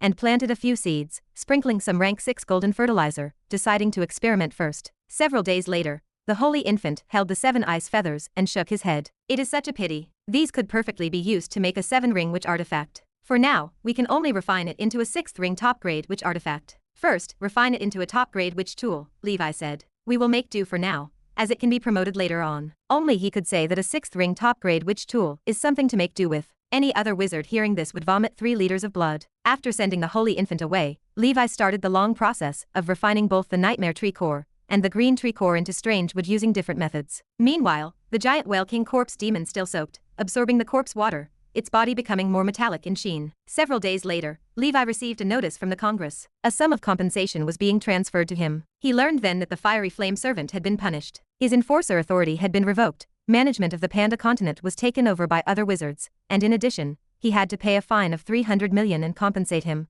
Levi, with 100 million. This outcome was somewhat better than Levi had expected. He had thought that with the fiery flame servant's background, he could easily settle this matter, so he did not expect the law to punish him. Levi sensed that this had something to do with the sea-covering wizard and the Black Abyss Walker, these senior wizards. Only they had the power to make Norn City unable to protect the fiery flame servant, forcing him to pay a hefty sum. Chapter 1879. It is also good to take a deposit of 100 million first, and I will collect the rest of the interest myself in the future. Time passes, 5 years go by. The 70th year of Nora. Less than 50 years remain before the dark ancient tower opens again. Dragon Kingly nears the age of 500. Without an unlimited supply of soul stones, Levi's growth in spiritual force slows, but he smoothly reaches 4,200 points, catching up to 100 flowers. This causes Alexander 100 Flowers to stop bothering Levi for joint cultivation, spending days in seclusion at home. On the training ground, Levi recites incantations. His hand seals change. A pitch-black spell power emerges around him, transforming into a murder of crows that attack the Blood Knight. The Blood Knight swings the Wind Moon Sword. Sword Chi bursts forth. The crows do not dodge or avoid, passing through the Sword Chi with only a slight fade in form. Around the Blood Knight, the Divine Palace and Dharma Idol appear. In the black flock of birds, quite a few manage to enter it, ignoring defenses. On the Blood Knight, patterns of the talent brands shine brightly. Waves of energy, like cyan flames, explode, taking out a large number of crows. Yet, a significant number of crows still make their way into the Blood Knight. His complexion changes. His body turns cold and stiff. His movements slow down considerably. His limbs erode, rendering them powerless. Levi ceases his attack. That is enough, let us stop here. After a while, the Blood Knight forces out the crows with his blood chi. He speaks with lingering fear. Such a tricky spell, my sword chi attacks are almost ineffective against it. Levi replies. That is why in this world, no one trick is enough to conquer all. As a knight, one must master various talent brands and spell abilities. The Blood Knight nods. Indeed, that is true. After sparring with the Blood Knight, Levi opens the proficiency panel. Levi, Crow Banquet, level 14, 1 out of 600,000. Big Shifting Shadow Technique, level 13, 1 out of 500,000. The 11th Witch Mark has taken shape. Crow Banquet and Shifting Shadow Techniques are the latest primordial soul spells obtained by Levi. Crow Banquet is a top-grade spell of the Dark Faction from the Dark Energy, a 6th ring masterpiece. Big Shifting Shadow Technique is a top-grade spell from the Shadow Faction within Dark Energy. The two are similar, but belong to different sets. Crow Banquet can condense a flock of crows made of dark energy. These crows are almost completely immune to physical attacks. They directly pass through some defensive fields and invade the enemy's body, eroding it. As a dark spell, if the enemy cultivates light spells, they will counter Crow Banquet perfectly. To obtain this spell, Levi paid a considerable price. This spell is most suitable for dealing with those alien races who are primarily physical cultivators rather than spellcasters. Considering that he will face the council of 10,000 clans, Levi will inevitably encounter a variety of enemies. Comparatively, a knight's methods are somewhat limited, mainly focusing on physical techniques and some spell abilities. Therefore, he knows well that he must put more effort into the variety of wizard spells he masters, striving to become powerful with no weaknesses, avoiding the redundancy of learning spells with limited functionality. Otherwise, meeting enemies like the Blood Tier Angel with tricky and cunning methods, it is still possible to be overturned in a gutter. Big Shifting Shadow Technique, as its name suggests, is a spell that allows the spellcaster to swap places with a target. This spell was not bought, but rather it was discovered by a knight of the Dusk Holy Temple while exploring ancient ruins. As a top-grade spell, its effects are pretty good. Firstly, centering on Levi, he can select the shadow of any enemy within a 100-mile radius. If struck by this spell and unable to break it, Levi will appear in that person's shadow, and that person will be transported to Levi's location. Secondly, Levi can plant a shadow imprint on the shadow of any creature that lasts for 1 hour. Within a 1,000-mile radius, he can swap places with that creature at will, provided it is within the mark's duration. This reminds Levi of the shifting scroll he used a long time ago in the Grey Mist mysterious realm to kill Carter. They are somewhat similar. However, since Levi has not yet mastered his cultivation, he cannot accomplish the shifting shadow technique over thousands of miles. At most, a 100-mile radius, which is not too useful currently. Levi's initial bottom line was to elevate to a 7-circle level with 12 witch marks. Now he is almost there. Next, before reaching the maximum spiritual force, he will learn as much as he can, without deliberately pursuing a fixed number. On this day, high in the sky, the figure of Ayak disappears once again, plunging into the vast land of darkness. This time, it will go to even farther worlds, and it will not return for a short time. Levi has a hunch that, as his special spiritual creature, Ayak should be able to benefit from the amplification of the Lover's Rune. He hopes that it can reap more rewards from this journey. He does not ask for much. For the next return, bringing back just one legendary level feather would suffice. Half a year later, on the Panda continent, a team of explorers from the Wizard Council conducts an underground expedition. This land-clearing team consists of middle-level wizards, led by a 6th circle wizard. Soon, they find a place that appears to be an entrance to a relic. In the darkness, spells of various colors light up, blasting at a golden rock face. The rock face collapses with a rumble. Before their eyes lies a colossal corpse of a 12-armed snake demon, fallen to the ground and long dead. In mid-air, a dim golden gourd floats, emitting a buzzing sound. Chapter 1880. A wizard stared at the remains on the cavern floor, brow furrowed. A 12-armed snake demon. That is equivalent to a 7-circle wizard, a demon lord. How could it appear in the underground of Panda continent? In the abyss, the multi-armed snake demon clan is extremely well known. Like succubi, mind flayers, and balrog flame demons, they have given birth to a great many powerful lords. Generally speaking, becoming an 8-armed snake demon already signals that they are among the elite, equivalent to a 5th circle wizard. By extension, a 12-armed snake demon matches up to a 7-circle wizard. A fellow explorer shook his head. It must be that the demons had invaded the Panda world before, and were then slain by the powerhouses of this world. The first wizard blinked in surprise. What? Those bearmen actually had such strong warriors amongst them. A third member of the party leaned against the cavern wall. I have heard that the bearmen now live in the ancient dragon continent, and have been taken in by Lord Levi. The path of the energy sect they practice is actually quite strong. They can manipulate elemental power in their vicinity, without needing to advance to the primordial soul, and their combat power is not weaker than a wizard. The Wizard Council has studied this, and found that this path is too elusive. Its pursuit also runs contrary to the wizard's philosophy. It is currently not quite suitable for us. The group murmured in agreement.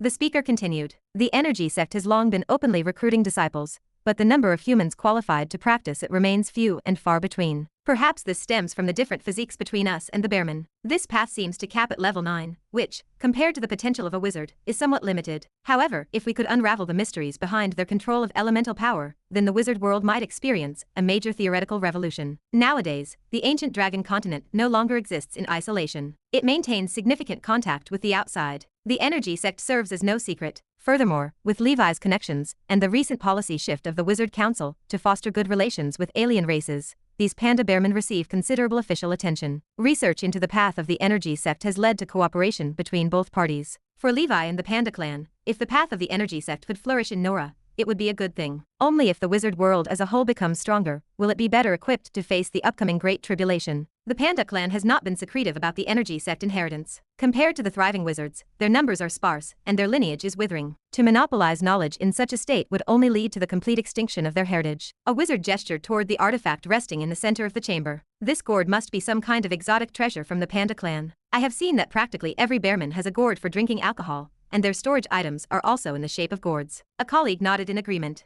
Yeah, to suppress a level 7 demon, it has to be at least a level 7, or even a level 8 exotic treasure. A younger wizard rubbed his chin. I wonder if non-energy sect members can use such an exotic treasure. The wizards of this pioneering team grew agitated at the thought of the exotic treasure, yet nobody dared to act rashly. A sixth circle aura surged toward the heavens as a young wizard stepped forward. His shoulder-length silver hair framed a handsome face. Don't touch this gourd. Be careful not to trigger the protective self-defense restrictions on it and harm us all. His name was Vigenius, and he held responsibility for pioneering affairs in the New World. Pioneering often brings uncertainty and danger, such as restrictions in ancient tombs, ancient relics, or attacks by evil creatures. Therefore, the captains chosen by the Congress for the land-clearing team possess exceptional divination talent. Vigenius practiced the Destiny Coin spell. This six-circle spell, created by the Deep Blue Sage, holds the lowest difficulty among mainstream astrology magic. It remains relatively the most suitable for studying and popularizing. However, the effects of the Destiny Coin are quite straightforward. It can only roughly tell you whether or not you should do something. It cannot predict anything else. Yet, for pioneering purposes, it is sufficient. If the divination suggests not to proceed, it usually implies an unknown risk lurking ahead. At such times, one must seek help from stronger individuals to avoid casualties.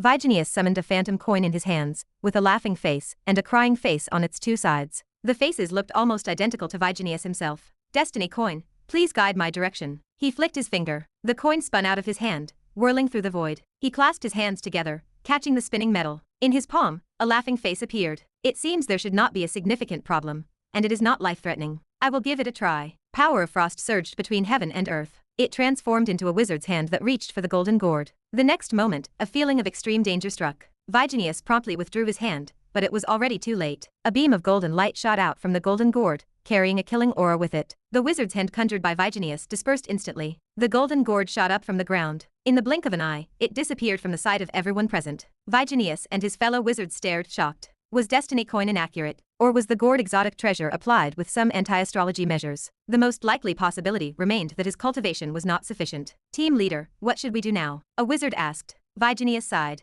I will report to the superiors and let them handle it. With my power, I cannot obtain this exotic treasure. It seems to possess a will of its own, choosing its master proactively. If my guess is correct, it might go to seek the Panda clan. A subordinate pointed toward the gap where the treasure had vanished. Should we return this thing to the Panda clan then? Chapter 1881. Vigenius shifted his stance while looking at the carcass. That is not for us to decide. Let us handle the corpse of this 12-armed snake demon first. There might be some rare herbs that emerge around the corpse of a demon, so do not miss any. The land-clearing team continued to search for resources on the Panda continent. The size of the Panda continent was currently incomparable within the New World. Given its vastness, other relics might also remain hidden. Land of Darkness. A group of ruthless and arrogant thugs wearing special protective gear besieged a dilapidated spaceship. These thugs, with fierce looks, all bald, with degenerated eyes, were clearly cave wizards. The team was led by two Sixth Circle wizards, who had initially forsaken reconciliation with the Congress for Freedom, and followed the Black Dragon wizard to become pirates. Aboard the spaceship, a group of tall and slender Amazon female warriors, exuding a rugged aura, fought the thugs with various cold weapons. The light of blades and shadows of swords crisscrossed. The leader was a wheat-skinned female warrior radiating level 6 upper-level energy. She donned armor that only covered vital parts, her lower body clad in a beast-skin short skirt, wielding a long sword in her hand. Her name was Tida. She struck down the enemy before her and encouraged her allies, her gaze filled with anticipation, as if Gondaf were the light in her mind. Girls, hold on. Lord Gondaf will soon come to our aid. Tida drove her blade forward. Fight on, sisters. Senior Gondaf will arrive any moment. Once Senior Gondaf gets us to the wizard world, we will no longer need to wander. Over the years, in the circles of alien races in the wizard world, one name became particularly well known: Gondaf. He was chivalrous, kind-hearted, and powerful. Most importantly, he was one of the few elite individuals who spoke out for minority groups and the grassroots. People called him the light of the nomadic wizards Gondaf, alien friend Gondaf, great love wizard Gondaf, and friend of women Gondaf. Wherever there was an oppressed group, the shadow of Gondaf appeared. It was said that under his efforts, races such as halflings and cave dwarves already lived happy and satisfying lives in the new world, dwelling in peace and cohabiting in harmony with the wizards. Minority groups were those that most longed for recognition. Sometimes, an insignificant encouragement could make them follow without hesitation. The Amazon tribe was such a minority group.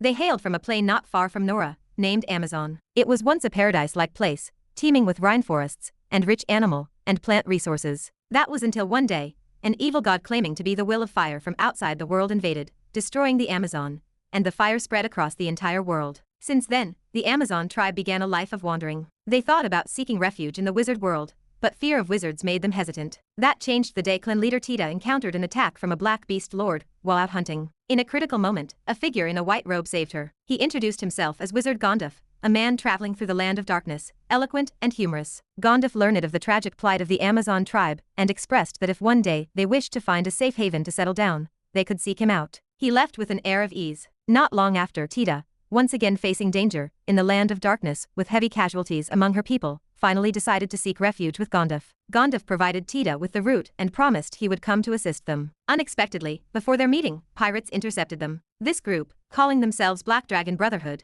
claimed to be noble wizards. Within the group, as many as 2 sixth circle wizards stood ready. Tita, facing them 2-on-1, gradually began to fall behind. The cave wizard leader attempted to persuade them to surrender. Tisk, tisk, tisk. Ladies, just surrender. It is an honor for you to become the maids of wizards. Our brotherhood's leader is an 8th circle wizard. You are looking for Gondaf, but our boss is a better choice. Yes, Gondaf, just a fame seeker. You have fine physiques. If you pair with us wizards, we might birth decent body refining wizard offspring in the future. In terms of height, the Amazon female warriors, each around 2 meters tall, completely overwhelmed these scrawny cave wizards, skinny as dogs. But some people just liked to drive big trucks. In the age of antiquity, wizards had even married female giants. Tita's face flushed with a mix of shame and anger as she swung her greatsword at the enemy with all her might. The cave wizard leader sneered. Stubborn fool, then die. Behind him, a dark wolf, black as ink, emerged. It was a primordial soul wizard minister, the wolf totem. Despite being an unlisted wizard form, it still put considerable pressure on Tita. After all, apart from their superhuman-like physical strength and combat technique, Amazon female warriors had no other abilities. Another primordial soul wizard also displayed their wizard form, a creature resembling a mink or a fox. The 2 wizard forms charged forward with tremendous momentum. Tita let out a raging battle roar, pushing her ancestral combat technique to its limits. Valkyrie sword. She faced the 2 alone, fighting valiantly, but soon after exploding with power, she quickly became weakened. The cave wizard's soul artifact appeared, a disc covered with tentacles that grew upon catching the wind, stretching towards Tita. Bold criminals. A thunderous rebuke echoed from the void. Out of nowhere, a white-robed figure appeared, wielding a flash greatsword, swiftly moving to the fray. The sword emitted endless light, illuminating the land of darkness so brightly that it was hard to keep one's eyes open. Chapter 1882. The glow faded. Tita watched the burly figure standing before her, his white hair fluttering in the wind, a testament to his imposing presence. Before Gandalf stood a 300-meter-tall 1,000-handed ancient god giant statue. The ancient god sat cross-legged, its numerous hands pressing down on those tentacle wizard tools with grave authority. This was the wizard form ranked 580 on the wizard's ranking, the demon-suppressing Ming King. Although Gandalf had not yet advanced to a 6th ring senior in these years, his ranking had risen a few places due to his multiple acts of valor and overcoming stronger foes with weaker strength. Tita's face filled with excitement, her chest trembling. Gandalf. The Amazon female warriors behind her fantasized as they beheld the towering figure in the white robe. Is this what Gandalf the Senior looks like? He is different from the wizards I imagined. You do not understand. He is a body-refining wizard. Just like us Amazon warriors, he forges his body and fights with physical prowess, a faction of wizards. The Amazon tribe is a matriarchal society, and women are generally stronger than men. Men till the fields. Women fight wars. Therefore, the female warriors uphold martial values, remain unrestrained, and favor masculinity. Gandalf gestured to the group. Chief Tita, sorry that I am a bit late. Are you all okay? Tita nodded, her hands tightening on her spear. I will assist you. Gandalf burst out with a powerful aura, gently repelling Tita. You just used a secret skill. Your body is exhausted. Do not push yourself. Gandalf planted his sharp tooth-shaped sword into the void around him. He rolled up his sleeves, displaying bulging muscles with veins prominently showing. The main purpose of the flash greatsword is to look cool and dazzle the enemy, though Gandalf prefers using his fists. Gandalf sighed, shaking his head. You cave wizards. The Congress gave you a chance to start over, but you failed to cherish it. The cave wizard leader sneered. Are you Gandalf? The so-called light of the nomadic wizards is nothing but a puppet fabricated by the higher-ups to build a likable image. Body refinement is costly and unrewarding. How can a nomadic wizard cultivate body tempering techniques to such a high level? Gandalf stepped forward. Let us skip the nonsense. We will see the truth in the fight. The demon-suppressing Ming King lifted his sky-covering hand and slammed it towards the enemy. The wolf totem howled, coordinating with the wolf god wizard form to achieve exquisite synergy. The giant wolf dodged past the multiple large hands that surrounded it and charged directly towards Gandalf. The enemy knew Gandalf's wizard form was formidable, so they planned to bypass the wizard tool and deal with Gandalf directly. Gandalf huffed coldly. A million body refining runes converged on his arm, unleashing unrivaled colossal strength. Radiant King world suppressing fist. Runes flashed, ancient god power transformed into a giant fist with clearly visible patterns. Boom. The wolf totem was struck as if by thunder, sent flying with its chest shattered, and 3 witch marks vanished. Gandalf chuckled to himself. Such a weak 6th ring senior. As a being who scales the major realms in battle, I, Gandalf,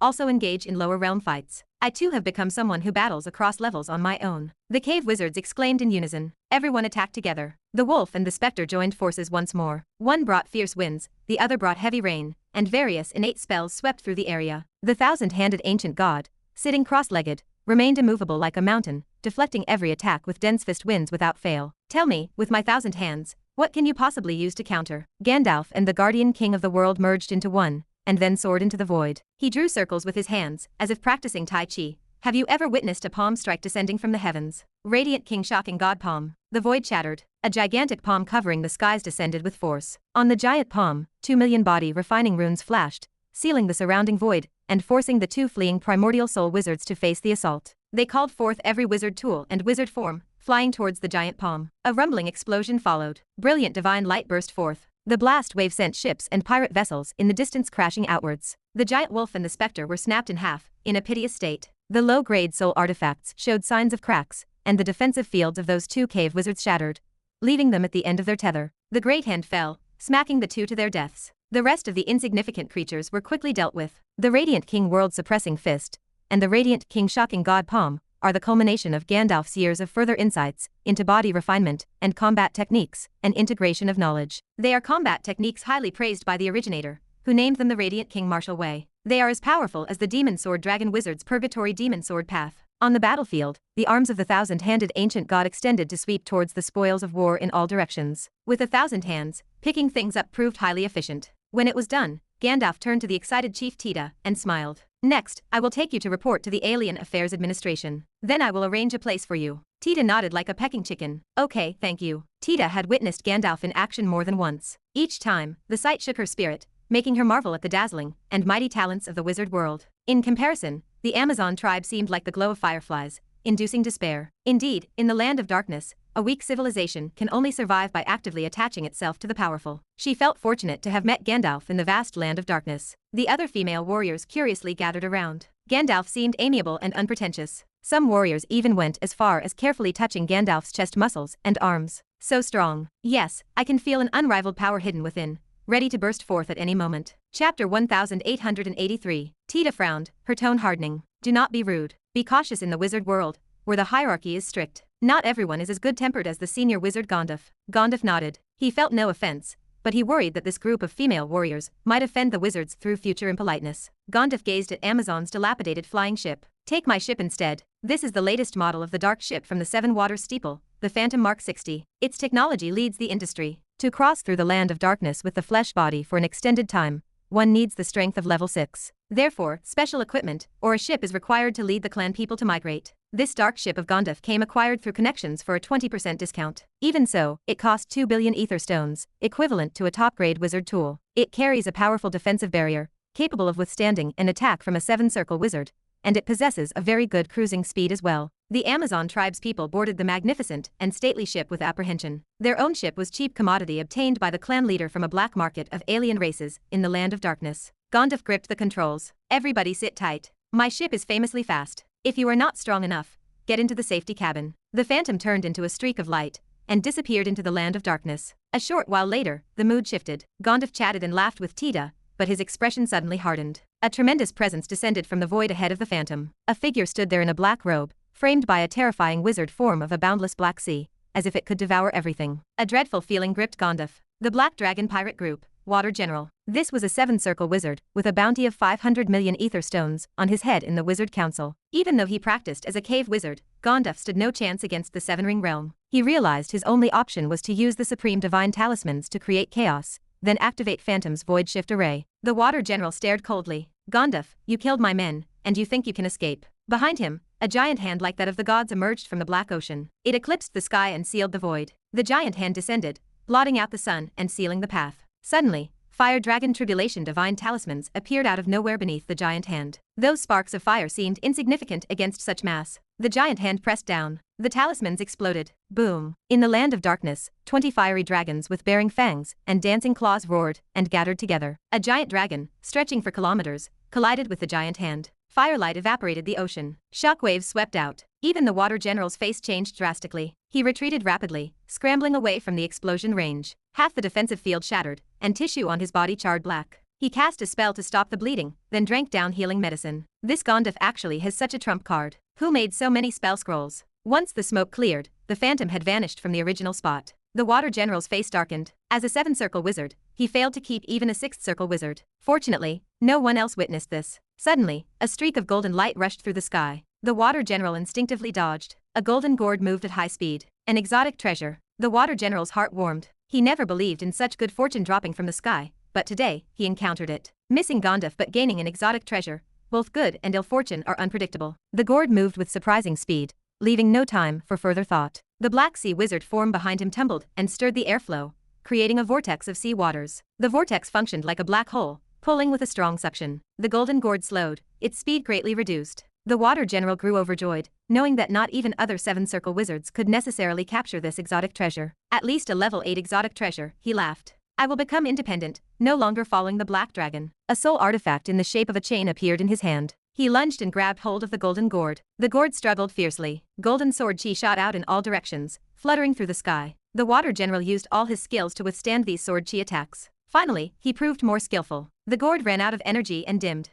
Just a lifeless object, no matter how high its level is. His wizard's hand grabbed the gourd, intending to put it into storage space, only to realize shockingly, the gourd could not be put away. What is going on? Could it be that this gourd is alive? He had never heard of an exotic treasure that could not enter storage space. Whoosh. An abrupt change occurred. An extremely sharp golden light shot out, almost exploding the Water General's head. The gourd had pretended to be subdued. Taking advantage of his carelessness, it broke free from his wizard's hand and flew away. It headed towards Nora. Damn it, the exotic treasure that was in my grasp. How could I let you run away? The wheel of fortune turns. It is time for this colossal wealth to come my way. In the land of darkness, a man and a gourd chased solitarily. In the ancient dragon continent, a six-circle wizard dressed in council uniform spoke loudly to the guard. I am Torimi from the Congress's land clearing team. Please inform Sir Levi and Saint Emperor Joe that I have a matter to consult. After a short while, Saint Emperor Joe and Levi arrived at the location. Sir Torimi, what do you need assistance with? Levi asked. If it is within my capabilities, as a citizen of the wizard world, I will not shirk my duty. The Holy Emperor nodded. Nor will I. Torimi bowed. After showing his credentials, he began to speak. Chapter 1884. That is right. Some time ago, while we were clearing land on the Panda continent, an object flew out. It was something resembling a golden gourd. We speculate that it is a treasure of the Panda clan, and it might have flown back here. Holy Emperor, please be assured that once we have studied this treasure, we will return it to its rightful owner. Both Levi and the Holy Emperor remained utterly confused. The Holy Emperor spoke, saying that as for the golden gourd mentioned, did it have a specific appearance? The Panda clan had too many items of such kind. Could it possibly be the legendary golden stone gourd from the Seven Treasures gourd? If such a sacred relic had returned to the Panda clan, the Holy Emperor should have been able to sense it. Levi remained calm, still pondering over his wizard tower and the preparations for advancing to the seven-circle stage before him. Nowadays, he is overwhelmed with various affairs, so he seldom worries about the matters of the energy sect. Seeing that both the Holy Emperor and Levi appeared to be speaking the truth, Torimi said cautiously, asking both of them to cooperate for a test using the true word scripture. It was their standard procedure and meant no offense. The Holy Emperor and Levi readily agreed. After the test, Torimi apologized again. Thank you both for your cooperation. I shall take my leave now. It seems that the golden gourd is most likely not on the ancient dragon continent. Even if it truly is, hunting it down would be challenging given the distinctiveness of the ancient dragon continent. On the way back, Levi spoke. Holy Emperor, before you moved in the past, did you take all the clan treasures with you? The Holy Emperor nodded. But the Panda continent is so vast. There are definitely some ancient ruins buried within. My guess is that when the Congress was clearing the land, a treasure flew out, and they naturally assumed it returned to our place. The Holy Emperor spoke with a complex tone. He longed to return to the Panda continent. However, the Panda continent, as a world that once birthed level 9 experts, was not a trifling place like the ancient Dragon continent. Such a lucrative piece of land, the Congress would not easily relinquish. Wizard World. Central Realm. Land Clearing Team. A capable witch, beautiful in features and wearing a white robe, flipped through recent reports. With each breath, an icy dragon made of cold air swirled in and out of her mouth and nose. She is the commander of the Land Clearing Team, the newly promoted Grand Wizard, the Ice Glacier Walker, Avril Wizard. Torimi approached, saying that there was something to report regarding the land clearing project on the Panda continent. After listening to the report, the Ice Glacier Walker grew contemplative. A treasure of the Panda clan. The Panda clan is currently one of the more unique alien races in the wizard world.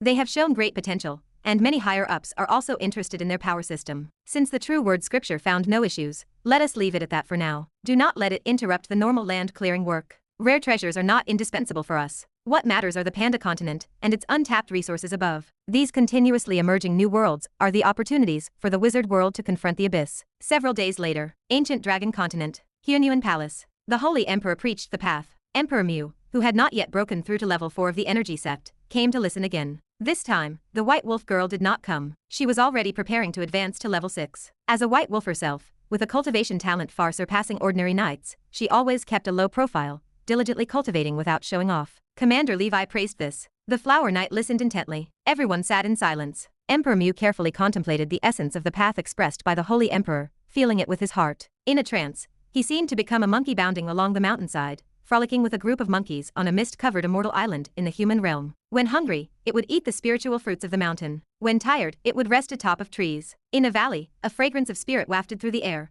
which piqued the monkey curiosity to investigate. It then saw a broad figure with its back to all beings, drinking alone. Come, drink with me. A jar of spirit fell into the monkey hands. After taking a sip, the spirit turned into flames, coursing down its throat, spreading warmth throughout his body, overtaking him with drowsiness. Spirit as fiery as spirit, heart as fervent as flame. Muttering the mantra of the energy sect, Emperor Mu felt a hint of enlightenment. He opened his eyes to find the 4 sons of Chi sect surrounding him, looking at him curiously. Holy, you are awake. Holy is his energy sect alias. Ah, did I fall asleep? Emperor Mu hurriedly sat up straight. Finding a surge of energy within him, he belched a fireball, and amid the flames, a hint of an ancient drinking chant lingered. The eldest brother, Bai, narrowed his eyes with surprise and joy, breathing out fire, spirit as melodious as a song. This is a sign of the mid-stage of heavenly human communication. Holy, when did you break through? The mid-stage of heavenly human communication corresponds to level 4 of the universal standard. Emperor Mu had a moment of realization, then suddenly came to an enlightenment. I was listening to the Holy Emperor sermon, and it seemed I had an epiphany. In my dream, I was transformed into a monkey, frolicking on an overseas immortal island. I happened to meet a divine being who gave me spirit, and then I broke through. Bai said enviously that it was wonderful, a great dream enlightenment, something one cannot seek, but can only encounter. Enlightenment within a great dream is one of the rarest forms of awakening. Even Emperor Mu could not help but inwardly criticize. The path of the energy sect is completely different from that of wizards or knights. It is too free-spirited, utterly elusive, without any discernible pattern. Wizards ascend by honing their spirit, practicing spells, consuming secret medicine, step by step, which is a difficult, but at least clear, and straightforward path. Knights are the same. There is no way to form an effective methodology with the energy sect, which seems rather idealistic. No wonder the energy sect has been in decline since the time of the ancestral master. This path, although seemingly not demanding elemental affinity talents, in reality, places demands on talent that are no less than those of wizards. Chapter 1885. The origin Holy Emperor might have reached level 9 purely due to his own heaven-defying talent. Enlightenment for him was as easy as drinking water, an achievement beyond replication for others. In any case, this path highlights a Buddhist approach,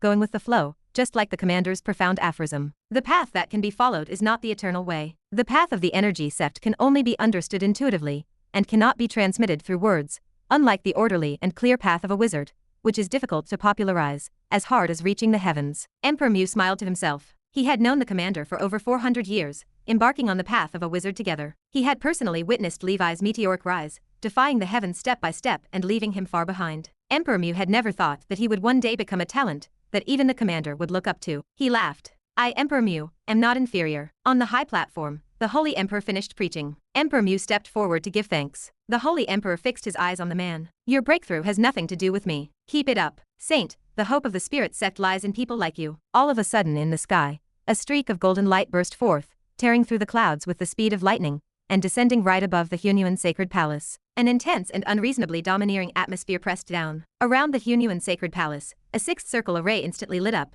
shining brightly, and protecting the members within the dojo. Saint Emperor Joe waved his sleeve, exuding an atmosphere of level 6 mid-stage. On the eaves of the palace, a golden gourd hung quietly in the air. A black hand rudely slapped the array, shattering it quickly. In the void, the figure of the water general appeared, gazing coldly at the group below. To think there are 2 level 6 beings. Aren't those the bearmen? So they were hiding here. He reached for the gourd with the wizard's hand. He was a pirate, after all, and once he grabbed the loot, he would never return to the wizard world. The gourd was caught by a ring emanating treasure light, falling into a jade hand. Flower Knight inspected the gourd. Although unsure of its purpose, it had fallen into the ancient dragon continent, so it must belong to Levi. The Holy Emperor approached the Flower Knight, looking gravely into the sky. He transmitted his voice. 7 Circle Wizard, Elena, are you confident? Flower Knight replied. I am not sure, so I have already notified Levi. She spoke with complete honesty. Although as a cave wizard, she was safe from harm in the 7 Ring realm, winning would be difficult. I will hold this person off. You cover everyone's retreat to prevent them from being affected. With a wave of his hand,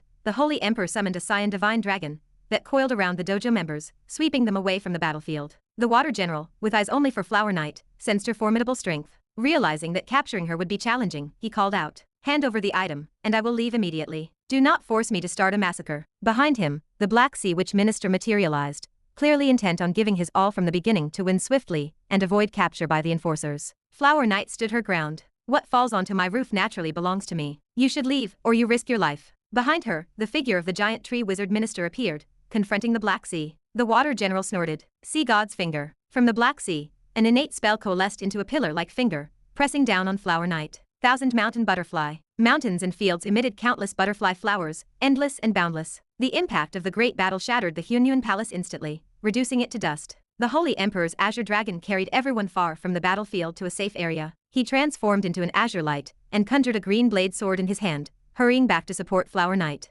With one sword strike, the sky danced like a 9-song river. The sword chi was as mighty as the Yellow River, overwhelming and barreling towards the water general. The Clear Spring sect's absolute skill, 9-song river dance. A terrifying battle erupted over the sky of the ancient dragon continent. Within the Emperor's palace, Levi opened his eyes, his face filled with murderous intent. This was the first time since the ancient dragon continent had emerged that someone dared to provoke them. He recited an incantation. Within the palace, a short-distance teleportation array emerged. This was the latest creation refined by the Holy Infant, and could not yet cover all major organizations of the ancient dragon continent. Levi teleported to the nearest location, and used other methods, like the Heavenly Pegasus Chariot, and the Scarlet Divine Palace to approach the battlefield. Thankfully, the ancient dragon continent was not too vast, so he arrived near the battlefield shortly. Looking at the situation, although Flower Knight and the Holy Emperor were slightly outmatched, they could still hold on for a while. A 7-circle cave wizard, not bad. He does not seem much stronger than the giant whale king. I will start with a sneak attack using secret swords. Levi raised his hand,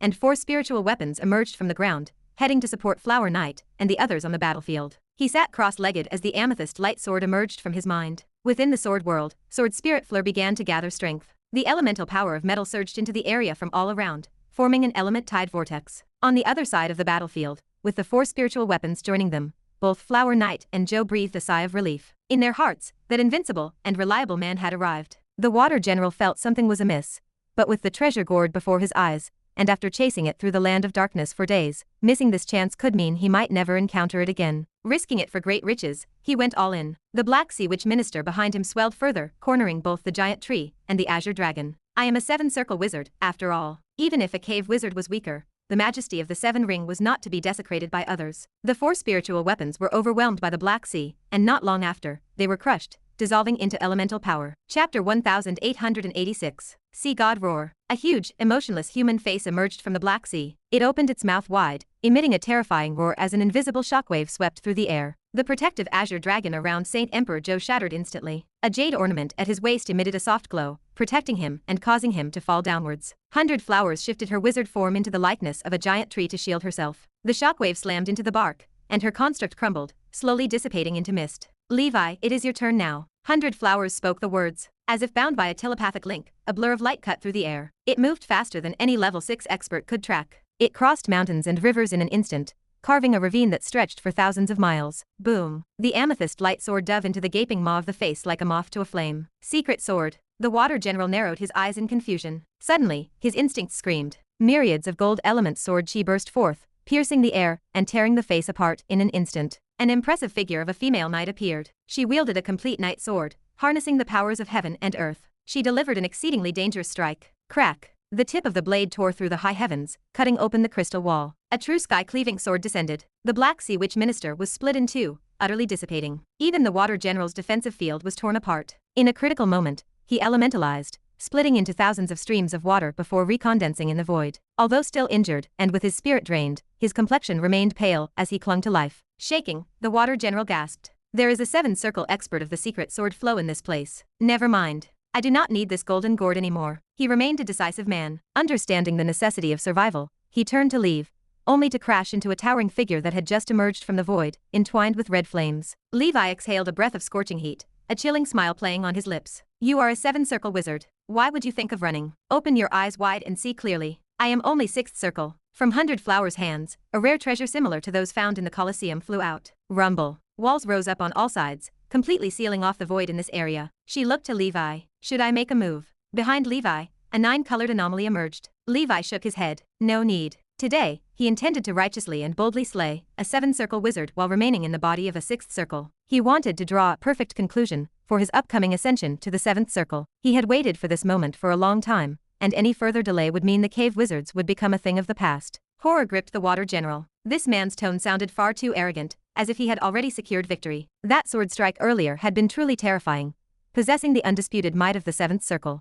The Water General pleaded. Do not be so aggressive, my lord. I no longer want that rare treasure. What else do you desire? The 9-headed Emperor Dragon appeared, pulling the Thunder Emperor. Levi stood atop it. Sorry, you are a walking 500 million ether stones. Right, Water General. Levi remained fixated on the cave wizards. He had investigated earlier. The person before him carried a bounty of 500 million. Moreover, this man had attacked Gondaf in the Land of Darkness a few days ago. Gondaf suffered a loss of 20 supreme divine talismans. It was unforgivable. All of those had been exchanged with the sweat and blood of the Holy Infant and the Red Flame Mink. The Water General knew the battle was inevitable. Around him, chains of soul artifacts circled, and a vast palm reached out from the Black Sea. This is utterly outrageous. Today, you will realize the might of a 7-circle wizard. I am not to be insulted. The Emperor's greatsword slashed down. After a fierce collision, the greatsword split the giant hand in two, turning it into countless waves that retreated back into the Black Sea. From the mouths of the 9-headed Emperor Dragon, numerous fire dragons burst forth, exploding within the Black Sea. High temperatures enveloped the area, sending columns of white smoke into the sky. The Emperor swung his sword again. The Frost Sword realm descended.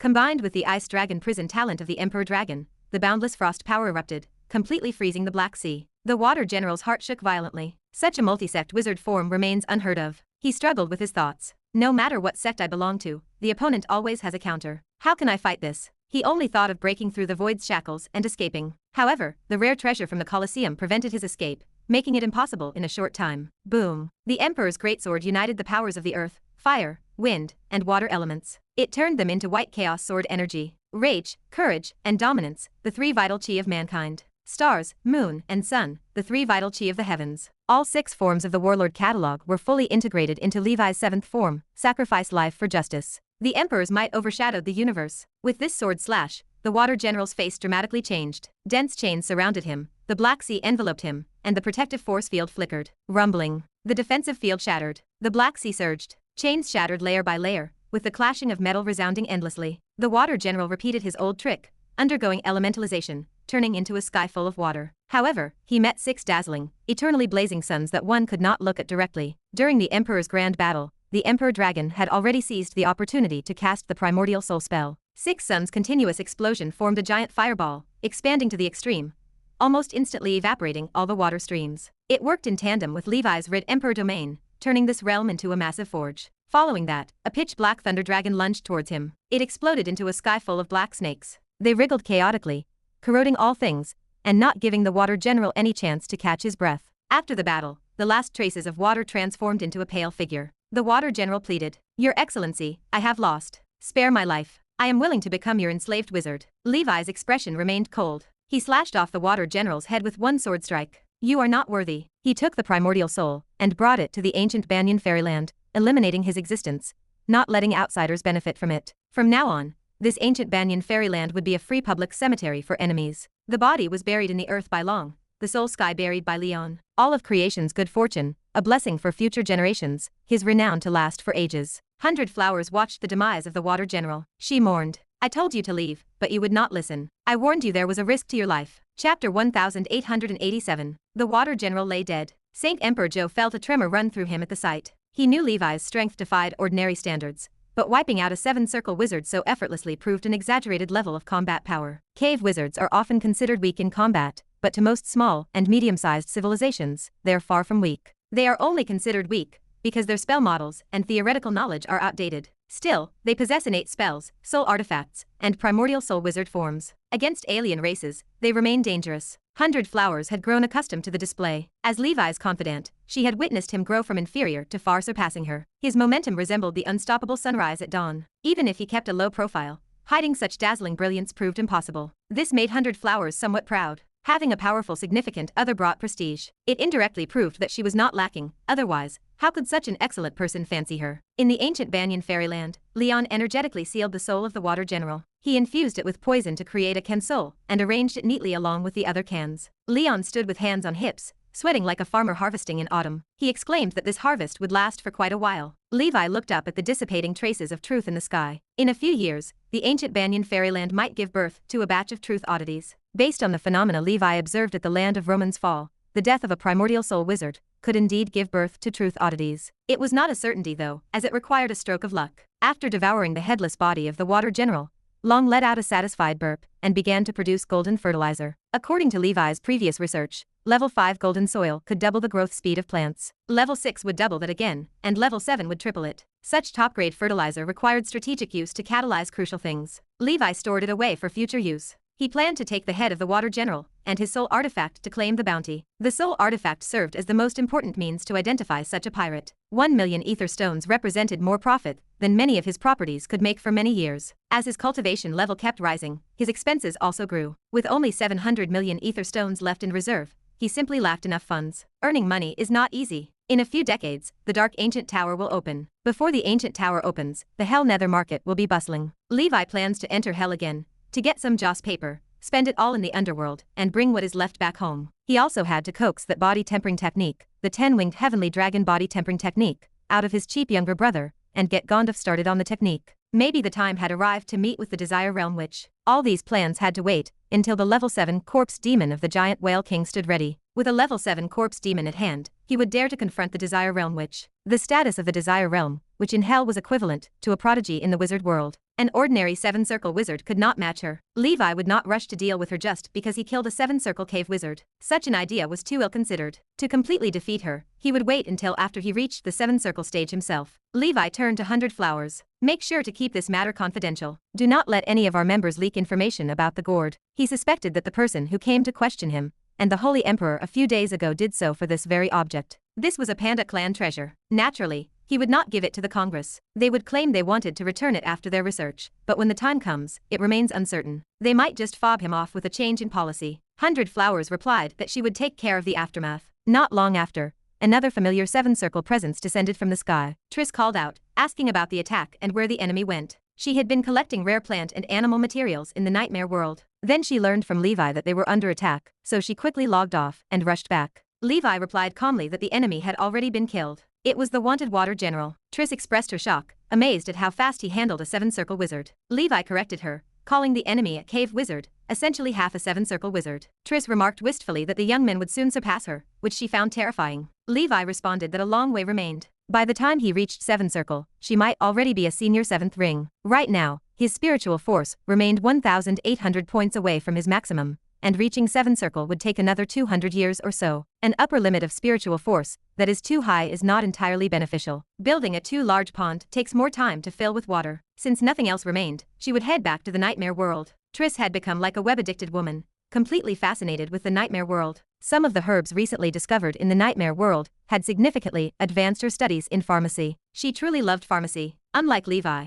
who was only cultivating and completing tasks for the sake of earning money and cultivation, doggedly powering through. Levi, along with the Holy Emperor, went to his imperial palace. Both sat cross-legged on the floor. A golden gourd materialized in Levi's hand. He inquired if this was a treasure of the Panda clan. The Holy Emperor nodded. He confirmed that this was the golden stone gourd. He could not believe it was hidden on the Panda continent, and that they never found it. Instead, the land-clearing team of the Wizard Council located it. Chapter 1888. The terror of wizard civilization pressed in on Levi. In any industry, professional groups exist that operate with superior training and efficiency. Levi had heard from Emperor Mu about legends concerning the seven-colored vine and sacred relics of the energy sect. He glanced briefly at the golden stone gourd. A vigorous life force emanated from it. It did not possess the nature of a lifeless object. It existed as a living entity. The Holy Emperor turned his gaze to Levi and asked if this sacred relic would be given to the Wizard Council. Levi shook his head. This serves as a civilization treasure capable of reviving our golden stone Chi Sept at the Chi Sept Mountain Gate. I will keep it in the ancient dragon continent. I wonder how this item should be used. Do you have any knowledge of it? The Holy Emperor sighed as he spoke. The 7 treasures of the Chi Sect came from the Panda civilization at its peak. Kang Mountain, Spirits, Flowing Cloud, and Clear Spring, the treasures of these 4 sects, now reside in the elusive mystic sky spirit realm. They guard the fortunes of the 4 sections. Logically, this item should also be placed in the mystic sky spirit realm, but I do not know its location. My cultivation level remains too low. If I could reach the late stage of the shattering void realm, perhaps I could enter the mystic sky spirit realm. Levi reasoned that the mystic sky spirit realm functioned as a spatial dimension. One cannot access it without reaching a certain realm. Perhaps the Holy Emperor created the spirit realm in the past to test the descendants of the energy sect. It seems no descendant stronger than him was ever born again. Up to today, among those who have reached the shattering void realm, only the Holy Emperor himself exists, and he resides in the initial realm. The Holy Emperor continued. Keep this golden stone gourd at your place for now. If it cannot remain in the mystic sky spirit realm, you are the only one powerful enough to protect it. Levi pondered for a moment before he answered. I agree. If I figure out any techniques or heritage related to it, I will notify the Golden Stone Chi Sept immediately. Let us hope this item can revive the splendor of the Golden Stone Chi Sept again. The Holy Emperor sighed again. What you do not know is that the Golden Stone Chi Sept once served as the chief leader of the energy sect. It overpowered the 4 great energy sections. Back then, the Golden Stone Chi Sept had an even more prominent name in the Panda world, the White Emperor Sword Sect. Nowadays, in the wizard world, secret sword flow enjoys wide practice, but a long time ago, in our Panda clan, the White Emperor Sword Sect already earned fame for sword control. Curiosity flared within Levi. I would like to hear more about it. The Holy Emperor elaborated. The Golden Stone Chi Sect controlled what is today known in the wizard world as the power of the metal element. It divided into 2 factions. One followed the traditional energy sect created by the mixed element ancestor. The other faction, the White Emperor Sword Sect, arose from another great figure of the Panda clan, the White Emperor's son. The period of the White Emperor Sword Sect marked the heyday of the Golden Stone Chi Sect. Led by the White Emperor's son himself in the late stage of the Shattered Realm, the Sword Sect possessed a total of 24 powerful individuals in the Shattered Realm. They became known as the White Emperor's 24 Sword Immortals. At the height of its power, the mountain gate of the White Emperor Sword Sect remained continuously surrounded by Sword Immortals exhaling and inhaling golden stone chi. Streaks of sword chi created a beacon billowing up to the heavens. It terrified the world. Disciples of the Sword Sect, from the beginning of their cultivation, had to nurture a kind of invisible sword chi related to their life force within their bodies. After passing through the 3 phases of postnatal invisible sword chi, innate invisible sword chi, and heavenly invisible sword chi, they broke the void. They stepped into the realm of sword immortal. At that time, their bodies harbored a force called shattered invisible sword chi. Based on the invisible sword chi as the foundation, the sword merged with the will, the heart with the sword, and the soul with the heart. After these 3 unions, they opened up a sword realm within themselves, condensing a golden stone sword embryo. As long as the sword embryo exists, the Sword Sect remains unvanquished. Back then, a popular saying claimed that a single breath of a sword immortal could slay enemies within 100 miles. This was not an exaggeration. Those with a solid sword embryo could decapitate enemies from 1,000 miles away. For someone at the level of the White Emperor's son, within 10,000 miles, the sword moved with the heart. Upon unsheathing, it brought certain death. Of course, within the Golden Stone Sect, differing opinions existed about this sword cultivation method. Some believed that the Sword Sect pursued killing and ferocity to an extreme, potentially leading to deviation and madness. It appeared too radical. In summary, the theoretical disputes between the Energy Sect and the Sword Sect continued endlessly. The Holy Emperor talked incessantly. Levi did not fully believe everything. The Holy Emperor's words carried a slight embellishment, a natural human tendency. However, the path of the Golden Stone Chi Sect in the Panda world provided the closest example he had seen to the immortal cultivators and sword immortals of his past life since arriving in this world. The cultivation path of the Energy Sect appeared too idealistic and ethereal, not aligning with Levi's principles. Additionally, as he now cultivates both the paths of the wizard and the knight, he could not spare attention for others. Therefore, he never studied it, maintaining a respectful distance. Levi understood clearly that many niche and excellent paths still existed in the world. Among them, some held great potential, but he could not possibly learn them all completely. For example, The mechanical path of the Tower Master remained quite impressive. Levi did not study that either, as being covetous remains a major taboo in cultivation. The paths of the wizard and the knight provide his foundation, especially the path of the wizard, a fully mature path leading directly to level 10, and even to level 11, which he absolutely cannot abandon. The path of the knight, being the strongest, has a long road ahead. He cannot clearly see it yet, so he continues exploring like someone groping stones to cross the river. But if he achieves success, he will be the first in history. He will advance further upon the shoulders of his senior Sauron to contest with those supreme existences that made even Sauron feel powerful. If Sauron reached the 666th layer of the abyss, then he would break through in one go to see who exactly exists as the divine being below. Chapter 1889. Although he had no interest in learning, Levi spoke sincerely. The Goldstone Chi sect has remained in decline for too long. The deeds of the Sword Immortals have become legend. I hope that this golden stone gourd can revive the former glory of the White Emperor Sword sect in the future. The Holy Emperor asked, Levi, when will you take the conscience test? You have the potential to become an excellent practitioner of the Chi sect. Levi replied, definitely next time. After the Holy Emperor left, Levi looked at the golden stone gourd. When he tried to use his spiritual force to probe inside, the attempt felt like casting a straw into the sea. He could see nothing. Interesting. He tried to put the gourd into his storage space. The attempt failed. As expected, this gourd is neither a dead object nor a true oddity. Levi took the gourd to the ancient Banyan fairyland. He called over Mana and the Holy Grail, who were playing landlord with Martha. Mana leaned over the gourd. You are the divine tree. Take a look at this object. Mana studied the gourd. It contains a kind of power similar to that of divine trees. The entity that nurtured this gourd must be something extraordinary. The Holy Grail shimmered. If it is an object of the Panda clan, we could ask the round table. The gourd sat on the tea time round table. The round table rattled softly. In the old days when they had meetings, I recall something about the 7 treasures gourds. The origin Holy Emperor called it the mystic sky spirit tree. It bears fruit only every 100,000 years, producing just 7 fruits. Within these 7 fruits, the mystic sky spirit embryo can be nurtured. Soren jokingly referred to them as the Gourd brothers. Back in the day, the origin Holy Emperor was accompanied by the mixed element 7 saints, all of whom were born from mystic sky spirit embryos. I am not very clear about what happened after that. The origin Holy Emperor failed to ascend to level 10, and perished along with his path. He no longer participated in subsequent meetings. Of course, according to the Holy Emperor, he underwent feather transformation, and dissolved into the path. This indeed is one of the 7 treasures gourds. I wonder if it contains a nurtured mystic sky spirit embryo. Levi looked thoughtful. Gourd brothers. Mystic sky spirit embryo. He looked at the golden stone gourd in his hand. Could a mystic sky spirit embryo wait inside? The likelihood remained low. If a mystic sky spirit embryo grew within, the Panda clan would not have declined so much. Presumably, one gourd could only nurture one mystic sky spirit embryo. To nurture a new one, another new gourd would be necessary. But this mystic sky spirit tree bears fruit only once every 100,000 years. A traitor long ago took it to the abyss. If it survives today, it likely became the fallen sky demon tree. It would nurture demon fetuses instead of spirit embryos. In any case, as a treasure guarding the destiny of the Panda clan, this gourd remains at least a level 8 exotic treasure and a rare object. If possible, Levi wanted to replicate the grand scenes of the Sword Sept during the era of the White Emperor's son. He wanted to start a tide of sword immortals on the ancient dragon continent. The sentiments forever hidden in his heart made him eager to bring some shocks of sword immortality to this world. Perhaps Soren was the only one who could understand him. As his understanding of Soren deepened, and from the Soren quotations he knew, Soren was likely a transmigrator just like himself. Levi had thought about why of all the numerous outstanding figures of the multidimensional plane, he received the fated spot from Soren. Was he handsome? Was he smart? Levi's greatest strength remained self-awareness. He knew that perhaps he was simply special. The most special thing about him was being a transmigrator. The only doubt about Soren being a transmigrator involved the discrepancy in the timeline. After all, Soren was a figure from 300,000 years ago. He had been in this world for less than 500 years. Not dwelling on these remote matters, when he had sufficient strength, he would go to the places Soren once visited. He would follow his footsteps and witness his legend. Someday, his doubts would resolve. Of course, unlike other transmigrators, Levi never longed to return to the world he originally came from. As Soren said, the multidimensional plane is infinitely fascinating. Swords and magic provide the poetry and distance for men. Several days later, on the ancient dragon continent, Phantom 60 hovered slowly above the square. Gandalf looked at the knights who were training. He laughed. Fellows, stop your training and take a look at what I have brought. A group of female warriors, with figures equal to those of the knights, examined the men before them. Is this heaven? Such strapping men, such strong vitality. That black armored swordsman has a chest bigger than mine. SHH, that is the lord of the ancient dragon continent,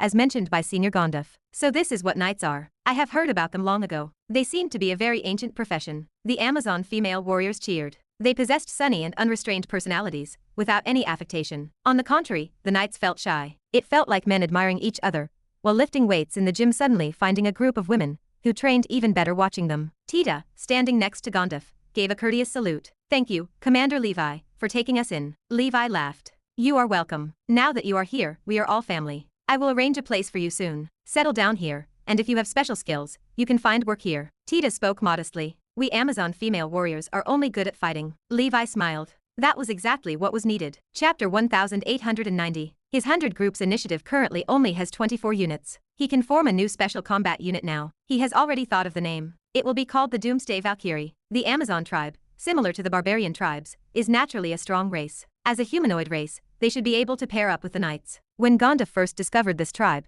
his initial thought was to solve the bachelor issue within the Twilight Knights. It is not a forced breeding program like the one at Dawn Hall. It is still about free love. It is just that with the addition of the Amazon tribe, they now have more choices. They are not limited to humans only. Although Amazon female warriors are strong, there is no denying their beauty and physique. Each resembles Wonder Woman. Elena took a particular liking to this Amazon tribe when she saw them. Her personality is very similar to that of the Amazon female warriors. She is straightforward and unrestrained. It is natural for them to get along well. Soon, she was laughing and chatting with Tita. Many knights on site had their blood boiling. They were obviously smitten. The love in this world is not as complex as in his previous life. It is simply the straightforward, I like you, I want to make love with you, kind. Transcendent beings are too busy with numerous matters. They do not have the leisure to indulge in the spring sorrows and autumn woes like ordinary mortals of the past. After taking in the Amazon tribe, the small ancient dragon continent has now become the melting pot of alien races in the wizard world. The Fur Clan, halflings, cave dwarves, lizardmen, Amazons, and two-headed giants reside here. Only elves are missing. With the classic sword and magic configuration,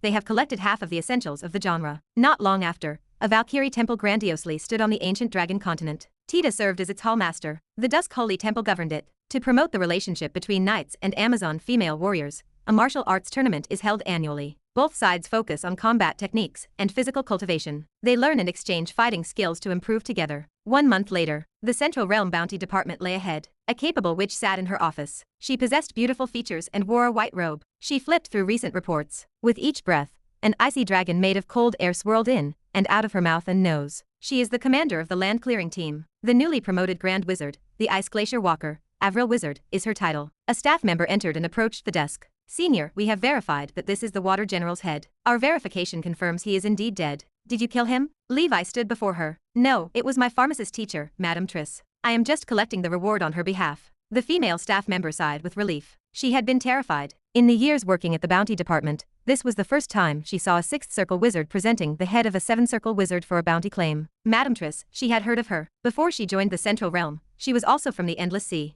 All pharmacists have heard of Triss's name. The pharmacist's license even has her autograph as vice president. Triss, in little over 1,000 years, has become a 7th Circle Wizard. As such a talent, it is reasonable for her to have killed the Water General, a cave wizard. Levi leaned in slightly. May I ask when the reward money will be transferred to my account? The witch smiled. Please wait, Senior. We will arrange it immediately. Generally speaking, the reward money usually takes about half a year to be deposited. The reason it was being arranged so quickly was per the instructions of the bounty minister. Being so attentive to a grand wizard, this senior Levi must be a descendant of some big shot. As for his status as a nomadic wizard, it was just to keep a low profile. While waiting, a familiar figure landed in the hall. It was the fiery flame servant. In his hand, he held the head of a dark wizard. He was apparently also there to exchange for a bounty. He looked at Levi. His eyes narrowed. He forced a smile. Levi, long time no see. Levi smiled back. Ah, Senior Gorwin, it looks like you have successfully killed another outlaw, haven't you? The fiery flame servant knew that Levi was taunting him. He laughed. Indeed, old habits die hard. I have always had a deep hatred for evil. Since I am temporarily out of office, with nothing to do, I took the initiative to look for targets in the land of darkness. It was a demotion, yet in his mouth, it turned into a voluntary resignation. A man is invincible when he is willing to abandon his dignity. As for dealing with such a scum from the Congress, Levi had already become used to it from his time as a criminal lawyer. True darkness is something ordinary people cannot access because the channels for understanding information are limited. Many people read a novel and think it is exaggerated when, in reality, life is always more magical than fiction. They do not see it. Levi knew well. In a wizard civilization, where personal power reigns supreme, desires and ambitions swell, to achieve true rule of law is simply impractical. One could only say that Sauron's initial vision was good. In reality, compared to the period before the Congress's establishment in ancient times, the order in the wizard world has improved a lot. Before antiquity, there was no concept of a wizard civilization community in everyone's mind. It was a true era of black society which cultivation. Everyone behaved like dark wizards, living in the dark forest, suspicious of each other, with murder and looting as commonplace. After the fiery flame servant's bounty was processed,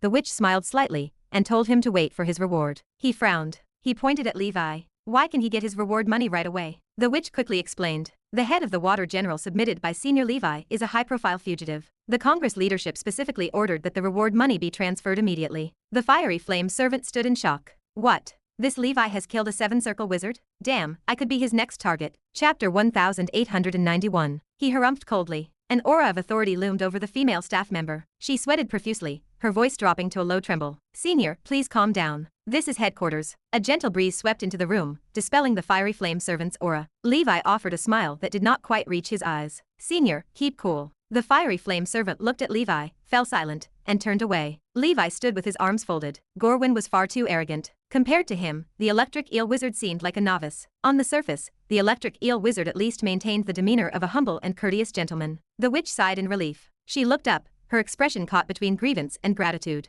Thank you, Senior Levi. Levi gestured toward her. Are you all right? She offered a small smile. I am used to it. As a fifth circle wizard, serving in the central realm among powerful masters proved difficult. Harassment by sons of the heavenly dragon tribe like Gorwin happened often. Levi, carrying 500 million ether stones, departed for his next destination. He had visited the central realm to meet a significant figure. Realm of Crimson, Norn City of the Nine Cities Alliance. The fierce sun tower loomed over the masses, casting a large, oppressive shadow. Inside the wizard tower, darkness shrouded Gorwin's eyes. This Levi must be dealt with quickly. Although the water general is a cave wizard, she holds the power of a seven circle. High in the void, a giant fiery face emerged. It exuded a terrifying eight-circle momentum. A booming voice of anger spread across the space. Gorwin, what are you doing? I received a notification that you threatened a fifth circle junior at the bounty department. I never should have allowed you to inherit the wizard tower. The fiery flame servant stood his ground. The bounty department gave Levi a backdoor deal. I could not stand it. Why can he collect the bounty in advance when I cannot? The flame-faced figure sighed.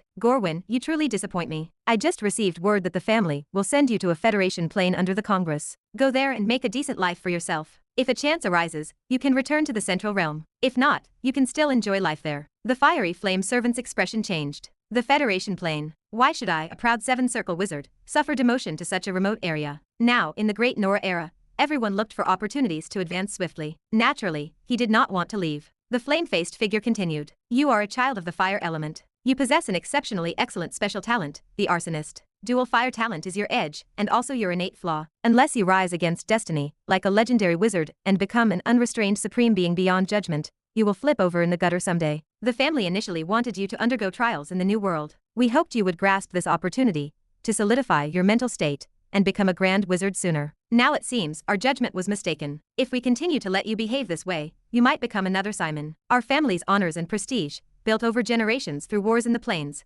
could be ruined by you completely. For now, go to the subjugated Federation plane and lay low. We will drop this matter. Upon mentioning Simon, the fiery flame servant's face twitched. Simon had suffered a terrible death. He would absolutely not make the same mistake. The fiery flame servant gripped his fists. Fine, I will go. But what about Levi? How do we deal with him? The flame-faced figure asked in return. How do you want to resolve it? The fiery flame servant scoffed. He seems kind and benevolent, but his heart is actually dark. I admit I am truly vile, but he is a hypocrite. If I do not kill him, he will surely kill me. If I do not kill him now, the seven circle will kill me. Even as an enemy, he never doubted that Levi could achieve the seven circle. The flame-faced figure continued. He is indeed fearsome, being one of the rare multi-talented wizards in the wizard world over the past 300,000 near ancient years. You cannot beat him. It is completely understandable. The gap between him and the top-level geniuses is even greater than that between top-level geniuses and ordinary wizards. He is a legendary seedling in the eyes of the Congress. People like the Black Abyss Walker and the Frost Witch look favorably upon him. They have often shown bias for him at the Great Council meetings.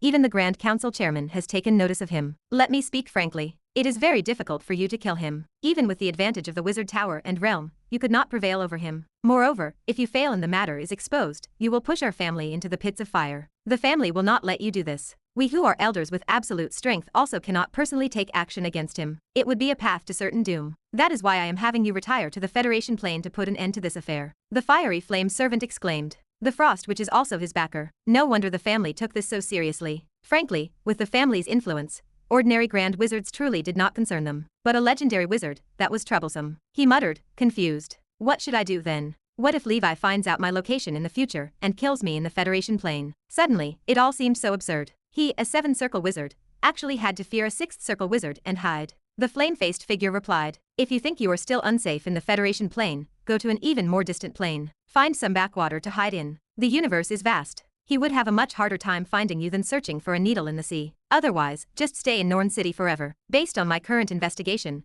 given his character, he probably would not openly confront you. Chapter 1892. The fiery flame servant felt a wave of powerlessness. Resentful, extremely resentful. I understand, rest assured.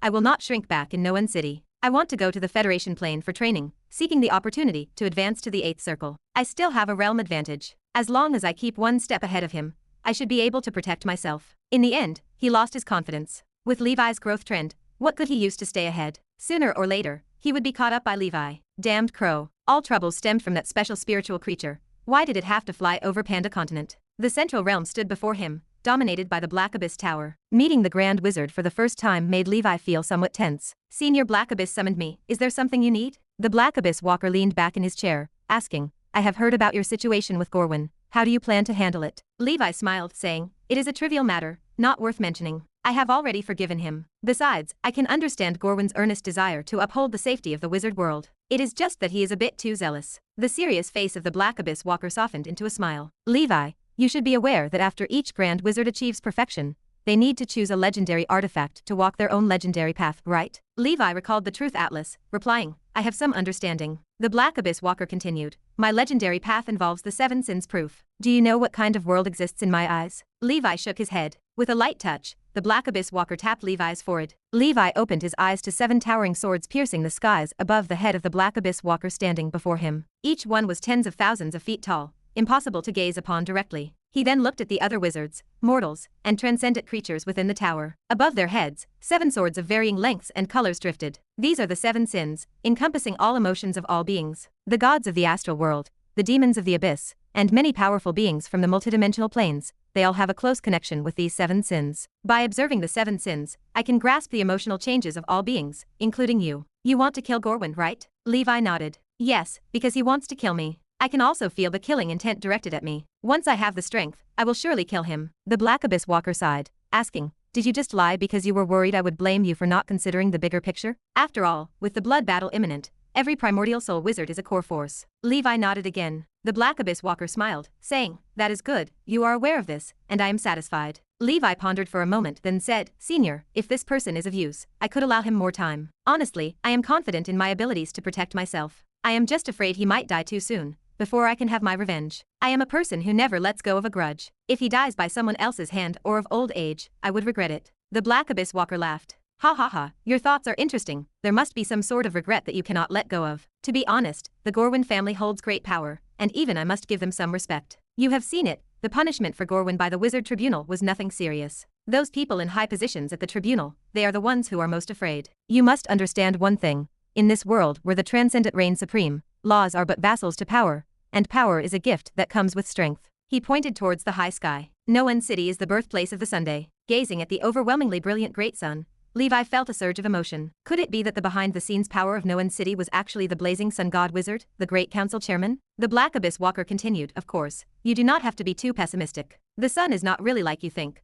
Otherwise the wizard council would have been finished long ago. It is just that some people are accustomed to toadying up to those in power, accustomed to the fear of authority, and they overplay their hand, thinking that by doing so, they can curry favor from the Sunday. In fact, the sun does not care about these things at all. It is as blazingly intense as fire, inscrutably lofty. It looks down upon all things, including those big figures in our ordinary humans' eyes. Now, I am asking you, do you still want to kill him? Levi thought carefully before saying, kill. The Black Abyss Walker stood erect, the 7 sin sword behind him now enveloped in a terrifying black aura, transforming into 7 pitch black demonic swords, their mere presence enough to shatter the sky. Good, then go ahead and do it. I have high hopes for you. In this upcoming blood battle, I will ascend to legendary status, and I will be watching you from the clouds alongside the ancient dragon continent. I hope that after the trials, be it wizards, knights, or any other new and interesting things you come up with, all can progress further. Levi bowed his head. I understand. Thank you, Senior, for resolving my doubts and giving me peace of mind. The Black Abyss Walker said solemnly, Levi, remember, when you kill him, it is not that you are ignoring the bigger picture,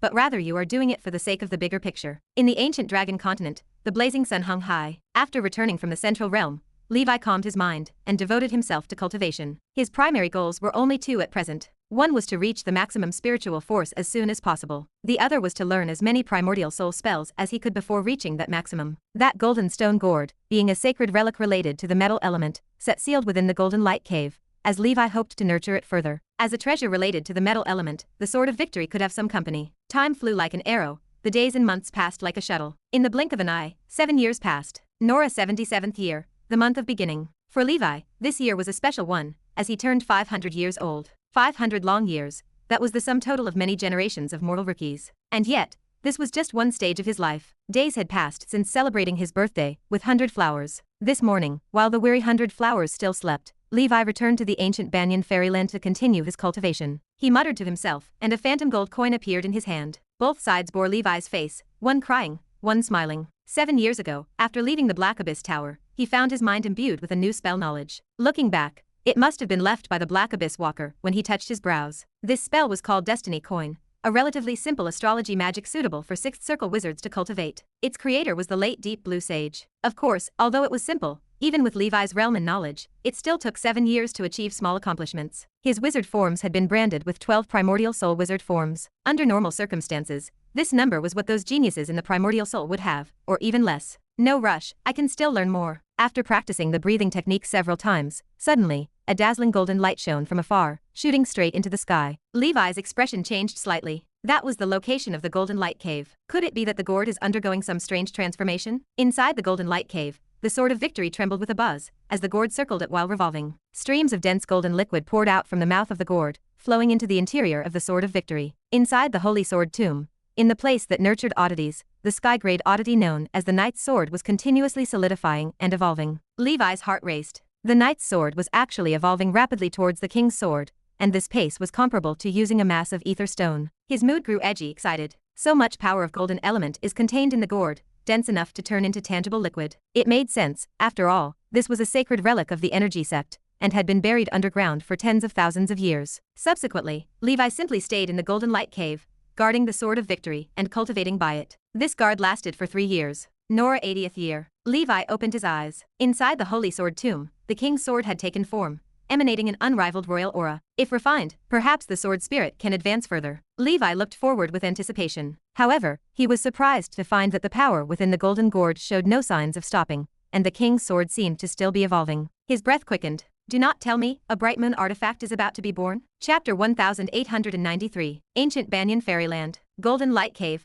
Holy Sword Tomb. Above the sky dome, a golden river meanders and flows, forming eddies. This is the element tide, condensed from the most refined elemental power of the metal element. The kingly aura on the King's Sword grows increasingly dense. Complex, mysterious spell runes flicker, assemble, and evolve into higher-level spell runes. The scrap copper and iron I usually use for weapon feeding are nothing compared to the golden element slurry stored inside the golden stone gourd. All the ether stones in the world could not be exchanged for it. Levi studied the shimmering metal. No wonder this golden stone gourd can condense the mystic sky spirit embryo. It truly is extraordinary. However, Levi still feeds some discarded wizard tools. Even a mosquito's meat is still meat. Without the help of this gourd, I would not be able to sustain the Sword of Victory. This is a real gold-devouring beast. But this is normal, as the Sword of Victory is nurturing a morning star level, or even higher, bright moon artifact. There can be no emergence out of thin air without a huge cost. After witnessing the process where a primordial soul perishes and turns into a truth oddity, Levi feels that, in the dark, those transcendent factors of the land of darkness are conserved. They are just transforming into one another in many ways. Even wizards have yet to fully comprehend this. It looks like to completely evolve, I will have to wait. 2 years later. Nora, year 82. By the small stone pond. 200 years of cultivation,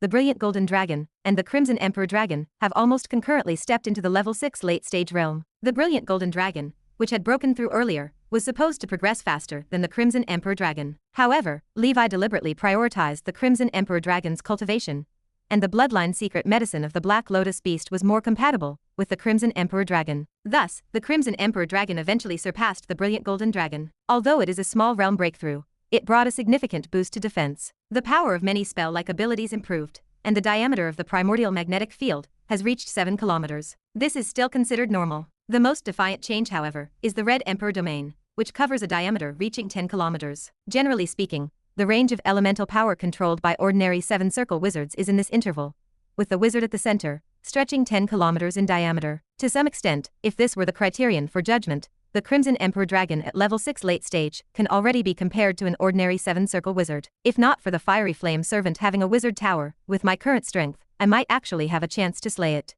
Damn Heavenly Dragon Tribe, to be born with a wizard tower. The Black Abyss Walker said that the wizard tower of the Fiery Flame Servant was given by his family, not created by himself. An unthinkable notion for an ordinary primordial soul wizard. On the proficiency panel, other breathing techniques are not too far from breaking through a small realm. In terms of combat technique, the Warlord Catalog's 7th layer has reached perfection, and Levi has begun to get a preliminary understanding of the 8th level profound meaning, fight against heaven and earth. The Eagle Divine Scripture is the same, also reaching the stage of the 8th level Rock's mighty sweep across the skies. As for other combat techniques, like Cold Ice Breath, and the Lion King battle technique, Levi has cultivated them to the highest realm, to the point where he cannot make any further progress. In addition, Levi has developed every technique for his self-created Heavenly Dragon Sword Codex after mastering the 6th layer of all breathing techniques. The next goal is to integrate all the combat techniques he has mastered into the Heavenly Dragon Sword Codex, subtract the redundant, extract the essence, discard the impurities, and create a supreme set of combat techniques that belongs to him alone. In the path of the wizard, Levi's spiritual force has stabilized at 4,300 points. Over the years, he again acquired some primordial soul spells through various means. After careful selection, he chose an excellent level Wind King cloak. When cast, it forms a cloak behind the caster condensed from invisible streams of air, which can protect as well as increase speed, suitable for regular travel. If it is about fleeing, the Chariot Rune's Heavenly Pegasus Chariot is the strongest, traversing 5,000 miles in one breath, something not even a 7-circle wizard's void travel can achieve. Therefore, although Levi possesses his own void travel ability, he still primarily rides horses. Currently, Levi has learned 13 primordial soul spells, but many have only been mastered superficially, and are far from perfection. For now, he does not intend to learn new ones and plans first to digest what he already knows. Otherwise, even if he were to enter 100 primordial soul spells, he would not be able to get promoted to a 7-circle wizard. It is better to master one primordial soul spell to the maximum, than to have many without full mastery. In fact, with Levi's strength and realm, although he has mastered many primordial soul spells,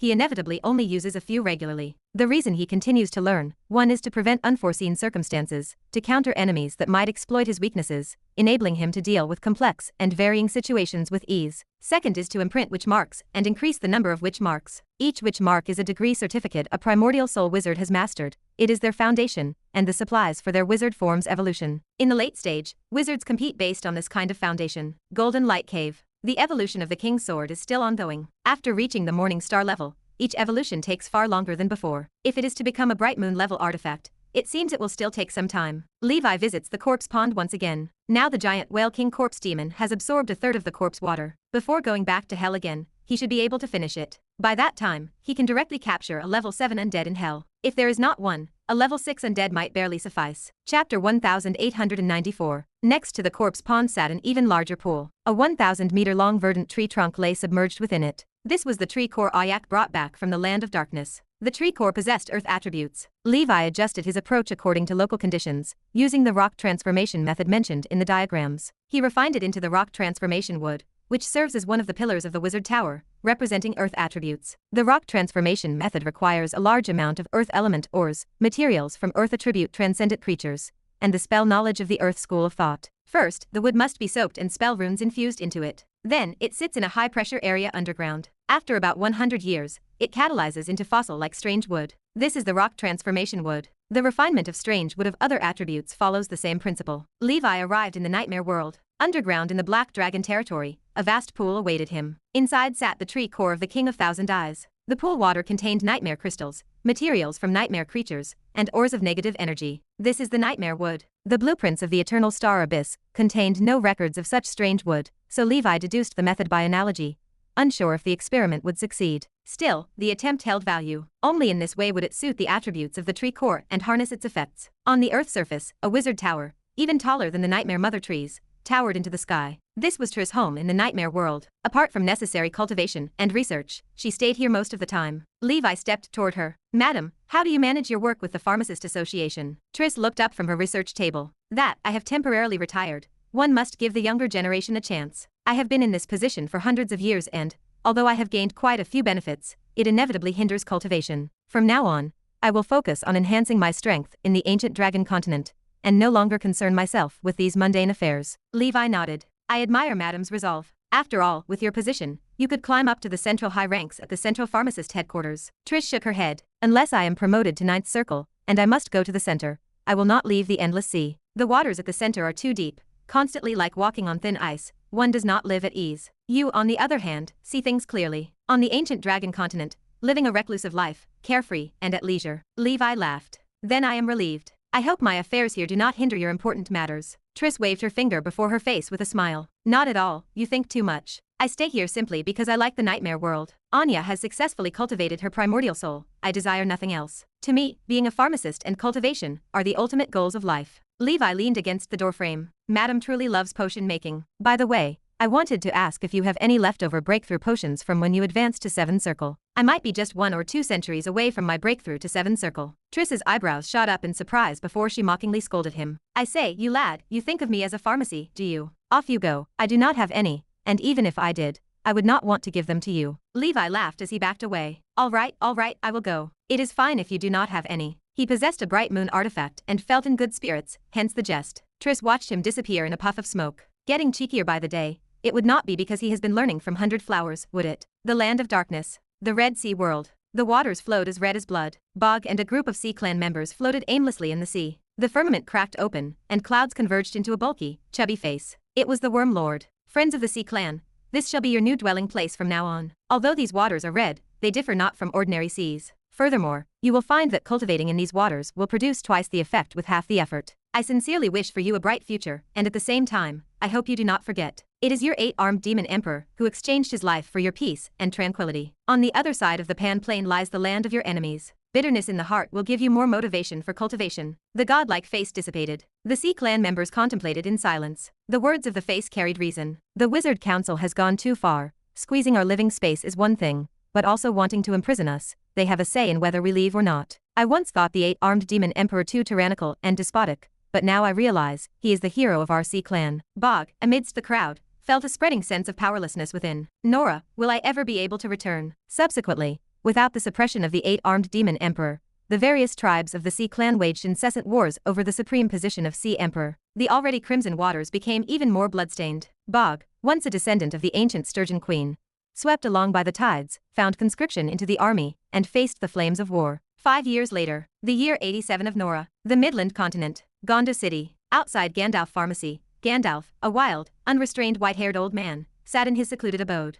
Haha, I have made it. He looked inward at his body. A full 3 million body refining runes glimmered like stars in the sky, shining upon each and every muscle. Theoretically, as long as the body tempering realm stays high enough, and the condensed body refining runes remain plentiful, every single cell in a person body contains a body refining rune. The entire body would hold a count of body refining runes in the billions. Chapter 1895. At that time, spiritual force, body refining runes, and the wizard body were fully integrated. With just a gesture, one could wield the terrifying powers of entities like the 8-armed demon god and the 10-winged sky dragon. One could even become stronger than them. Gondalf, having just advanced to a 6th ring senior, lost himself in thoughts of a splendid future. Next, I am to accompany the deity to hell, where he promises better body tempering techniques. With my strength as a 6th ring senior, I should not drag behind too much. Gondalf, in high spirits, hummed a tune and disappeared from the pharmacy. Gondalf stood before the fire dragon shop and knocked on the door. Ace stood there, his presence radiating the aura of a 6th ring senior. Oh, Lord Ace, you have reached 6th ring senior as well. Ace smiled, looking over the threshold. Oh, old fellow, are you not the same?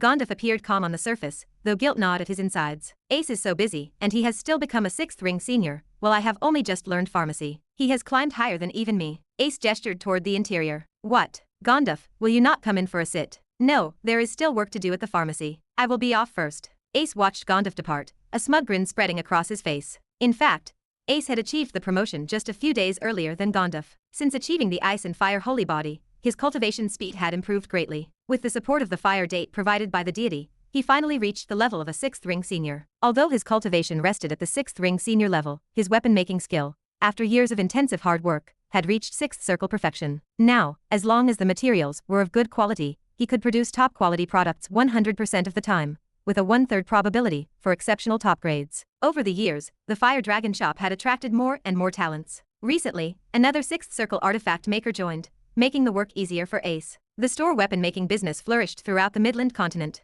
Ace looked forward to the future, for the deity had promised him a real wizard tower for cultivation. However, once it arrived, Ace would have to modify it himself. Ace knew. Soon, in some corner of this world, somebody would have to leave the stage sadly. Now that my strength has further advanced, taking advantage of the once-in-a-century Midland feast, my Fire Dragon specialty auction can also be held. This is a good opportunity to deal with the previous practice items. Half a year later, Gondo City bustled with people. The Midland feast began as scheduled. Alexandra and Elsie flanked Ace, smiling at the arriving dignitaries. A rust dragon wizard, who traveled from the sleeping dragon realm, approached. Master Fire Dragon, you have finally held the auction. I have been waiting so painfully. The Holy Infant expressed gratitude. Thank you, Sir Rust, for gracing the event. Alexander smiled. Rust, long time no see. The Rust Dragon Wizard nodded. I heard that you and Elsie's weapon-making studies have progressed quickly. Congratulations. Elsie laughed. It is all thanks to Master Fire Dragon's teaching, and also, we get to practice here every day. This grand event attracted about a dozen 6th Circle wizards who heard the news.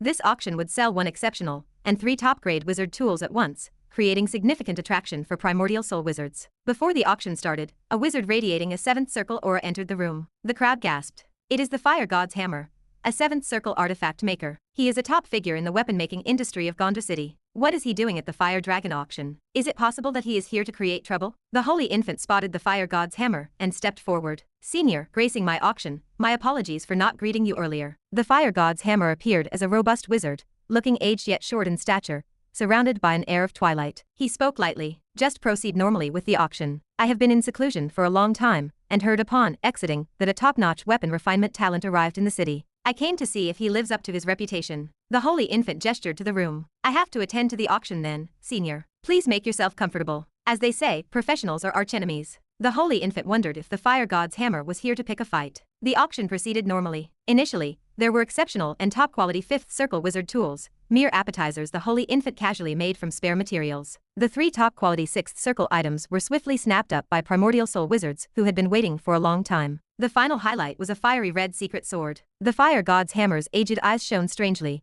as he scrutinized the secret sword, and then nodded silently to himself. The Holy Infant raised his hand. Ladies and gentlemen, this is the exceptional wizard tool, the Starfire Sword, most suitable as a secret sword. Made from top-grade Achilles fire ore, the starting bid is 100 million ether stone, with each increment not less than 1 million. As soon as his voice fell, wizards began vying fervently. Exceptional wizard tools are rare treasures. A group of 6th Circle wizards vied back and forth, but the item was effortlessly taken by the Fire God's Hammer for 300 million ether stone. The Holy Infant stood startled. Could it be that this Fire God's Hammer wants to steal my craftsmanship? After the auction, the Holy Infant calculated the numbers. Aside from the materials and labor costs for weapon making, the Fire Dragon shop still made a clean profit of 400 million ether stone, with the bulk coming from that exceptional wizard tool. Of course, this auction also sold out his inventory of refined weapons, meaning the next auction would have to wait a long time. Backstage, after settling the payment, the Fire God's Hammer suddenly asked, Lord Ace, from whom did you learn your extraordinary weapon-making skills? Ace replied, sorry, my teacher advised me not to mention his name before my official apprenticeship ends. Chapter 1896. Mentorship remained a concept he never encountered. Every skill he possessed came from the 100 schools, gathered through disparate methods, and integrated into his proficiency panel. Fire God's Hammer gestured with a withered hand. I want to make a deal with Lord Ace. Holy Infant paused, his eyes narrowing slightly. Senior, please speak. Fire God's Hammer let out a wheezing breath. You should be able to feel that my end draws near. Holy Infant shifted in his seat. Senior, is it because your time has come to an end? The elder nodded slowly. Yes, I have been cultivating up to this day for 3,200 years. The average lifespan of a 7-circle wizard spanned 3,000 years. Fire God's Hammer might have possessed a special physique, or perhaps he found other means to extend his life. He got straight to the point. I want to give my weapon-making inheritance to you for free, but I have a request. Holy Infant maintained a calm expression. Senior, please tell me. Experience from a previous life warned him that free things often carried the heaviest price. Fire God's Hammer leaned forward. My real name is Saad Eamon. I lived a life of lonely cultivation and weapon refinement until I met the love of my life in my later years. We had a son named Hagrid Eamon. Unfortunately, he possessed no wizarding talent, so I sent him to the mortal world. Holy Infant raised an eyebrow. Senior, is Hagrid Eamon the same legendary blacksmith master flaming hammer from the Emerald Kingdom in the mortal world? Fire God's Hammer widened his eyes in surprise. You have heard of him? I have a friend who also hailed from the mortal world. Flaming Hammer was already a legendary figure during his time there. The elder let out a raspy laugh. So it is indeed fated. I did not expect him to make something of himself in the mortal world. Flaming Hammer, the child wanted to carry on my title, it seems. Holy Infant nodded. I understand now. Senior wants me to take care of your family in the mortal world, correct? Fire God's Hammer sighed, his voice brittle. Yes, but that is not all. Protecting a mortal family requires little effort. If any of my descendants possess wizarding talent, I want you to act as their teacher. Pass on my inheritance to them. Teach them the art of weapon making. The grand convergence of planes represents both the worst and the best of times. Sadly, I will not be able to see it. I want him to take advantage of these favorable winds and rise with the help of noble people. Holy Infant hesitated, his gaze searching the elder's face. Senior, besides that descendant in the mortal world, do you have no other offspring? The eyes of Fire God's Hammer clouded with memories. After my beloved passed away, I never took another partner. Now that I am old, I fear death. I only wanted to try to break through the realms to borrow another 100 years from heaven. Unfortunately, human efforts cannot defy the will of heaven, and I failed. By the way, Lord Ace, do you not have a beloved? Holy Infant offered a wry smile. I do not. He never entertained the thought, let alone sought one. Fire God's hammer roared with laughter. In you, I see the shadow of my younger self, devoted to seeking the truth, with weapon refinement as a companion. Take my advice, it is still better to find a partner. Holy Infant sat straight. Senior, I have one last question. Why me? After all, we do not know each other. Silverbeard stepped into the chamber. Lord Ace, I recommended you. Please forgive me for not informing you beforehand. Fire God's hammer nodded. I have half-dwarf kingdom blood in me, and I have known Silverbeard for a very long time. Holy Infant glanced at the dwarf. Would it not be just as good for Senior to entrust it to Lord Silverbeard? Silverbeard offered a bitter smile. Lord Ace, you think too highly of me. With my abilities, I fear I cannot safeguard Senior Sod's weapon-making inheritance. Besides, in terms of weapon-making talent, I am far behind you. The skills would likely be buried with me. Fire God's hammer tapped the table. I know, Lord Ace. There must be a noble person behind you that we cannot imagine helping you. In the future, on the path of wizardry, you are sure to go far. The fact that the scum of the Council of 10,000 clans have attempted to assassinate you for so long without success proves as much. Holy Infant remained silent for a moment. Senior, allow me some time to think about it. The more critical the moment, the more calm one needed to be, in case this was a trick of the Council of 10,000 clans. Fire God's hammer reclined. Good. Take your time to think it over. I require Lord Ace to swear an oath of truth regarding this matter, so careful consideration is necessary. Ancient Banyan Fairyland. Levi learned about the fortuitous encounter that befell the Holy Infant. There is such good fortune. He asked Gondalf to use his connections to inquire about the life and character of Fire God's hammer. If it is true, it would indeed be a good thing for the Holy Infant. Fire God's hammer was no ordinary seven-circle wizard. He possessed 7 rings perfection. In the entire Midland continent, he enjoyed a stellar reputation. Days later, Gondor City. Fire God Mansion. Senior, I have made up my mind. Holy Infant looked at Fire God's hammer, who seemed even more shrouded in the heaviness of twilight. This scene felt hauntingly familiar to his original self, who began his struggles in the mortal realm, and witnessed life aging, sickness, and death. Fire God's hammer rasped. Lord Ace, this weapon refinement inheritance you can use for yourself. Do not pass it on to others besides my descendants, and especially do not donate it to the Congress. However, if Silverbeard makes achievements in the future and ascends to 7th Circle, you may pass on a portion to him. Holy Infant bowed. I understand. Fire God's hammer exuded the true aura of 7 rings perfection. A strand of red light flew out from his forehead, floating in front of Holy Infant, and transforming into a mini hammer. This is my sole artifact, Fire God's focus, which contains the records of my inheritance. If any of my descendants are fortunate enough to enter the realm of the primordial soul, then pass it on to him. Chapter 1897. After confirming that the Holy Infant was safe, the artifact was stowed away. An oath of truth was sworn to seal the promise. Having completed the task, the Fire God's hammer aged visibly. He stood before the forge, bare-chested, swinging his hammer. My path as a wizard began with blacksmithing. Let it end with blacksmithing. The Holy Infant stood in silence. The scene felt familiar. Indeed, the cultivation journey of the original self also began with blacksmithing. Silverbeard stood quietly behind the Holy Infant. Senior Solder, have a good journey. Apart from Silverbeard and the Holy Infant, the Grand Mansion held no others. Those once loyal servants had long since been dismissed. Thud, thud, thud. The sound of hammering dissipated. Leaning on the hammer, the Fire God's hammer hunched over the forge and stood motionless. The primordial soul of a 7 rings perfection slowly drifted away. The dying Sada gazed at the Holy Infant and Silverbeard. Living, it is truly wonderful. Runes forming the marks of death faded upon the departing soul. The witch marks began to vanish. An ocean of spiritual force scattered into the land of nihility, known to no one. Spell power formed an element tide, rolling over the skies of Gondor City. The soul of Sada waved a hand and descended into its designated place. Fire Dragon Shop. Alexandra and Elsie took flight, eyes fixed on the center of the city. A primordial soul has fallen. It seems to be one whose cultivation far surpasses ours. This path is much too difficult. A complex weight settled into the chests of the 2 women. On that day, the primordial soul wizards in the city registered the elemental disturbance from the fall of a strong one. Some seized this opportunity to press on with their cultivation, hoping for a breakthrough. The news of the demise of the Fire God's hammer spread throughout the Witch City. Many wizards mourned for him in their hearts. Alas, Senior Fire God's hammer was a good person, choosing Gondor Witch City as the place of his demise. It seems this senior always went about alone,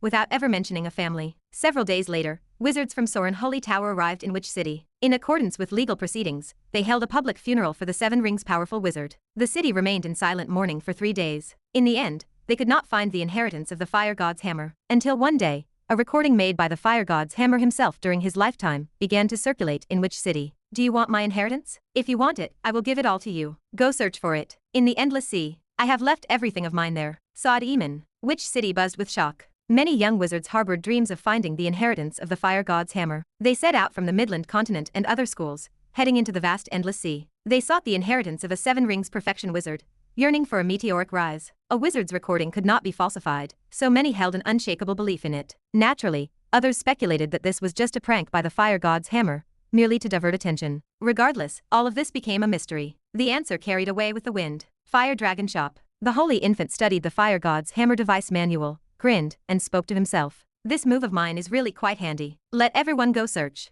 Time flew swiftly. 13 years passed. It was the Nora Centennial year. The Mortal Wizard Association took control of the 7 Kingdoms continent. The land had long since been renamed the Mortal Continent. Over the past 100 years, the Wizard Council had carried out drastic transformations, and the human realm had undergone colossal changes. Laws aimed at the protection of mortals were enacted one after another. These laws reaffirmed that wizards should not kill mortals without cause. The School of Death wizards were categorically prohibited from using mortals to refine evil spirits and ghosts. If discovered, depending on the severity of the case, execution remained the maximum penalty. All wizard organizations had to have recruits swear an oath regarding the rule that mortals must not be killed without just cause. If a wizard organization failed to oversee its members properly, it had to bear the corresponding legal responsibility for the actions of its members. Furthermore, the Congress promoted the just actions of quasi-night rangers among wizards and had established the Mortal Patrol Team. They aimed to thoroughly cleanse the lingering evil cults and dark creatures plaguing the human realm. Even more astounding, led by the Dusk Holy Temple from the ancient Dragon Continent, the Congress made a declaration. A reform trial of the non-bloodline breathing technique for mortals without wizarding talent would be initiated. For those with talent,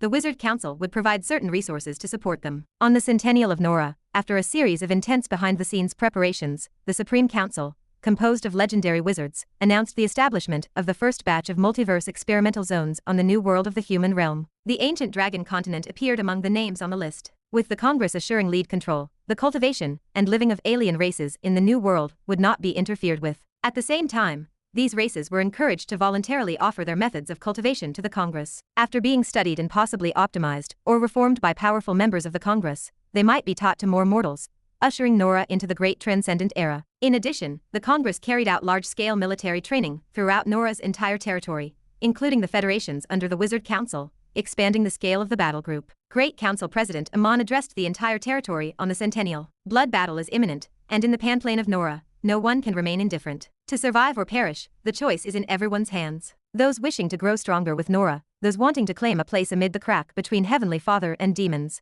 those desirous of embracing a better future, unite around the Congress. The will of Soren shall lead Nora onto the supreme path. Chapter 1898. The Holy Infant, clad in a plain red robe, arrived at a mansion. The mansion stood imposing. Its ancestors must have been nobles. In the mortal continent today, no traditional national system exists, only safe zones affiliated with various wizard academies. But the traditional noble culture remains deeply rooted. Inside the mansion, the rhythmic sound of forging echoed, and the Holy Infant gently knocked on the door. A middle-aged man stepped out, eyes widening at the sight of the handsome and extraordinary red-robed wizard. He nervously asked, "Wizard Lord, what can I do for you?" The Holy Infant replied, honoring a promise to an old friend, "Has your wife just given birth to a son?" The middle-aged man exclaimed, "Wizard Lord, how did you know?" The Holy Infant laughed, "Do not be nervous, because I am a wizard who has mastered magical spells." The middle-aged man breathed a sigh of relief. He had thought this person was the child's biological father. "Lord, please come in." He did not understand the situation, but he dared not leave the Wizard Lord standing outside. The Holy Infant gracefully entered the house. A middle-aged beauty, pale and sweating profusely, held a thin,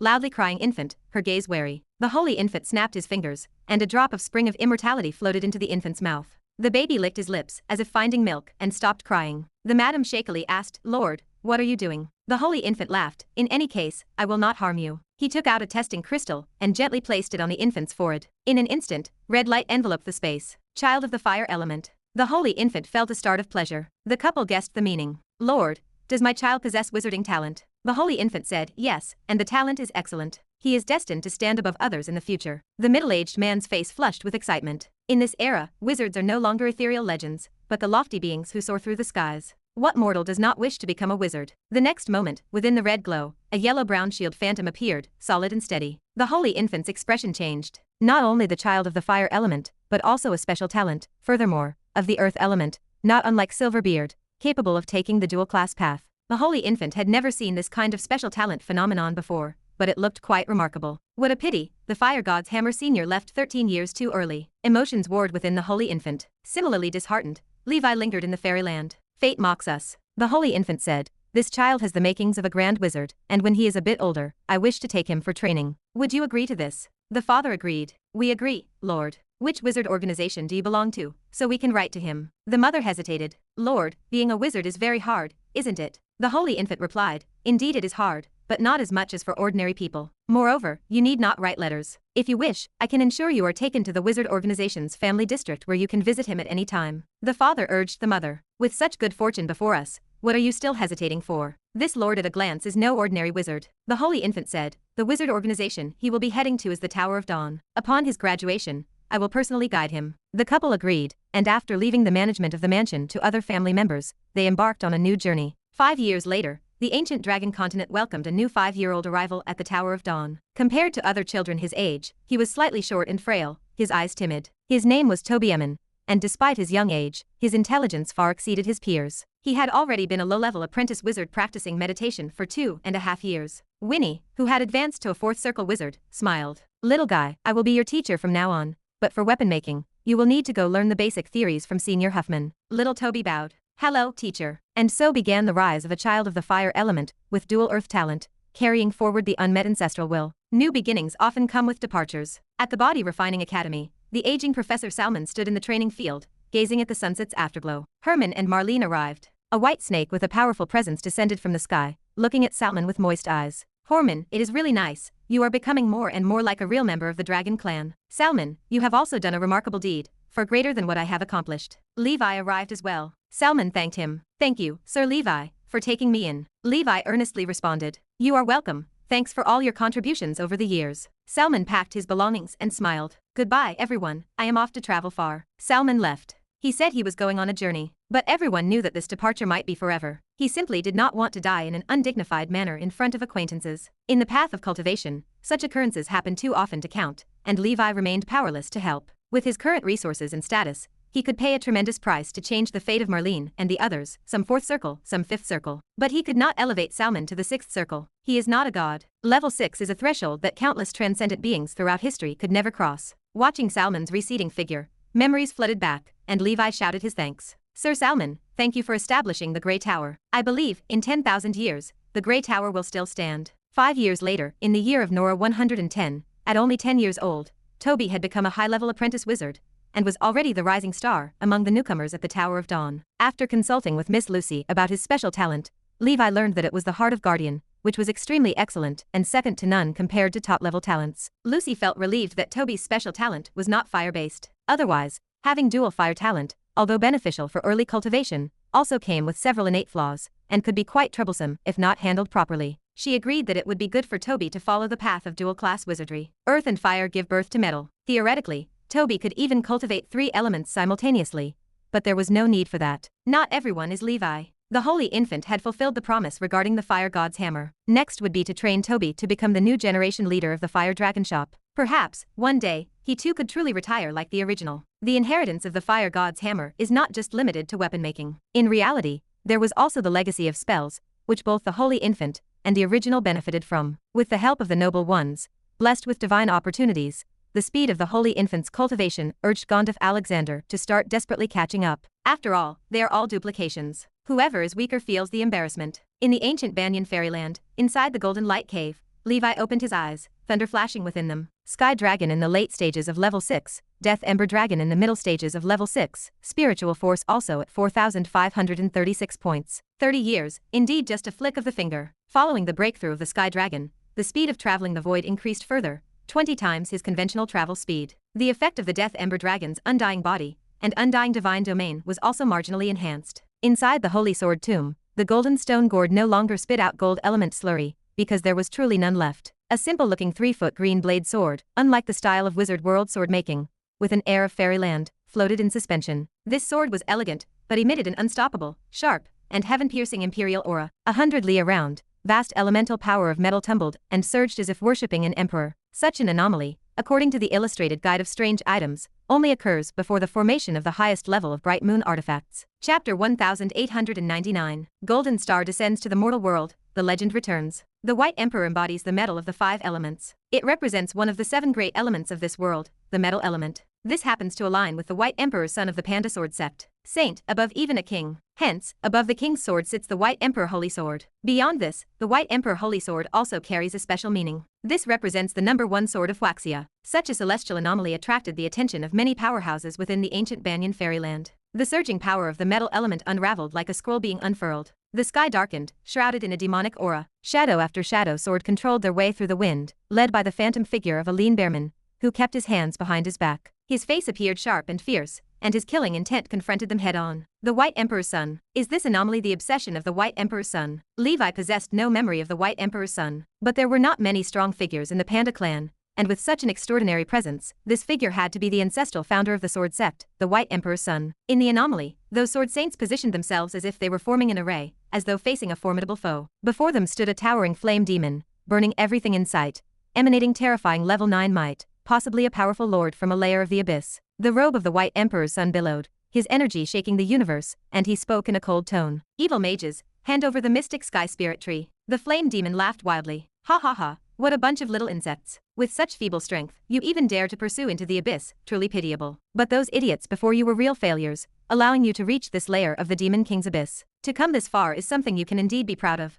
Around the White Emperor's son, invisible swords seemed to be swinging, constantly shattering the void. All of the sword sect obey my command. Assemble the great cycle of invisible sword chi, and slay this great demon. The sword saints shouted, releasing shattered invisible sword chi from their mouths. The sword chi enveloped the flame demon, forming a destructive whirlpool of sword chi that revolved around the heavens. Destroy. The terrifying sounds of slicing and mincing permeated the air, along with the willful laughter of the flame demon. How trivial, how weak, yet you have the courage to wield a sword at my person. How ignorant. A pillar of red fire shot up thousands of miles around, fending off all sword chi. The flame demon's massive hand swiped, causing several sword saint figures to fall. The White Emperor's son turned into a blast of invisible sword chi, racing and traversing the lands, piercing through the domain of the flame demon toward its face. The flame demon clapped its hands together fiercely, and the next moment, painful screams ensued. Damn insects. The hands of the demon fell off. The flame demon opened its mouth wide, unleashing a violent flame flow, engulfing the sword chi. The demon grunted. After the flames passed, the figure of the sword chi was nowhere to be seen. However, from behind, a cry of pain echoed. A pudgy figure from the Panda clan was pierced through the chest by sword chi. The figure of the White Emperor's son emerged, his face twisted, and he spoke in a hysterical tone. Traitor, where is the mystic sky spirit tree? The figure, labeled a traitor, replied in disbelief. Have you gone mad, chasing into the demon realm? It is just a tree, I exchanged it for the peace of the Panda clan's descendants, was I wrong? The White Emperor's son shook his head. Making a deal with the demon race, are you not clever? The ancestral master once said, with the foresight of Sauron, and the Holy Emperor, the Panda clan can rest in peace for 300,000 years. Have you forgotten? The traitor countered. They are all dead, how can they protect us? We need to save ourselves. You have led so many from the Energy Sect and Sword Saints on an expedition into the demon realm, like a moth to a flame, that is what is truly destroying the foundations of the Energy Sect. White Emperor's son, you descended as the Golden Star, wise for a lifetime, the closest you came to the mixed element after a founder's fall. Why be so foolish now? The traitor's head fell. You do not understand. The White Emperor's son appeared lost and dispirited. His figure, made of sword chi, gradually began to disintegrate under the flames of the flame demon. A streak of golden light broke through the sky toward the land of nihility. That was the golden stone gourd. Keh.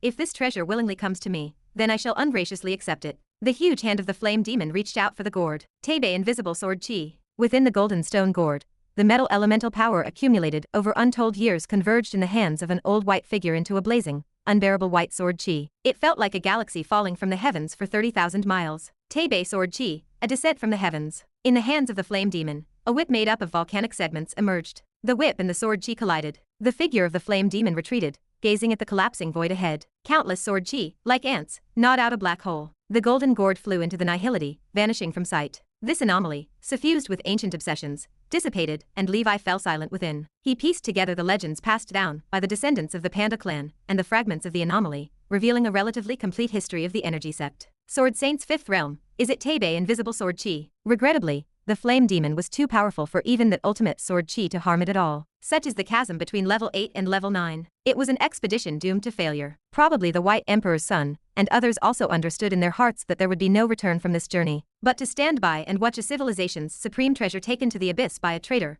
one can understand that sentiment. As the Holy Emperor said, the sword sect tends to be fanatical, extreme. Perhaps this serves as an example. Now it seems that the mystic sky spirit tree has likely fallen into the hands of the flame demon lord of some abyss layer, but that was a long time ago.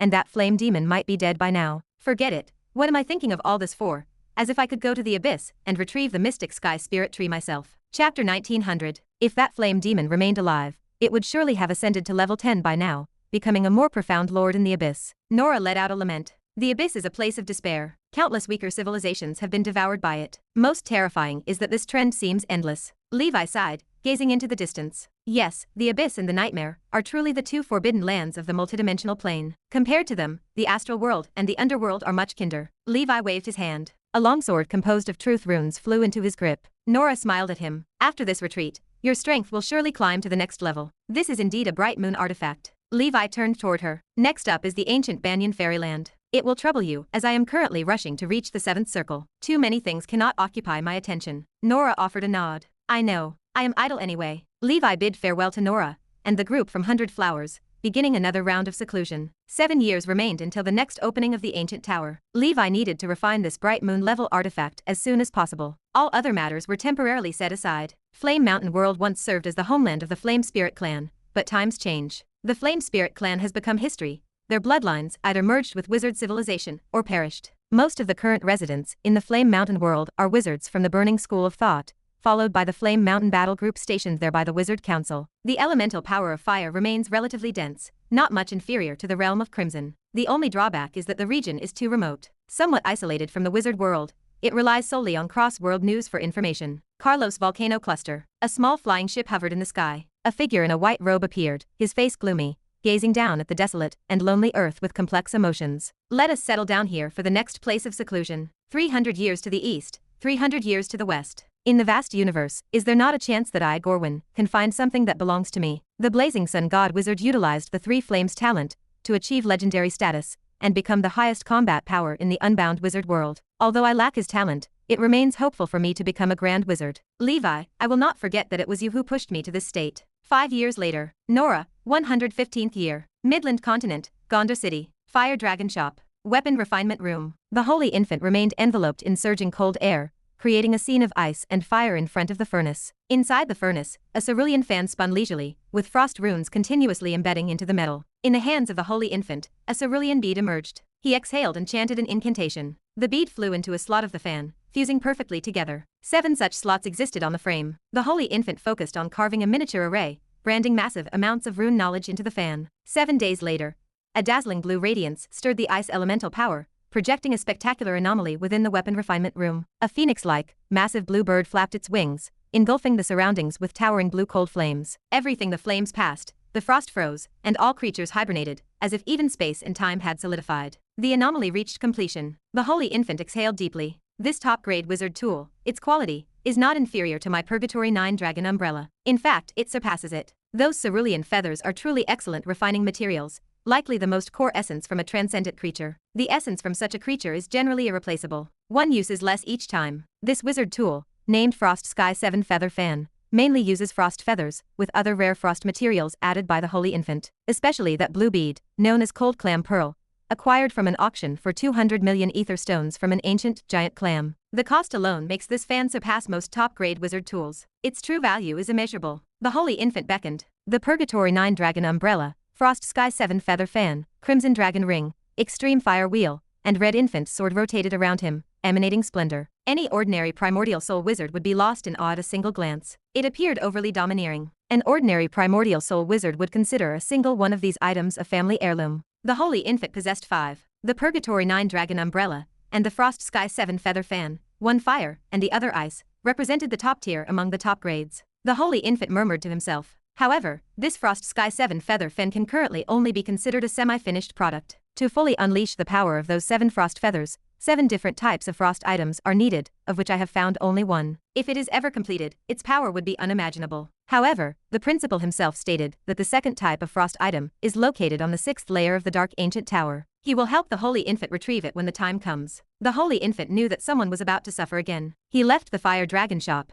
and went to a deserted place to test the power of the Frost Sky 7 Feather Fan. With a single wave, where the ice flames passed, nothing remained unfrozen. A 6th circle perfect wizard would not dare to confront it head-on. With so many top-grade wizard tools in hand, coupled with my 6th ring senior strength, I am unbeatable below the 7th circle. If those scum from the Council of 10,000 Clans dare to trouble me, they will definitely not return. The Holy Infant felt aggrieved. The Council bullied the honest, and they clung to him every day. To be continued. Hope you liked today's video. Join the community by subscribing and dropping a like. I'll be back with another update as soon as possible. See you then.